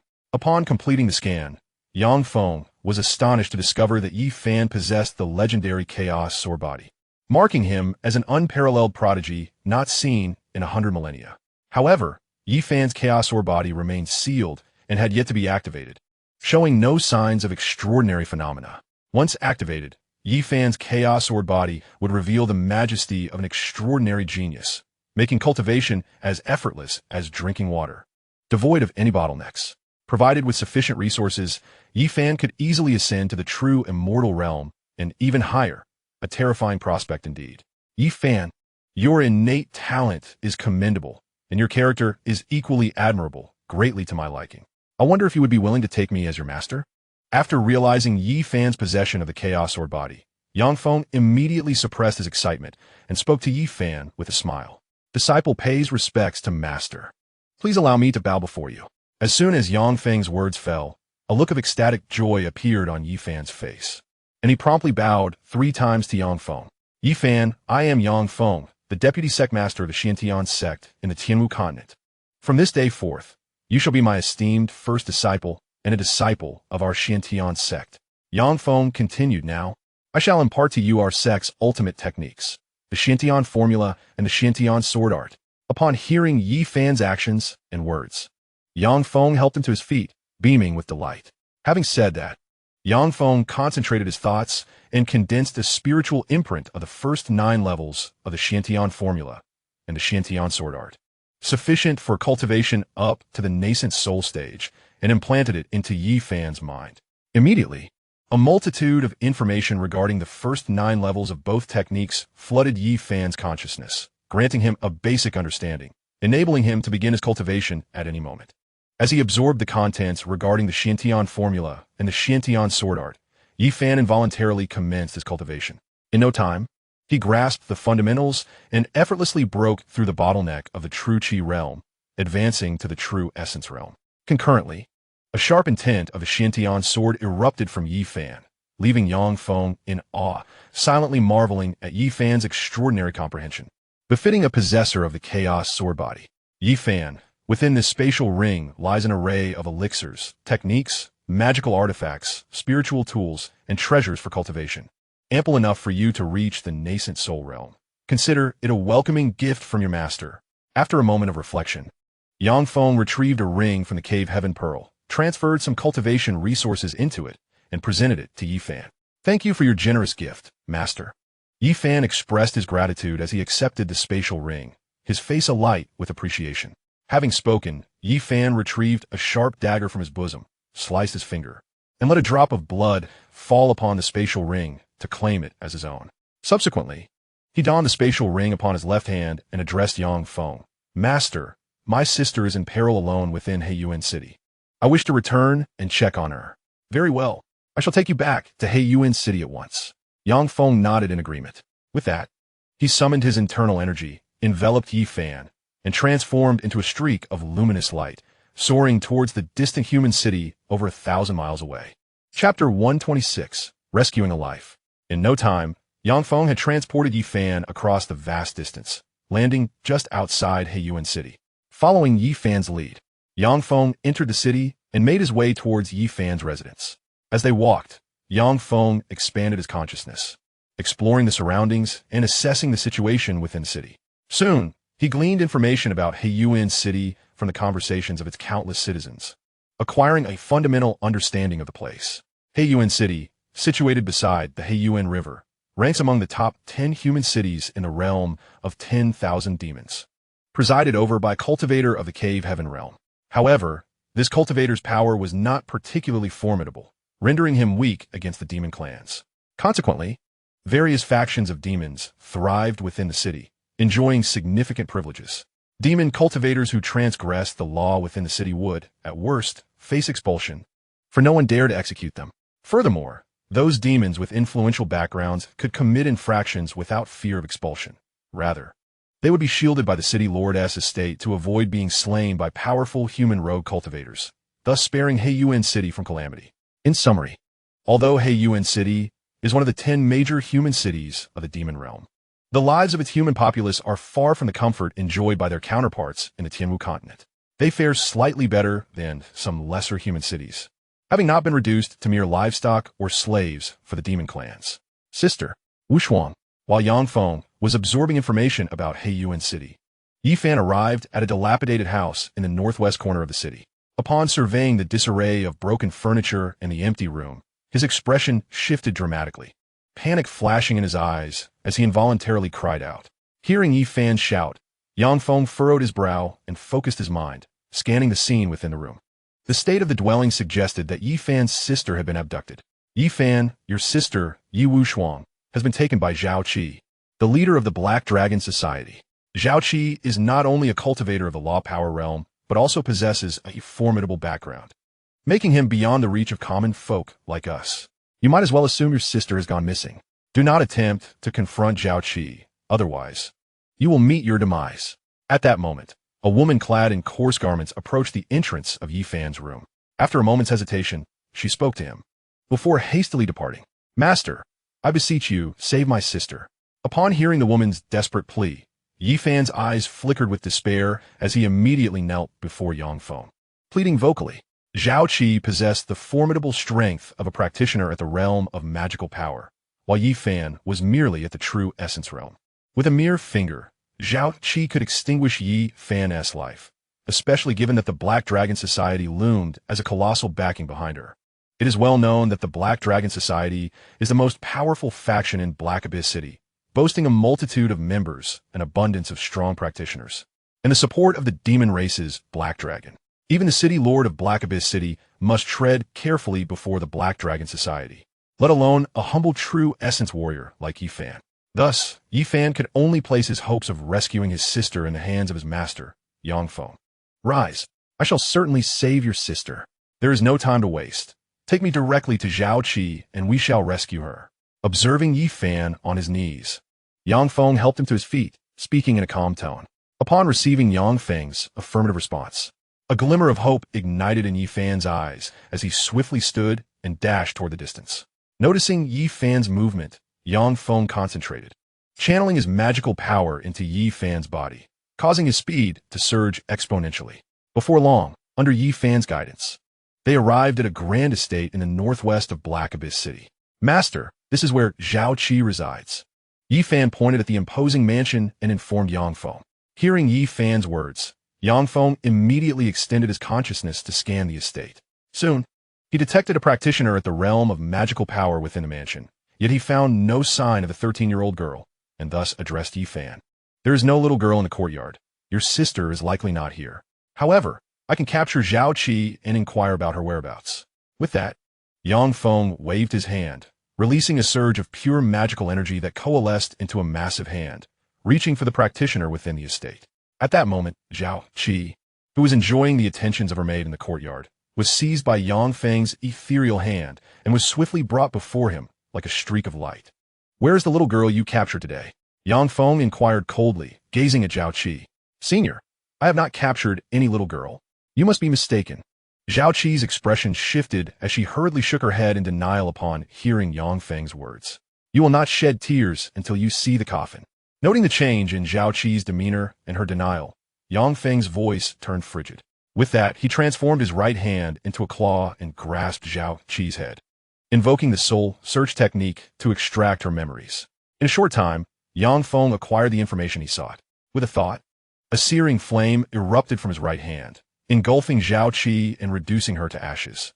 Immediately, Yang Feng grasped Yi Fan, and with a swift motion, they vanished from their location, reappearing in a palace several miles away. "Who are you? Why have you trespassed into our Black Dragon Society's Northwest Hall? Are you not aware that intruding into our territory warrants a death sentence?" A young man, adorned in resplendent garments and emanating a formidable aura, confronted them with an expression of menace. As he spoke, the young man summoned his inner power, conjuring two sharp beams of sword light that hurtled towards Yang Feng and Yi Fan, intent on slaying them on the spot. However, before the fierce sword lights could reach them, Yang Feng effortlessly waved his hand, shattering them into oblivion. At that moment, Yang Feng concentrated, releasing a pure surge of magical energy that enveloped and immobilized the young man, rendering him unable to move. Yang Feng then approached the young man, his hand transforming into a claw that clasped the young man's head, invoking a soul-searching technique to extract the information he sought. Soon, Yang Feng acquired the desired knowledge. A flick of his wrist unleashed a searing flame that incinerated the young man to ashes. Subsequently, Yang Feng waved his hand again, channeling his power to conjure a magical hand that grasped a little girl from a hidden room 100 meters away. "Sister." Upon seeing the little girl being drawn closer, Yi Fan's eyes sparkled with excitement as he rushed forward to embrace her tightly. Beastmaster Divine Body. As Yi Fan held the little girl, Yang Feng's consciousness penetrated her being, and he was astonished to discover that she possessed the Beastmaster Divine Body recorded in the Beastmaster Compendium. He couldn't help but exclaim in his heart, his eyes wide with shock and disbelief. Chapter 127. Accepting Disciples. Yi Fan possesses the Chaos Sword Body. His sister, Yi Wushuang, possesses the Beastmaster Divine Body. Both the Chaos Sword Body and the Beastmaster Divine Body are among the most exceptional physiques in existence. Who are the Yi family to bear such prodigious fortune? Birthing two of the most extraordinary physiques in the world simultaneously, observing Yi Fan and Yi Wushuang in their embrace, Yang Feng silently marveled. According to the records in the Beastmaster Compendium, the Beastmaster Divine Body is the most suitable physique for Beastmasters. Individuals with the Beastmaster Divine Body have a 100% affinity with any kind of beast, effortlessly gaining their trust and favor, and easily forging contracts with them. Moreover, those endowed with the Beastmaster Divine Body can acquire the innate abilities and bloodline powers of their contracted beasts without any numerical limitations. The more beasts a person with the Beastmaster Divine Body contracts, the greater their innate abilities and bloodline powers become, significantly enhancing their cultivation potential, which is truly formidable. In addition, those who possess the Beastmaster Divine Body not only accelerate the growth of their contracted beasts and shorten the time required for them to mature, but also weaken the bloodline limitations of these beasts, granting them the capacity for infinite evolution. For instance, a beast that would typically require a millennium to reach maturity can, upon forming a contract with an individual possessing the Beastmaster Divine Body, achieve this milestone in merely 500 years, 300 years, or even as little as a few decades. A beast that could only cultivate to the Yuan realm can, through a contract with such a person, transcend its bloodline constraints and ascend to the realms of law, cave heaven, or even the realms of void immortal and true immortal. This illustrates the formidable strength of those endowed with the Beastmaster Divine Body, rendering them incomparable to those who possess the Chaotic Sword Body. As Yang Feng reflected on this, Yi Fan knelt before him, holding the little girl in his arms, his face radiating gratitude as he said, "Thank you, Master, for saving my sister." Yang Feng replied gently, "Yi Fan, you are my disciple, and your sister is also dear to me. Saving her is but my duty, so there is no need for such formality." Observing the gratitude on Yi Fan's face, Yang Feng continued, "Yi Wushuang, your brother Yi Fan has already taken me as his master. Do you wish to become my disciple as well, and join my ranks as my second disciple?" Disciple Yi Wushuang pays respects to the master. As Yang Feng's words fell, excitement and joy flickered in Yi Wushuang's eyes, and she promptly bowed thrice in reverence. "Wushuang, it is utterly outrageous that the Black Dragon Society dared to capture you. Today, I shall eradicate the Black Dragon Society to avenge you, and in the process, showcase my strength," Yang Feng declared with a smile, looking at the newly accepted disciple, Yi Wushuang. With a wave of his hand, he unleashed a surge of magical energy that enveloped both Yi Fan and Yi Wushuang, propelling them towards the headquarters of the Black Dragon Society. The young man in fine attire within the estate was Lin Peng, the leader of the Black Dragon Society's Northwest Hall. Upon delving into Lin Peng's memories, Yang Feng discerned that the Black Dragon Society was a malignant tumor, preying upon the common folk and rogue cultivators of Heiyuan City, plundering their wealth. Each year, countless human citizens and cultivators met tragic ends at the hands of the Black Dragon Society's minions, displaying unparalleled ruthlessness. Crucially, the Black Dragon, lurking behind the society, merely sought to exploit it for spiritual stones. However, the members of the Black Dragon Society, emboldened by the Black Dragon's might, wielded their power tyrannically in Heiyuan City, committing countless murders and heinous crimes deserving of the most severe punishment. Therefore, Yang Feng resolved to eradicate the Black Dragon Society, purging this blight from Heiyuan City and restoring peace to its citizens while avenging his treasured disciple, thereby demonstrating his formidable prowess and combat capabilities before her. Before long, Yang Feng, accompanied by Yi Fan and Yi Wushuang, arrived outside the Grand Hall of the Black Dragon Society and strode directly into its headquarters. Here lies the headquarters of the Black Dragon Society, entrance forbidden to the uninvited. Those who dare to approach shall face merciless retribution. Observing the movements of Yang Feng, Yi Fan, and Yi Wushuang, several guards stationed outside the Grand Hall of the Black Dragon Society exchanged glances filled with ferocity, promptly issuing a loud warning. Amidst their admonishments, the guards unsheathed their long swords, channeling their inner energy to strike down upon Yang Feng, Yi Fan, and Yi Wushuang, intent on eliminating the trio on the spot. Seeking death. Witnessing the guards launching an assault, Yang Feng let out a cold snort and torrents of searing flames erupted from his body, igniting the guards and causing them to emit anguished cries. They transformed into blazing figures, consumed by fire, turning to ash and scattering with the wind. Enemy attack! Enemy attack! Enemy attack! At that moment, the guards within the Grand Hall of the Black Dragon Society, alerted by the commotion at the entrance, turned pale with alarm and began to shout fervently. Subsequently, the elite guards and skilled practitioners of the society surged forth from the hall, rushing towards Yang Feng's location with lethal intent. Kill! Kill! Kill! Accompanied by thunderous war cries, the guards and elite practitioners of the Black Dragon Society summoned their magical powers, unleashing their artifacts and spiritual tools towards the trio, intent on annihilating them on the spot. Chapter 128. The Annihilation of the Black Dragon Society. Dare to attack me? All of you shall perish. As the magical artifacts and spiritual tools hurtled towards him, Yang Feng's eyes glinted with menace as he spoke with an icy tone. With a swift gesture, he unleashed his own magical energy, immobilizing the incoming attacks, rendering them incapable of inflicting harm. Then, pure magical energy surged from Yang Feng, coalescing into fierce beams of sword light that descended upon the attacking practitioners of the Black Dragon Society. Bang! Bang! Bang! With a series of crisp sounds, the elite practitioners of the Black Dragon Society were cleaved in two by the relentless sword light, blood splattering as they met their gruesome demise. In a matter of moments, those who had assailed Yang Feng were vanquished, leaving the remaining guards in a state of terror, deterred from launching further attacks. At that juncture, a middle-aged man clad in luxurious attire, radiating the aura of a primordial spirit realm practitioner, emerged from the depths of the Black Dragon Society headquarters. With a fierce expression, he glared at Yang Feng and declared, "You audacious brat! How dare you assault our Black Dragon Society? You truly do not comprehend the meaning of death. Let me inform you, within Heiyuan City, not even the City Lord dares to treat us lightly. If you wish to preserve your life, kneel and surrender at once, and I may spare you. Otherwise, should I choose to act, you shall find no place to rest your bones. You wish for me to find no peace in death." How utterly laughable! Hearing the middle-aged man's words, Yang Feng merely shook his head, a mocking expression etched upon his face.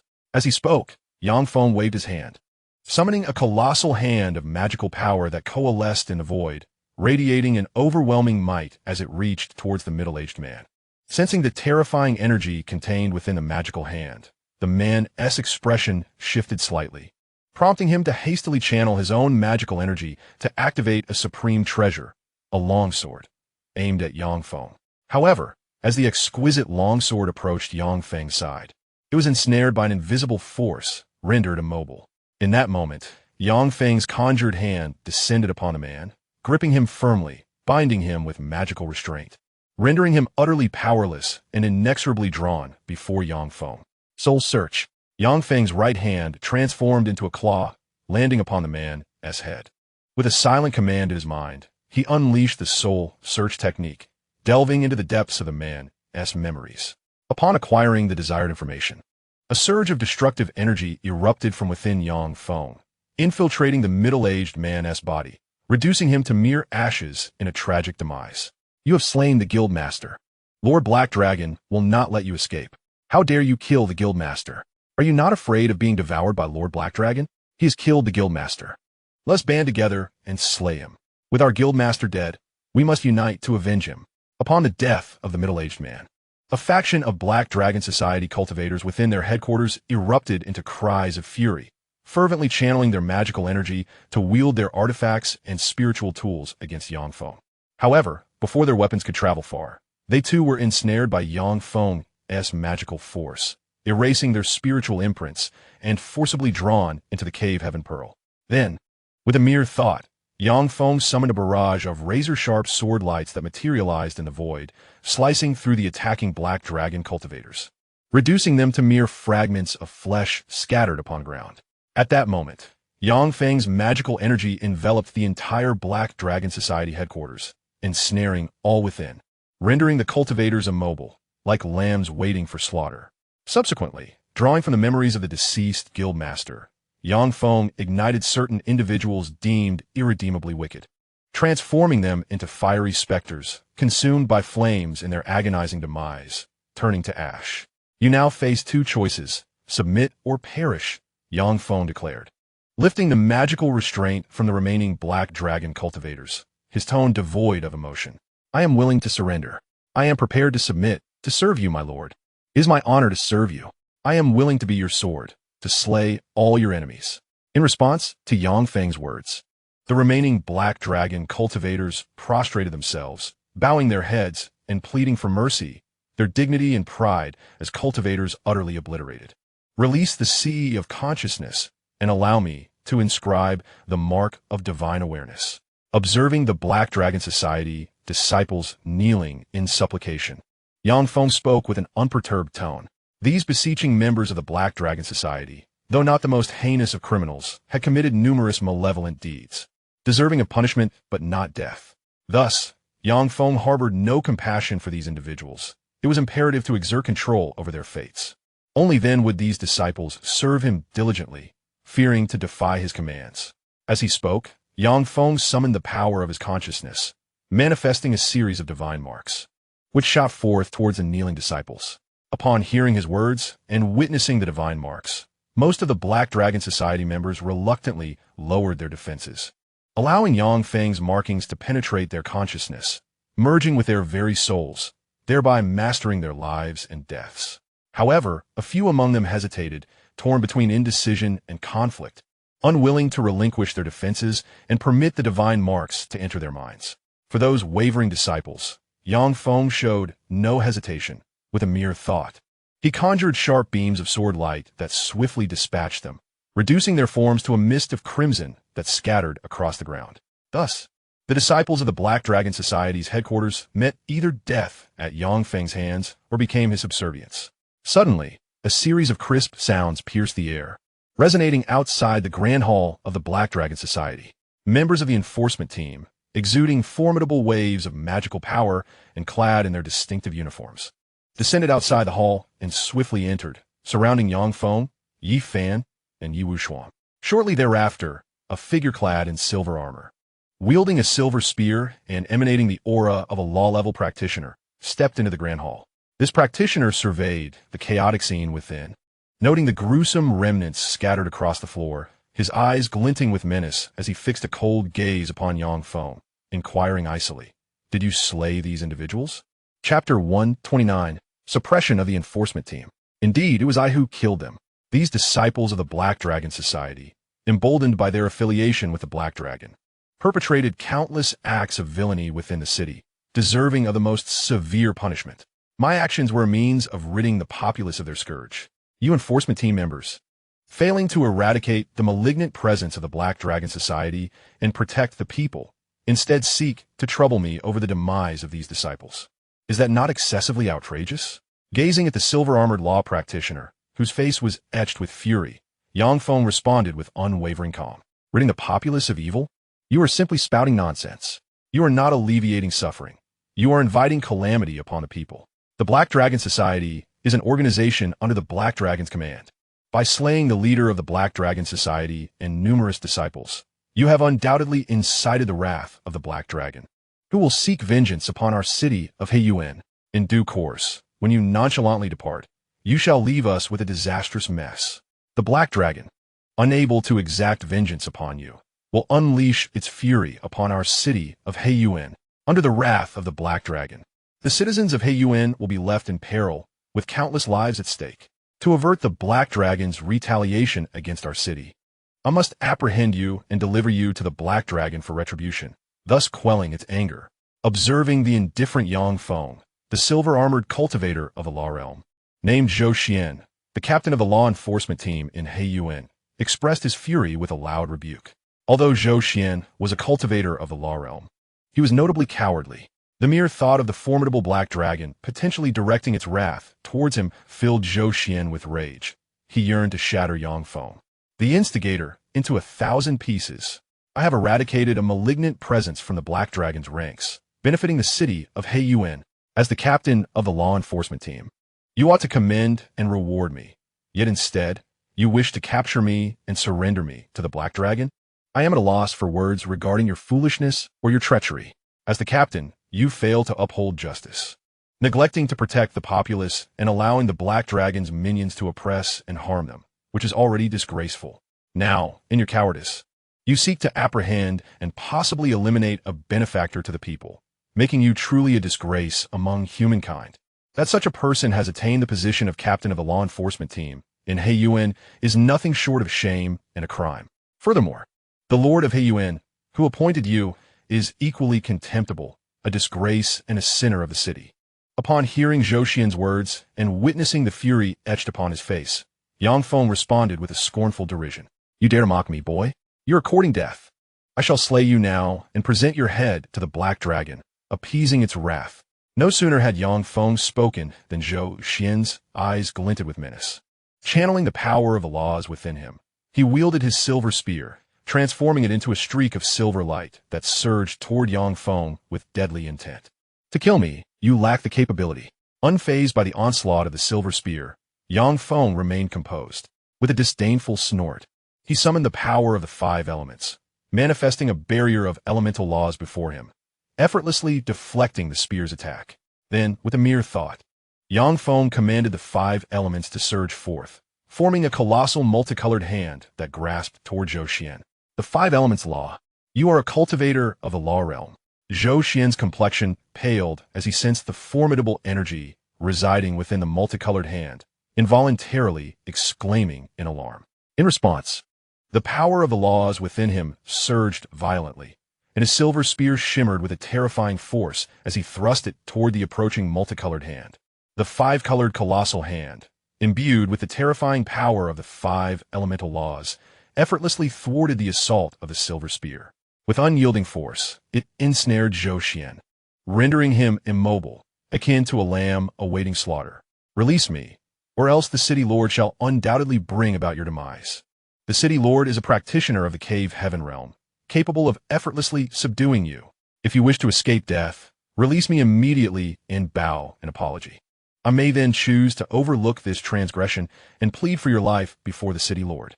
As he sensed the confinement of his internal energy, the elemental laws, and even his corporeal form by the power of the 5 elements, a flash of fury ignited in Zhou Xian's eyes, prompting him to vociferously threaten his captor.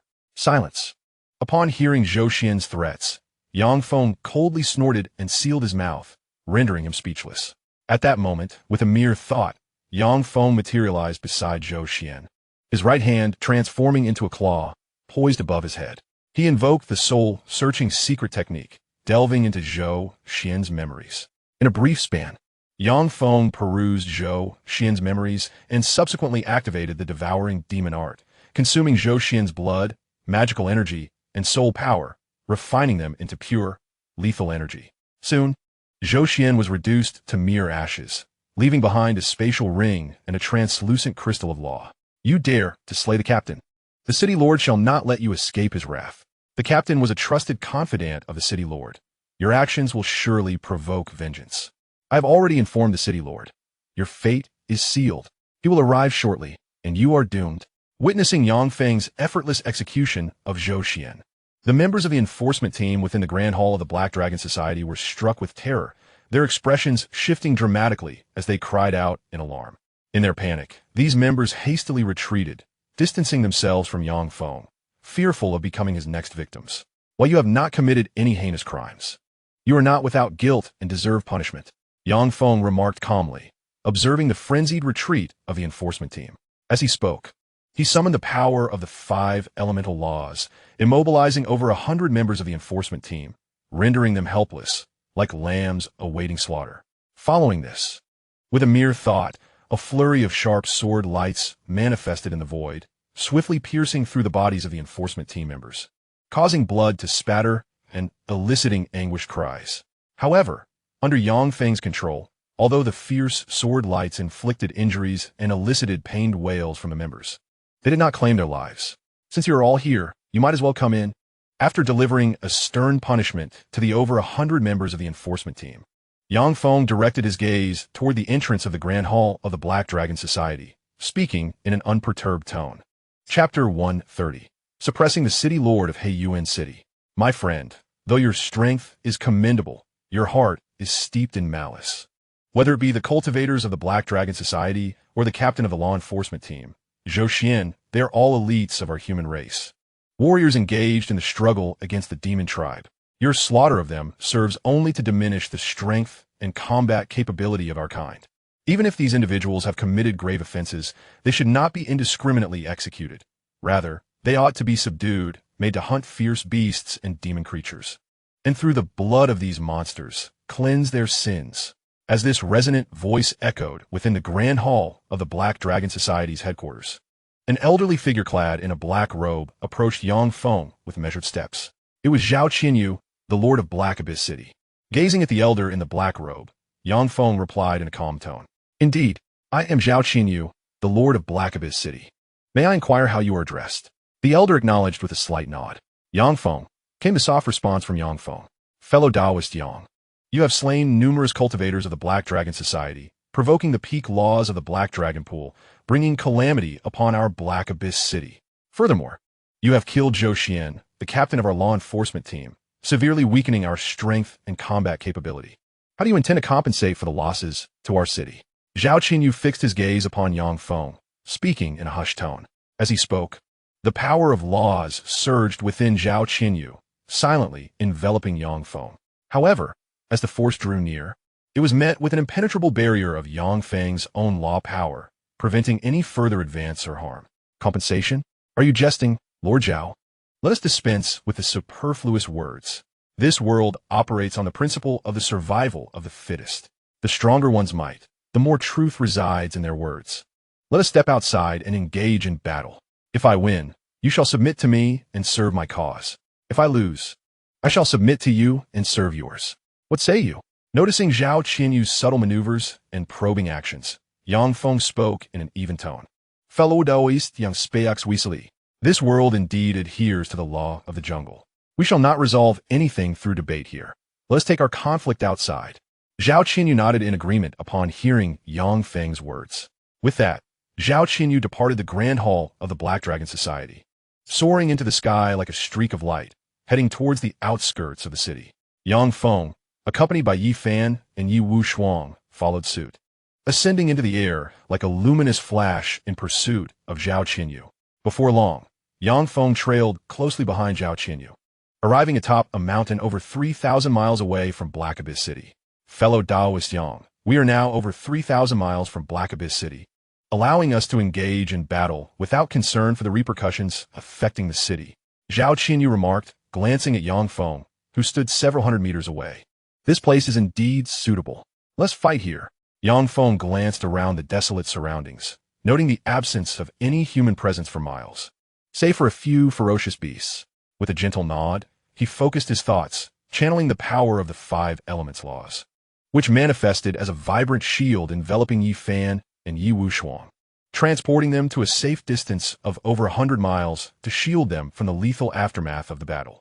Once this was accomplished, Yang Feng flipped his palm, summoning the exquisite artifact known as the Destruction Sword into his grasp, which radiated an overwhelming aura of annihilation under his command. This exceptional weapon, imbued with the essence of the world, possessed a terrifying might capable of exponentially enhancing the combat prowess of any cultivator in the Cave Heaven realm. To leave such a magnificent artifact in your hands would indeed be a lamentable waste. It would be far more fitting for me to wield this supreme instrument, as I can fully harness its formidable powers without tarnishing its esteemed reputation.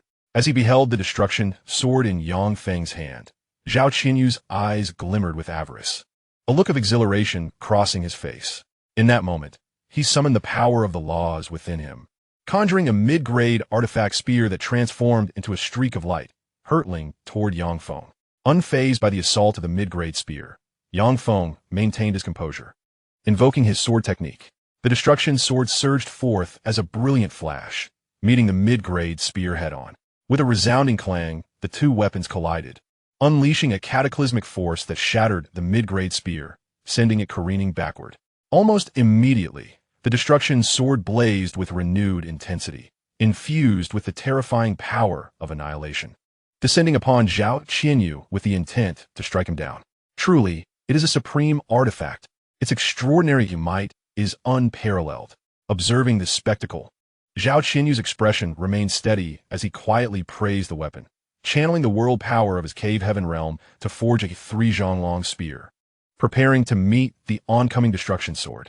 With a thunderous roar, Zhao Qinyu's spear, born from the world power within him, was obliterated by the destructive force of the destruction sword, disintegrating into countless luminous particles that vanished into oblivion. This is impossible. It cannot be. Even if you wield a supreme artifact, you should not be able to shatter my spear forged from world power. Witnessing the demise of his creation, Zhao Qinyu's complexion paled, and he involuntarily exclaimed, struggling to comprehend the reality before him. It is crucial to understand that world power is a tier above law power, capable of effortlessly overpowering it. This very characteristic of world power had instilled Zhao Qinyu with the confidence to defeat Yang Feng. Yet the unfolding scene shattered his understanding, leaving him in utter disbelief. There is nothing impossible. Ants, in their multitude, can indeed bring down an elephant. The power of laws, when sufficiently amassed, can effortlessly vanquish forces of a higher realm. Upon hearing Zhao Qinyu's exclamations, Yang Feng's demeanor remained unchanged, and he spoke with a calm tone. As he spoke, the destructive energy of the laws surged within him, infusing the superior Dao artifact, the destruction sword, causing it to radiate brilliantly and exponentially increase its might, descending with overwhelming force upon Zhao Qinyu. Accompanied by a chorus of anguished cries, Zhao Qinyu was struck by the destruction sword, his form disintegrating into a cloud of crimson mist, swirling in the air amidst anguished wails. Yang Daoyu, I am willing to submit to you and serve your cause. I implore you to spare my life. After enduring the onslaught of destructive energy for 3 minutes, Zhao Qinyu could no longer withstand the torment and began to plead fervently. Chapter 131, The Black Dragon. Lower your mental defenses and allow me to plant a mark of consciousness within your sea of awareness. Hearing Zhao Qinyu's desperate pleas, Yang Feng's expression remained unchanged as he spoke in a measured tone. As he articulated his command, Yang Feng conjured a mark of consciousness, sending it forth to penetrate Zhao Qinyu's sea of awareness.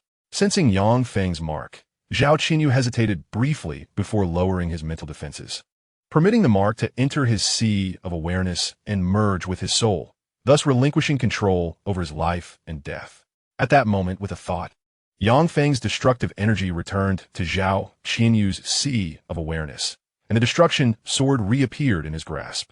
With the cessation of the destructive energy's assault, Zhao Qinyu's shattered form began to reconstitute, returning to its original state. I am your servant, Zhao Qinyu, and I pay my respects to my master.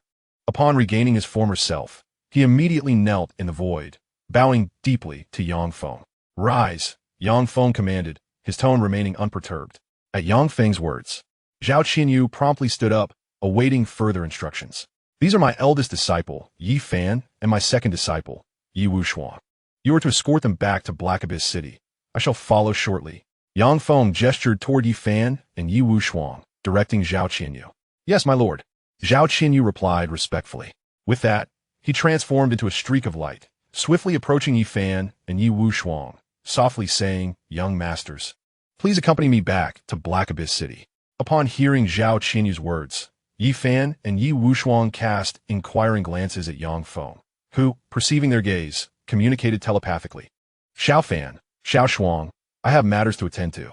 You should return to Black Abyss City first, and I will come to find you once I have concluded my business. After receiving Yang Feng's affirmative response, Yi Fan and Yi Wushuang nodded in agreement to Zhao Qinyu. Subsequently, Zhao Qinyu respectfully greeted Yang Feng, then summoned the magic power within him, enveloping Yi Fan and Yi Wushuang, and soared towards the direction of Black Abyss City. Meanwhile, Yang Feng transformed into a streak of luminous light, racing towards the distant Black Dragon Pool. The Black Dragon Society had already been eradicated by Yang Feng. The Black Dragon, the society's formidable backing, had become a latent threat, poised to erupt at any moment and inflict significant harm upon Black Abyss City. Consequently, Yang Feng resolved to eliminate this peril. Thus, he could devote himself to seclusion in Black Abyss City, quietly enhancing his cultivation and fortifying his combat prowess in preparation for the impending compulsory task. During his flight, the power of spatial laws surged within Yang Feng's sea of consciousness, allowing him to instantaneously vanish from his original location and reappear several thousand miles away. After consecutively invoking the power of spatial laws twice, he traversed a vast distance, and arrived near the Black Dragon Pool. The Black Dragon Pool, being the lair of the Black Dragon, was suffused with rich spiritual energy, abundant with various precious spiritual herbs and fruits, each containing a trace of dragon essence. These spiritual herbs and fruits, whether refined into elixirs or consumed directly, possess the ability to elevate a cultivator's strength and accelerate their training, making them exceedingly valuable. However, as the lair of the Black Dragon, no human cultivator dared to venture into the Black Dragon Pool to harvest these spiritual resources. The Black Dragon, a peak beast of the laws, exhibited no interest in these spiritual herbs and fruits. Thus, the resources in the Black Dragon Pool remained untouched, with their age and efficacy being remarkably impressive. Just the Black Dragon Pool alone harbored such a wealth of cultivation resources. The entire Celestial Beast realm would undoubtedly offer even more. If one could conquer the Celestial Beast realm and incorporate it under the banner of the Xianxia sect, it would transform into a resource hub for the sect, yielding countless benefits and enabling the cultivation of more formidable beings among practitioners below the realm of laws. Gazing at the multitude of spiritual herbs and fruits surrounding the Black Dragon Pool, Feng murmured softly and waved his hand, conjuring immense magical hands that plucked the myriad herbs and fruits, storing them within the unique space of the cave Heaven Pearl. Just then, a resounding voice emerged from the depths of the Black Dragon Pool. A colossal black dragon, measuring 100 feet in length, soared forth, transforming into a middle-aged man clad in a black robe, his face contorted with menace as he admonished Feng. The term demonic race encompasses both fierce beasts and demon beasts. Among them, fierce beasts possess a modicum of intelligence, yet cannot assume human form, remaining in their animal bodies. Endowed with formidable physical strength and magical power, greatly surpassing their human counterparts in both overall strength and combat capabilities. Fierce beasts are classified into 10 tiers, corresponding to the 3 realms of human warriors and the 7 realms of human cultivators. As detailed below, the first tier ferocious beasts correspond to martial artists of the True Chi realm. The second tier ferocious beasts correspond to martial artists of the True Essence realm. The third tier ferocious beasts correspond to martial artists of the Gangchi realm. The fourth tier ferocious beasts correspond to cultivators of the magical power realm. The fifth tier ferocious beasts correspond to practitioners of the Yin-Yang mirror realm. The sixth tier ferocious beasts correspond to cultivators of the celestial being realm. The seventh tier ferocious beasts correspond to practitioners of the divine ability realm. The eighth tier ferocious beasts correspond to cultivators of the golden core realm. The ninth tier ferocious beasts correspond to practitioners of the nascent soul realm. And the 10th tier ferocious beasts correspond to cultivators of the primordial spirit realm. As for the demon beasts, they have comprehended the power of the laws, reshaped their physical forms, and can transform into human shapes. Among them, the demon beasts of the law realm are referred to as demon kings. Those of the cave heaven realm are called demon emperors. Those of the void immortal realm are known as demon sovereigns. And those of the true immortal realm are referred to as immortal beasts. The Black Dragon possesses peak strength at the law realm, truly embodying the title of Demon King, capable of transforming into a human form and walking the earth in the guise of a human. Thus, upon witnessing the Black Dragon transform into a middle-aged man, Feng was not the slightest bit surprised. He merely ceased picking the spiritual materials, herbs, and fruits, and spoke in a calm tone. Which of your eyes saw me clandestinely harvesting the spiritual herbs? I am openly and legitimately gathering them. You dare speak to me in such a manner, boy? Aren't you afraid I might devour you? Upon hearing Feng's words and noting the calmness on his face, the Black Dragon felt a stir in his heart and secretly heightened his vigilance. His face contorted with ferocity as he replied, "Of course, I'm not afraid. As far as I know, although you are not a benevolent demon king and are not particularly friendly towards the human race, you would not indiscriminately devour the common folk or cultivators, making you a relatively neutral demon king. Therefore, you should not consume me at will. Moreover, the most crucial reason is that you cannot defeat me. There is simply no way for you to devour me." Feng said, gazing at the Black Dragon not far away with a serene tone. "You cannot defeat me? Are you jesting? Not only are you a mere human boy, but even the Lord of Black Abyss City, who possesses strength at the Cave Heaven realm, is no match for me." Upon hearing Feng's words, a look of disdain and mockery flickered in the Black Dragon's eyes. With a cold snort, he transformed into a streak of light and lunged towards Feng. In the process of charging at Feng, the Black Dragon clenched his right fist and swung it forth, unleashing waves of terrifying power that manifested as shadowy fists, crashing towards Yangfeng. Chapter 132. The Beast Master Divine Body. In this world, ultimately, one must rely on their fists to speak. As he beheld the rapidly approaching shadows of fists, Yangfeng softly lamented. Amidst his musings, the power of destruction surged within him, coalescing into beams of annihilating sword light to meet the approaching shadows of fists imbued with power. Boom, boom, boom, with a series of violent explosions. The shadows of fists imbued with power were obliterated by the beams of annihilating sword light, disintegrating into countless points of light and vanishing into nothingness. Following this, innumerable beams of destruction descended like a torrential rain upon the black dragon, shattering its form into a cloud of blood mist. Roar, roar, roar. At that moment, the black dragon unleashed a series of furious roars, its shattered form rapidly reconstituting into a 100-foot-long body, claws bared and poised to rend Yangfeng asunder. However, before the dragon could close the distance, it was struck by Yangfeng's superior artifact, the destruction sword, disintegrating it into countless fragments that scattered upon the ground. Subsequently, a torrent of terrifying destructive energy emanated from the sword, bombarding the remnants of the black dragon's flesh and relentlessly extinguishing its vitality, eliciting haunting cries of anguish. I concede. I submit. Please, cease your assault. The black dragon soon could no longer endure the onslaught of the destructive forces, pleading for mercy. Upon hearing its cries, Yangfeng's thoughts shifted, and he withdrew the destruction sword into his grasp.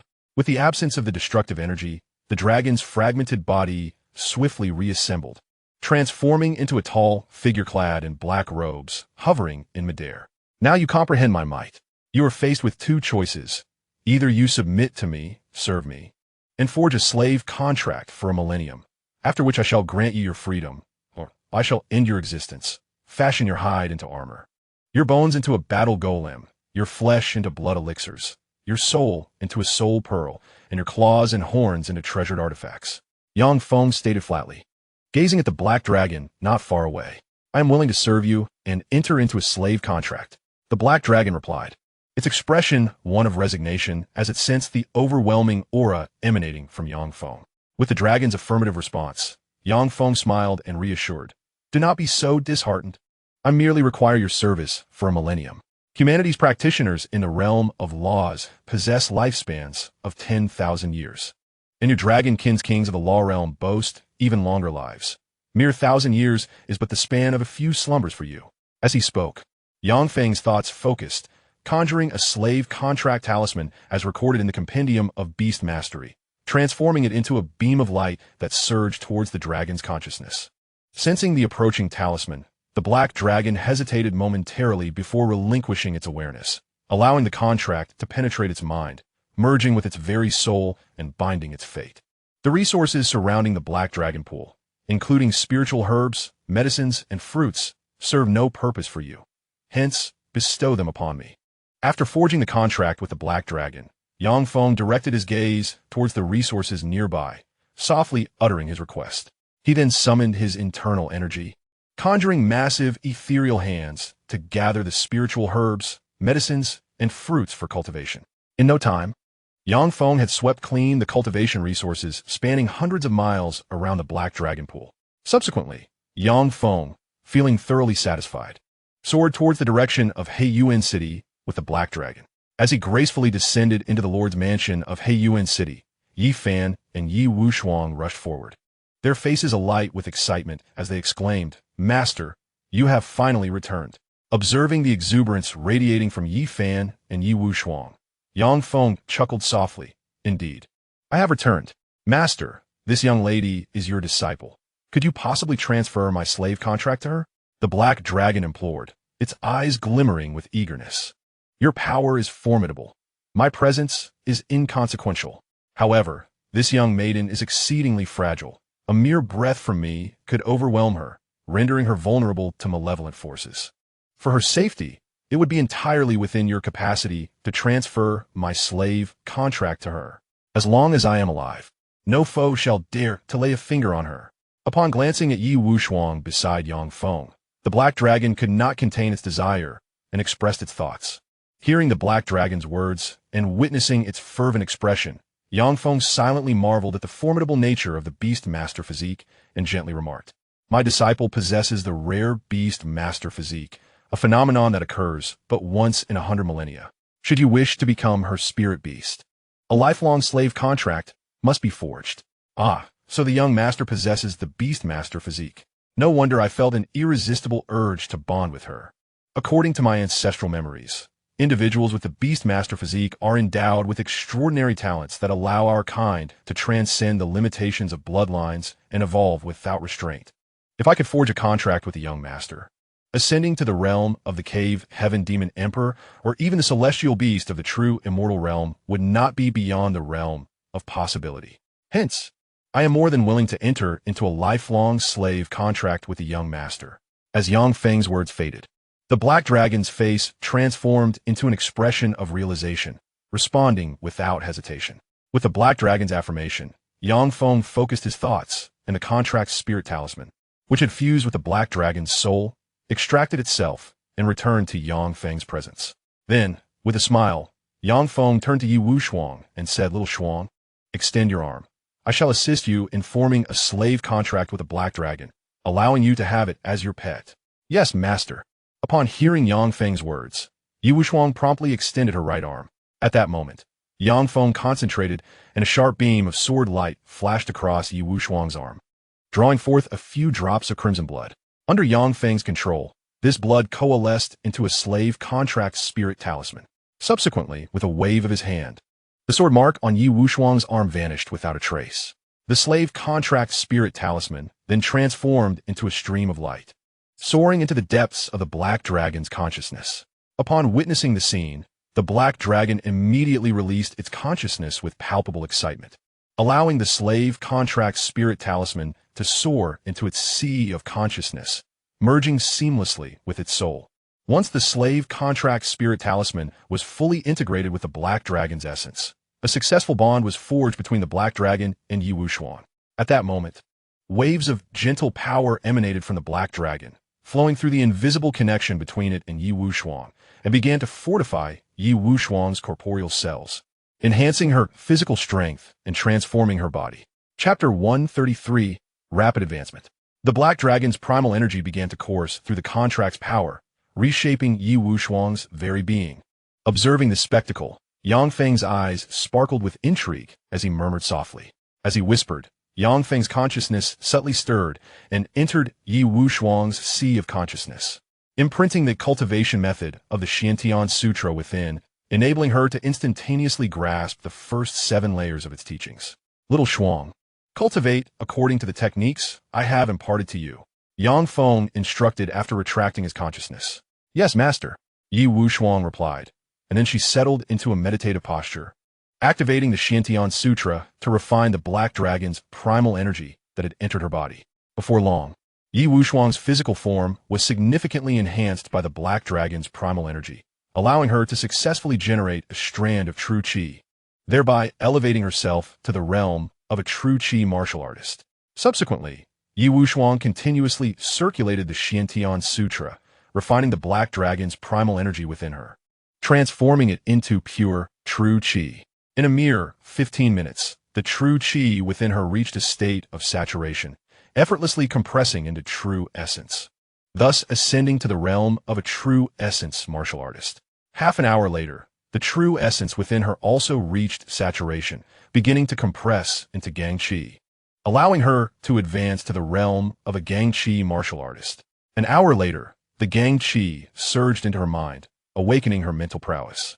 2 hours later, under the enhancement of the black dragon's primal energy, Yi Wushuang's mental power reached its zenith, unlocking her heavenly door, establishing her sea of consciousness, and giving birth to magical power, thus advancing to the realm of a magical power cultivator.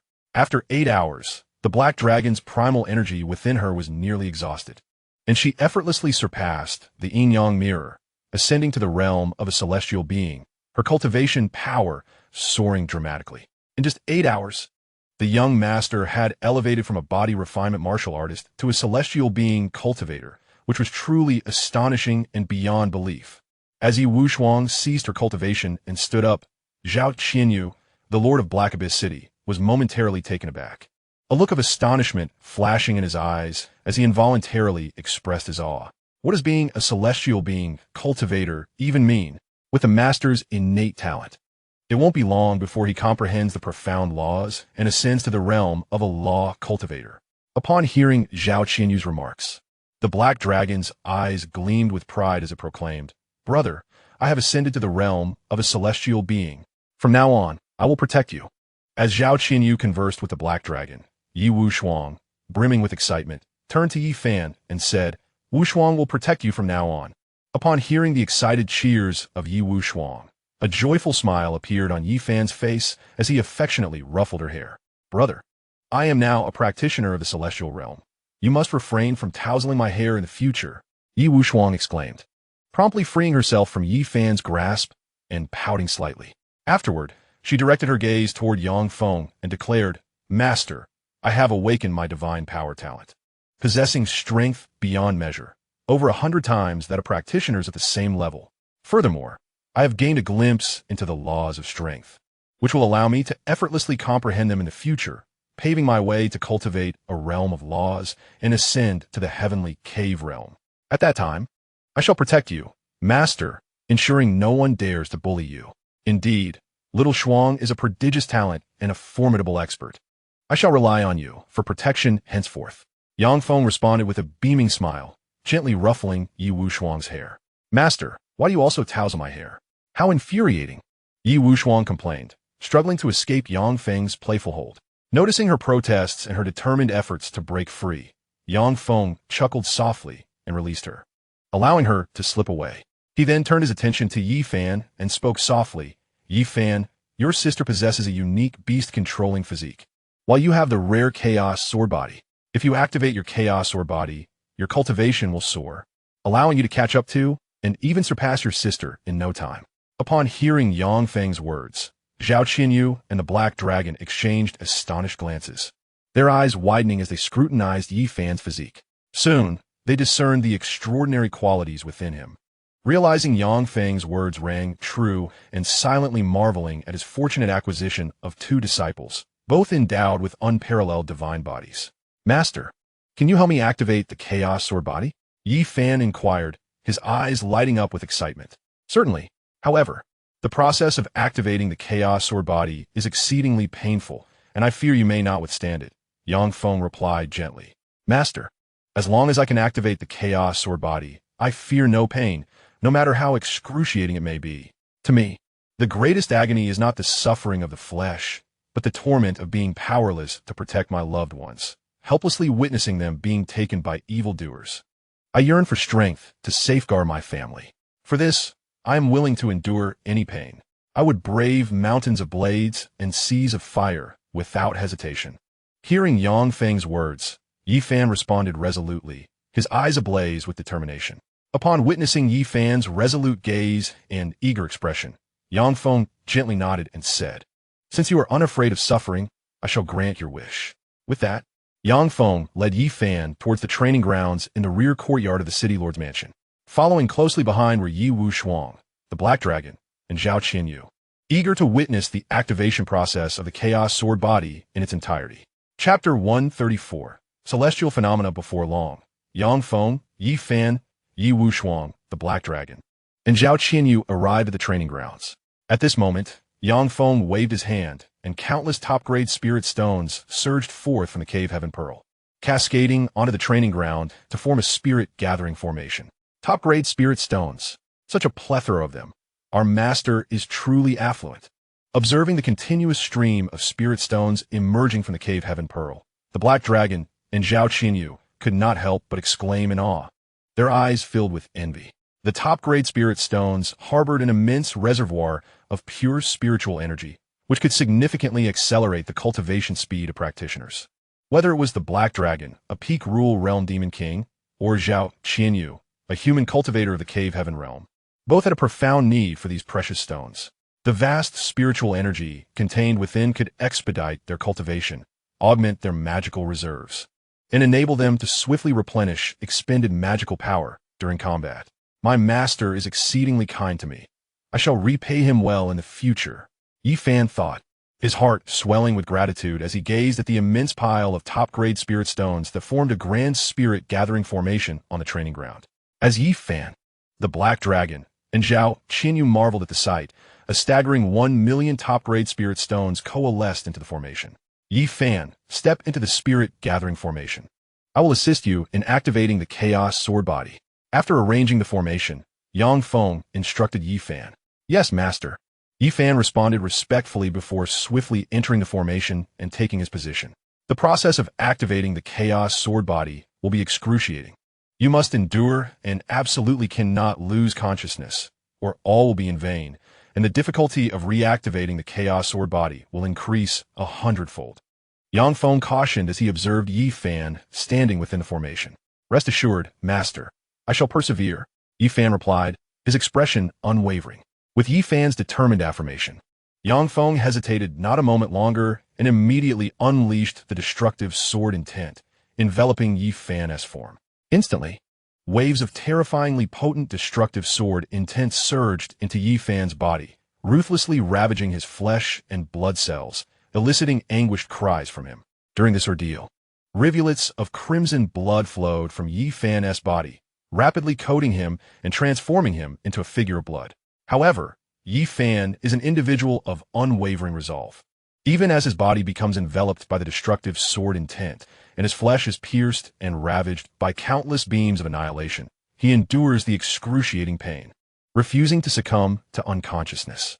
How is the Chaos Sword Body activated? This suffering is unbearable. Observing Yi Fan, now a figure drenched in blood, Zhao Qinyu involuntarily murmurs. Upon hearing her whisper, Yang Feng casts a cold glance in her direction, causing her heart to tighten, and she promptly falls silent. At that moment, Yang Feng waves his hand, and a stream of life-giving spring water emerges from the ancient jade of the cave Heaven Pearl, cascading over Yi Fan, mending his ravaged flesh and restoring him to his former state. Yet, countless sharp beams of destructive sword light surge forth once more from the destructive sword intent, continuing to devastate Yi Fan's flesh. As Yi Fan's cellular structure reaches a critical point of destruction, on the verge of collapse, a thought from Yang Feng conjures another surge of life-giving spring water from the ancient jade, rejuvenating Yi Fan's body once more. Thus, Yi Fan's body is destroyed and restored 9 times, after which the hidden Chaos Sword Body deep within his bloodline is finally activated. An overwhelming aura emanates from Yi Fan, instantly dismantling the oppressive destructive sword intent that enveloped him, transmuting it into nothingness. Following this, a torrent of formidable power surges forth from the depths of Yi Fan's bloodline, spreading into his flesh. Witnessing this, Yang Feng's eyes light up. He softly incants, activating the Spirit Gathering Array. In an instant, the Spirit Gathering Array, composed of 1 million premium spirit stones, springs to life, releasing pure spiritual energy. The concentration of spiritual essence within the array escalates dramatically, transforming into ethereal mist that floods into Yi Fan's body, fortifying and nurturing his flesh. As the mist permeates, Yi Fan's flesh becomes fortified, enabling it to withstand the surging power from deep within his bloodline without succumbing to explosive demise. At this juncture, without needing Yang Feng's command, Yi Fan sits cross-legged, channeling the Xianxia formula to refine the tumultuous power within him. Soon, his aura intensifies continuously, ascending through the ranks to become a practitioner of the Law Realm, then the Yin-Yang Realm, and finally the Celestial Realm. Upon reaching the Celestial Realm, the Chaos Sword Body is fully activated, and a colossal phantom of the Chaos Divine Sword erupts from Yi Fan, soaring to a height of tens of thousands of feet, emanating a clear and resonant sword cry.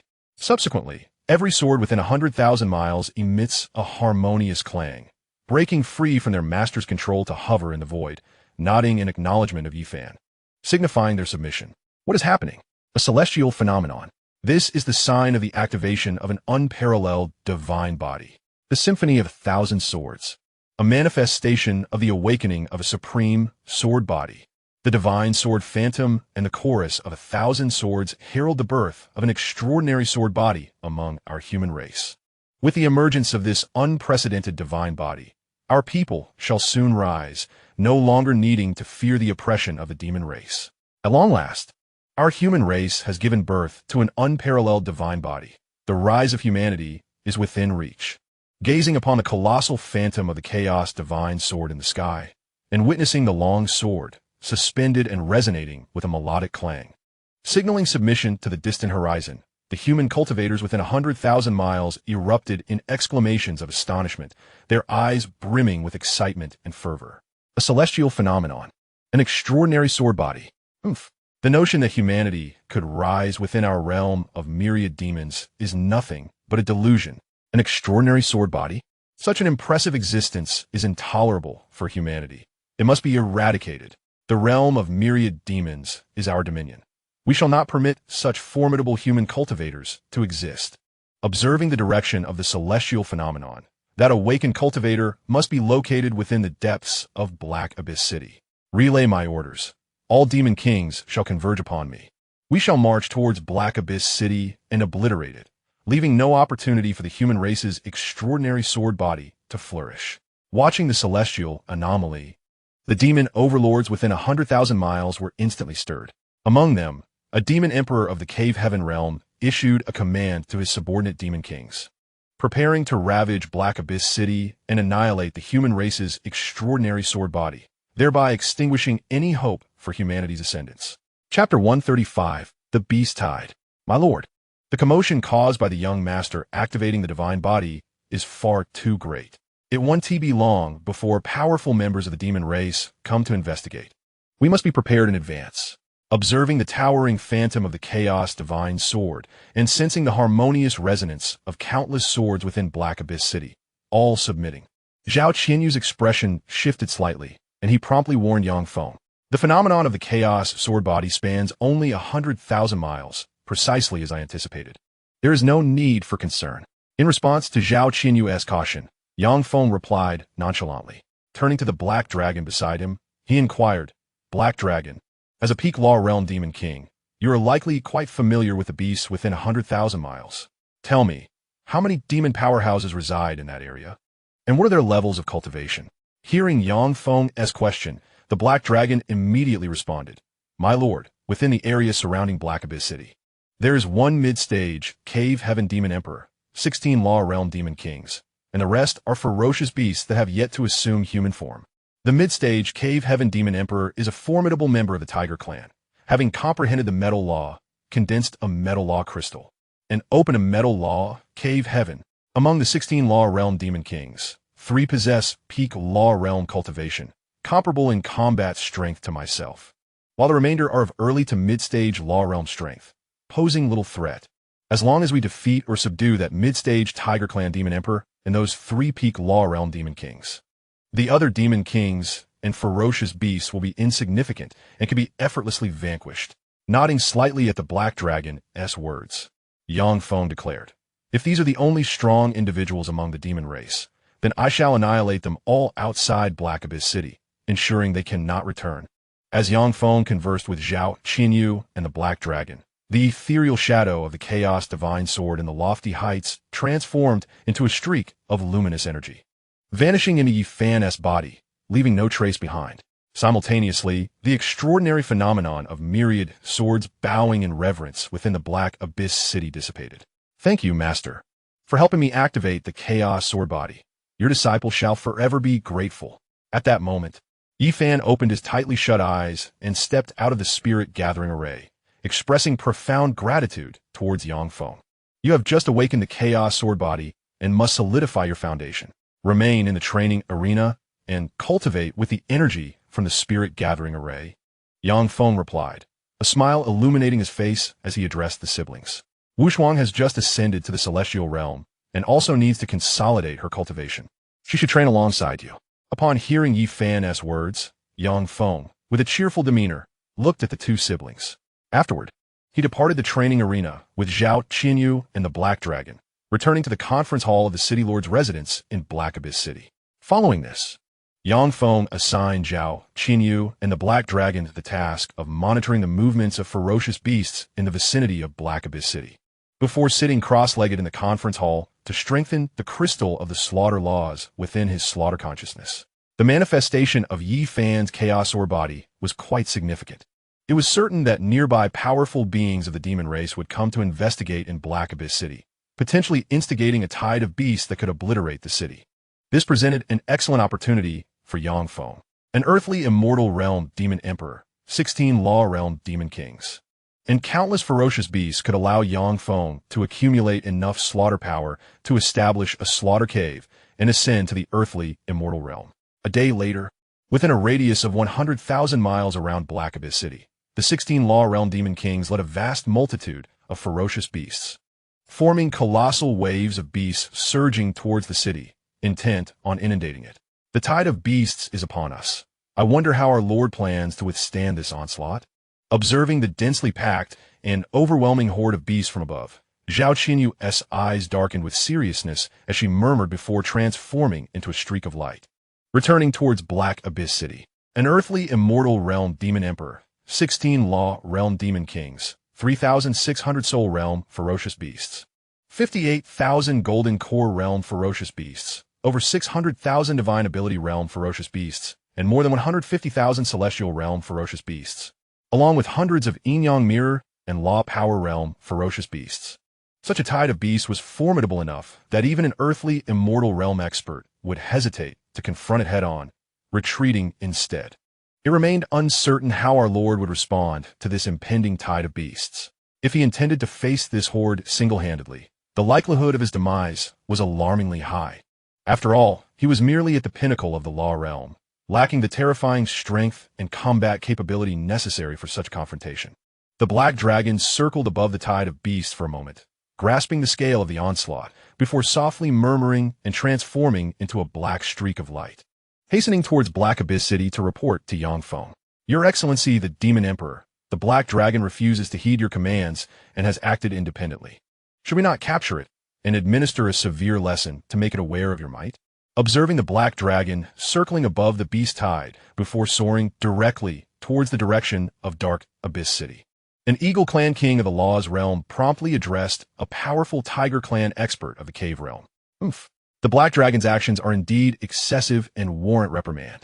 However, our primary objective at this moment is to eradicate Dark Abyss City and eliminate this unparalleled human swordsman. Once we have obliterated Dark Abyss City and vanquished that extraordinary human swordsman, we shall then seize the Black Dragon and deliver a thorough punishment, compelling it to offer a substantial amount of spirit stones as atonement. Upon hearing the words of the Eagle Clan king, the Tiger Clan Cave Realm Emperor responded with a fierce countenance. The Eagle Clan king, upon hearing the Tiger Clan Emperor's words, revealed a delighted smile, preparing to unleash his fury upon the Black Dragon once Dark Abyss City had been brought to ruin. Soon, an overwhelming tide of ferocious beasts surged from all directions, charging towards Dark Abyss City. Roar, roar, roar. Accompanied by thunderous roars, countless beasts erupted from the thickets, making their way towards Dark Abyss City. Wherever these beasts passed, all flora and stones were obliterated, reduced to mere ashes. A tremendous malevolent aura emanated from these creatures, coalescing and enveloping Dark Abyss City, causing the citizens and cultivators within to turn pale, their hearts chilled with terror and dread. Enemy attack! Enemy attack! Enemy attack! At this moment, piercing alarm bells rang from the walls of Dark Abyss City. The defenders of Dark Abyss City, gripping their weapons tightly, gazed in horror at the approaching horde. Yet, despite their overwhelming fear and trembling legs, none faltered or fled, which greatly satisfied Yang Feng, who hovered in the sky, nodding in approval of these guardians. After all, while one may cultivate to strengthen their power, a weak will and lowly character are far more challenging to amend. Chapter 136, Slaughter in the Cave. 10,000 Sword Technique. As he observed the rapidly approaching horde of beasts, a fierce glint flashed in Yang Feng's eyes. With a commanding shout, he swung his long sword of slaughter. Immediately, razor-sharp beams of sword light, imbued with the essence of the slaughtering principle, shot forth from the sword, cleaving towards the distant beasts. Swiftly, the lethal sword light pierced through the bodies of the beasts, causing blood to splatter as they fell lifelessly to the ground. Subsequently, a powerful suction emanated from Yang Feng, enveloping the slain beasts, absorbing their blood, magical energy, and souls, refining them into pure slaughtering power, reducing them to mere ashes. In the blink of an eye, countless ferocious beasts were vanquished by the piercing brilliance of the sword light, subsequently refined by Yang Feng into pure, lethal magical energy reduced to mere ashes. What a terrifying magical prowess! What technique does the master employ, wielding such formidable power? The might of the master is utterly astonishing. With a single strike, tens of thousands of ferocious beasts were annihilated. This individual's strength and combat capability are truly formidable. With just one blow to slay tens of thousands of beasts, a few more strikes would suffice to eradicate the entire beast tide. Witnessing the countless ferocious beasts turning to ash outside the city, the Black Dragon, Yi Fan, Yi Wu Shuang, Zhao Qianyu, and the guards atop the city wall gasped in astonishment, their eyes filled with disbelief. Merely a few tens of thousands of beasts. On this occasion, we have mobilized over 10 million ferocious beasts. How many can you truly slay? Observing Yang Feng's ability to dispatch tens of thousands of beasts with a single strike, the Tiger Clan's demon emperor in the realm of the cave heaven flashed a glint of ferocity in his eyes and coldly mocked him. Amidst the gasps and discussions of the onlookers, Yang Feng moved with a sudden burst, transforming into a streak of light that soared beyond the black abyss city. Then, with a mere thought, the crystals of the slaughter laws within the sea of slaughter consciousness, the crystals of the laws of destruction in the realm of normality, the 5 elemental laws of gold, wood, water, fire, and earth, as well as the crystals of the laws of wind, thunder, ice, and space surge forth. Waves of terrifying energies, forces of slaughter, destruction, the 5 elements, wind, thunder, ice, and space, emanated from Yang Feng's consciousness, coalescing into beams of law swords that descended upon the horde of beasts outside Black Abyss City. Bang, bang, bang, with the crisp sounds echoing. Innumerable beasts were slain by the terrifying beams of law swords, their forms reduced to mangled corpses. In the blink of an eye, a staggering number of ferocious beasts, amounting to millions, were cut down, leaving the once crowded space outside Black Abyss City desolate. At this moment, an overwhelming force of attraction radiated from Yang Feng, enveloping the corpses of millions of beasts. Subsequently, the blood, magical energy, and soul power from the countless beast corpses transformed into streaks of light, flowing into Yang Feng's body, where they were refined into pure slaughter magical energy. With the assistance of the tenfold effect return system, the magical energy within Yang Feng's sea of slaughter consciousness swiftly reached its zenith. Upon witnessing this, Yang Feng immediately launched an assault on the realm of the cave heaven, striving to establish a slaughter law cave heaven. Boom, boom, boom. Accompanied by a series of violent roars, a slaughter law crystal was opened, revealing a newly established slaughter cave heaven. Once this cave heaven was formed, the slaughter magical energy within Yang Feng's sea of slaughter consciousness surged uncontrollably into the cave heaven, causing it to expand outward continuously. Soon, all the slaughter magical energy within Yang Feng's sea of slaughter consciousness was poured into the cave heaven, significantly enlarging its dimensions. However, the area of the slaughter cave heaven still did not meet Yang Feng's satisfaction.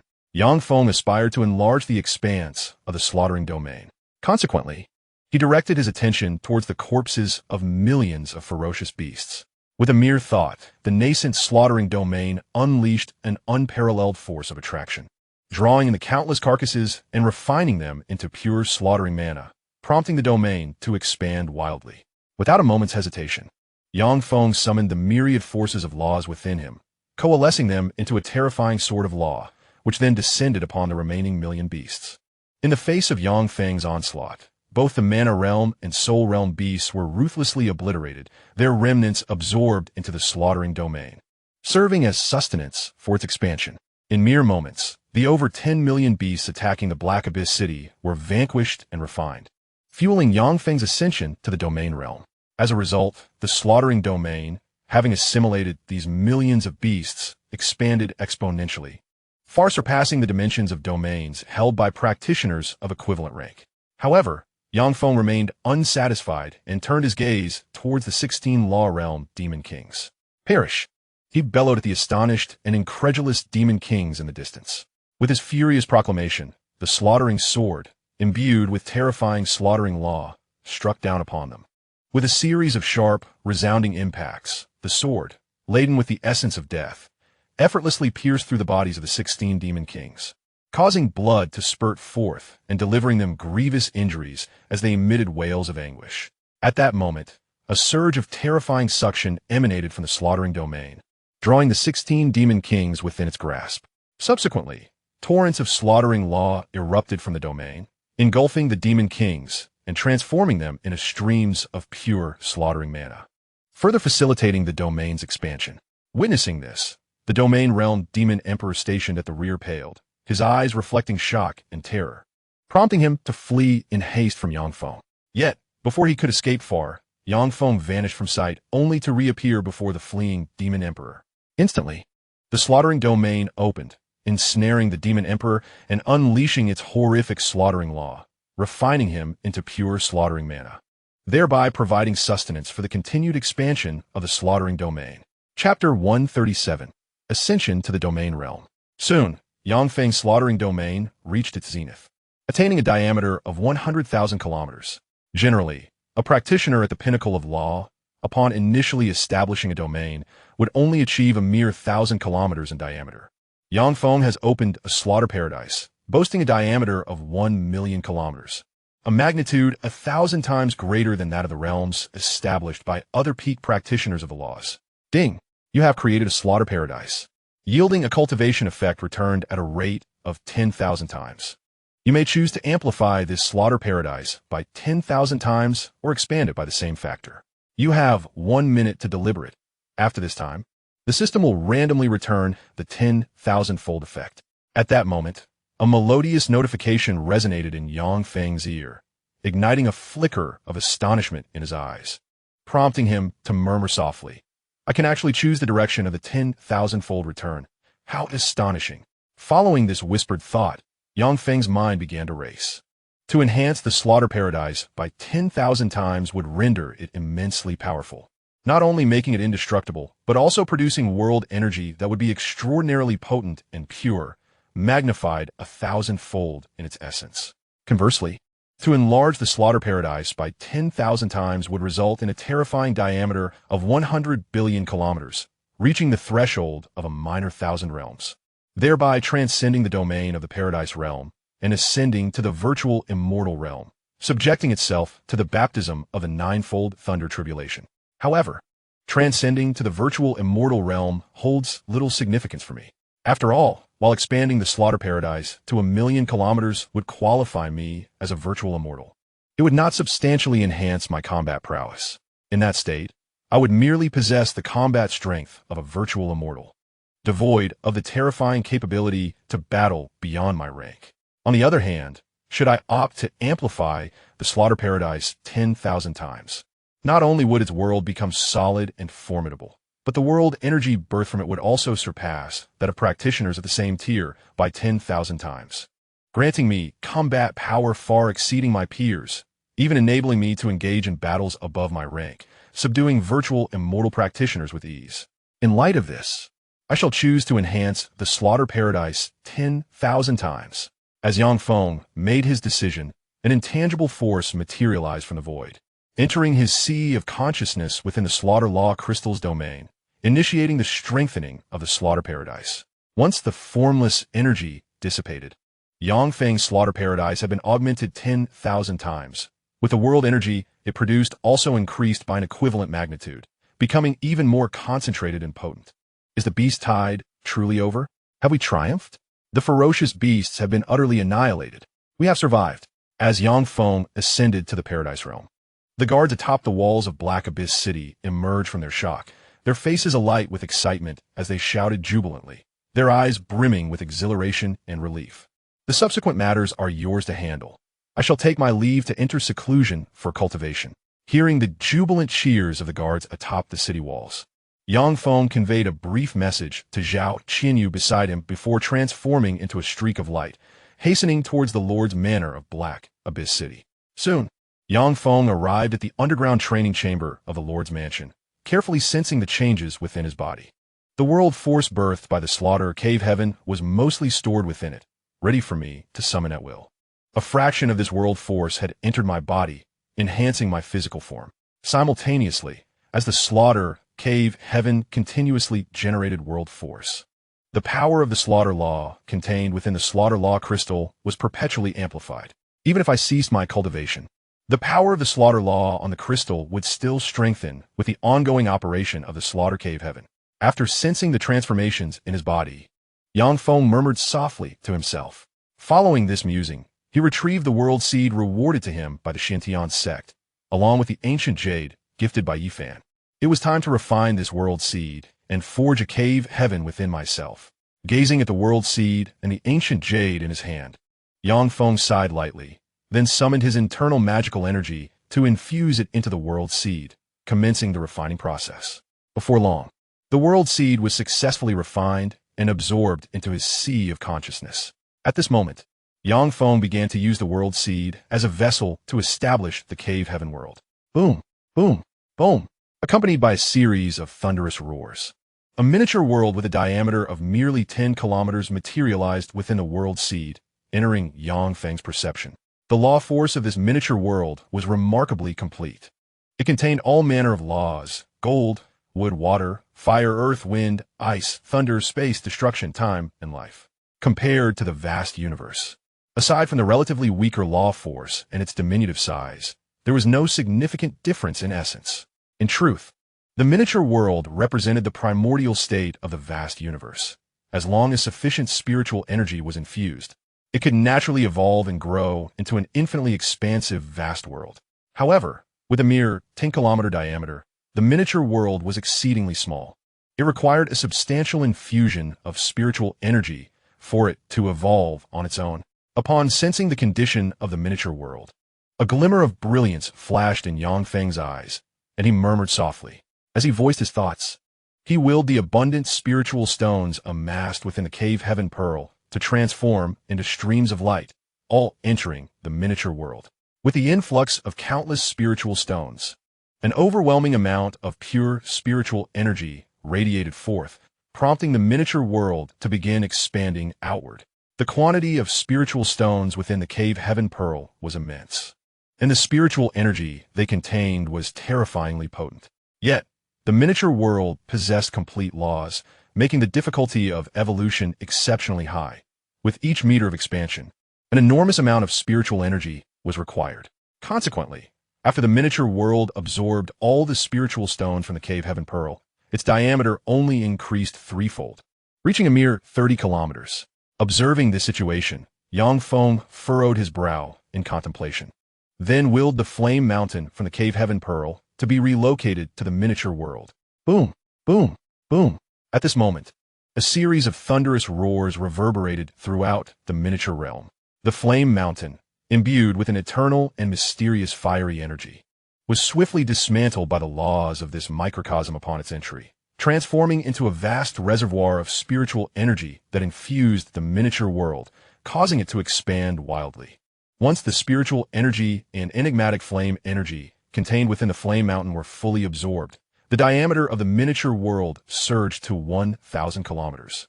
A terrifying pressure then emanated from Yang Feng's sea of consciousness, bearing down upon his body, leaving him with an overwhelming sensation. Observing this predicament, Yang Feng exhibited no hesitation. He promptly consumed and refined all the life-giving spring water contained within the ancient jade, rapidly fortifying his physique to withstand the dreadful pressure radiating from a sea of consciousness. Ding! You have opened a celestial realm, enhancing your cultivation effects 100-fold. Your celestial realm has expanded 1,000 times. As a clear and melodious notification echoed in Yang Feng's ears, an unseen force surged into the miniature world, propelling it to expand at an astonishing rate, ultimately transforming it into a celestial realm with a diameter of 10 million kilometers. Once the invisible force receded, a potent and harmonious world power emanated from the celestial realm, infusing Yang Feng's body, commencing the fortification of his physical form, rendering his corporeal strength even more formidable, while simultaneously catalyzing a transformation in the essence of his life. Concurrently, the 10 crystallized laws of gold, wood, water, fire, earth, wind, ice, thunder, space, and destruction within Yang Feng's sea of consciousness were enveloped and enhanced by the world power radiating from the celestial realm, intensifying the potency of the laws they contained. Upon completion of fortifying Yang Feng's body and the 10 law crystals within his sea of consciousness with world power, he formally ascended to the realm of celestial path practitioners, achieving the pinnacle of this realm. As long as Yang Feng expands the diameter of his internal celestial domain further, he can attain the status of a small thousand-world practitioner, thus subjecting himself to the trials of the ninefold thunder calamity and advancing to the realm of void immortals. Chapter 138, The Hall of Hunters. With my current cultivation strength, I harbor no fear of void immortal practitioners. I could easily subdue those newly entering this realm.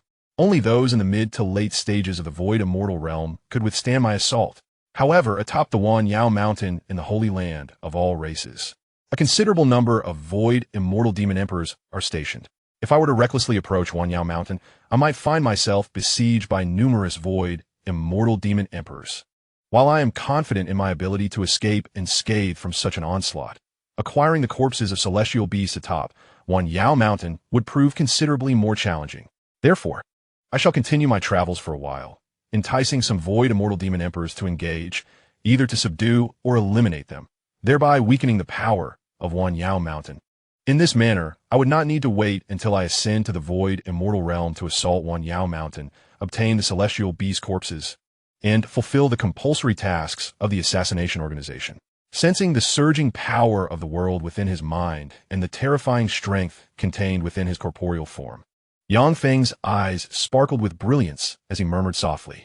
After his utterance, he retrieved a low-grade Taoist artifact, a pill furnace, along with a wealth of spiritual herbs and medicinal materials from the Dantian Pearl, commencing the alchemical process to bolster the reserves of pills within. Upon consuming a significant portion of the stored spiritual materials, he ceased his alchemical endeavors and began extracting various raw materials from the Dantian Pearl to forge an array of magical tools, spiritual implements, and treasured artifacts. Once he had transmuted the majority of the raw materials into these coveted items, he finally rose from the cultivation chamber and made his way towards the conference room of the city Lordess Mansion. Concurrently, he sent a message to Xianxia, instructing her to await him in the conference room. I intend to establish a hunter's hall within Yuan City to nurture a formidable cadre of human warriors. All human cultivators may register as hunters at the hall and undertake its missions. For instance, registered hunters can accept tasks such as slaying ferocious beasts or harvesting spiritual herbs. And upon successful completion, they will earn points which can be exchanged for martial arts techniques, pills, weapons, and other cultivation resources at the hunter's hall. Detailed information regarding the Hunter's Hall is contained within this jade slip. Please peruse it thoroughly and expedite its implementation. This spatial ring contains an abundance of martial arts techniques, alchemical methods, forging skills, talisman crafting, various grades of pills, magical tools, spiritual implements, and treasured artifacts, as well as other cultivation resources for the initiation of the Hunter's Hall. Upon arriving at the conference room, Yang Feng said to Xianxia with a smile. After speaking, he handed her a jade slip and a spatial ring. Xianxia accepted them and quickly scanned the contents of the jade slip with her spiritual sense. Once she finished reviewing the material, a look of concern crossed her face as she addressed Yang Feng. My lord, while your plan for the Hunter's Hall could indeed cultivate a large number of strong human warriors, it may also provoke the demon race and incite a wave of their attacks. Perhaps we should consider modifying some of the hall's rules to lessen the focus on hunting ferocious beasts and demons, to avoid inciting their ire and prompting a large-scale assault. In response to Xianxia's words, Yang Feng spoke with a calm demeanor. You need not worry about the threat posed by the demon race. Should they dare to launch a full-scale attack, I will ensure they return without success. The structure of the Hunter's Hall requires no alterations. You are to execute my directives as instructed. Hearing his words, Xianxia ceased her objections and respectfully replied, Yes, my lord. With that, she departed the conference room to arrange the establishment of the Hunter's Hall. Meanwhile, Yang Feng sought out Yi Fan and Yi Wushuang, providing each of them with a spatial ring filled with abundant cultivation resources, bidding them to leave Yuan City for their adventures in the outside world. Yi Fan and Yi Wushuang are both individuals of immense fortune, yet they remain in the city of Black Abyss, thereby squandering their extraordinary destinies. Such fortunate beings, when venturing into the world, could amass a wealth of treasures, encounter serendipitous events, and experience rapid advancements in their cultivation, achieving feats in a brief span that others might never attain in a lifetime.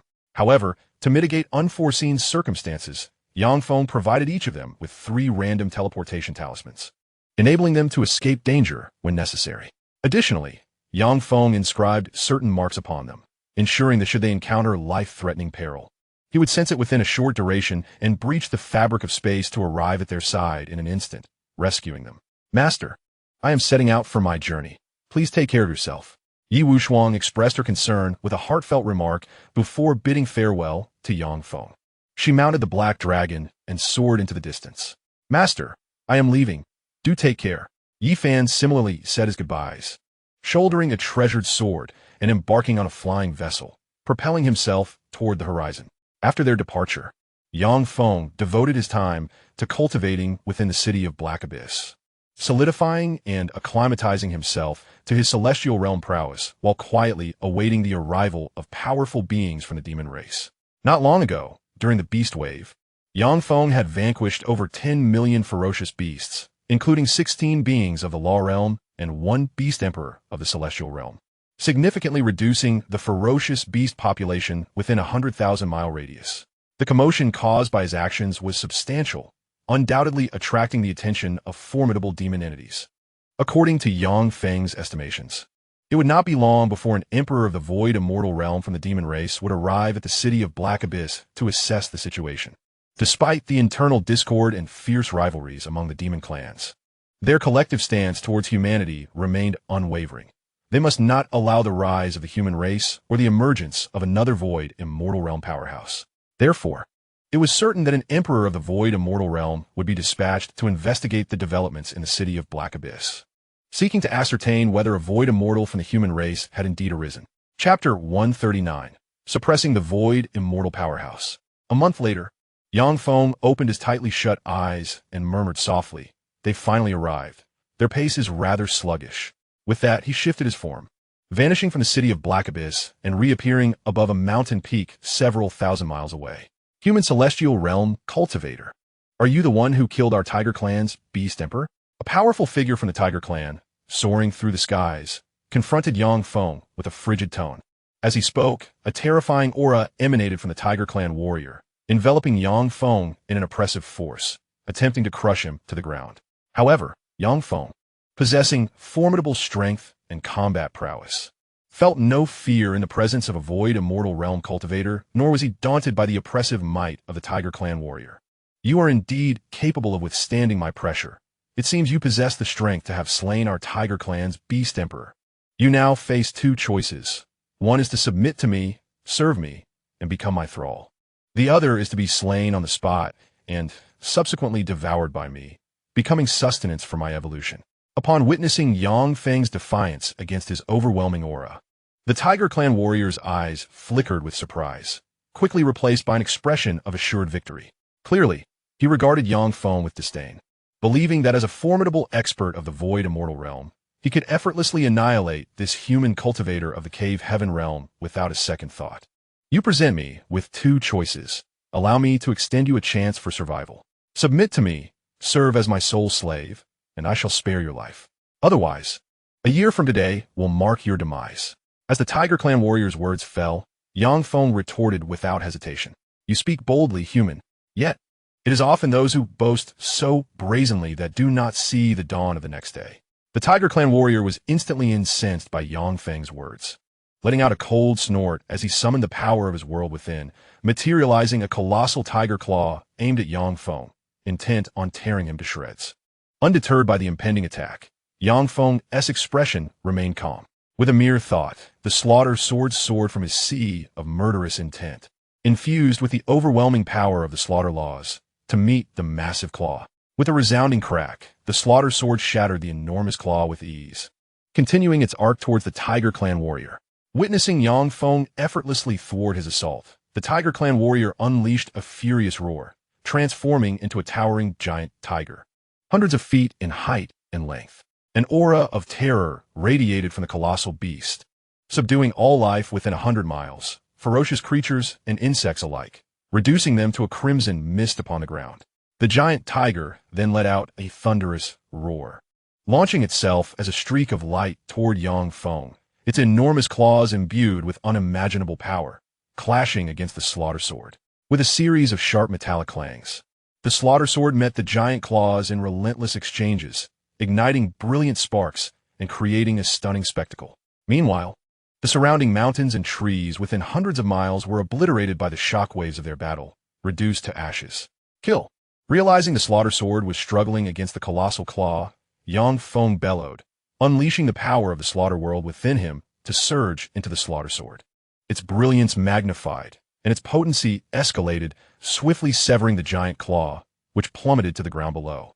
Immediately following, the slaughter sword, infused with the power of the slaughter world, relentlessly pierced into the body of the colossal tiger. The terrifying energy of the slaughter world surged forth from the blade, wreaking havoc upon the tiger's flesh and extinguishing its vitality. Annihilate! Feng exclaimed, summoning the supreme Tao artifact, the Annihilation Sword, which soared from his grasp, carrying with it the overwhelming force of destruction. It plunged fiercely into the giant tiger, mercilessly ravaging its form and obliterating its life force. Under the relentless assault of the Slaughter Sword and the Annihilation Sword, the giant tiger suffered grievous harm, its world power rapidly depleting, while the miniature universe within it convulsed violently. Countless energies of the world were drawn forth from the tiger to withstand the horrifying strikes of the Slaughter Sword and Annihilation Sword. Suppress it all. Observing the tiger's continued resistance, Feng snorted coldly. The 9 crystallizations of the laws of gold, wood, water, fire, earth, wind, ice, thunder, and space surged within his consciousness. Waves of formidable energy emanating from these laws poured into 9 medium-gray Tao artifacts, transforming them into streaks of light that struck the giant tiger's body with tremendous force, inflicting severe injuries and eliciting a wretched howl. At that moment, with a mere thought, Feng activated the Devouring Heaven Demon Art, unleashing a tremendous pulling force that transformed the giant tiger into a streak of light, drawing it into the slaughter sea of his consciousness. Subsequently, torrents of the terrifying slaughter world energy bombarded the tiger, instantly shattering it into a mist of blood. Following this, Feng maximized the Devouring Heaven Demon Art, fervently refining the tiger's body into pure slaughter magic, which flowed into the slaughter sea, serving as nourishment for its evolution. Once Feng completely refined the giant tiger, his slaughter sea expanded by 10 kilometers. Ding! Your slaughter sea has expanded by 10 kilometers. The cultivation effect is returned tenfold, and your slaughter sea has expanded by 100,000 kilometers. At this moment, a crisp notification echoed in Feng's ears. An intangible force entered his slaughter sea, causing it to continue its outward expansion. It was not until the slaughter sea had expanded by 100,000 kilometers that the invisible power finally dissipated. Chapter 140. Renowned throughout the demon realm. Upon advancing to the immortal realm, cultivators of Celestial Sea have their inner world elevated to a miniature universe, entering the enigmatic realm of chaos. Immortal realm cultivators, through the mysterious energies within their consciousness, can connect to the miniature universe, exerting control over all within it and harnessing its world power. However, should an immortal realm cultivator perish, the miniature universe they have created will become lost within the chaos, a solitary vessel adrift in the tumultuous void. Thereafter, this miniature universe may evolve into a grand universe, be consumed by chaotic beasts, or be shredded by chaotic turbulence. All outcomes remain uncertain. If the small world of the virtual celestial realm still resided within the sea of consciousness, I would be able to devour and refine the small world of that formidable Tiger Clan expert, thereby augmenting the vastness and power of my own slaughtering domain. Sensing the transformation within the slaughtering domain, Feng murmured softly. Following this whisper, he transformed into a streak of light, returning to the city of Heiyuan, where he would cultivate while quietly awaiting the response from the demon race. The number of powerful virtual celestial realm experts within the entire demon race was quite limited. The death of a single virtual celestial realm demon emperor was a significant event and a considerable loss for them.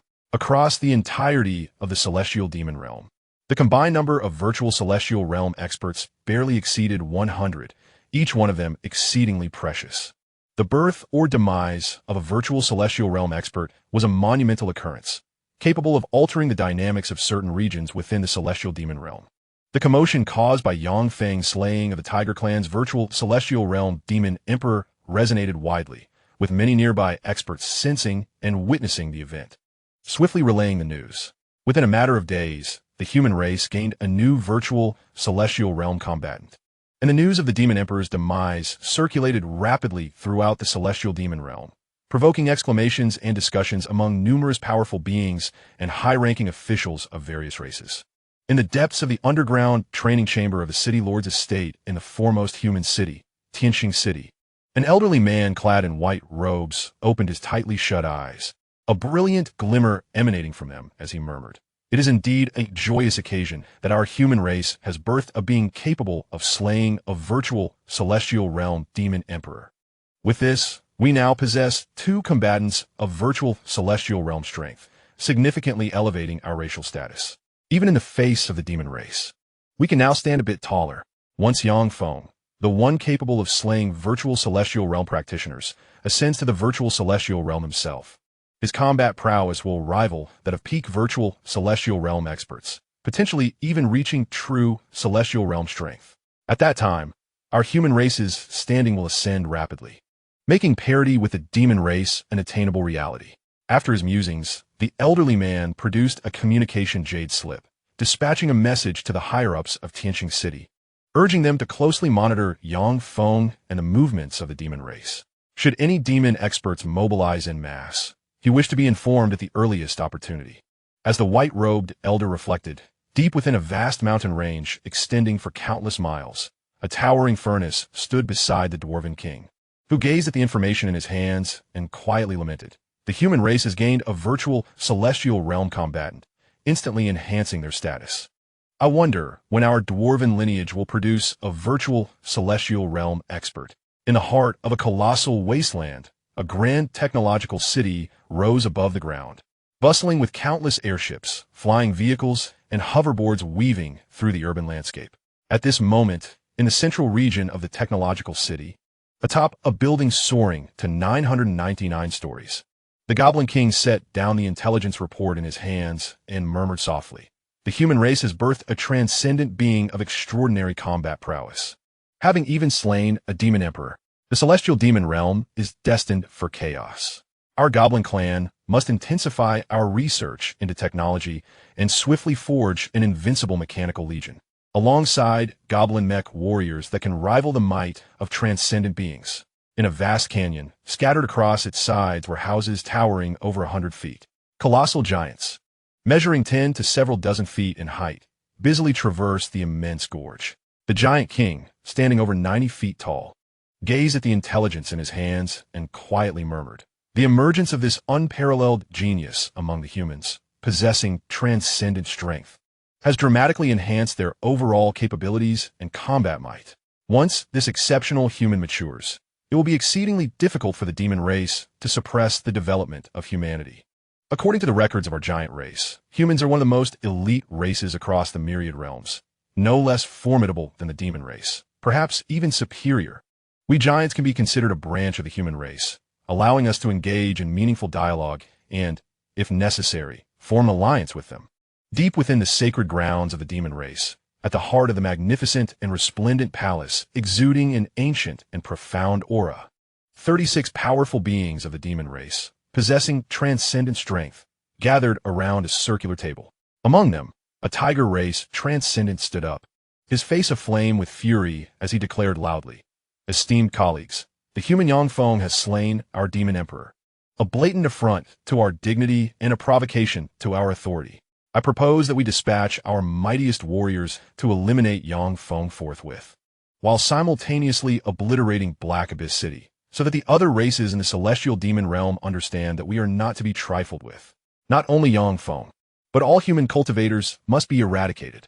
At this juncture, another strong figure from the tiger race rose, exclaiming loudly, "According to our demon race's ancient texts, humans are among the most superior races in the myriad realms, brimming with potential and entirely comparable to consider this, devoid of racial constraints.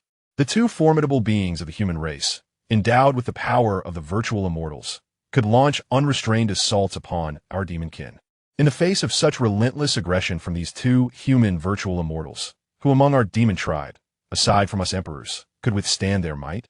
In but a few years, our demon race would endure grievous losses, our strength would diminish drastically, granting other races within the myriad demon realms the opportunity to rise.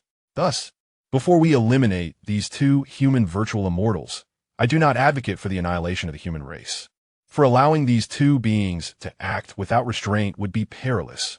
At this juncture, a virtual immortal from the Fox tribe rose, softly asserting, Yin speaks truthfully. Until we have dealt with the two human virtual immortals, we cannot extinguish the human race. As his words fell, a bear tribe virtual immortal vocally supported him, proclaiming, though humans exhibit considerable potential, they remain vastly inferior to us demons. It is unnecessary for us to suffer heavy losses for the sake of humanity. Hence, I advise against a full-scale war with the human race, as it would yield us no benefits. While I do not advocate for the total obliteration of humanity, we cannot allow their arrogance to persist. A lesson must be imparted. We must devise a means to restrain Feng. Otherwise, permitting him to indiscriminately slay our demon elites is intolerable. As the bear tribe virtual immortals' words echoed, other demon virtual immortals began to voice their agreement. Esteemed colleagues, I have grasped your sentiments. Our demon emperors must not perish in vain. Humanity must pay a blood price.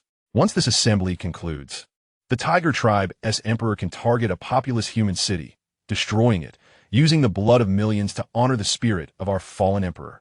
While it is unwise for our demon race to engage in full-scale conflict with humanity or to eradicate them entirely, we must not falter in our resolve, nor allow humanity's arrogance to flourish.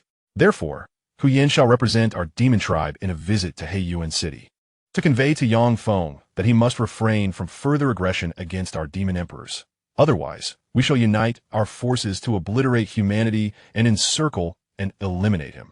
If Feng remains obstinate and refuses our conditions, we shall gather our might to extinguish the human race and, subsequently, rally our strongest to surround and annihilate Feng and that human virtual immortal. Upon hearing the words of numerous demon virtual immortals, a dragon tribe virtual immortal clad in a golden robe pondered briefly before softly stating, Elder Dragon speaks wisely. We shall heed his counsel. We shall heed Elder Dragon. Elder Dragon's approach is commendable. I concur. With a myriad of demon virtual immortals echoing their agreement, the dragon tribe virtual immortal gently proclaimed, since you all acquiesce to my counsel, let us proceed accordingly. Upon concluding his words, the formidable beings of the dragon clan's void immortal realm rose and made their way towards the palace exit. The other powerful entities of the demon clan followed suit, departing the palace in unison. Once outside, two members of the tiger clan, also of the void immortal realm, soared into the sky, transforming into streaks of light as they raced into the distance. Soon, these two Tiger Clan void immortal beings arrived above a bustling metropolis of the human clan, emanating an overwhelming aura of terror that enveloped the city below. Amidst the chilling cries of despair, countless human citizens succumbed to the oppressive presence of the two Tiger Clan void immortal beings, their forms shattering into a crimson mist. In quick succession, numerous human cultivators also fell victim, dissolving into blood mist that scattered upon the ground. Within moments, the once vibrant metropolis was rendered desolate, save for a few hundred spirit realm cultivators and a dozen law realm practitioners who merely struggled to withstand the immense pressure, unable to move, resist, or even take their own lives. Devour them, commanded one of the Tiger Clan void immortal beings, opening his mouth wide to unleash a powerful suction that drew in the struggling spirit realm cultivators and law realm practitioners. In an instant, they transformed into streams of light, vanishing into the maw of the Tiger Clan member. Human cultivators are delectable. How I wish I could feast upon them at will, he murmured contentedly, casting a cold glance toward the surviving humans beyond the city, proclaiming, the human, Feng, has slain our Tiger Clan's void, immortal demon emperor. We, the demon clan, have come to eradicate your city and avenge our fallen emperor. Should Feng dare to strike down any of our powerful beings again, we shall unleash our entire clan's might to annihilate the human clan, erasing you from existence. With that, the Tiger Clan void immortal being, alongside his companion, transformed into a flash of light, darting towards the direction of Mount Wansheng. Cursed demons! Cursed tigers! They are nothing but cowards, exclaimed a human cultivator, his voice filled with indignation. Indeed, the demons and tigers are a bunch of cowards. Instead of confronting Feng, they unleash their wrath upon us ordinary human cultivators. Preying upon the weak, we, the human race, shall never bow to tyranny. The mere idea that these demons think they can intimidate us with such tactics is utterly absurd. Blood for blood. The tigers have slaughtered so many of our citizens. Our unparalleled prodigy, Yang Feng, will undoubtedly repay this tenfold in the future, even leading to the annihilation of the Tiger Clan. After the two formidable members of the Tiger Clan departed, the surviving human cultivators outside the great city of the human clan were engulfed in fury, vociferously expressing their outrage. Amidst their fervent outcries, these survivors immediately activated their communication jade slips, disseminating the news of the Tiger Clan's obliteration of the human clan's great city. Concurrently, the alien cultivators in the vicinity relayed the grim tidings of the Tiger Clan's annihilation of the great city and the massacre of countless human citizens, accompanied by menacing threats. Before long, the news of the Tiger Clan's destruction of the human clan city and the threats against Yang Feng reverberated throughout the entire celestial demon realm. The populace and cultivators of the human clan were incensed, vehemently denouncing the demonic race as shameless, cruel, and bullies of the weak. Meanwhile, the alien powerhouses of the celestial demon realm turned their gazes toward Black Abyss City and Starry Sky City, eager to witness how Yang Feng and the Lord of Starry Sky City would respond, whether they would capitulate to the demonic race or seek vengeance for the bloodshed. Chapter 142, Counterattack. The demonic race is playing with fire. Yang Feng, being a young man, is hot-headed and cannot withstand provocation. He will undoubtedly take extreme measures. Should Yang Feng act rashly, it is highly likely that the demonic race will become even more enraged, retaliating against our human populace once again.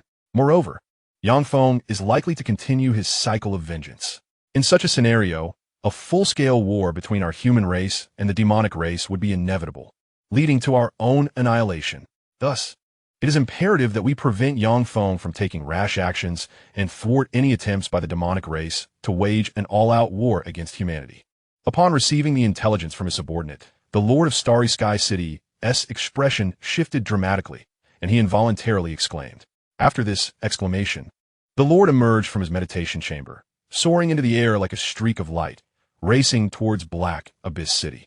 The Tiger Clan has decimated a great city of our human race, home to millions, slaughtering the citizens and cultivators within, and even devouring hundreds of human cultivators at the primordial spirit stage and over a dozen at the rule stage. Gazing at the intelligence presented by Zhao Qianyu, a fierce glint flashed in Yang Feng's eyes as he murmured coldly. As he spoke, an icy aura of murderous intent emanated from him, causing Zhao Qianyu, who stood nearby, to tremble uncontrollably. My lord, the Tiger Clan seeks to provoke you into retaliation against the demonic race.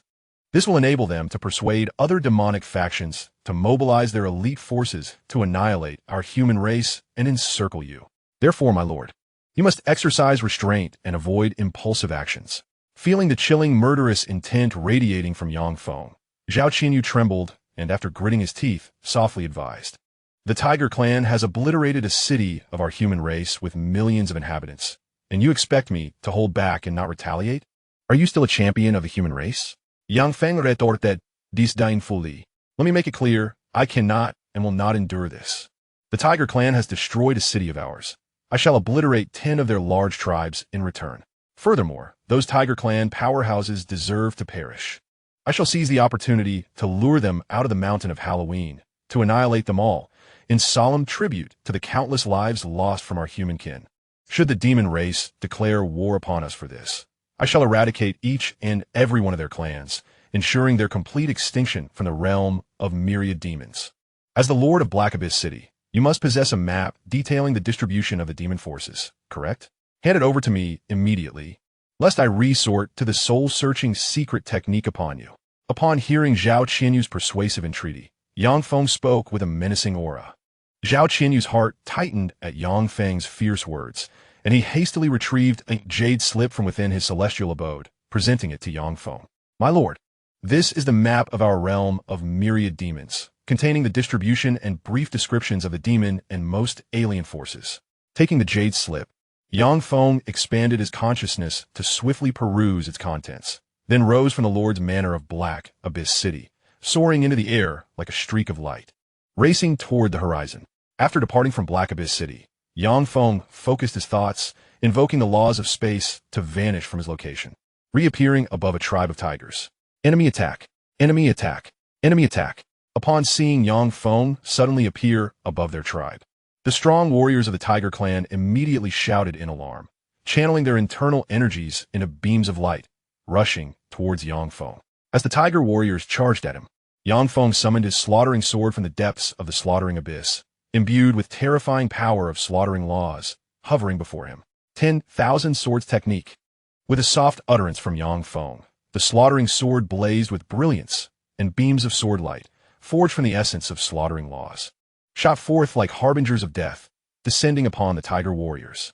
Bang, bang, bang. With a series of crisp sounds, each Tiger warrior was pierced by the sword light, blood erupting forth as they met their gruesome demise, plummeting to the ground. Following this, countless beams of sword light coalesced from the laws of slaughter, descended upon the tiger cultivators and fierce beasts within the tribe, effortlessly cleaving them down, turning them into mangled corpses. In the blink of an eye, tens of thousands of tiger cultivators and millions of tiger BEA. At that moment, a thought flickered in Yang Feng's mind, and the slaughter paradise emerged from the sea of consciousness, hovering in the sky. It exuded an ominous gravitational pull, enveloping the more than 100 Law Realm Demon Kings and 3 Cave Heaven Realm Demon Emperors. Whoosh, whoosh, whoosh. Accompanied by a series of crisp sounds of air being pierced, the overwhelming force of the slaughter paradise proved irresistible, drawing the Demon Kings and Emperors into its depths like radiant streams of light. Subsequently, the power of the world within the slaughter paradise surged forth, instantly subduing, disassembling, and transforming the Demon Kings and Emperors into pure, refined slaughter magic, which would serve as nourishment for the evolution of the slaughter paradise, stored away by Yang Feng. With a grand sweep of his hand, a red disc soared from his cave heaven world, dispersing around the Tiger Clan's territory to form an immense formation. Rise! With a gentle command from Yang Feng, the colossal formation activated, and chains of magical energy materialized within the Tiger Clan, enveloping the mountains where the clan resided and lifting them from their original location. At this juncture, another thought crossed Yang Feng's mind, and his internal cave heaven world surged forth from his consciousness, unleashing a powerful gravitational force that drew the mountains, now lifted by the formation, into his cave heaven world. In an instant, the area where the Tiger Clan had been transformed into a vast pit spanning thousands of miles. Meanwhile, Yang Feng's internal cave heaven world now housed a mountain rich in spiritual energy, imbued with numerous spiritual veins, countless spiritual herbs, elixirs, and fruits, all valuable resources for cultivation. Having accomplished this, Yang Feng retracted his cave heaven world, activated spatial laws, and vanished from his location, reappearing above another Tiger Clan stronghold. Chapter 143. The Annihilation of 9 Tiger Clans. Enemy attack. Enemy attack. Enemy attack. The Tiger Clan guards' expressions shifted dramatically upon witnessing Yang Feng's sudden appearance above their stronghold, and they shouted loudly. Yet, before their voices could fade, the Tiger Clan's cultivators and ferocious beasts had not yet reacted when Yang Feng unleashed an overwhelming aura of pressure that engulfed the clan. Boom, boom, boom. With each resounding crack, individual Tiger Clan cultivators and ferocious beasts could not withstand Yang Feng's oppressive might, shattering into clouds of crimson mist. This mist was swiftly drawn into Yang Feng's slaughter paradise by an immense gravitational force, refined into pure slaughter magic, serving as sustenance for the evolution of the slaughter paradise. In mere moments, millions of Tiger Clan ferocious beasts and tens of thousands of cultivators had all been transformed into a sea of blood mist, absorbed into the slaughter paradise and refined into slaughter magic. Human cultivator Yang Feng. Yang Feng, you brazenly attack our Tiger Clan, seeking to instigate a war between humans and demons? Yang Feng, do you intend to bring about the annihilation of humanity? Yang Feng, surrender immediately and commit suicide to atone for the fallen cultivators of our clan, or we, the demon race, shall eradicate your kind and ensure that humanity vanishes completely from the celestial demon realm. Upon witnessing that an overwhelming 99% of the tribe's members have been annihilated and refined by Yang Feng, the remaining practitioners of the Tiger Clan, both at the Law Realm and the Cave Heaven Realm, glowered with fury and hurled vehement accusations at him. Amidst their vehement rebukes, these practitioners summoned the power of laws and the essence of the world within them, conjuring terrifying tiger claws that lunged toward Yang Feng, intent on tearing him to shreds. In the face of this onslaught of claws, Yang Feng remained unperturbed. With a mere thought, his slaughter sword surged forth, imbued with the formidable might of the laws of slaughter, effortlessly shattering the myriad of claws into scintillating specks of light that vanished into nothingness. Swiftly thereafter, the slaughter sword, wielding its dreadful power, darted through the void and appeared before a Tiger Clan practitioner of the Cave Heaven realm, effortlessly piercing through their body. A torrent of lethal energy poured forth from the sword, invading the body of the injured Tiger practitioner, wreaking havoc within and extinguishing their life force. Subsequently, an overwhelming suction emanated from Yang Feng, drawing the critically wounded Tiger practitioner into the slaughter cave for refinement, transforming them into a vital resource for its evolution. Yang Feng, you shall not die a peaceful death. Yang Feng, your demise is certain. Our mighty demon kin shall arrive and rip you to shreds. As they beheld Yang Feng effortlessly dispatch a practitioner of the Cave Heaven realm, the remaining Tiger Clan practitioners, both at the Law realm and Cave Heaven realm, were struck with dread and began to curse vehemently. In the throes of their curses, these remaining practitioners hastily summoned their powers and fled into the distance, unwilling to confront Yang Feng. However, they had scarcely taken flight before the slaughter sword pierced their bodies, severely wounding them. Soon after, the slaughter cave unleashed a terrifying pull, drawing the Tiger practitioners into its depths, refining them into pure magical energy for storage. Before long, the remnants of the Tiger Clan within the tribe were wholly subdued and consumed by Yang Feng. At this juncture, Yang Feng waved his hand, causing numerous formation plates to soar from his being and embed themselves within the mountains where the Tiger Clan resided. Rise! With Yang Feng's soft command, robust beams of energy erupted from the mountains, forming an enormous energy cage that enveloped the vast mountain range, lifting it skyward. Boom! Boom! Boom! Amidst the thunderous roars, the colossal mountain range began to separate from the earth, slowly ascending. Observing this, Yang Feng directed his thoughts, summoning the world of the Cave Heaven from his consciousness, which materialized above the mountains, opening a vast portal to draw the massive range within. Instantaneously, the once sprawling mountain range, rich in spiritual veins and abundant resources, stretching thousands of miles, transformed into an immense pit of unfathomable depth. Having accomplished all this, Yang Feng's expression remained unchanged. He cast a glance at the distant demon and alien cultivators, and with a mere thought, he vanished from sight. That individual appears to be the unparalleled powerhouse of the human race, Yang Feng. Indeed, he is the formidable Yang Feng. Just as the Tiger Clan had obliterated a major city with a population of millions from the human race, Yang Feng retaliated by annihilating a sizable tribe comprising thousands of Tiger Clan cultivators and millions of fierce beasts. His ferocity is truly remarkable. Yang Feng not only eradicated the Tiger Clan tribe, but also uprooted their stronghold, ensuring their complete disappearance. The demon race will undoubtedly be infuriated by Yang Feng's destruction of the Tiger Clan tribe, placing the human race in grave peril. Having just resolved to annihilate a major city of the human race, the demon race now faces a direct affront from Yang Feng's actions against the Tiger Clan tribe. The powerful beings of the demon race are certain to respond, and the human race faces potential annihilation. Whether the human race will be destroyed, I cannot say, but I know that even if the Tiger Clan survives, they will be gravely weakened. Yang Feng, the ruthless figure of the human race, must be avoided by our Bull Clan as long as he remains alive. Witnessing the destruction of the Tiger Clan tribe, the demon and alien cultivators were left astounded, their faces reflecting shock and disbelief as they involuntarily exclaimed. Amidst their exclamations, these cultivators began relaying the events they had witnessed.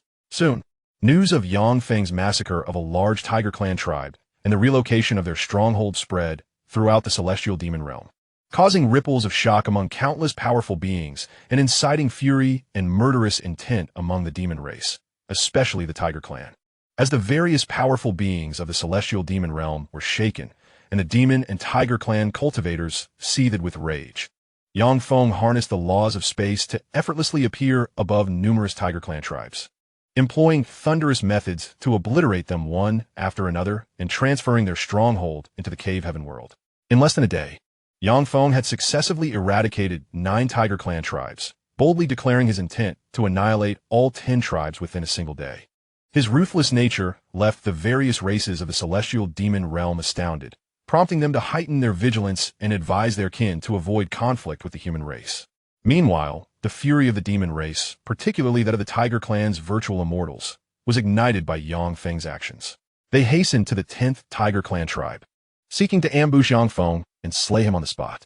As the virtual immortals of the Tiger Clan rushed towards their 10th tribe, the virtual immortals of the other demon races issued summons to the powerful beings of their respective clans, preparing to gather their formidable forces to completely annihilate the human race. Chapter 144. Intense battle between two Tiger Clan virtual immortals. Attempting to flee? None of you shall escape. Observing the countless Tiger Clan cultivators and fierce beasts within the 10th tribe as they surged away like a tide, Yang Feng's eyes gleamed with ferocity as he spoke coldly. Upon concluding his words, Yang Feng's thoughts coalesced, and the exquisite artifact, the destruction divine sword, materialized before him. Under his command, it unleashed torrents of terrifying sword light imbued with the laws of annihilation, cascading upon the Tigris tribe's 10th major settlement. The sound of shattering echoed as numerous Tigris cultivators and fierce beasts succumbed to the dreadful sword light, disintegrating into crimson mist, ensnared by a formidable force, and drawn into Yang Feng's realm of slaughter. In mere moments, all cultivators and beasts beneath the law realm of the Tigris tribe's 10th settlement were vanquished by the sword light of destruction, their blood and souls absorbed into the realm, refined into pure slaughter's mana, preserved within. We cannot escape. Let us confront Yang Feng directly. Since our demise is inevitable, let's drag him down with us.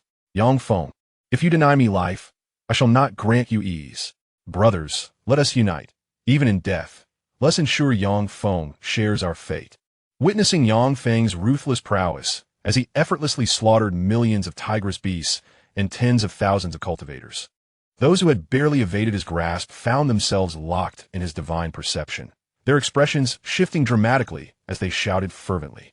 Amidst the clamor, the Tigris cultivators of the law realm and the celestial realm ignited their bloodlines, laws, and even the power of the world, their auras surging as they transformed into streaks of light, hurtling towards Yang Feng. Yang Feng, we shall perish together, declared a Tigris celestial cultivator as he drew near, unleashing a furious roar before self-detonating. The cataclysmic force radiated outward, obliterating surrounding mountains, trees, and structures into mere ash. Positioned at the epicenter of the explosion, Yang Feng braced himself to endure over 90% of the devastating energy unleashed by the Tigris celestial cultivator's self-detonation. Yet, as the blast erupted, he summoned the exquisite artifact, the Fire God armor, effortlessly shielding himself from the onslaught. You wish to self-detonate? Such folly. You shall become mere sustenance for my evolution.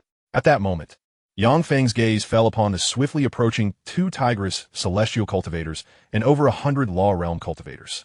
With a cold huff, he summoned the realm of slaughter. Instantly, the realm of slaughter hovered in the sky, emanating an overwhelming pull that enveloped the Tigris law realm and celestial cultivators. With a series of crisp sounds of air splitting, they could not withstand the gravitational force emanating from the realm and transformed into streaks of light, vanishing within. Soon after, the world power within the realm surged, swiftly subduing, crushing, and refining those Tigris cultivators into pure slaughter mana for preservation. Yang Feng, you court death. Your demise is assured. At that moment, 2 furious voices echoed from afar.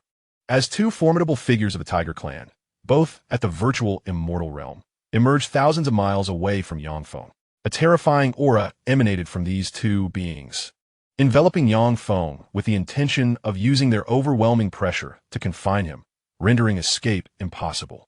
You 2 have annihilated a great city of our human race. Thus, I shall eradicate 10 of your Tiger Clan tribes, making you pay tenfold for your transgressions. Yet, even if your clan were to bear that heavy price, it would fail to intimidate the hostile demon forces opposing our kind. Therefore, today, I shall slay both of you, using the blood of these 2 virtual immortal beings to instill fear in those demon factions that oppose us. I shall use your lives, those of 2 virtual immortal demon emperors, to convey to all demon powers in the celestial demon realm that whoever dares to obliterate our cities shall face annihilation of their lineage and their own demise. As the 2 approaching Tiger Clan beings drew nearer, a fierce light flickered in Yang Feng's eyes, and he spoke in a chilling tone. In that instant, he summoned the high-grade artifact, the Destruction Divine Sword, transforming it into a streak of luminous energy, imbued with the terrifying force of annihilation, aimed at one of the Tiger Clan's virtual immortal beings. Unfazed by the attack of the destruction divine sword, the Tiger Clan warrior let out a cold snort. Morphing into a colossal tiger, towering 100 feet high and several hundred feet long. With razor-sharp claws, it met the oncoming sword. Boom, boom, boom. Amidst a series of thunderous clashes, the tiger's claws collided with the destruction divine sword, unleashing a fierce confrontation between the terrifying power of destruction and the world force contained within the tiger's claws. Countless waves of devastating energy erupted, radiating outward and obliterating the surrounding peaks, reducing them to mere ashes carried away by the wind. In mere moments, within a radius of 1,000 miles, all mountains and life forms were annihilated by the collision of the destruction divine sword and the tiger's claws, leaving behind a desolate wasteland. Just then, another Tiger Clan virtual immortal roared in fury, transforming into a massive tiger and lunging at Yuan Ying with its gigantic claws. During this assault, torrents of terrifying world power surged from the tiger's claws, coalescing into a spear several dozen feet in length, which shot directly towards Yuan Ying. Unperturbed by the spear crafted from world force, Yuan Ying's expression remained steady. With a mere thought, his slaughtering sword, infused with the overwhelming principles of destruction, met the spear in a fierce clash, unleashing a cataclysmic force that obliterated all mountains, stones, and flora within 1,000 miles, reducing them to dust. Yuan Ying's prowess was truly astonishing, capable of facing two opponents without losing ground. As a pinnacle cultivator of the cave heaven realm, he possessed the combat strength of the virtual immortal realm, astonishing all by holding his own against two adversaries simultaneously. Yuan Ying's combat prowess is exceedingly formidable, rendering him an unparalleled terror among his peers. Once he ascends to the realm of virtual immortality, he will undoubtedly become the foremost powerhouse of our celestial demon realm, with none capable of restraining him. Numerous formidable beings of the demon race at the virtual immortal level are hastening towards this location. Today, Yuan Ying is destined to meet his demise, unlikely to survive until his ascension. Within a mere quarter of an hour, the demon race's virtual immortal experts will arrive, and it is highly probable that Yuan Ying will perish here today, leading to the complete extermination of the human race, vanishing entirely from the celestial demon realm. In the distant sky, numerous demon and alien experts observed the fierce battle between Yuan Ying and the two virtual immortal experts of the Tiger Clan, their eyes gleaming with intensity as they began to engage in fervent discussion. Yuan Ying, over 30 of our demon emperors are en route. Your end is imminent. If you surrender now and lay down your arms, I might spare your life and allow you to serve as my slave. However, if you remain obstinate, not only will I slay you on the spot, tearing your flesh into countless pieces to feed the dogs, but I will also extract your soul and incinerate it beneath celestial flames until nothing but ash remains. Simultaneously, I shall eradicate your entire race, slaughtering billions of your kin, their corpses transformed into sustenance for the ferocious beasts under our dominion, feasting heartily upon them. A virtual immortal of the Tiger Clan, amidst a fierce clash wielding his tiger claws and a devastating divine sword, threatened Yuan Ying with a malevolent expression. Unfazed by the Tiger Clan expert's menacing words, a fierce glint flashed in Yuan Ying's eyes as he summoned the slaughtering domain, transforming it into a colossal sphere that hurtled towards the Tiger Clan expert. Dare you attack me with your domain? Such arrogance. Watch as I shatter your pitiful realm. As the slaughtering domain approached rapidly, the Tiger Clan virtual immortal scoffed with disdain, tauntingly invoking the power of the world within his own small universe, swinging his immense tiger claw towards the slaughtering domain. From the Tiger Clan expert's experience, the domains of those of the domain realm are exceedingly fragile and can be easily obliterated. Thus, most practitioners at this level merely harness the power of their domain for offense and defense, rarely engaging in direct confrontation with it. After all, the domain is the foundation of a domain realm practitioner. Should it sustain damage or be destroyed, their cultivation would be severely compromised, rendering them incapable of further advancement. Boom! With a resounding crash, the slaughtering domain collided with the Tiger Clan expert's claw, unleashing a terrifying force that shattered the claw into a cloud of ash. Following this, the slaughtering domain, imbued with incomprehensible might, struck fiercely upon the Tiger Clan expert, obliterating his body and transforming him into a mist of blood. Subsequently, An immense force of attraction emanated from the realm of slaughter, drawing in the flesh and blood of the formidable virtual immortal from the Tiger Clan and refining it into pure essence of murderous energy. This is impossible. How could your celestial domain be so robust and powerful as to obliterate a virtual immortal? Upon witnessing Yang Feng unleashing the realm of slaughter to annihilate a virtual immortal from the Tiger Clan, another Tiger Clan virtual immortal was momentarily struck with disbelief and horror, exclaiming in astonishment, unable to comprehend the scene before him. Nothing is impossible. You shall perish. At that moment, Yang Feng let out a cold snort and directed the realm of slaughter toward the other Tiger Clan virtual immortal. Boom! Accompanied by a thunderous roar.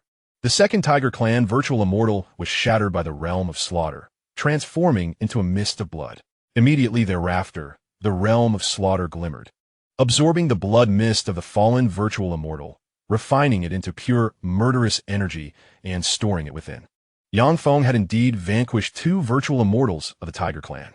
The Tiger Clan, one of the 9 great races of the demon kin, had suffered the consecutive demise of 3 of their virtual immortals and the destruction of 10 tribes, an astonishing feat. The Tiger Clan possessed only 3 virtual immortals, all of whom had fallen to Yang Feng's might. Their clan was effectively doomed, with the 3 demon emperors of the Tiger Clan subdued and the 10 tribes annihilated. Though not completely exterminated, their situation was dire. Yang Feng's ferocity was truly astounding. Observing Yang Feng's suppression of the 2 Tiger Clan virtual immortals, the watching demon and alien entities were left in awe, instinctively gasping in astonishment, swiftly disseminating the news. From this day forth, any race daring to annihilate human cities shall face ruthless retribution. Should the demon kin dare to assault our human cities, I shall retaliate 10-fold, 100-fold. For every city of ours the demon kin obliterates, I shall eradicate one of their races. For every 10 cities they destroy, I shall annihilate 100 of their races. Should they lay waste to all our cities, I will eradicate the entire demon kin, ensuring that they pay the ultimate price alongside us. Yang Feng cast a cold glance towards the demon and alien entities in the distant sky, his voice icy as he declared.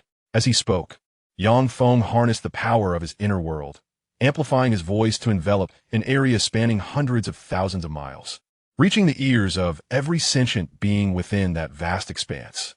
Having concluded his proclamation, Yang Feng invoked the laws of space, tearing through the fabric of reality, and vanished without a trace. Yang Feng has issued a dire warning. Will the demon kin cower? I sense they will. I too believe they will. After all, the demon kin are the sovereigns of our celestial demon realm. They cannot possibly be intimidated by a mere human like Yang Feng. Yang Feng's methods are exceedingly ruthless.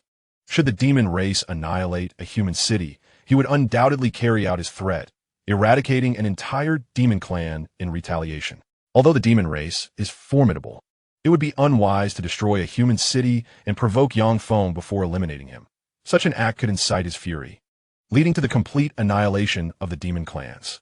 Yang Feng's combat prowess is extraordinarily overwhelming, with over 99% of the demon races unable to withstand his assaults, leaving them vulnerable to extermination. Upon hearing Yang Feng's menacing declarations, the powerful beings of various races within a radius of hundreds of thousands of miles gasped in astonishment and closely monitored the movements of the demon race, eager to see whether they would be intimidated by Yang Feng's fierce words. In the depths of the demon race's sacred ground, the magnificent palace of Wanyao Mountain, over 60 powerful beings of the void immortal realm gathered in a spacious and brightly lit conference hall. Seated at the head of the table, a dragon clan void immortal, adorned in a golden robe, addressed the assembly of demon clan void immortals, aside from a few demon emperors who are unreachable or in closed-door meditation. All our demon emperors have gathered. Today's meeting has a singular focus. How shall we, the demon race, deal with Yang Feng and the human race? Everyone, please voice your opinions freely. Elder Dragon, Yang Feng has slain 3 Tiger Clan emperors, obliterated 10 large Tiger clans, and has audaciously declared his intent to exterminate our demon race. His arrogance is intolerable. He deserves the gravest punishment. I propose we gather all our demon emperors to surround and eliminate Yang Feng. Indeed, Elder Dragon, Yang Feng is undeniably too arrogant. We must eradicate him. Moreover, the potential of the human race is immense. It is time to eliminate them entirely to prevent future troubles. Exactly. The human race is a scourge. We, the demon race, would rather suffer some losses to ensure their complete destruction. We are the overlords of the myriad demon realms, and we shall not tolerate provocation. All challengers must be met with merciless retribution. However, you few are solitary warriors, unencumbered by the burdens of your clans, and your words carry little weight. While exterminating the human race may seem simple, slaying Feng is no trivial matter. If we fail to kill him, even if we eradicate the human race, he will retaliate tenfold, leading to the annihilation of countless demon clans.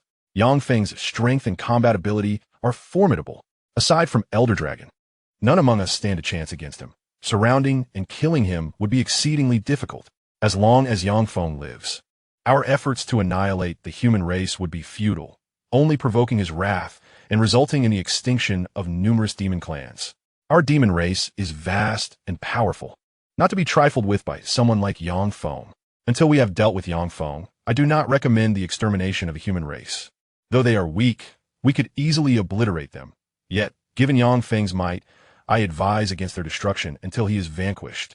According to your perspective, Feng possesses formidable strength and combat prowess, compelling our demon clan to concede and compromise. Your reasoning is utterly perplexing. For the sake of a mere human prodigy, we are expected to submit, which is a blatant affront to our demon clan. A single Feng is insufficient to intimidate our kind. As the words of the dragon clan's transcendent echoed through the assembly hall, a cacophony of voices erupted among the numerous demon emperors present. A dozen solitary demon emperors vociferously clamored for the extermination of a human race, adamantly refusing to yield. Conversely, the other 40-odd demon emperors, each commanding countless tribes, opposed the idea of annihilating humanity, insisting instead on eliminating Feng first. They argued that the demon clan must not engage in the slaughter of humans before dealing with Feng, lest it provoke his vengeance. Evidently, these demon emperors, burdened by their numerous tribes, preferred to appear submissive and forfeit their pride rather than endanger their kin. Ultimately, the faction of demon emperors with vast tribal allegiances prevailed, leaving the solitary ones, despite their discontent and frustration, with no choice but to acquiesce. Observing this scenario, the dragon clan's transcendent, seated in the principal position, let out a resigned sigh and stated, "Keep a vigilant watch on Feng's movements. Once his whereabouts are discovered, report immediately and seek an opportunity to eliminate him. Until Feng is dealt with, the demon emperors must not engage in the slaughter of human cities. Those who defy this order shall face the wrath of all demon emperors." With that, the dragon transcendent rose and departed the assembly chamber. Subsequently, the demon emperors of other races also rose to leave, soaring into the air towards their respective tribes to bolster defenses against any potential assault by Feng. Meanwhile, the dozen solitary demon emperors returned to their lairs in fury, while some hastened towards the territories of rival tribes, eager to unleash their pent-up anger. The demon clan's visible concession did not escape the notice of the higher-ups among the various races in the celestial demon realm. The Goblin King, perusing the information in his hands, revealed a faint smile and murmured, "Though the demon clan is mighty, they are but a paper tiger, easily intimidated. However, one must tread carefully with the unparalleled human powerhouse, Feng. Otherwise, our goblin race may find itself in dire straits, if not facing extinction." The giant clan leader, glancing at the information, expressed surprise, softly reflecting, "It is astonishing that the demon clan has conceded. It is high time for our giant clan to foster amicable relations with humanity, engaging in trade and cultural exchange." The Elven King, observing the information, felt a twinge of envy and wistfully lamented, "If only our elven race could give rise to a prodigy like Feng." As the news of the demon clan's capitulation spread throughout the celestial demon realm, numerous powerful beings and high-ranking officials for various races within the realm quietly lamented the demon clan's cowardice, realizing their superficial bravado. They proactively sought amicable relations with the human race, while strictly forbidding their kin from engaging in conflict with humanity. The overtures of the various races in the celestial demon realm towards the human race astonished both the common folk and cultivators of humanity, who felt a profound gratitude towards Feng, the extraordinary talent of the human race, holding him in deep admiration, even reverence. Witnessing the demons relent, Xianxia, the lord of Black Abyss City, was overtaken by a glimmer of surprise and softly mused, Acknowledging Yang Feng as our leader may indeed prove to be a wise choice.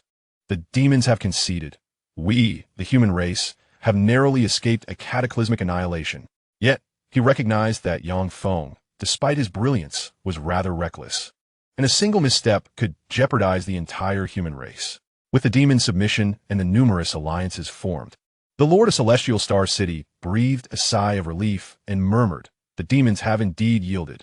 Had they not, I would have been left with no choice but to unleash a massacre, exterminating all demon cultivators in the myriad demon realm. However, since they have capitulated, I see no need for further conflict. Once I have traversed the myriad demon realm, advancing to the void immortal realm, I shall effortlessly suppress all demon emperors before returning to myriad demon mountain to either annihilate or subdue them all." Seated cross-legged upon a large stone, Yang Feng, upon receiving the message from Zhao Qinyu, silently exhaled a breath of relief, murmuring softly before closing his eyes to meditate and assimilate the fruits of his recent battles. Chapter 147, Goblin Technology Ding. Your slaughter paradise has expanded outward by 200 kilometers, with a cultivation effect amplified 100-fold. Your slaughter paradise has now expanded by 200 million kilometers. With a melodious notification ringing in his ears, an invisible force surged into Yang Feng's slaughter paradise, causing it to rapidly extend outward. When the diameter of his slaughter paradise reached over 3 million kilometers, the invisible energy dissipated, halting the expansion.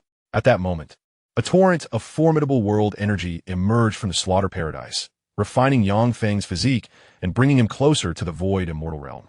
After sensing the transformation within his slaughter paradise, Yang Feng turned his gaze towards the realm of his consciousness, focusing on the 9 mountain ranges that stretched for thousands of miles within his paradise. Each of these 9 mountain ranges, rich with dozens of spiritual veins, boasted an abundance of spiritual energy, lush vegetation, and countless spiritual herbs, medicines, and fruits, alongside myriad ferocious beasts, forming a miniature ecosystem.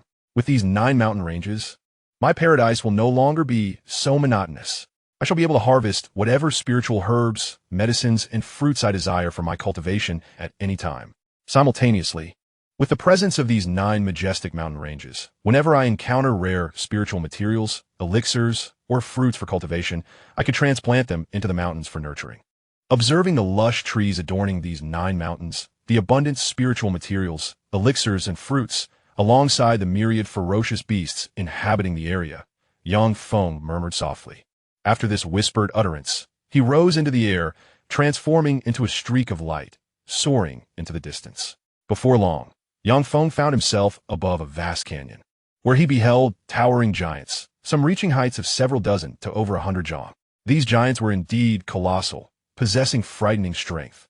Yet their overall prowess was not particularly formidable. The mightiest among them merely reached the realm of cave heaven. Most crucially, this immense canyon lacked the cultivation resources Yang Feng sought. Thus, after a brief survey of the canyon's interior, he swiftly glided past, continuing his journey.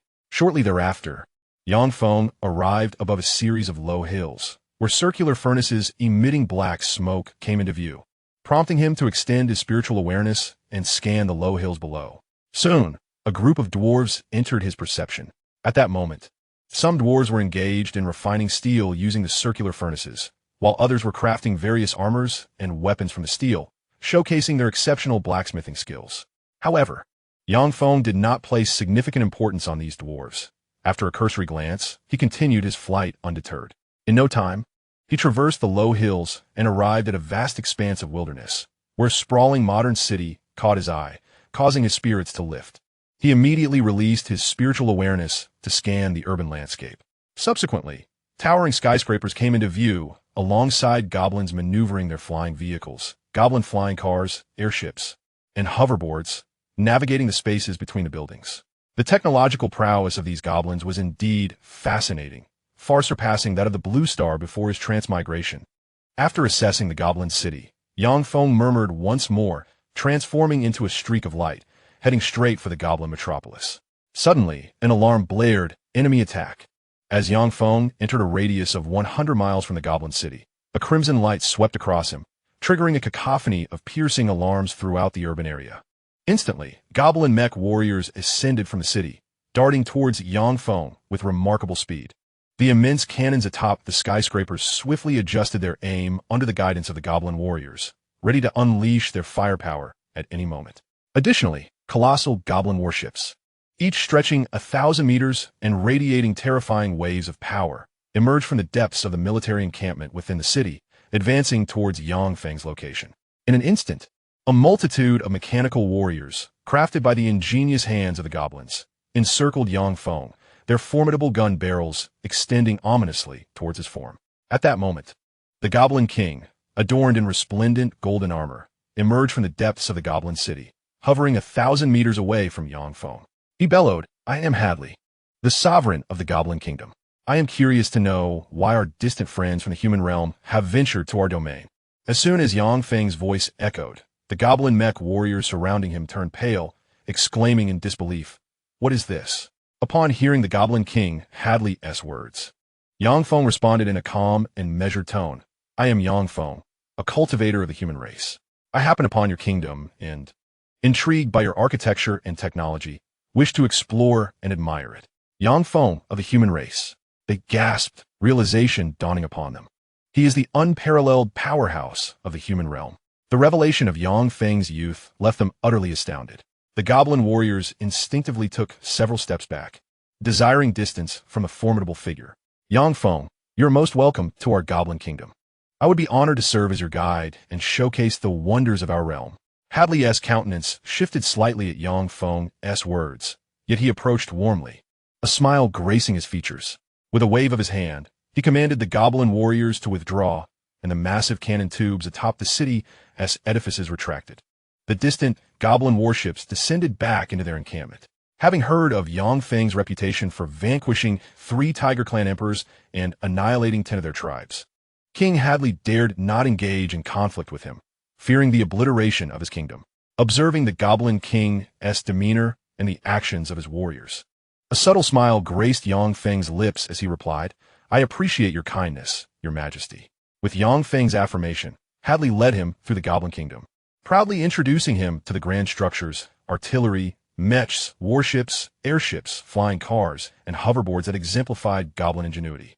Through Hadley's explanations, Yang Feng discerned the remarkable technological advancements of the Goblin Kingdom, which had achieved the capability to produce mechs at the Yuan Ying and Yuan Shen levels, as well as a large-scale manufacturing of golden core mechs.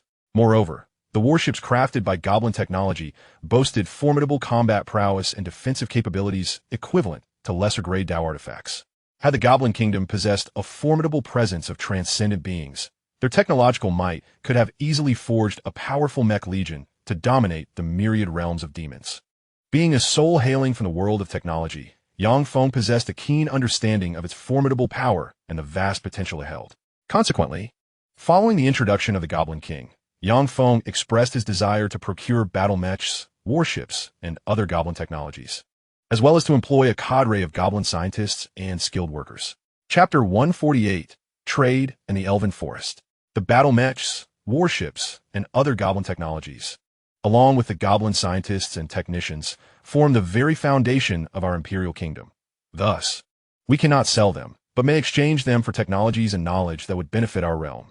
Upon hearing Yang Feng's words, Hadley shook his head and replied, "I will trade you puppet techniques, weapon refining methods, and talisman crafting skills in exchange for battle mechs, warships, and other goblin technologies, as well as the employment of some goblin scientists and skilled workers."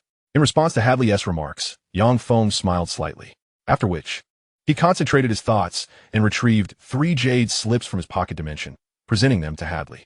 Hadley accepted the 3 jade slips, released his consciousness, and swiftly scanned through them, astonished to discover that the puppet techniques, weapon refining methods, and talisman crafting recorded within were exceptionally sophisticated. If he could fully comprehend their intricacies, it would undoubtedly elevate goblin technology to unprecedented heights. Therefore, Hadley promptly stored the 3 jade slips within his own pocket dimension, beaming at Yang Feng as he declared, "We, the Goblin Kingdom, have made an exchange with you." With that, Hadley led Yang Feng towards the Goblin King's palace. Shortly thereafter, Hadley presented Yang Feng with a multitude of jade slips containing extensive goblin technologies and prepared 100 goblin scientists alongside 100,000 goblin workers. Although these 100 goblin scientists were not the pinnacle of their field, they were nonetheless renowned figures, possessing profound understanding of goblin technology. Merely a step away from the elite, the 100,000 goblin workers were all skilled artisans, adept in the manufacture of all goblin technological products, showcasing a comprehensive expertise. Thus, Feng was immensely satisfied with the transaction with the Goblin Kingdom, promptly settling these 100 goblin scientists and 100,000 goblin workers within his pocket dimension, constructing towering edifices as their abodes. Subsequently, Feng provided these goblin scientists and workers with abundant raw materials, instructing them to fabricate battle mechs, warships, airships, flying vehicles, and communication devices. After spending 3 days in the Goblin Kingdom, thoroughly examining and researching all the technological artifacts, Feng bid farewell to Hadley and ascended, soaring into the distance. Eventually, Feng arrived near an ancient forest, widening his eyes as he gazed into its depths, softly murmuring, "Ahead lies the Elven Forest." According to intelligence, the elves residing within the Elven Forest are protected by formidable beings of the virtual Immortal realm, and boast a considerable number of those in the realm of laws and pocket dimensions, showcasing an exceptionally robust collective strength, qualifying them as a powerful race within the realm of myriad demons. Most importantly, it is said that the Elven Forest is incredibly ancient, harboring countless rare treasures and extraordinary resources seldom seen in the outside world. With a murmured exclamation, Feng hastened towards the direction of the Elven Forest. Soon, he soared above the treetops, discovering that the forest was enveloped by an immense formation. Should any outsider venture within, the formation would be disturbed, alerting the elves residing therein. However, the formation cloaking the Elven Forest was merely a precautionary barrier of low rank and feeble strength, easily dismantled by Feng with a mere flick of his hand. As he prepared to breach the boundary and enter the forest, a cacophony of fierce combat echoed from over 10 miles away, prompting Feng to furrow his brow. He immediately extended his consciousness towards the source of the tumult. In no time, he discerned a scene of battle between over a dozen wolf warriors and 3 elven cultivators. Among the wolf warriors, 3 possessed the strength of the nascent soul realm, while the others were at the golden core stage. In stark contrast, the 3 elven cultivators exhibited a conspicuous lack of combat experience and awareness, being thoroughly overwhelmed by the wolf warriors. In a brief span, the elven cultivators were severely injured and bound by resilient ropes, rendered immobile, a lamb awaiting slaughter. If we deliver these 3 elves to the wolf city and sell them to the nobles there, my companions and I will strike it rich, acquiring ample resources to elevate our cultivation. One wolf warrior exclaimed, "Once we sell them, we can purchase pills for our training and ascend to new heights. These 3 elves, being nascent soul cultivators, will fetch a hefty price and provide us with not only advancement resources, but also a chance to indulge at the exquisite establishments of the Meizu." As the bound elven cultivators lay helpless, the wolf warriors buzzed with excitement, their faces alight with anticipation. At that moment, Feng moved with lightning speed, transforming into a streak of light and covering the distance of over 10 miles to approach the wolf warriors. Without allowing them a moment to react, he waved his hand, unleashing a flurry of sharp sword lights that swiftly decimated the wolf warriors, reducing them to a mist of crimson that rained upon the ground. Subsequently, Feng approached the 3 elven cultivators, untying their ropes and lifting the seals that constrained them, restoring their freedom. "We are profoundly grateful for your life-saving intervention, esteemed friend. Please allow us to express our deepest respect." Upon regaining their liberty, the 3 elven cultivators bowed respectfully to Feng, their faces brimming with gratitude. "I hold a keen interest in the Elven Forest where your kind resides. Might I be permitted to explore its wonders?" Feng inquired with a warm smile, gazing at the 3 elven cultivators before him.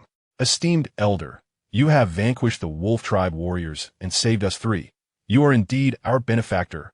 Furthermore, as a cultivator of the human race, your relationship with our elven kin is amicable, granting you the privilege to explore our enchanted forest. However, we elves are exceedingly cautious of outsiders and do not permit them to wander freely. You must remain within our sight. Thus, I humbly request that you refrain from straying once we enter the Elven Forest." Upon hearing Feng's words, the leading elven cultivator spoke softly. With the affirmation from the elven elder, a subtle smile graced Feng's face as he replied, "I merely wish to explore the Elven Forest, to broaden my horizons. I assure you, I shall not roam aimlessly." The elder nodded gently in response and led Feng deeper into the elven forest. Before long, under the guidance of the elven cultivator, Feng effortlessly traversed the grand formation and entered the elven woods. Instantly, he was enveloped by a rich aura of spiritual energy, and towering trees came into view, evoking a sense of astonishment in Feng.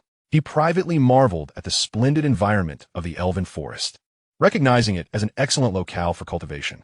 After a moment of reflection, he followed closely behind the three elven cultivators, making his way toward the heart of the elven realm, the Elven King's city. Shortly thereafter, magnificent ancient trees, colossal and majestic, radiating vibrant life force, such as the Life Ancient Tree, the Wisdom Ancient Tree, and the War Ancient Tree, came into view. Feng's eyes sparkled with intrigue, and he expanded his spiritual sense to examine these venerable trees. To his astonishment, he discovered that each of these towering trees possessed formidable life force, embodying powerful tree spirits. The weakest among them had reached the primordial spirit realm, while the mightiest boasted peak, cave, heaven cultivation. Countless tree spirits were interconnected through a wondrous formation, capable of unleashing formidable combat prowess akin to that of the virtual immortal realm. Truly a sight to behold. Nestled among the ancient trees was a city of exquisite charm, entirely constructed from ancient wood. "Esteemed elder, ahead lies our elven kingdom," the leading elven cultivator proclaimed with pride. Within the city reside hundreds of thousands of elves, bustling with life. Allow us three to accompany you as you explore and experience the splendor of our Elven King's city. As they spoke, the trio of elven cultivators propelled Feng toward the kingdom. Before long, Feng found himself within the Elven King's city, surrounded by enchanting wooden palaces, streets imbued with artistic essence, and stunning elves gracefully strolling the thoroughfares, leaving him momentarily awestruck. "Esteemed elder, ahead lies the free trading zone of our elven royal city, where many of our esteemed elven practitioners engage in vibrant commerce. It is quite lively. Let's take a look." With a cheerful expression, the leading elven practitioner remarked to Feng as they wandered through the elven royal city. Soon, he guided Feng to a nearby marketplace. Bang, bang, bang. At that moment, a powerful resonance emanated from the nine-clawed golden dragon egg within Feng's celestial realm. Subsequently, a surge of unfamiliar information flooded his mind, compelling him to fix his gaze upon a particular stall. With deliberate steps, Feng approached the stall, bending to pick up a gray stone, which he began to toy with in his palm. At that instant, intense vibrations radiated from the nine-clawed golden dragon egg. Simultaneously, an overwhelming desire surged from the egg, infiltrating Feng's consciousness and urging him to purchase the gray stone. Moments later, the nine-clawed golden dragon transmitted information regarding the stone to Feng. Life Stone, one of the miraculous stones of heaven and earth, imbued with vast life force, possessing the ability to resurrect. It can rejuvenate the nearly lifeless nine-clawed golden dragon egg, giving rise to a magnificent nine-clawed dragon. Upon absorbing the strange information in his mind, Feng's eyes sparkled, and his thoughts began to whirl. "How much for this stone?" he inquired of the stall owner after examining the life stone in his palm. "This stone is a treasure I unearthed from an ancient ruin, brimming with immense vitality. It is priced at 100,000 premium spirit stones, or an equivalent value in treasures," the stall owner replied. Casting a glance at Feng and then at the three elven practitioners behind him, his tone measured and calm. "The price is somewhat steep, yet acceptable. I possess 12 inferior grade artifacts. You may select one at your leisure." Feng responded softly upon hearing the stall owner's words. With a thought, 12 inferior grade artifacts in various forms, swords, spears, bows, and whips, flew forth from his celestial realm, hovering before the stall owner for him to choose. "I desire this longbow." The stall owner's gaze quickly locked onto one of the bows among the 12 artifacts. He responded softly and reached for the longbow, channeling his magical energy to refine it. Meanwhile, Feng waved his hand, drawing the life stone and the remaining 11 inferior grade artifacts into his celestial realm. "Is there an available for rent in the Elven Royal City?" After acquiring the life stone, Feng inquired of the leading elven practitioner. "Although our Elven Royal City is not open to the public, we do receive many friends from our elven kin each year for exchanges. Therefore, we have constructed a guest house to welcome these esteemed visitors." If the esteemed elder wishes to rest, I shall escort you to the reception hall." Upon hearing Yang Feng's words, the leading elven cultivator softly replied, "Then I would appreciate your guidance to the reception hall for some respite." After receiving the affirmative response from the elven cultivator, Yang Feng gently nodded. Following his words, the elven cultivator led Yang Feng toward a grand building located in the northwest corner of the Elven King City. Before long, under the guidance of 3 elven cultivators, Yang Feng arrived at the reception hall, an elegant structure with 9 stories that exuded an ancient charm and grandeur. After a brief communication among the 3 elven cultivators, Yang Feng smoothly checked into a suite on the 9th floor of the reception hall. At that moment, the 3 elven cultivators exchanged greetings with Yang Feng before departing the reception hall, heading towards the palace where the Elven King resided.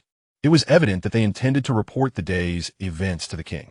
Yang Feng paid no heed to their actions, for he was eager to delve into his internal realm. He grasped the life stone and made his way toward the 9-clawed golden dragon egg. Chapter 150. The Assault of the 9-clawed golden dragon and the Demon Clan. Bang, bang, bang. As Yang Feng approached the 9-clawed golden dragon egg, the resonating sounds grew increasingly profound. It was apparent that the 9-clawed golden dragon egg had a strong yearning for the life stone, desiring to consume it and break free from its shell immediately. Does it yearn? If it wishes, then it must cooperate with me to complete the acknowledgement ceremony. Otherwise, not only will I deny it, but I shall also refine it, turning it into a resource for the evolution of my internal realm. Yang Feng approached the 9-clawed golden dragon egg, raised the life stone, and let it sway above the egg, speaking in a calm tone. Following this, Yang Feng extracted a drop of his essence blood from his body, causing it to hover above the 9-clawed golden dragon egg. Subsequently, with a mere thought, a torrent of immense spiritual power surged forth, coalescing into mystical runes that he infused into the essence blood. After embedding a total of 81,000 mysterious runes into the essence blood, it radiated a brilliant light, transforming into a streak of flowing brilliance and merging into the 9-clawed golden dragon egg. Soon, the essence blood fused with the remaining faint vitality of the 9-clawed golden dragon embryo within the egg, successfully completing the acknowledgement ceremony. At that moment, a subtle yet discernible message emanated from the 9-clawed golden dragon egg, clearly entering Yang Feng's consciousness. Consume this life stone. Upon receiving the message within his mind, Yang Feng placed the life stone atop the 9-clawed golden dragon egg. Subsequently, the life stone silently dissolved, permeating into the egg. As the life force of a life stone entered the 9-clawed golden dragon egg, the vitality within it intensified, resembling a form that was on the verge of breaking free from its shell. Once the life stone had entirely dissolved and integrated into the 9-clawed golden dragon egg, it shattered into pieces.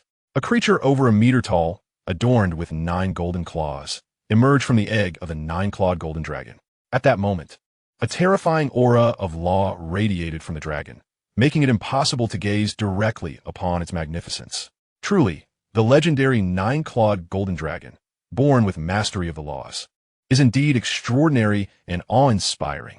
As Yang Feng felt the emanating aura, a spark of excitement flickered in his eyes, and he quietly expressed his admiration.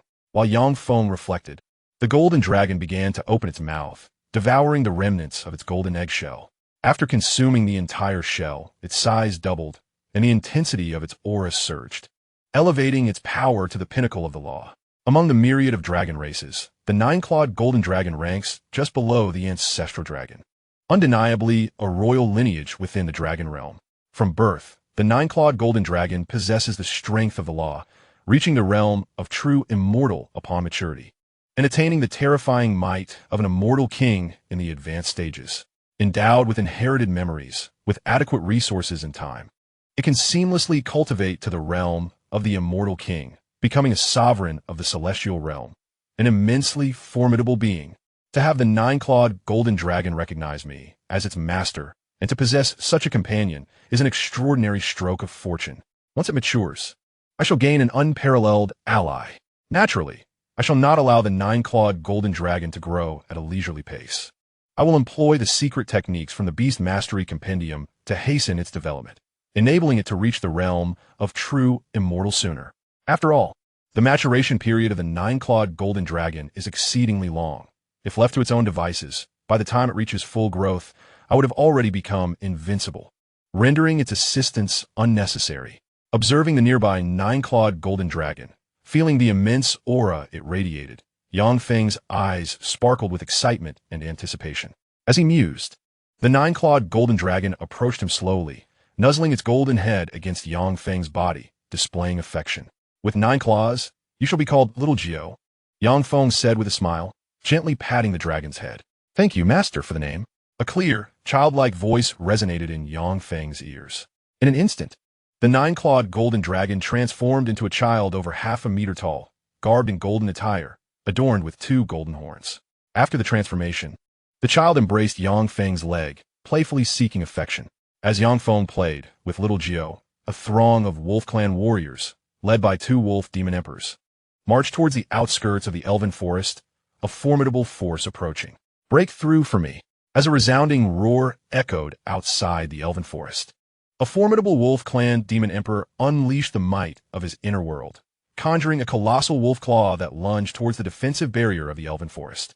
Boom, boom, boom. Amidst the cacophony of thunderous crashes, the immense wolf claw struck fiercely against the protective formation, its terrifying power obliterating the elven forest defenses, transforming it into mere specks of light that faded into oblivion. Enemy attack! Enemy attack! Enemy attack! At that moment, piercing alarm bells rang deep within the elven forest, their chilling tones reaching the ears of every elf. Swiftly, powerful elven cultivators surged forth from every corner of the forest, hastening their way towards the elven royal city. Meanwhile, countless tree spirits surrounding the elven royal city awakened, unleashing torrents of formidable magical energy, the power of the laws, and the force of the world. With the aid of mystical formations, these energies coalesced to form a vast protective shield, safeguarding the elven royal city. Simultaneously, the elven king emerged from his palace, extending his consciousness beyond the confines of the city to survey the looming threat. 2 demon emperors, 18 demon monarchs, and nearly 100 demon kings. Was the demon race intent on annihilating our elven kin? The elven king's countenance shifted dramatically upon sensing the presence of the Wolf Clan's might, and he involuntarily exclaimed in alarm. Chapter 151, Aiding Hand. Elven King, immediately lower the defensive formation and lead your entire race to kneel and surrender. We of the Heavenly Wolf Clan can spare your lives, allowing you elves to become our vassals. Otherwise, we shall breach your elven royal city, slaughter your entire race, and consign you to the dust of history, erasing your existence from this world, declared a Wolf Clan demon emperor of the void immortal realm. Hovering outside the protective barrier of the elven royal city, his face contorted with menace. To demand our elven race to kneel and surrender and become your vassals is nothing short of a delusion. We elves would rather die than submit. The moment the Wolf Clan demon emperor's words fell, the elven king retorted fiercely, his face resolute. Since you elves seek your own annihilation, then I shall grant you that wish. The moment the elven king's declaration hung in the air, the Wolf Clan demon emperor let out a cold snort, his face a mask of murderous intent as he responded with a booming voice. As he spoke, the demon emperor transformed into a massive celestial wolf, towering 100 feet high and several hundred feet long, emanating an overwhelming aura of terror. Subsequently, the colossal celestial wolf opened its maw, expelling a green sphere of considerable diameter, imbued with a devastating essence, hurtling towards the elven royal city. Boom, boom, boom. Amidst the violent rumblings, the massive green sphere collided with the protective shield of the elven royal city, unleashing a cataclysmic force that sent the barrier into a violent tremor, rapidly spreading countless fine cracks across its surface. Meanwhile, countless tree spirits near the elven king's city emitted anguished cries of torment. A portion of the weaker spirit-level tree spirits, unable to withstand the pressure, perished on the spot, turning to mere ashes.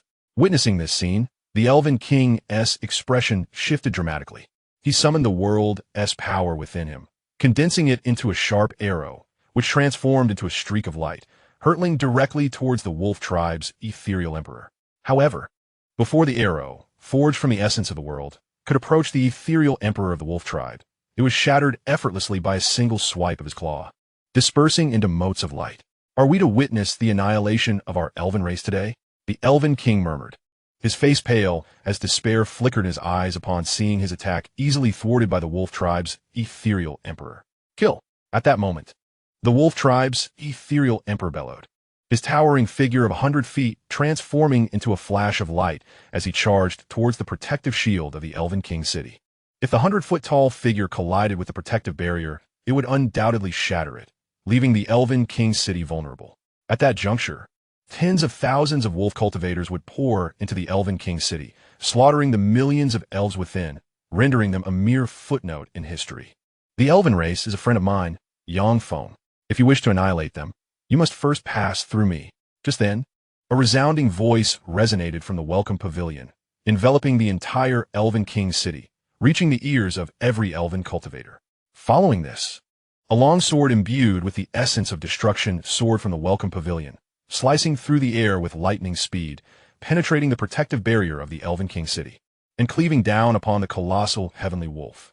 With a crisp sound, the gigantic heavenly wolf was obliterated by the sword, dissolving into a mist of blood that scattered across the void. At that moment, a terrifying force emanated from the welcome pavilion, enveloping the blood mist of the colossal wolf, transforming it into a streak of light that was drawn back into the pavilion. Human Yang Feng, the human cultivator who had visited our Elven King city yesterday, turned out to be the unparalleled powerhouse, Yang Feng. This revelation was truly astonishing. Yang Feng is one of the foremost experts in the celestial realm, and with him here, our Elven race is saved. Truly, a blessing for our Elven kin. With Yang Feng stepping in, the wolf tribe is doomed. Upon hearing Yang Feng's words and witnessing the swift demise of the 100-foot-tall heavenly wolf, all the elves within Elven King city erupted into joyous cheers, their eyes brimming with excitement and exhilaration. As countless elves celebrated within the city, Yang Feng surged forth from the welcome pavilion, charging towards the outside world with determination. Kill! As Yang Feng uttered a soft command, the supreme Tao artifact, the destruction divine sword, descended with an overwhelming force of annihilation, striking fiercely upon another wolf tribe's virtual immortal realm demon emperor. The terrifying might instantly shattered the demon emperor, transforming him into a mist of blood. Subsequently, a powerful suction emanated from Yang Feng, enveloping the blood mist of the fallen wolf demon emperor and drawing it into the slaughter cave. Then, with a mere thought, the slaughter sword flew forth from the depths of the slaughter cave, wielding the dreadful power of the slaughtering laws, effortlessly piercing through the bodies of numerous demon kings of the law realm and demon emperors of the cave realm, severely wounding them and pulling them into the slaughter cave. In the blink of an eye, all cultivators of the wolf tribe at the law realm and above were gravely injured and absorbed into the slaughter cave. At this moment, Yang Feng turned his gaze toward the Elven King and spoke in a calm tone. The remaining wolf tribe cultivators shall be dealt with by your Elven kin. Upon finishing his words, Yang Feng concentrated 99% of his consciousness into the slaughter cave, combining the slaughtering laws and the power of the world within to refine the wolf tribe cultivators, transforming them into pure, slaughtering mana, thereby nourishing the growth of the slaughter cave. Heeding Yang Feng's reminder, the Elven King exhibited no hesitation and promptly commanded the entire army to advance and annihilate the remaining wolf tribe cultivators. Subsequently, the Elven King was the first to charge out of the Elven King's city, rushing toward the remnants of the wolf tribe cultivators. Faced with the Elven King, a cultivator in the early stage of the virtual immortal realm, the remaining wolf tribe cultivators were utterly powerless to resist, becoming mere targets for the Elven King's slaughter. As a multitude of Elven Law Realm and Cave Realm cultivators joined the fray, the remaining wolf tribe cultivators lost all hope of escape, being effortlessly slain and reduced to broken bodies. In a matter of moments, the wolf tribe cultivators assaulting the Elven Forest were entirely eradicated by the Elven King and the powerful elves. At the same time, Yang Feng successfully refined the wolf tribe's Law Realm Demon Kings, Cave Realm Demon Emperors, and Virtual Immortal Realm Demon Emperors, causing the diameter of the slaughter cave to expand by 300 kilometers, due to the effects of the cultivation return being 100-fold. The slaughter cave expanded outward by 3 million kilometers, reaching a staggering 6 million kilometers. Concurrently, streams of terrifying world power emerged from the slaughter cave, refining Yang Feng's body and rendering it even more robust and resilient. Moreover, the world power stored within the slaughter cave surged dramatically, more than doubling Yang Feng's combat prowess. Chapter 152, The Elven King's Gift. Thank you, Dao friend Yang, for your assistance. Our elven tribe shall forever be grateful. From this day forth, Dao friend Yang shall be our most esteemed guest. Should Dao friend Yang have any requests, we shall spare no effort to fulfill them. The elven king approached Yang Feng with measured steps and bowed deeply, his face solemn as he spoke. You are too kind, elven king.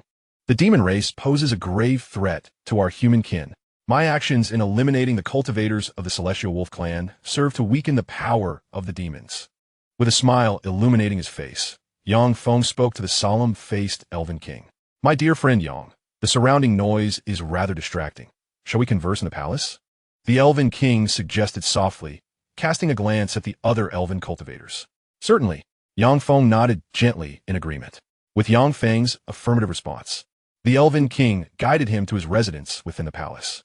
Friend Yang, the elite cultivators of the Celestial Wolf clan have perished in our elven forest, and the demon race will undoubtedly seek vengeance, dispatching their elite forces to retaliate against us. Given the strength of our elven kin, we are ill-equipped to withstand such an assault. Therefore, I beseech you for an alliance between our elven race and the human race, to stand united against our common adversary, the demon race. What say you, my friend Yang? Once seated within the palace, the elven king addressed Yang Feng with utmost gravity. With only a few million elven kin and the sole presence of the elven king as their formidable force, the elves possess little resistance against the might of the demon race. Should the demons harbor malicious intent towards the elves, even a fraction of their elite forces could annihilate the elven race. Thus, the elven king sought Yang Feng's assistance, hoping to forge an alliance with the humans to intimidate the demons and deter them from rash actions. An alliance between the elven and human races is indeed a fortuitous endeavor. I am in agreement. Here, take this jade talisman. Should the demon race launch an all-out assault, you can directly send me a message through this talisman, and I shall arrive promptly to aid your kin in repelling the demon incursion. Yang Feng replied without hesitation upon hearing the elven king's words. In the realm of the demon clan, the human race is relatively weak. Allying with the elves presents a commendable opportunity to bolster human strength and influence. Upon receiving Yang Feng's affirmation, a spark of excitement flickered in the elven king's eyes, alleviating much of his concern regarding the demon threat. At this moment, the elven king summoned 12 massive logs, each measuring over 3 meters in length and 2 meters in diameter, which floated gracefully within the palace. Such a potent essence of wood elemental power. What kind of timber is this, possessing such rich vitality? Yang Feng inquired softly, his eyes glimmering with interest as he beheld the floating logs. These are branches of the world tree from ancient times, imbued with immense life force. They represent the finest timber in existence and are top-tier materials for crafting wood-based artifacts. These 12 branches of the world tree are treasured possessions of our elven kin, a token of our sincerity. I implore you, dear friend Yang, to accept them. The elven king responded gently as Yang Feng's words fell. Upon hearing the words of the elf king, a glimmer of delight flashed in Yang Feng's eyes as he expressed, Elf King, I am immensely pleased with the gift from your esteemed elven race. Should there be anything you require of me, Yang Feng, do not hesitate to ask. I shall comply without reservation. As he spoke, Yang Feng waved his hand grandly, drawing the 12 stout logs into the realm of his cave. These branches of the world tree, each exceeding 3 meters in length and 2 meters in diameter, when combined with other precious materials, could be refined into a superior artifact. The 12 branches, when paired with an array of rare materials, had the potential to forge an extraordinary artifact. Such an extraordinary artifact inherently possessed formidable combat prowess at the Cave Heaven level, under the manipulation of cultivators at the Cave Heaven and Void Immortal realms. These artifacts could unleash terrifying combat capabilities, easily subduing even the mightiest of opponents from the Cave Heaven and Void Immortal realms, if wielded by a sufficiently powerful master. Such an artifact could even contend with true immortal-level beings. Thus, the value of these 12 branches of the world tree is abundantly clear.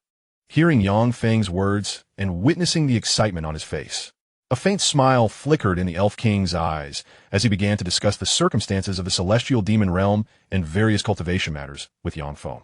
After a considerable time, under the Elf King's hospitality, Yang Feng settled into a side chamber of the Elf King's palace. At this juncture, Yang Feng took out all the formation and refining jade slips stored within his cave realm, immersing himself in their study. with the assistance of a tenfold enhancement in cultivation efficiency. Yang Feng not only mastered the knowledge of formations and artifact crafting recorded within the Jade Slips, but also reached a profound level of understanding, becoming a grandmaster in both domains. Subsequently, Yang Feng extracted several materials from his cave realm to refine some extraordinary treasures, thereby augmenting his experience in artifact crafting. 3 days later, having acquired sufficient practical experience, he retrieved the 12 branches of the World Tree along with an abundance of rare materials from his cave realm, ready to commence the crafting of an extraordinary artifact. Congeal. 7 days later, with a gentle utterance from Yang Feng, the wood essence infused with countless runes coalesced into 12 3-foot-long swords, hovering above him and emanating an overwhelming power of wood laws intertwined with a hint of world power. Gather. As he gazed upon the 12 swords before him, a spark of brilliance ignited in Yang Feng's eyes. With another incantation, the 12 swords fused into a single, brand new 3-foot-long sword. Immediately, torrents of formidable world power radiated from the sword, enveloping the surroundings and causing the elven cultivators within the palace to feel an intense sense of trepidation, as if they were being scrutinized by an unparalleled beast, poised to devour them at any moment. From this day forth, you shall be named the Divine Wood Sword, Yang Feng proclaimed, gazing at the sword that exuded terrifying world power, his face alight with satisfaction. Thank you for bestowing a name upon me, Master. As Yang Feng's voice faded, a tender voice resonated from the 3-foot-long sword. Divine Wood Sword, you shall reside and nurture within our sea of consciousness. Upon hearing this youthful voice, Yang Feng smiled warmly and replied, Thank you, my master. As the tender voice echoed, the Divine Wood Sword transformed into a streak of luminous light, merging into Yang Feng's sea of consciousness, splitting into 12 3-foot-long swords that occupied 12 corners, quietly nurturing themselves. Chapter 153, Black Rock City. The elven forest holds no more allure for me. It is time to depart. Yang Feng sensed the Divine Wood Sword within his sea of consciousness, a faint smile flickering in his eyes as he murmured softly before rising to leave the side hall, seeking an audience to bid farewell to the Elven King. Friend Yang, this is the finest token of our Elven clan. Please accept it. In the future, whether it be your descendants or your direct disciples, as long as they possess this token and come to our Elven clan, we shall mobilize the strength of our entire clan to grant them one wish. Upon seeing Yang Feng come to bid farewell, the Elven King retrieved a multicolored ring from his bosom and presented it to Yang Feng. Hearing the Elven King's words, Yang Feng nodded gently, accepted the multicolored ring, and stored it within his cave realm. He then soared into the air, transforming into a streak of light, and sped away from the Elven King's city. After leaving the Elven King's city, Yang Feng did not continue to wander, but headed straight for a nearby major city of the human race.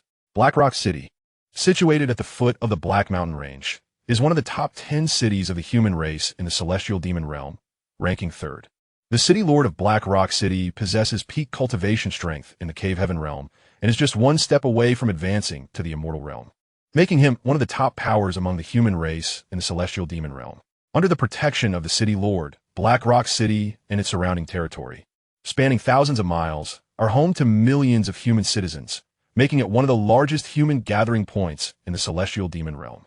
The 9-clawed golden dragon is born with the cultivation strength of the Law realm and, upon entering its growth phase, will possess the strength of the true Immortal realm. Upon reaching maturity, it will even attain the formidable cultivation strength of the Immortal King realm, showcasing boundless potential. However, the growth rate of the 9-clawed golden dragon is exceedingly slow, typically measured in millennia. According to its normal growth rate, it would require at least several thousand years to enter the growth phase, and even more than tens of thousands or even hundreds of thousands of years to reach maturity. Nonetheless, according to the records in the Beast Master Compendium, the 9-clawed golden dragon can accelerate its growth by devouring various precious cultivation resources, allowing it to enter the growth phase or even maturity in a shorter amount of time. With sufficient cultivation resources, the 9-clawed golden dragon can enter the growth phase within a few years and attain maturity within a decade. Of course, to enable the 9-clawed golden dragon to reach the growth phase in mere years, or to attain maturity in just over a decade, the required resources are extraordinarily vast, far beyond what an ordinary person could afford. With the cultivation resources available to Yang Feng, It would take at least several hundred years for the nine-clawed golden dragon to enter its maturity phase. The prospect of acquiring a pet at the true immortal realm after such a span of time is a monumental boon for other cultivators, an exhilarating prospect indeed. Yet, for Yang Feng, several centuries is an interminable duration. After all, given Yang Feng's cultivation pace, he would have long ascended to the true immortal realm, perhaps even surpassed it. By then, at that point, a pet at the true immortal level would hold little significance for him. Consequently, Yang Feng turned his attention to a unique cultivation resource, the power of faith. According to the records in the Compendium of Beast Tamers, instilling faith in the nine-clawed golden dragon would enable it to absorb this power, thereby accelerating its evolution, provided the power of faith is abundant. The dragon's maturation could occur within mere years, or even sooner. Thus, Yang Feng decided to abandon his exploratory journey in the heavenly demon realm and head directly to Black Rock City, near the Elven King City. Not long after, Yang Feng arrived in proximity to Black Rock City, a magnificent and bustling human metropolis that soon came into view. He descended from the sky and leisurely made his way into Black Rock City, heading toward the city lord's mansion while observing the townsfolk.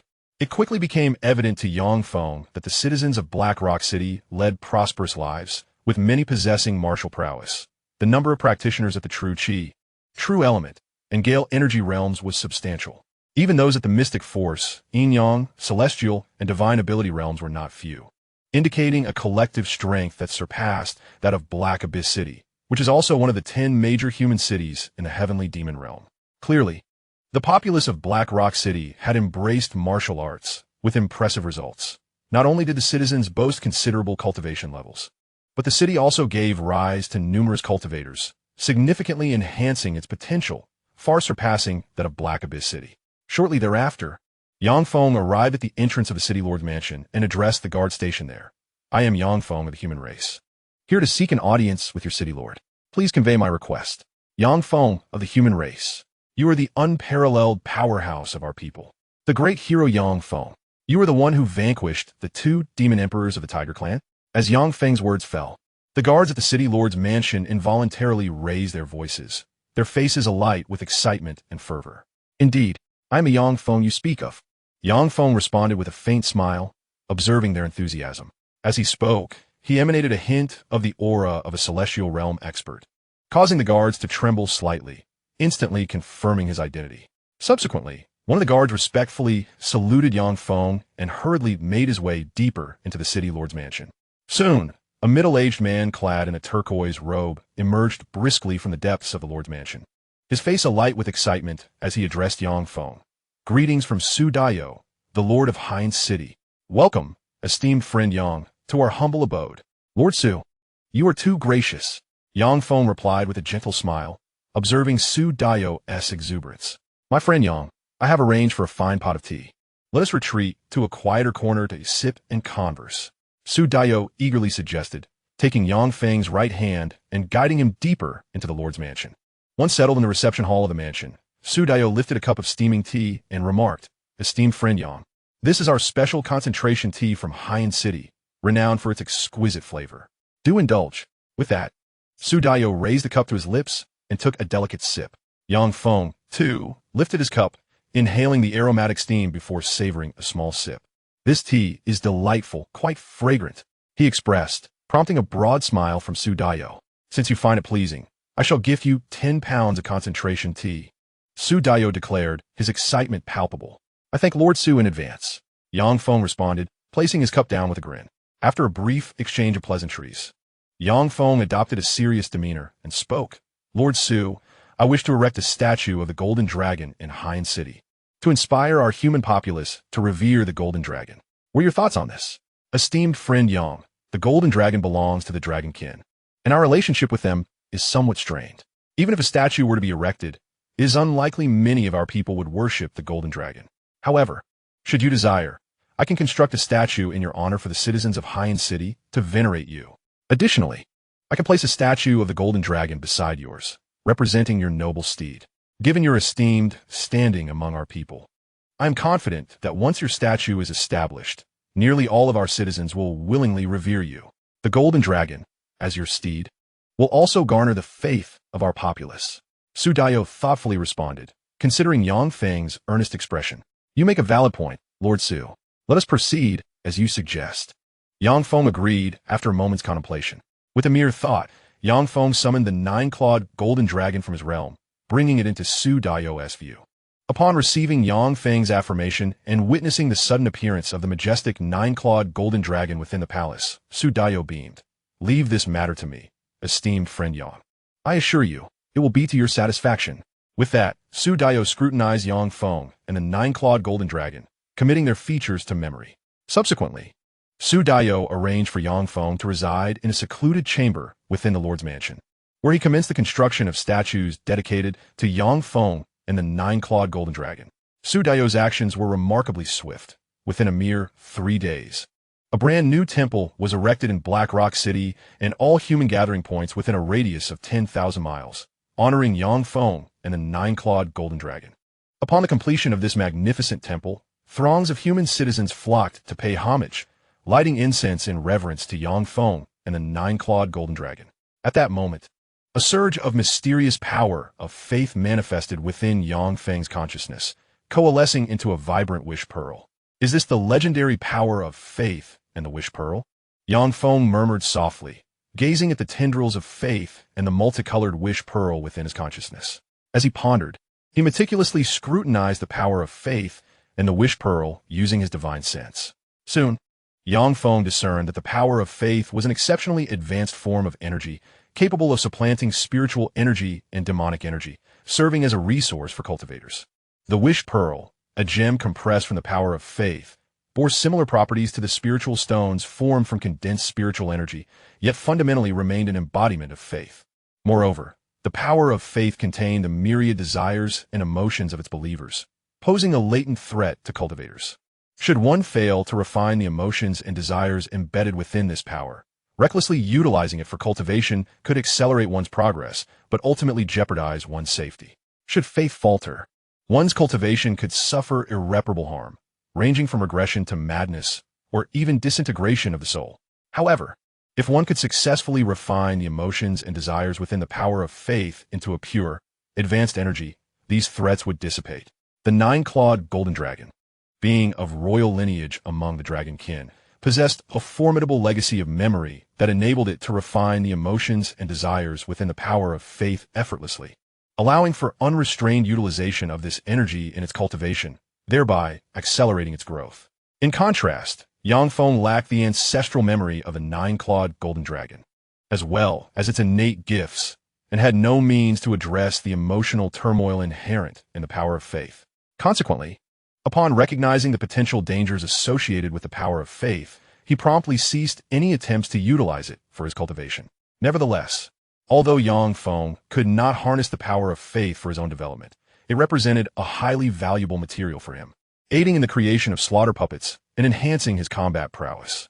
The slaughter puppet, as documented in the tome of the Devouring Heaven Demon, is a formidable combat automaton forged from the laws of slaughter and the essence of the slaughter world, amalgamated with various other rare materials, endowing it with extraordinary combat capabilities, a relentless machine of destruction. However, the materials required to forge these slaughter puppets are exceedingly rare and precious, with many necessitating bloody carnage to be gathered. Thus, Yang Feng had consistently found himself at a deficit of adequate materials, rendering him incapable of crafting the slaughter puppets. With the power of faith now at his disposal, Yang Feng is able to utilize it to replace a substantial portion of the necessary materials, harnessing the might of the world of slaughter to forge a batch of killing puppets. However, the current amount of faith he possesses remains insufficient.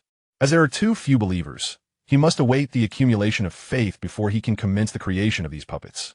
After contemplating numerous thoughts, Yang Feng directed his consciousness into the 9-clawed golden dragon within the realm of the cave heavens, only to be astonished to find the dragon lying on the ground. Slowly absorbing and refining the power of faith, its aura of laws steadily intensifying. Clearly, the power of faith has a profound influence on the 9-clawed golden dragon, propelling it into a phase of rapid evolution. Given ample faith, the dragon could swiftly mature, moving beyond its juvenile stage into adulthood. As Yang Feng observed the dragon, cities populated by humans in the demon realm, such as Black Abyss City and Celestial Star City, began to emulate Black Rock City, erecting countless temples in every human settlement to venerate both Feng and the nine-clawed golden dragon. Simultaneously, countless citizens from these cities flocked to the temples to light incense and pay homage, causing the rate at which Feng garnered faith to surge exponentially. What is causing such a rapid increase in faith? What is transpiring outside? Feng soon discerned the unusual surge in faith and murmured softly before withdrawing his consciousness from the cave heavens. Leaving the side hall and making his way towards the main hall. Taoist Yang, I have fulfilled the tasks you entrusted to me. Now, not only does Black Rock City abound with your statues, but the cities of Black Abyss and Celestial Star also feature your likeness. Su Dayo spoke with a beaming smile as Feng arrived at the main hall of the Black Rock City Lord's residence. It is no exaggeration to say that wherever humans gather, your statues stand in presence. Furthermore, I have conferred with the city lords of Black Abyss and Celestial Star and propose that we honor you as the emperor of our human race in the demon realm, constructing a human emperor's hall for you, thus establishing you as our undisputed human sovereign. What are your thoughts on this? Upon hearing Su Dayo's words, Feng's eyes flickered with a moment of realization, followed by a smile as he addressed Su Dayo. My friend, do you not fear that by designating me as the human emperor, we would render ourselves targets in the eyes of the demon race, inviting their wrath upon us? Su Dayo replied, even if we do not honor you as our human emperor, the demon race will still view us as a thorn in their side, seeking to eliminate us at the earliest opportunity. By recognizing you as our emperor, we can unite the human forces in the demon realm, forming a cohesive entity that will bolster our overall strength and instill fear in the demons, deterring them from acting rashly. After all, as the unparalleled prodigy of our human race, taking on the title of emperor, the demon race is unlikely to dare to unleash their full force against us, should they wish to avoid mutual destruction. Upon hearing Feng's words, Su Dayo responded softly. Feng, however, was not entirely in agreement with Su Dayo's assessment, believing it to be a potential miscalculation that could lead the human race of the heavenly demon realm into a trap. Nevertheless, he refrained from expressing his doubts and instead resolved to accept the title of emperor. Upon becoming the emperor of the heavenly demon realm, Feng would gain the fortune of the human race within that realm, thereby augmenting his own destiny. Furthermore, as the emperor, he would command the admiration and reverence of all human beings in the heavenly demon realm, allowing him to amass a significant amount of faith power. Most importantly, he saw an opportunity to devise a plan that would ensnare the formidable demons, eradicating their threat entirely and significantly diminishing their strength on Mount Wanshan, thus enabling him to fulfill the compulsory tasks of the slaughter organization. Having formulated his intentions, Feng smiled at Su Dayo and said, since you are willing to honor me as the emperor of the heavenly demon realm, I shall embrace this role. Please inform the lords of Heiyuan City, Tianxing City, and other human cities to convene in Haiyan City, so that we may discuss the establishment of the Emperor's Hall and the consolidation of our forces in detail. Yes, Your Majesty, Su Dayo replied with evident excitement and a respectful tone, and he promptly began to contact the lords of Heiyuan City, Tianxing City, and others. Meanwhile, Feng returned to the side hall of the Lord's Manor in Haiyan City, where he transferred the surging wish power orbs from his consciousness into the slaughter cave, merging them with the laws of slaughter to forge a slaughter puppet. As soon as the slaughter puppet took form, a chilling aura of murderous intent emanated from its eyes, exuding a terrifying presence of the laws of slaughter that sent shivers down one's spine. This slaughter puppet possessed peak cultivation in the realm of laws and was adept in the principles of slaughter, born solely for the purpose of killing. Its combat prowess was exceedingly formidable, surpassing that of its peers, and it could rival those who had just entered the cave heaven realm, making it exceedingly fearsome. In critical moments, the slaughter puppet could easily inflict severe damage on those newly entering the cave heaven realm through self-detonation, injuring those in the mid-cave heaven realm. Most crucially, the creation of the slaughter puppet was remarkably straightforward, as long as there were sufficient wish power orbs and the essence of slaughter laws. They could be continuously produced as expendable assets. Once I accumulate a greater number of wish power orbs, I can indeed forge an entire army of slaughter puppets. Observing the freshly formed slaughter puppet, a glimmer of satisfaction flickered in Feng's eyes as he softly murmured to himself. After his musings, Feng directed his consciousness towards the nine-clawed golden dragon within the cave heaven world. At that moment, the nine-clawed golden dragon was reclining on the ground, diligently absorbing and refining the surging power of faith. The intensity of its law power continued to grow, and it would not be long before it reached its peak, allowing it to open a law cave and ascend to the cave heaven realm. Upon witnessing this scene, a glimmer of satisfaction flickered in Yang Feng's eyes, prompting him to withdraw his consciousness and cultivate the nine-turn soul forging technique to enhance his spiritual prowess. Time flowed swiftly like a rushing stream, and in the blink of an eye, a week had elapsed. During this past week, the lords of all cities in the celestial demon realm, with populations exceeding 1 million, gathered at Blackrock City. At this moment, Yang Feng emerged from the side hall and entered the conference hall of the Lord's Manor in Blackrock City, taking his seat at the head of the table. "Greetings, Your Majesty." Upon seeing Yang Feng seated in the prominent position, Su Daiyou, the Lord of Black Abyss City, Zhao Qianyu, the Lord of Black Abyss City, and Xingyu, the Lord of Starry Sky City, along with other city lords of the human race, rose in unison, offering respectful salutations to Yang Feng. "Please take your seats," Yang Feng replied in a calm tone, observing Su Daiyou and the others as they stood to pay their respects. "Your Majesty, this is a gift from Starry Sky City. We implore you to accept it." At this juncture, Xingyu produced a spatial ring from his bosom and extended it towards Yang Feng. "Your Majesty, this is a gift from Blackrock City. Please accept it."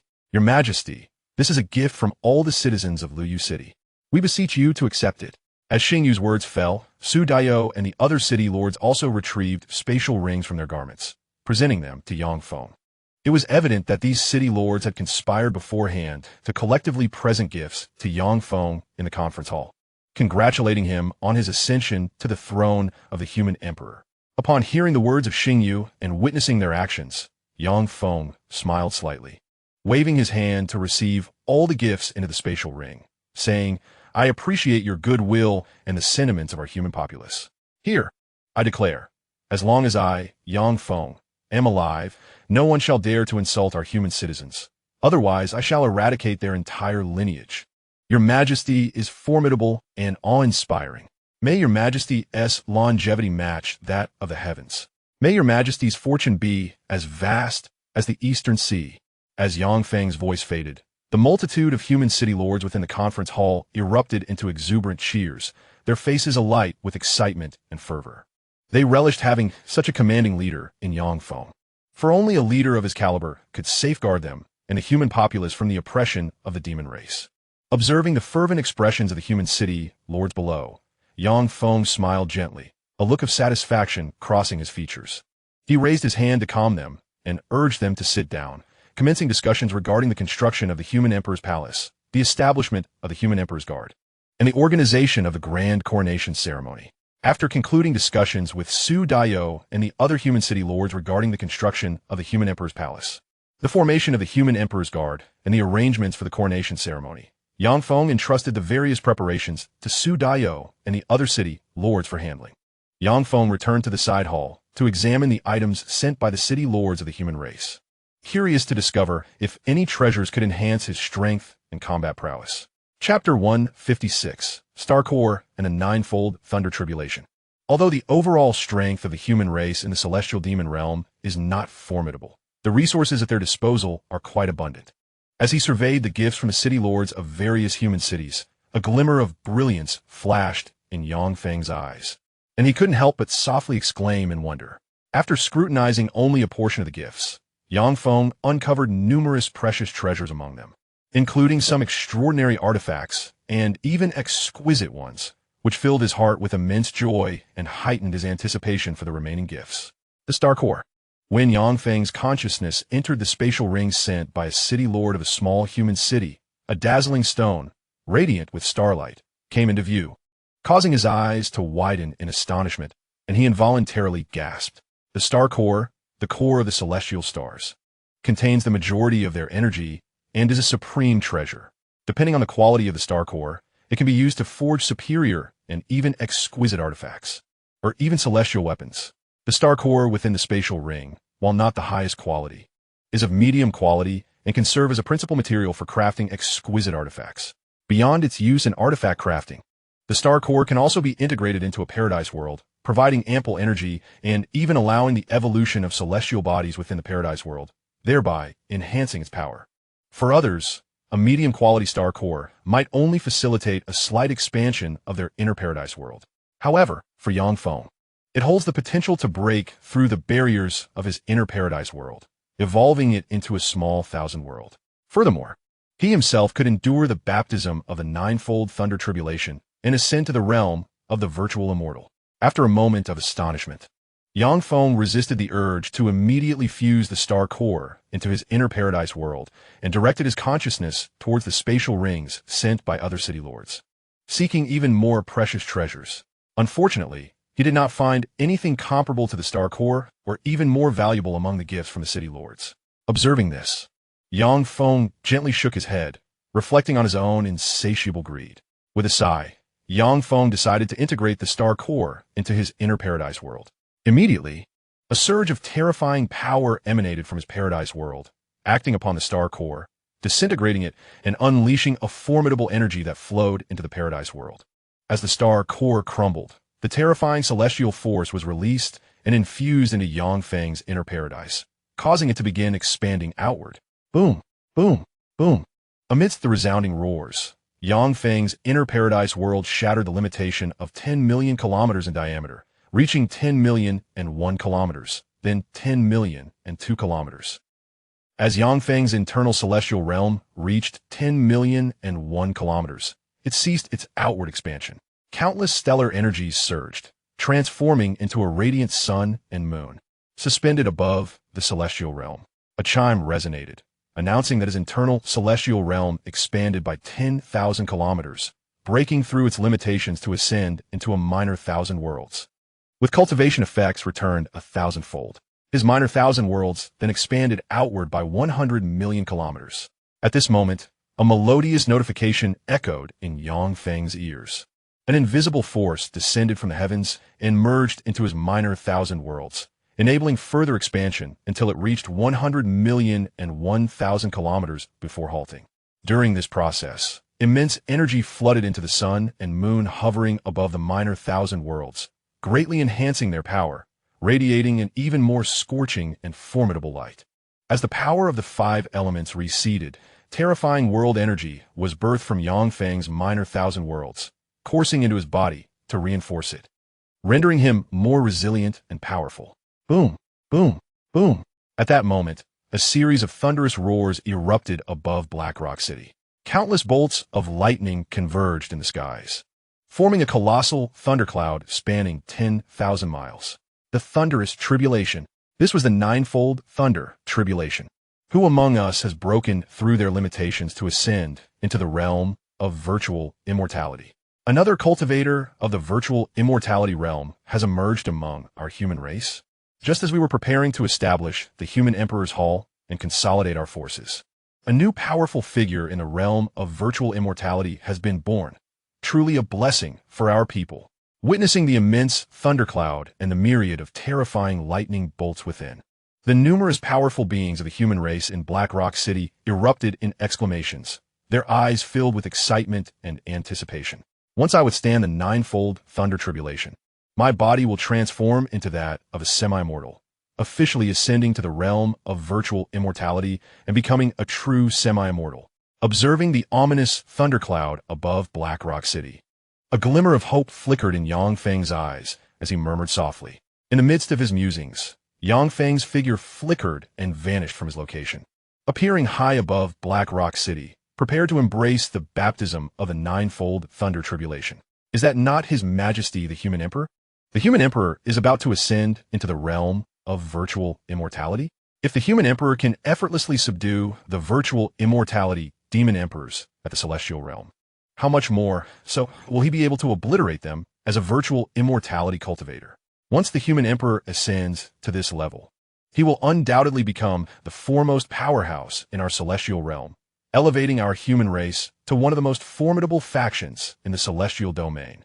The unparalleled strength of the Human Emperor, once he transcends into the realm of virtual immortality, will allow him to effortlessly vanquish countless demon emperors, reducing the demon race to nothing but remnants of history. As Yang Feng suddenly appeared at an altitude of tens of thousands of meters, Countless human powerhouses in Black Rock City displayed expressions of exhilaration and astonishment, involuntarily gasping in awe, their eyes brimming with anticipation and longing. Amidst the exclamations and discussions of the multitude, a colossal pillar of lightning, forged within the thunderclouds, surged forth with a terrifying aura of destruction, crashing down upon Yangfeng. Boom, boom, boom. Accompanied by intense rumbling sounds, the massive lightning column struck Yangfeng, igniting a cascade of brilliant lightning that invaded his body, wreaking havoc upon his flesh and blood cells, extinguishing his vitality. However, Yangfeng's physique was extraordinarily robust and resilient, imbued with an immense life force. The destructive energy could not linger within him for long before being annihilated by his formidable power and vitality, assimilating into his being and rendering him even stronger. At this juncture, thick pillars of lightning descended in relentless succession, resembling raindrops, with the intention of submerging and utterly annihilating Yangfeng. Chapter 157, Ascension to the Void Immortal and the Tremor of the 10,000 Demon Realm. Boom, boom, boom. Amidst the cacophony of thunderous roars, the colossal pillars of lightning continuously bombarded Yangfeng, their terrifying might enveloping him in an instant. Countless bolts of lightning surged into his body, rampaging through his flesh and blood cells, extinguishing his life force. Yet, Yangfeng's physical form was immensely powerful, harboring an unparalleled vitality. The lightning, having barely begun to devastate a portion of his cells, was swiftly neutralized by the vigorous life force within him. As the lightning that had invaded Yangfeng's body was dissolved, the vast thunderclouds in the sky began to gradually dissipate. At that moment, a glimmer of brilliance flickered in Yangfeng's eyes. He moved with swiftness and transformed into a streak of light, soaring into the depths of the thunderclouds. Subsequently, with a mere thought, Yangfeng fully activated his sky-devouring demonic art, unleashing an unparalleled force of suction that drew in all the bolts of lightning from the vast thunderclouds, refining them into pure energy to serve as nourishment for his slaughter cave. In the blink of an eye, every last bolt of lightning within the expansive thunderclouds was absorbed and refined by Yangfeng, causing his slaughter cave to expand outward by over 100 kilometers. With the assistance of the cultivation effect returning tenfold, Yangfeng's slaughter cave expanded by an astonishing 1,000,000 kilometers, reaching a formidable diameter of over 8 million kilometers, perilously close to the 10 million kilometer limit of the cave world. The fact that His Majesty, the human emperor, managed to absorb and refine the thunderclouds spanning a radius of 10,000 miles is truly astonishing. His Majesty is indeed a peerless powerhouse of our human race, incomparable to ordinary beings. To consume the thunderclouds in such a manner, the power of His Majesty is nothing short of terrifying. Witnessing Yangfeng devour and refine the vast thunderclouds, the human powerhouses within Black Rock City displayed expressions of awe, involuntarily exclaiming their admiration, their eyes brimming with excitement and reverence. As these human warriors marveled, a shimmering golden gate emerged in the void, from which streams of ethereal energy, teeming with vitality, surged forth, cascading over Yangfeng. Soon, he was enveloped in a dense aura of celestial spirit, nurturing his flesh and blood cells, continuously enhancing them towards the transformation into a semi-divine form. After a considerable time, the golden gate in the void vanished, and the influx of celestial energy ceased. At that moment, Yangfeng's body, nourished and fortified by the celestial aura, successfully transitioned into the realm of the semi-divine, endowed with boundless power and an extended lifespan, officially ascending to the realm of the virtual immortal. Sensing the surging power of the world within him, a faint smile graced Yangfeng's face. He casually glanced at the human warriors and citizens below before transforming into a streak of light, descending into the side hall of the Lord's Manor in Black Rock City. The Emperor of Humanity has ascended to the realm of the virtual immortal, exclaimed one. With His Majesty at the helm, we, the human race of the heavenly demon realm, shall not fear the threats of the demon tribes. With His Majesty's combat prowess, he can effortlessly subdue even the demon emperors.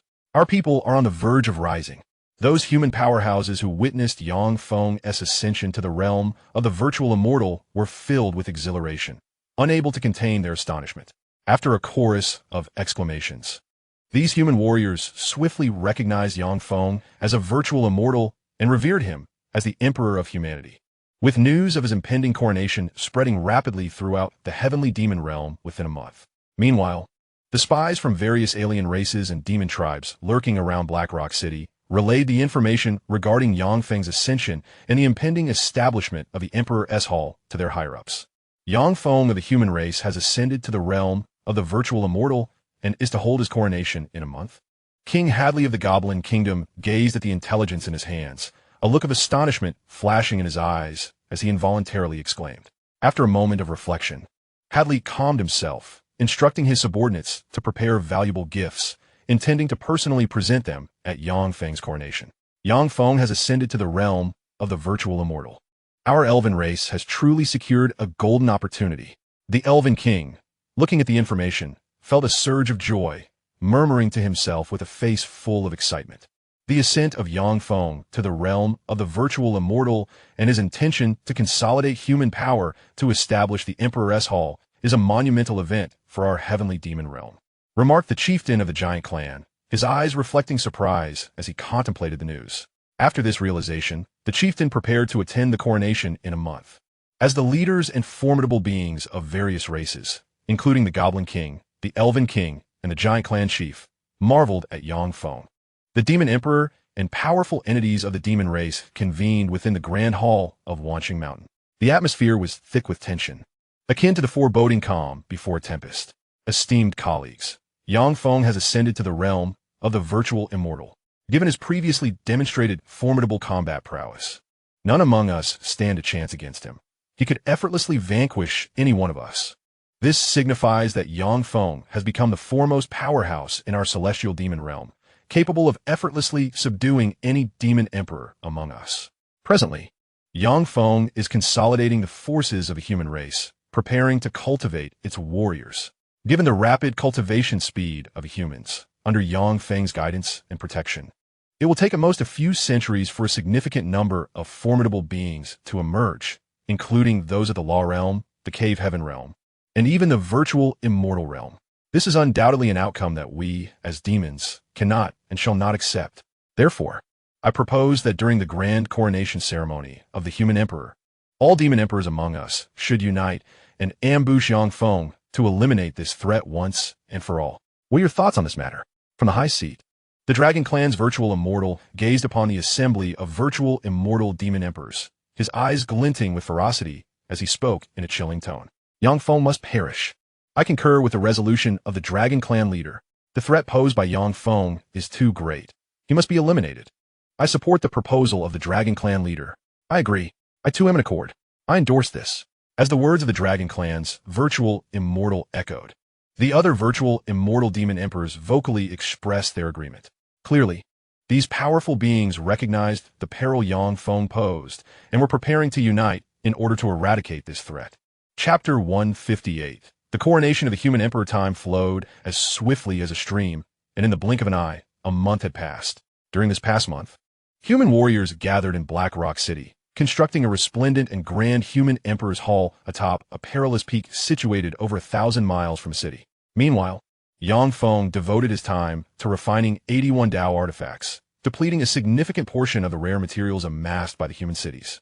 These 81 Dao artifacts were positioned as the core of a formation, strategically placed around the human emperor's hall to safeguard its security. When necessary, these artifacts could activate a powerful array to annihilate any invading foes. At this moment, the expansive plaza before the human emperor's hall was adorned with fluttering banners and brimming with vibrancy. Countless human warriors, clad in exquisite armor and wielding fine weapons, stood vigilantly along either side of the vast square, serving as guardians for the grand ceremony and remaining alert to their surroundings. Numerous 3-foot-long tables were arranged on either side of the plaza, laden with an abundance of spiritual fruits and elixirs for guests to sample at their leisure. Countless enchanting maidens adorned in palace attire flitted through the square, serving tea and refreshments to the esteemed guests. A multitude of performers, clad in theatrical costumes, awaited just off stage, poised to grace the audience with mesmerizing dances. His Majesty, King Hadley of the Goblin Kingdom, presented a set of celestial battle armor, wishing the human emperor eternal blessings and longevity that aligns with the heavens. The Elven King offered a flask of life spring water, extending similar wishes of perpetual blessings and longevity. The chieftain of the giants gifted a sculpture of spiritual essence, also wishing the human emperor unending fortunes and a lifespan equal to the skies. As the welcoming officials announced the arrival of distinguished guests, a procession of formidable beings from various races entered the square, guided to the tables that lined either side. Soon, over 1,000 powerful beings from different races were seated before the tables. More and more arrived from afar, bringing lavish gifts and being escorted to their designated places. By the time all the guests had gathered, the expansive square was filled with tens of thousands of formidable beings. These guests hailed from diverse races within the celestial demon realm, the weakest among them possessing mastery over the laws, while the mightiest were at the pinnacle of the void immortal realm. His Majesty the Human Emperor has arrived. A resounding voice echoed from the resplendent and majestic human emperor's palace. Moments later, Feng emerged, clad in an ornate golden robe, stepping forth from the palace. Upon witnessing his emergence, the powerful beings in the square rose in unison, bowing respectfully and collectively offering their congratulations. We have met His Majesty the Human Emperor. May His Majesty enjoy eternal blessings and longevity equal to the heavens. Seeing the gestures of respect and hearing their salutations, a gentle smile graced Feng's face. He waved his hand lightly, signaling them to be seated, and spoke softly, "I extend my heartfelt gratitude to each of you for attending my grand human emperor ceremony. From this day forth, you shall all be regarded as my esteemed friends. The races you represent will be considered our allies, engaging in trade and amicable exchanges with our human practitioners and citizens. Now, please enjoy the splendid dances of our people while savoring our exquisite delicacies and fine wines." As Feng's words faded, the prepared dancers, clad in theatrical garb, gracefully ascended the stage and began their enchanting performance. Meanwhile, the multitude of powerful beings in the square sampled the spiritual fruits and wines from the tables while admiring the dances, discreetly using their spiritual senses to converse with those beside them. Today marked Feng's grand human emperor ceremony, yet the demon race remained curiously silent, a behavior that starkly contrasted their usual demeanor. The barking dog does not bite. The demon race has been silent for a month. They must be plotting something significant. Let's await the spectacle. Indeed, Feng's ceremony was quite the lively affair, though one could not help but wonder if he could endure the day ahead. Today marks the grand ceremony of Feng, where the formidable warriors of the human race gather within the human emperor hall. This moment presents an opportune occasion for the demon race to annihilate the human race and eliminate Feng. It remains uncertain whether the demon race will seize this opportunity. The demon race possesses overwhelming power, while Feng is renowned for his fierce combat prowess. If only the demon race and Feng could engage in a mutually destructive confrontation or perish together. Numerous alien warriors in the square communicate through their divine senses while casting furtive glances toward the outside of the human emperor hall, eager to ascertain whether the demon race's elites have arrived. Clearly, many among them are aware that the demon race intends to confront the human race and Feng today, eagerly anticipating the unfolding spectacle. Amidst the anticipation of countless alien warriors, an aura of dread emanates from all directions, converging upon the human emperor hall. Soon after, formations composed of demon race warriors emerge from every corner, encircling the human emperor hall. 72 formations of the demon race, led by 72 ethereal immortals, have emerged in full force. With 72 ethereal immortals, 1,800 cave realm demon emperors, and 21,600 law realm demon kings. Has the demon race summoned its peak combatants? The sheer number of powerful entities mobilized by the demon race suggests an intent to obliterate both the human race and Feng in one fell swoop. Observing the demon formations surrounding the human emperor hall and sensing the overwhelming numbers of demon warriors, the multitude of alien combatants in the square are left awestruck, their expressions filled with shock, disbelief, and fear. Clearly, the terrifying power displayed by the demon race has instilled dread in these alien warriors. Today, the elite forces of the demon race have emerged, poised to eradicate the human race. All unrelated personnel must vacate the premises immediately. Otherwise, they will be deemed accomplices of the human race and dealt with mercilessly. At this moment, a dragon race, ethereal immortal clad in golden robes, steps forth from one of the demon formations, his face etched with malevolence, as he loudly proclaims toward the human emperor hall. As his words reverberate, The myriad alien warriors in front of the human Emperor Hall take to the skies, transforming into streaks of light that flee into the distance. The 72 demon formations conveniently part to allow these alien warriors to escape. In the blink of an eye, apart from a few dozen strong individuals from the Goblin Kingdom, the Elven race, and the Giant race, the remaining tens of thousands of alien warriors who had come to congratulate Yang Feng have all made their hasty exit. Upon witnessing this exodus, Yang Feng smiles at the few remaining warriors from the Goblin Kingdom, the Elven race, and the Giant race, before shifting his gaze toward the Dragon race, ethereal Immortal, coldly stating, "Welcome to your demise." With that, Yang Feng activates the array of the human Emperor Hall. Chapter 159. The array strikes forth. Boom, boom, boom.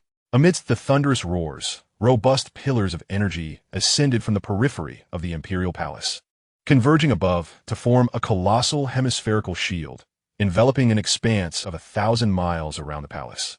What a terrifying formation! Yang Feng was indeed well prepared. He was certainly no fool. He had anticipated the onslaught of the demon race. It remains uncertain whether the grand array set by Yang Feng can withstand the relentless assault of countless formidable foes. Although the energy fluctuations of the formation appeared mighty and impressive, its capability to repel the demon warriors was still an enigma. As the demon race surged forth, Yang Feng strategically positioned his defenses near the Imperial Palace, leaving one to wonder whether it would be the demons that would vanquish Yang Feng or he who would obliterate them. Observing the grand formation that imprisoned the vicinity of the palace, the multitude of alien warriors in the area brightened with intrigue, engaging in fervent discussions, their eyes wide open as they focused intently on the demon warriors within, eager to witness their responses. To think that such a mere formation could hope to deter our elite demon army is nothing short of delusional. At that moment, a powerful being from the Dragon Clan stepped forward, a fierce glint in his eyes. With a thunderous roar, he summoned the power of the world within him, manifesting a dragon claw several dozen feet long, which he hurled against the formation. With a resounding crash, the dragon claw struck the protective barrier of the formation, yet it failed to inflict the slightest damage. Witnessing this, the Dragon Clan warrior's expression shifted slightly as he bellowed, "Everyone, attack together and shatter the protective array of the Imperial Palace." As he spoke, he transformed into a colossal golden dragon, stretching 1,000 feet long.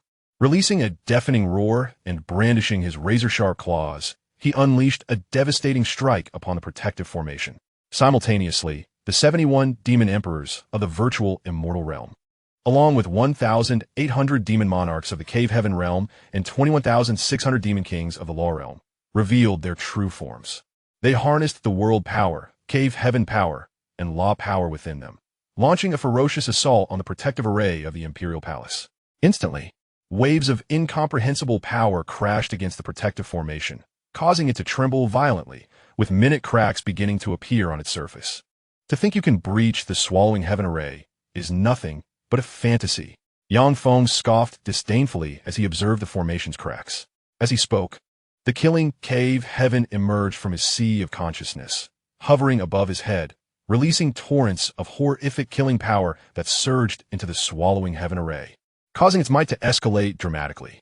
All the cracks vanished, rendering it even more formidable and resilient. Become a nourishment for my evolution. After repelling the demon warrior's onslaught, a fierce glint sparkled in Yang Feng's eyes as he uttered coldly.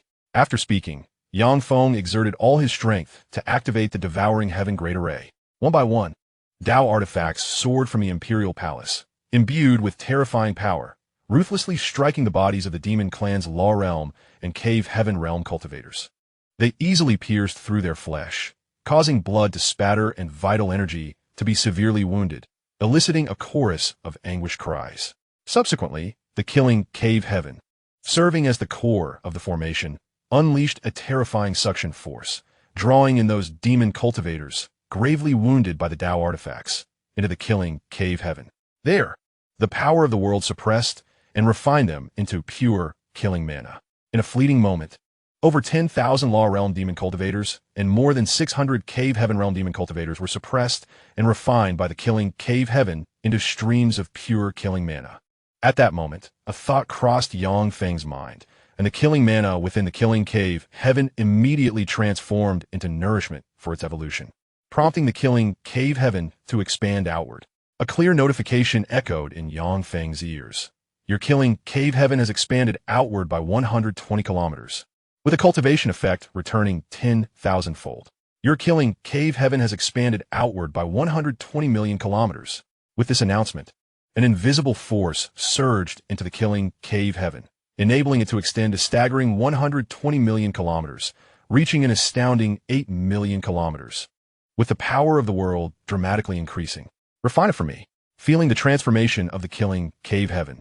Excitement flickered in Yang Feng's eyes as he roared and continued to exert his full strength in operating the killing cave heaven.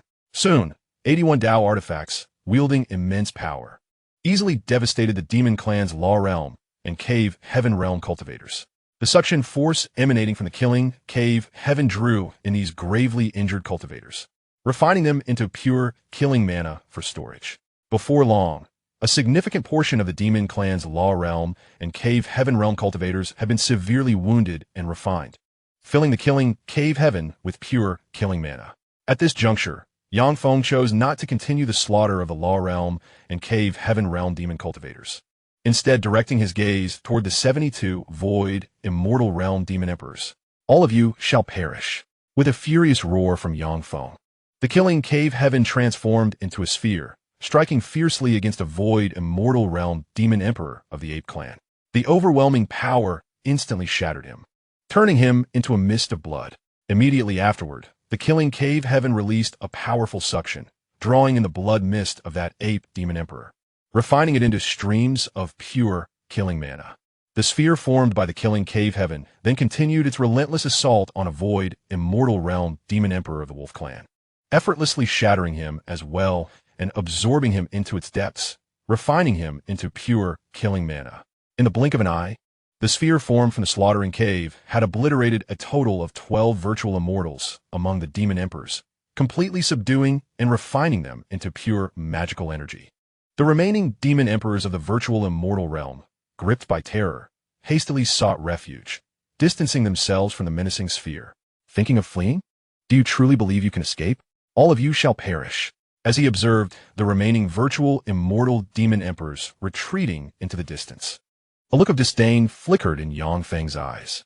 With a cold snort, he urged the slaughtering cave to transform into a sphere and launched it towards the fleeing demon emperors. Bang! Bang! Bang! With the sound of crisp explosions, one after another, the virtual immortal demon emperors were shattered by the slaughtering cave, drawn into it, and transformed into streams of pure slaughtering magical energy, contributing to the evolution of the slaughtering cave. In the span of mere moments, another 10 or so virtual immortal demon emperors fell victim to the onslaught. At this rate, within no more than a quarter of an hour, all 72 virtual immortal demon emperors would be crushed and refined, serving as sustenance for the slaughtering cave's evolution. Chapter 160. The Submission of the Demon Clan. Your Majesty, we of the Fox Clan are willing to submit to you and serve you. Please grant us a chance for survival. At that moment, the Fox Clan leader, Yin, knelt on the ground, earnestly pleading for mercy from Yang Feng. Following suit, another powerful virtual immortal from the Fox Clan, along with other beings from the cave and virtual immortal realms, knelt behind Yin, imploring Yang Feng for clemency. Yin, how could you lead the Fox Clan cultivators to surrender to a lowly human cultivator? This is a disgrace to our demon clan. I shall slay you and wash away our clan's humiliation with your blood. Upon witnessing Yin's actions, a virtual immortal demon emperor from the ape clan glared fiercely, roaring in rage as he clenched his right fist, channeling terrifying power towards Yin, intent on striking her down on the spot. However, before the ape clan demon emperor's fist could even come close to Yin's side, it was obliterated by the sphere of the slaughtering cave, disintegrating into a mist of blood, which was subsequently absorbed into the slaughtering cave and refined into pure slaughtering magical energy. Release your defenses of the sea of consciousness. Allow me to plant restrictions within your souls. Yang Feng spoke calmly to Yin and the other Fox Clan cultivators. As he spoke, he condensed his spiritual consciousness into numerous imprints, sending them forth as streaks of light into the minds of Yin and the other Fox Clan cultivators. Upon hearing Yang Feng's words and seeing the approaching spiritual imprints, Yin and the other Fox Clan cultivators gritted their teeth and willingly lowered their defenses. allowing Yangfeng's imprints to enter their sea of consciousness and merge with their souls, granting him control over their lives and deaths. Having secured dominion over the lives of the Fox clan strong, Yangfeng then turned his gaze towards the other demon clan cultivators, coldly stating, "Those who wish to live must lower their defenses. Allow me to plant restrictions upon your souls, or face merciless extermination." With that, Yangfeng began to conjure numerous spiritual imprints, sending them racing towards the demon clan cultivators. Observing the consciousness imprint before them, the majority of the demon clan's formidable beings, after a brief contemplation, relinquished their mental seas, allowing Yangfeng's consciousness imprint to penetrate their minds, thereby asserting control over their very existence. Conversely, a minority of these powerful demons chose defiance over submission, preferring death to becoming mere soul slaves to Yangfeng. For these unyielding warriors, Yangfeng harbored no sympathy. With a mere thought, he summoned the slaughter cave, transforming it into a sphere that shattered these demons one by one, drawing them into the abyss to be subdued and refined. At the moment the slaughter cave obliterated a dragon clan's transcendent being, reducing it to a mist of blood, and prepared to absorb it for annihilation and transformation, the nine-clawed golden dragon emerged from its meditation, appealing to Yangfeng on behalf of the dragon clan, beseeching him to spare their lives. Upon hearing the plea from the nine-clawed golden dragon, Yangfeng hesitated slightly before transmitting his response. "Little Jiu, I can offer the dragon clan cultivators a chance to surrender. If they refuse to do so, I shall have no choice but to eliminate them as a warning. Rest assured, my lord, I will persuade the dragon clan cultivators to pledge their loyalty to you and serve you faithfully."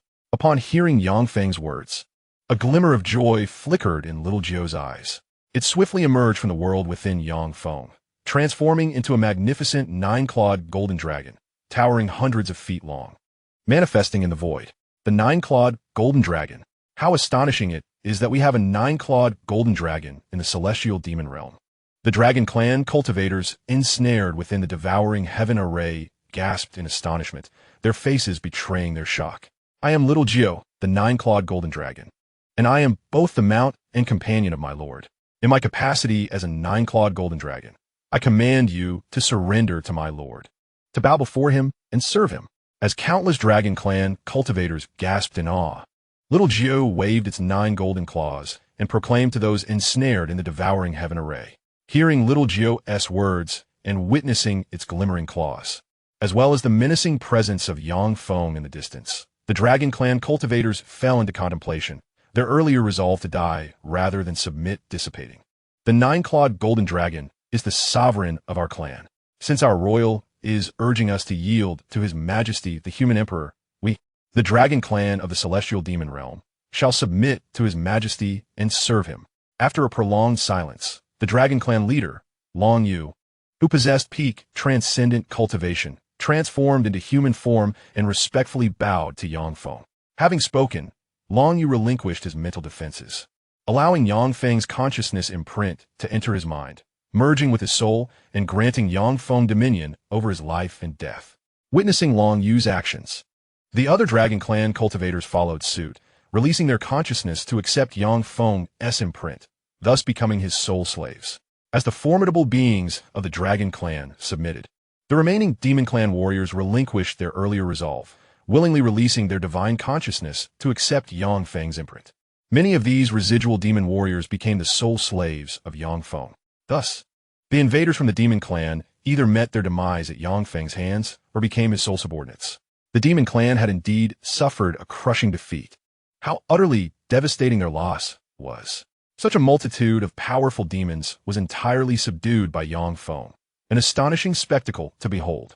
His Majesty, the Emperor of Humanity, displayed unparalleled ferocity, decisively vanquishing the demon clan and elevating the human race to the pinnacle of our celestial demon realm. Was the Emperor's intent to seize the territories and resources of the demon clan with these powerful entities under his command? It seemed the human race was poised to assimilate the demon clan.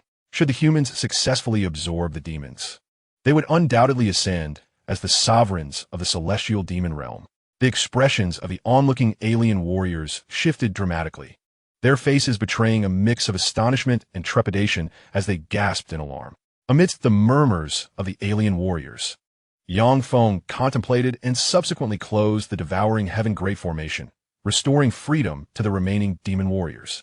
Your Majesty, we of the Goblin Kingdom are willing to submit to you, recognizing you as our sovereign, and we shall pay tribute once every decade. We beseech your grace to grant us this privilege. At that moment, King Hadley of the Goblin Kingdom stepped forward, his demeanor one of utmost reverence towards Yang Feng. Since King Hadley is willing to pledge allegiance and offer tribute, I shall not disregard his goodwill. It is granted, Yang Feng responded, a faint smile flickering in his eyes. He then turned his gaze towards the Elven King and the chieftain of the giant clan. Your Majesty, we of the Elven clan wish to pledge our loyalty to you, to serve you and pay tribute. Sensing Yang Feng's attention, the Elven King hesitated for a moment before stepping forward, his face adorned with respect as he addressed Yang Feng. Your Majesty, the giant clan was originally part of the human race, albeit separated due to certain circumstances. I am willing to lead the giant clan back to the human fold, rejoining this great family, and I hope your Majesty will allow it. The chieftain of the giant clan interjected, a glimmer of determination in his eyes as he approached Yang Feng with a respectful tone. Excellent.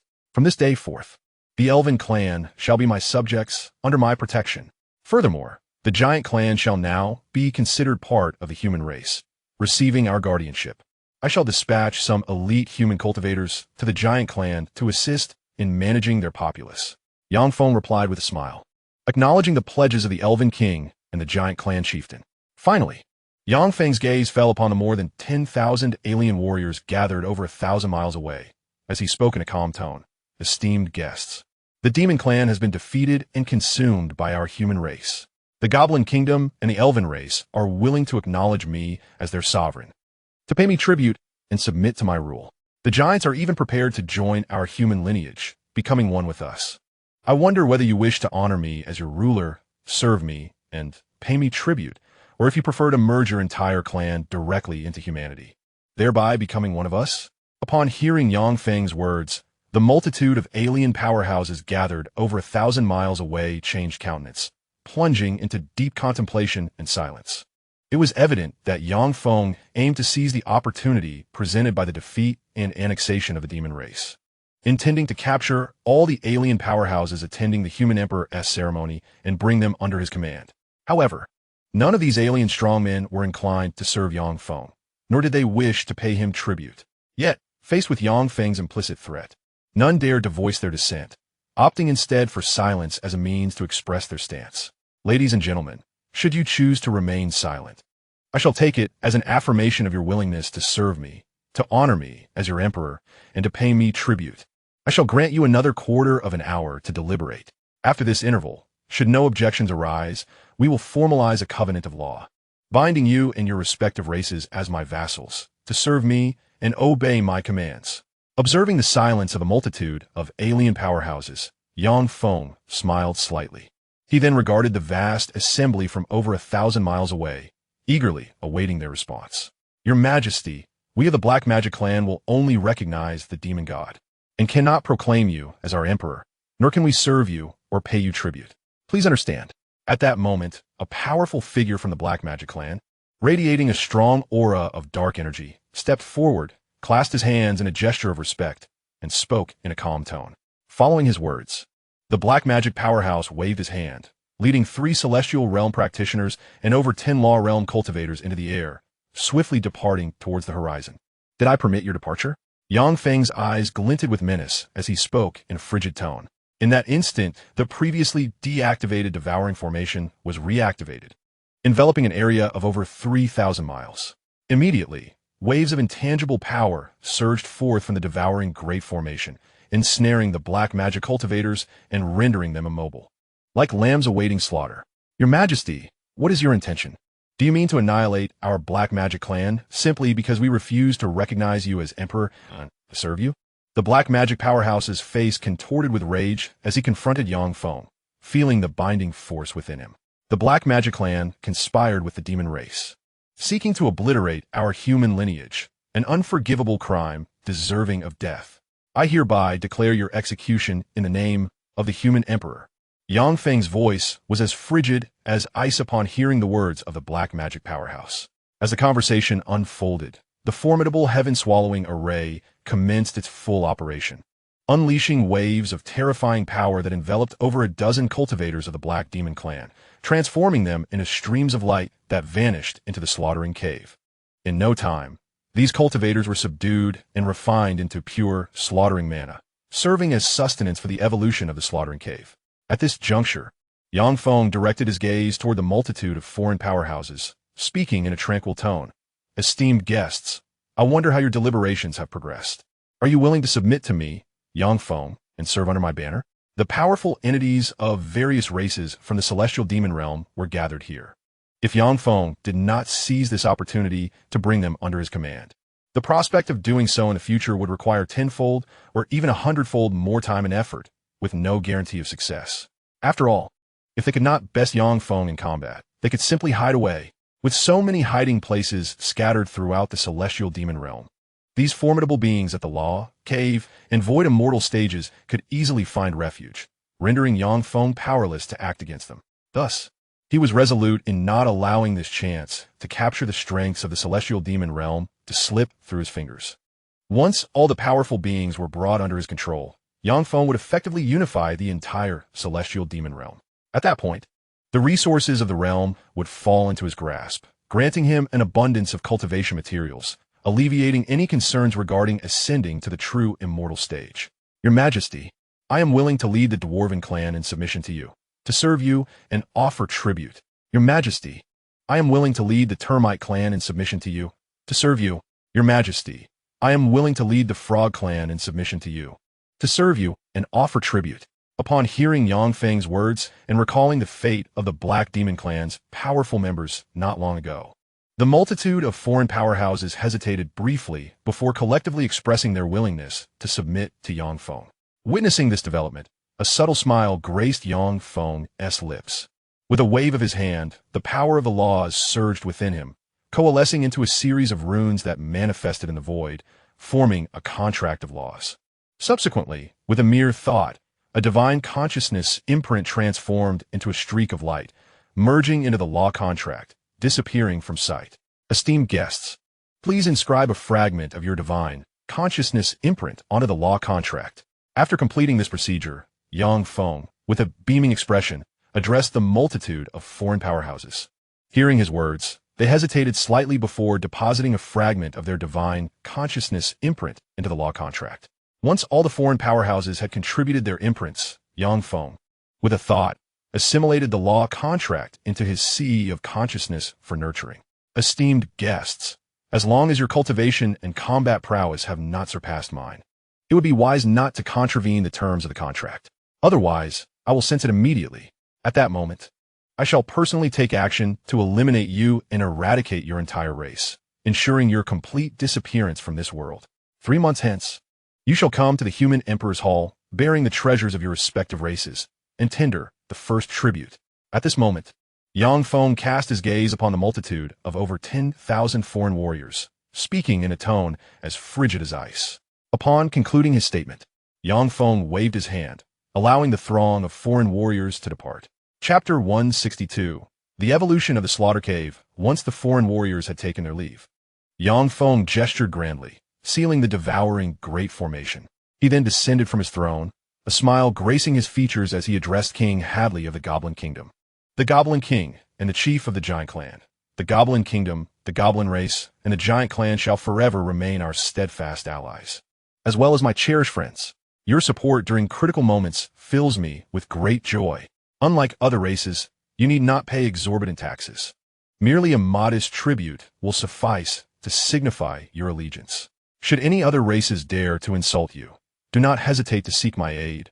I assure you, I will stand by your side and ensure they pay a heavy price."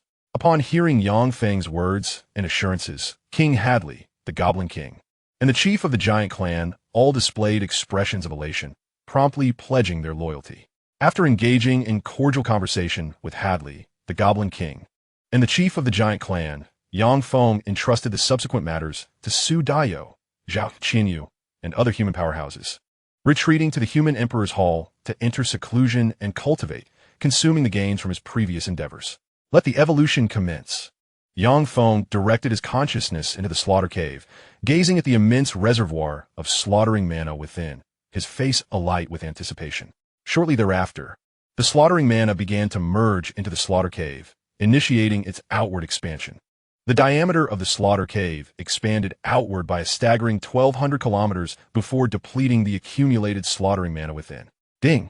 Your slaughter cave has expanded outward by 1,200 kilometers, yielding a training effect multiplied by 10,000, resulting in an overall expansion of 12 million kilometers. At this moment, a melodious notification echoed in Yang Feng's ears. An intangible force surged into his slaughter cave, propelling it to expand rapidly. When the slaughter cave had expanded outward by 12 million kilometers, reaching a total of 20 million kilometers, it finally ceased its growth. Subsequently, the slaughter cave detached from Yang Feng's slaughter consciousness and entered the boundless chaos, transforming into a minor thousand worlds. Waves of terrifying world power emanated from this minor thousand worlds, infusing Yang Feng's body and enhancing his physical form. Simultaneously, torrents of destructive lightning surged from all directions toward the human emperor's hall. In a fleeting moment, a colossal thundercloud, spanning tens of thousands of miles, materialized above the human emperor's hall. This immense thundercloud unleashed terrifying bolts of lightning, releasing an overwhelming pressure that caused the nearby human powerhouses to change countenance, involuntarily exclaiming in astonishment. Who is it that seeks to ascend to the realm of the void immortal? The core of the thundercloud hovers above the human emperor's palace, implying that the one on the verge of such an elevation resides within its confines. Yet, within the palace, there exists only His Majesty the human emperor. Hasn't His Majesty already attained the status of a void immortal? Why must he face the tribulation once more? It is said that in ancient times, prodigies who cultivated two distinct systems of cultivation had to endure two successive ninefold thunder tribulations. By your reasoning, His Majesty must have trained in two disparate systems. Boom, boom, boom. Amidst the gasps and discussions of numerous human powerhouses, thick columns of thunder coalesced within the thundercloud, exuding a destructive aura as they hurtled toward Yang Feng. Sensing the terrifying power contained within the thunderous beams, Yang Feng felt a surge of exhilaration instead of fear. With a swift motion, he vanished from his spot, eagerly embracing the incoming thunderbolts. Boom, boom, boom. As violent roars erupted, the thunder columns struck Yang Feng, the terrifying lightning permeating his being, refining his semi-immortal body, rendering it even more robust and resilient. Once he absorbed the first thunder beam entirely, the remaining 8 thunder columns followed suit, shooting forth from the thundercloud, impacting his form and further augmenting his strength. Do not disperse. Become nourishment for the evolution of my slaughtering little thousand world.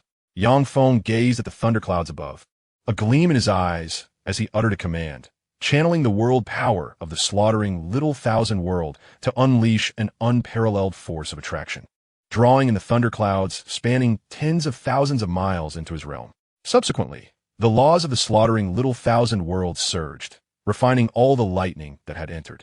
After the thunderclouds were nearly consumed, the slaughtering little thousand world expanded outward by a staggering 3,000 kilometers. Assisted by the tenfold cultivation return system, the realm's expansion reached an astonishing 30 million kilometers, ultimately encompassing a terrifying 50 million kilometers.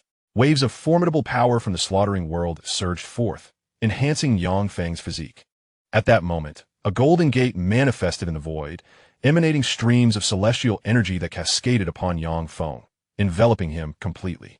After a considerable duration, the golden gate vanished from the void, leaving the celestial energy without a source, which Yang Feng swiftly absorbed.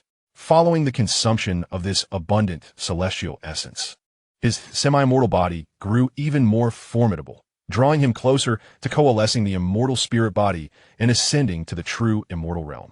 After overcoming the ninefold thunder tribulation, Yang Feng did not return to the human emperor's palace. Instead, he soared towards the direction of the holy land of the demon clan, the Mount of All Saints, accompanied by the void, immortal-level powerhouse of the demon race. At this moment, Yang Feng had lost much of his interest in the celestial demon realm. He intended to first acquire the carcass of the celestial beast from Mount Wansheng to offer it as a tribute to the Lord of Slaughter, thereby fulfilling the compulsory task set by the Slaughter organization. Following this, Yang Feng planned to engage in secluded cultivation within the celestial demon realm for a period. To solidify his cultivation, gather resources from the realm, and refine some Dao artifacts before returning to the Tianwu continent to unite with the sect's powerful cultivators and eradicate the heavenly demon sect.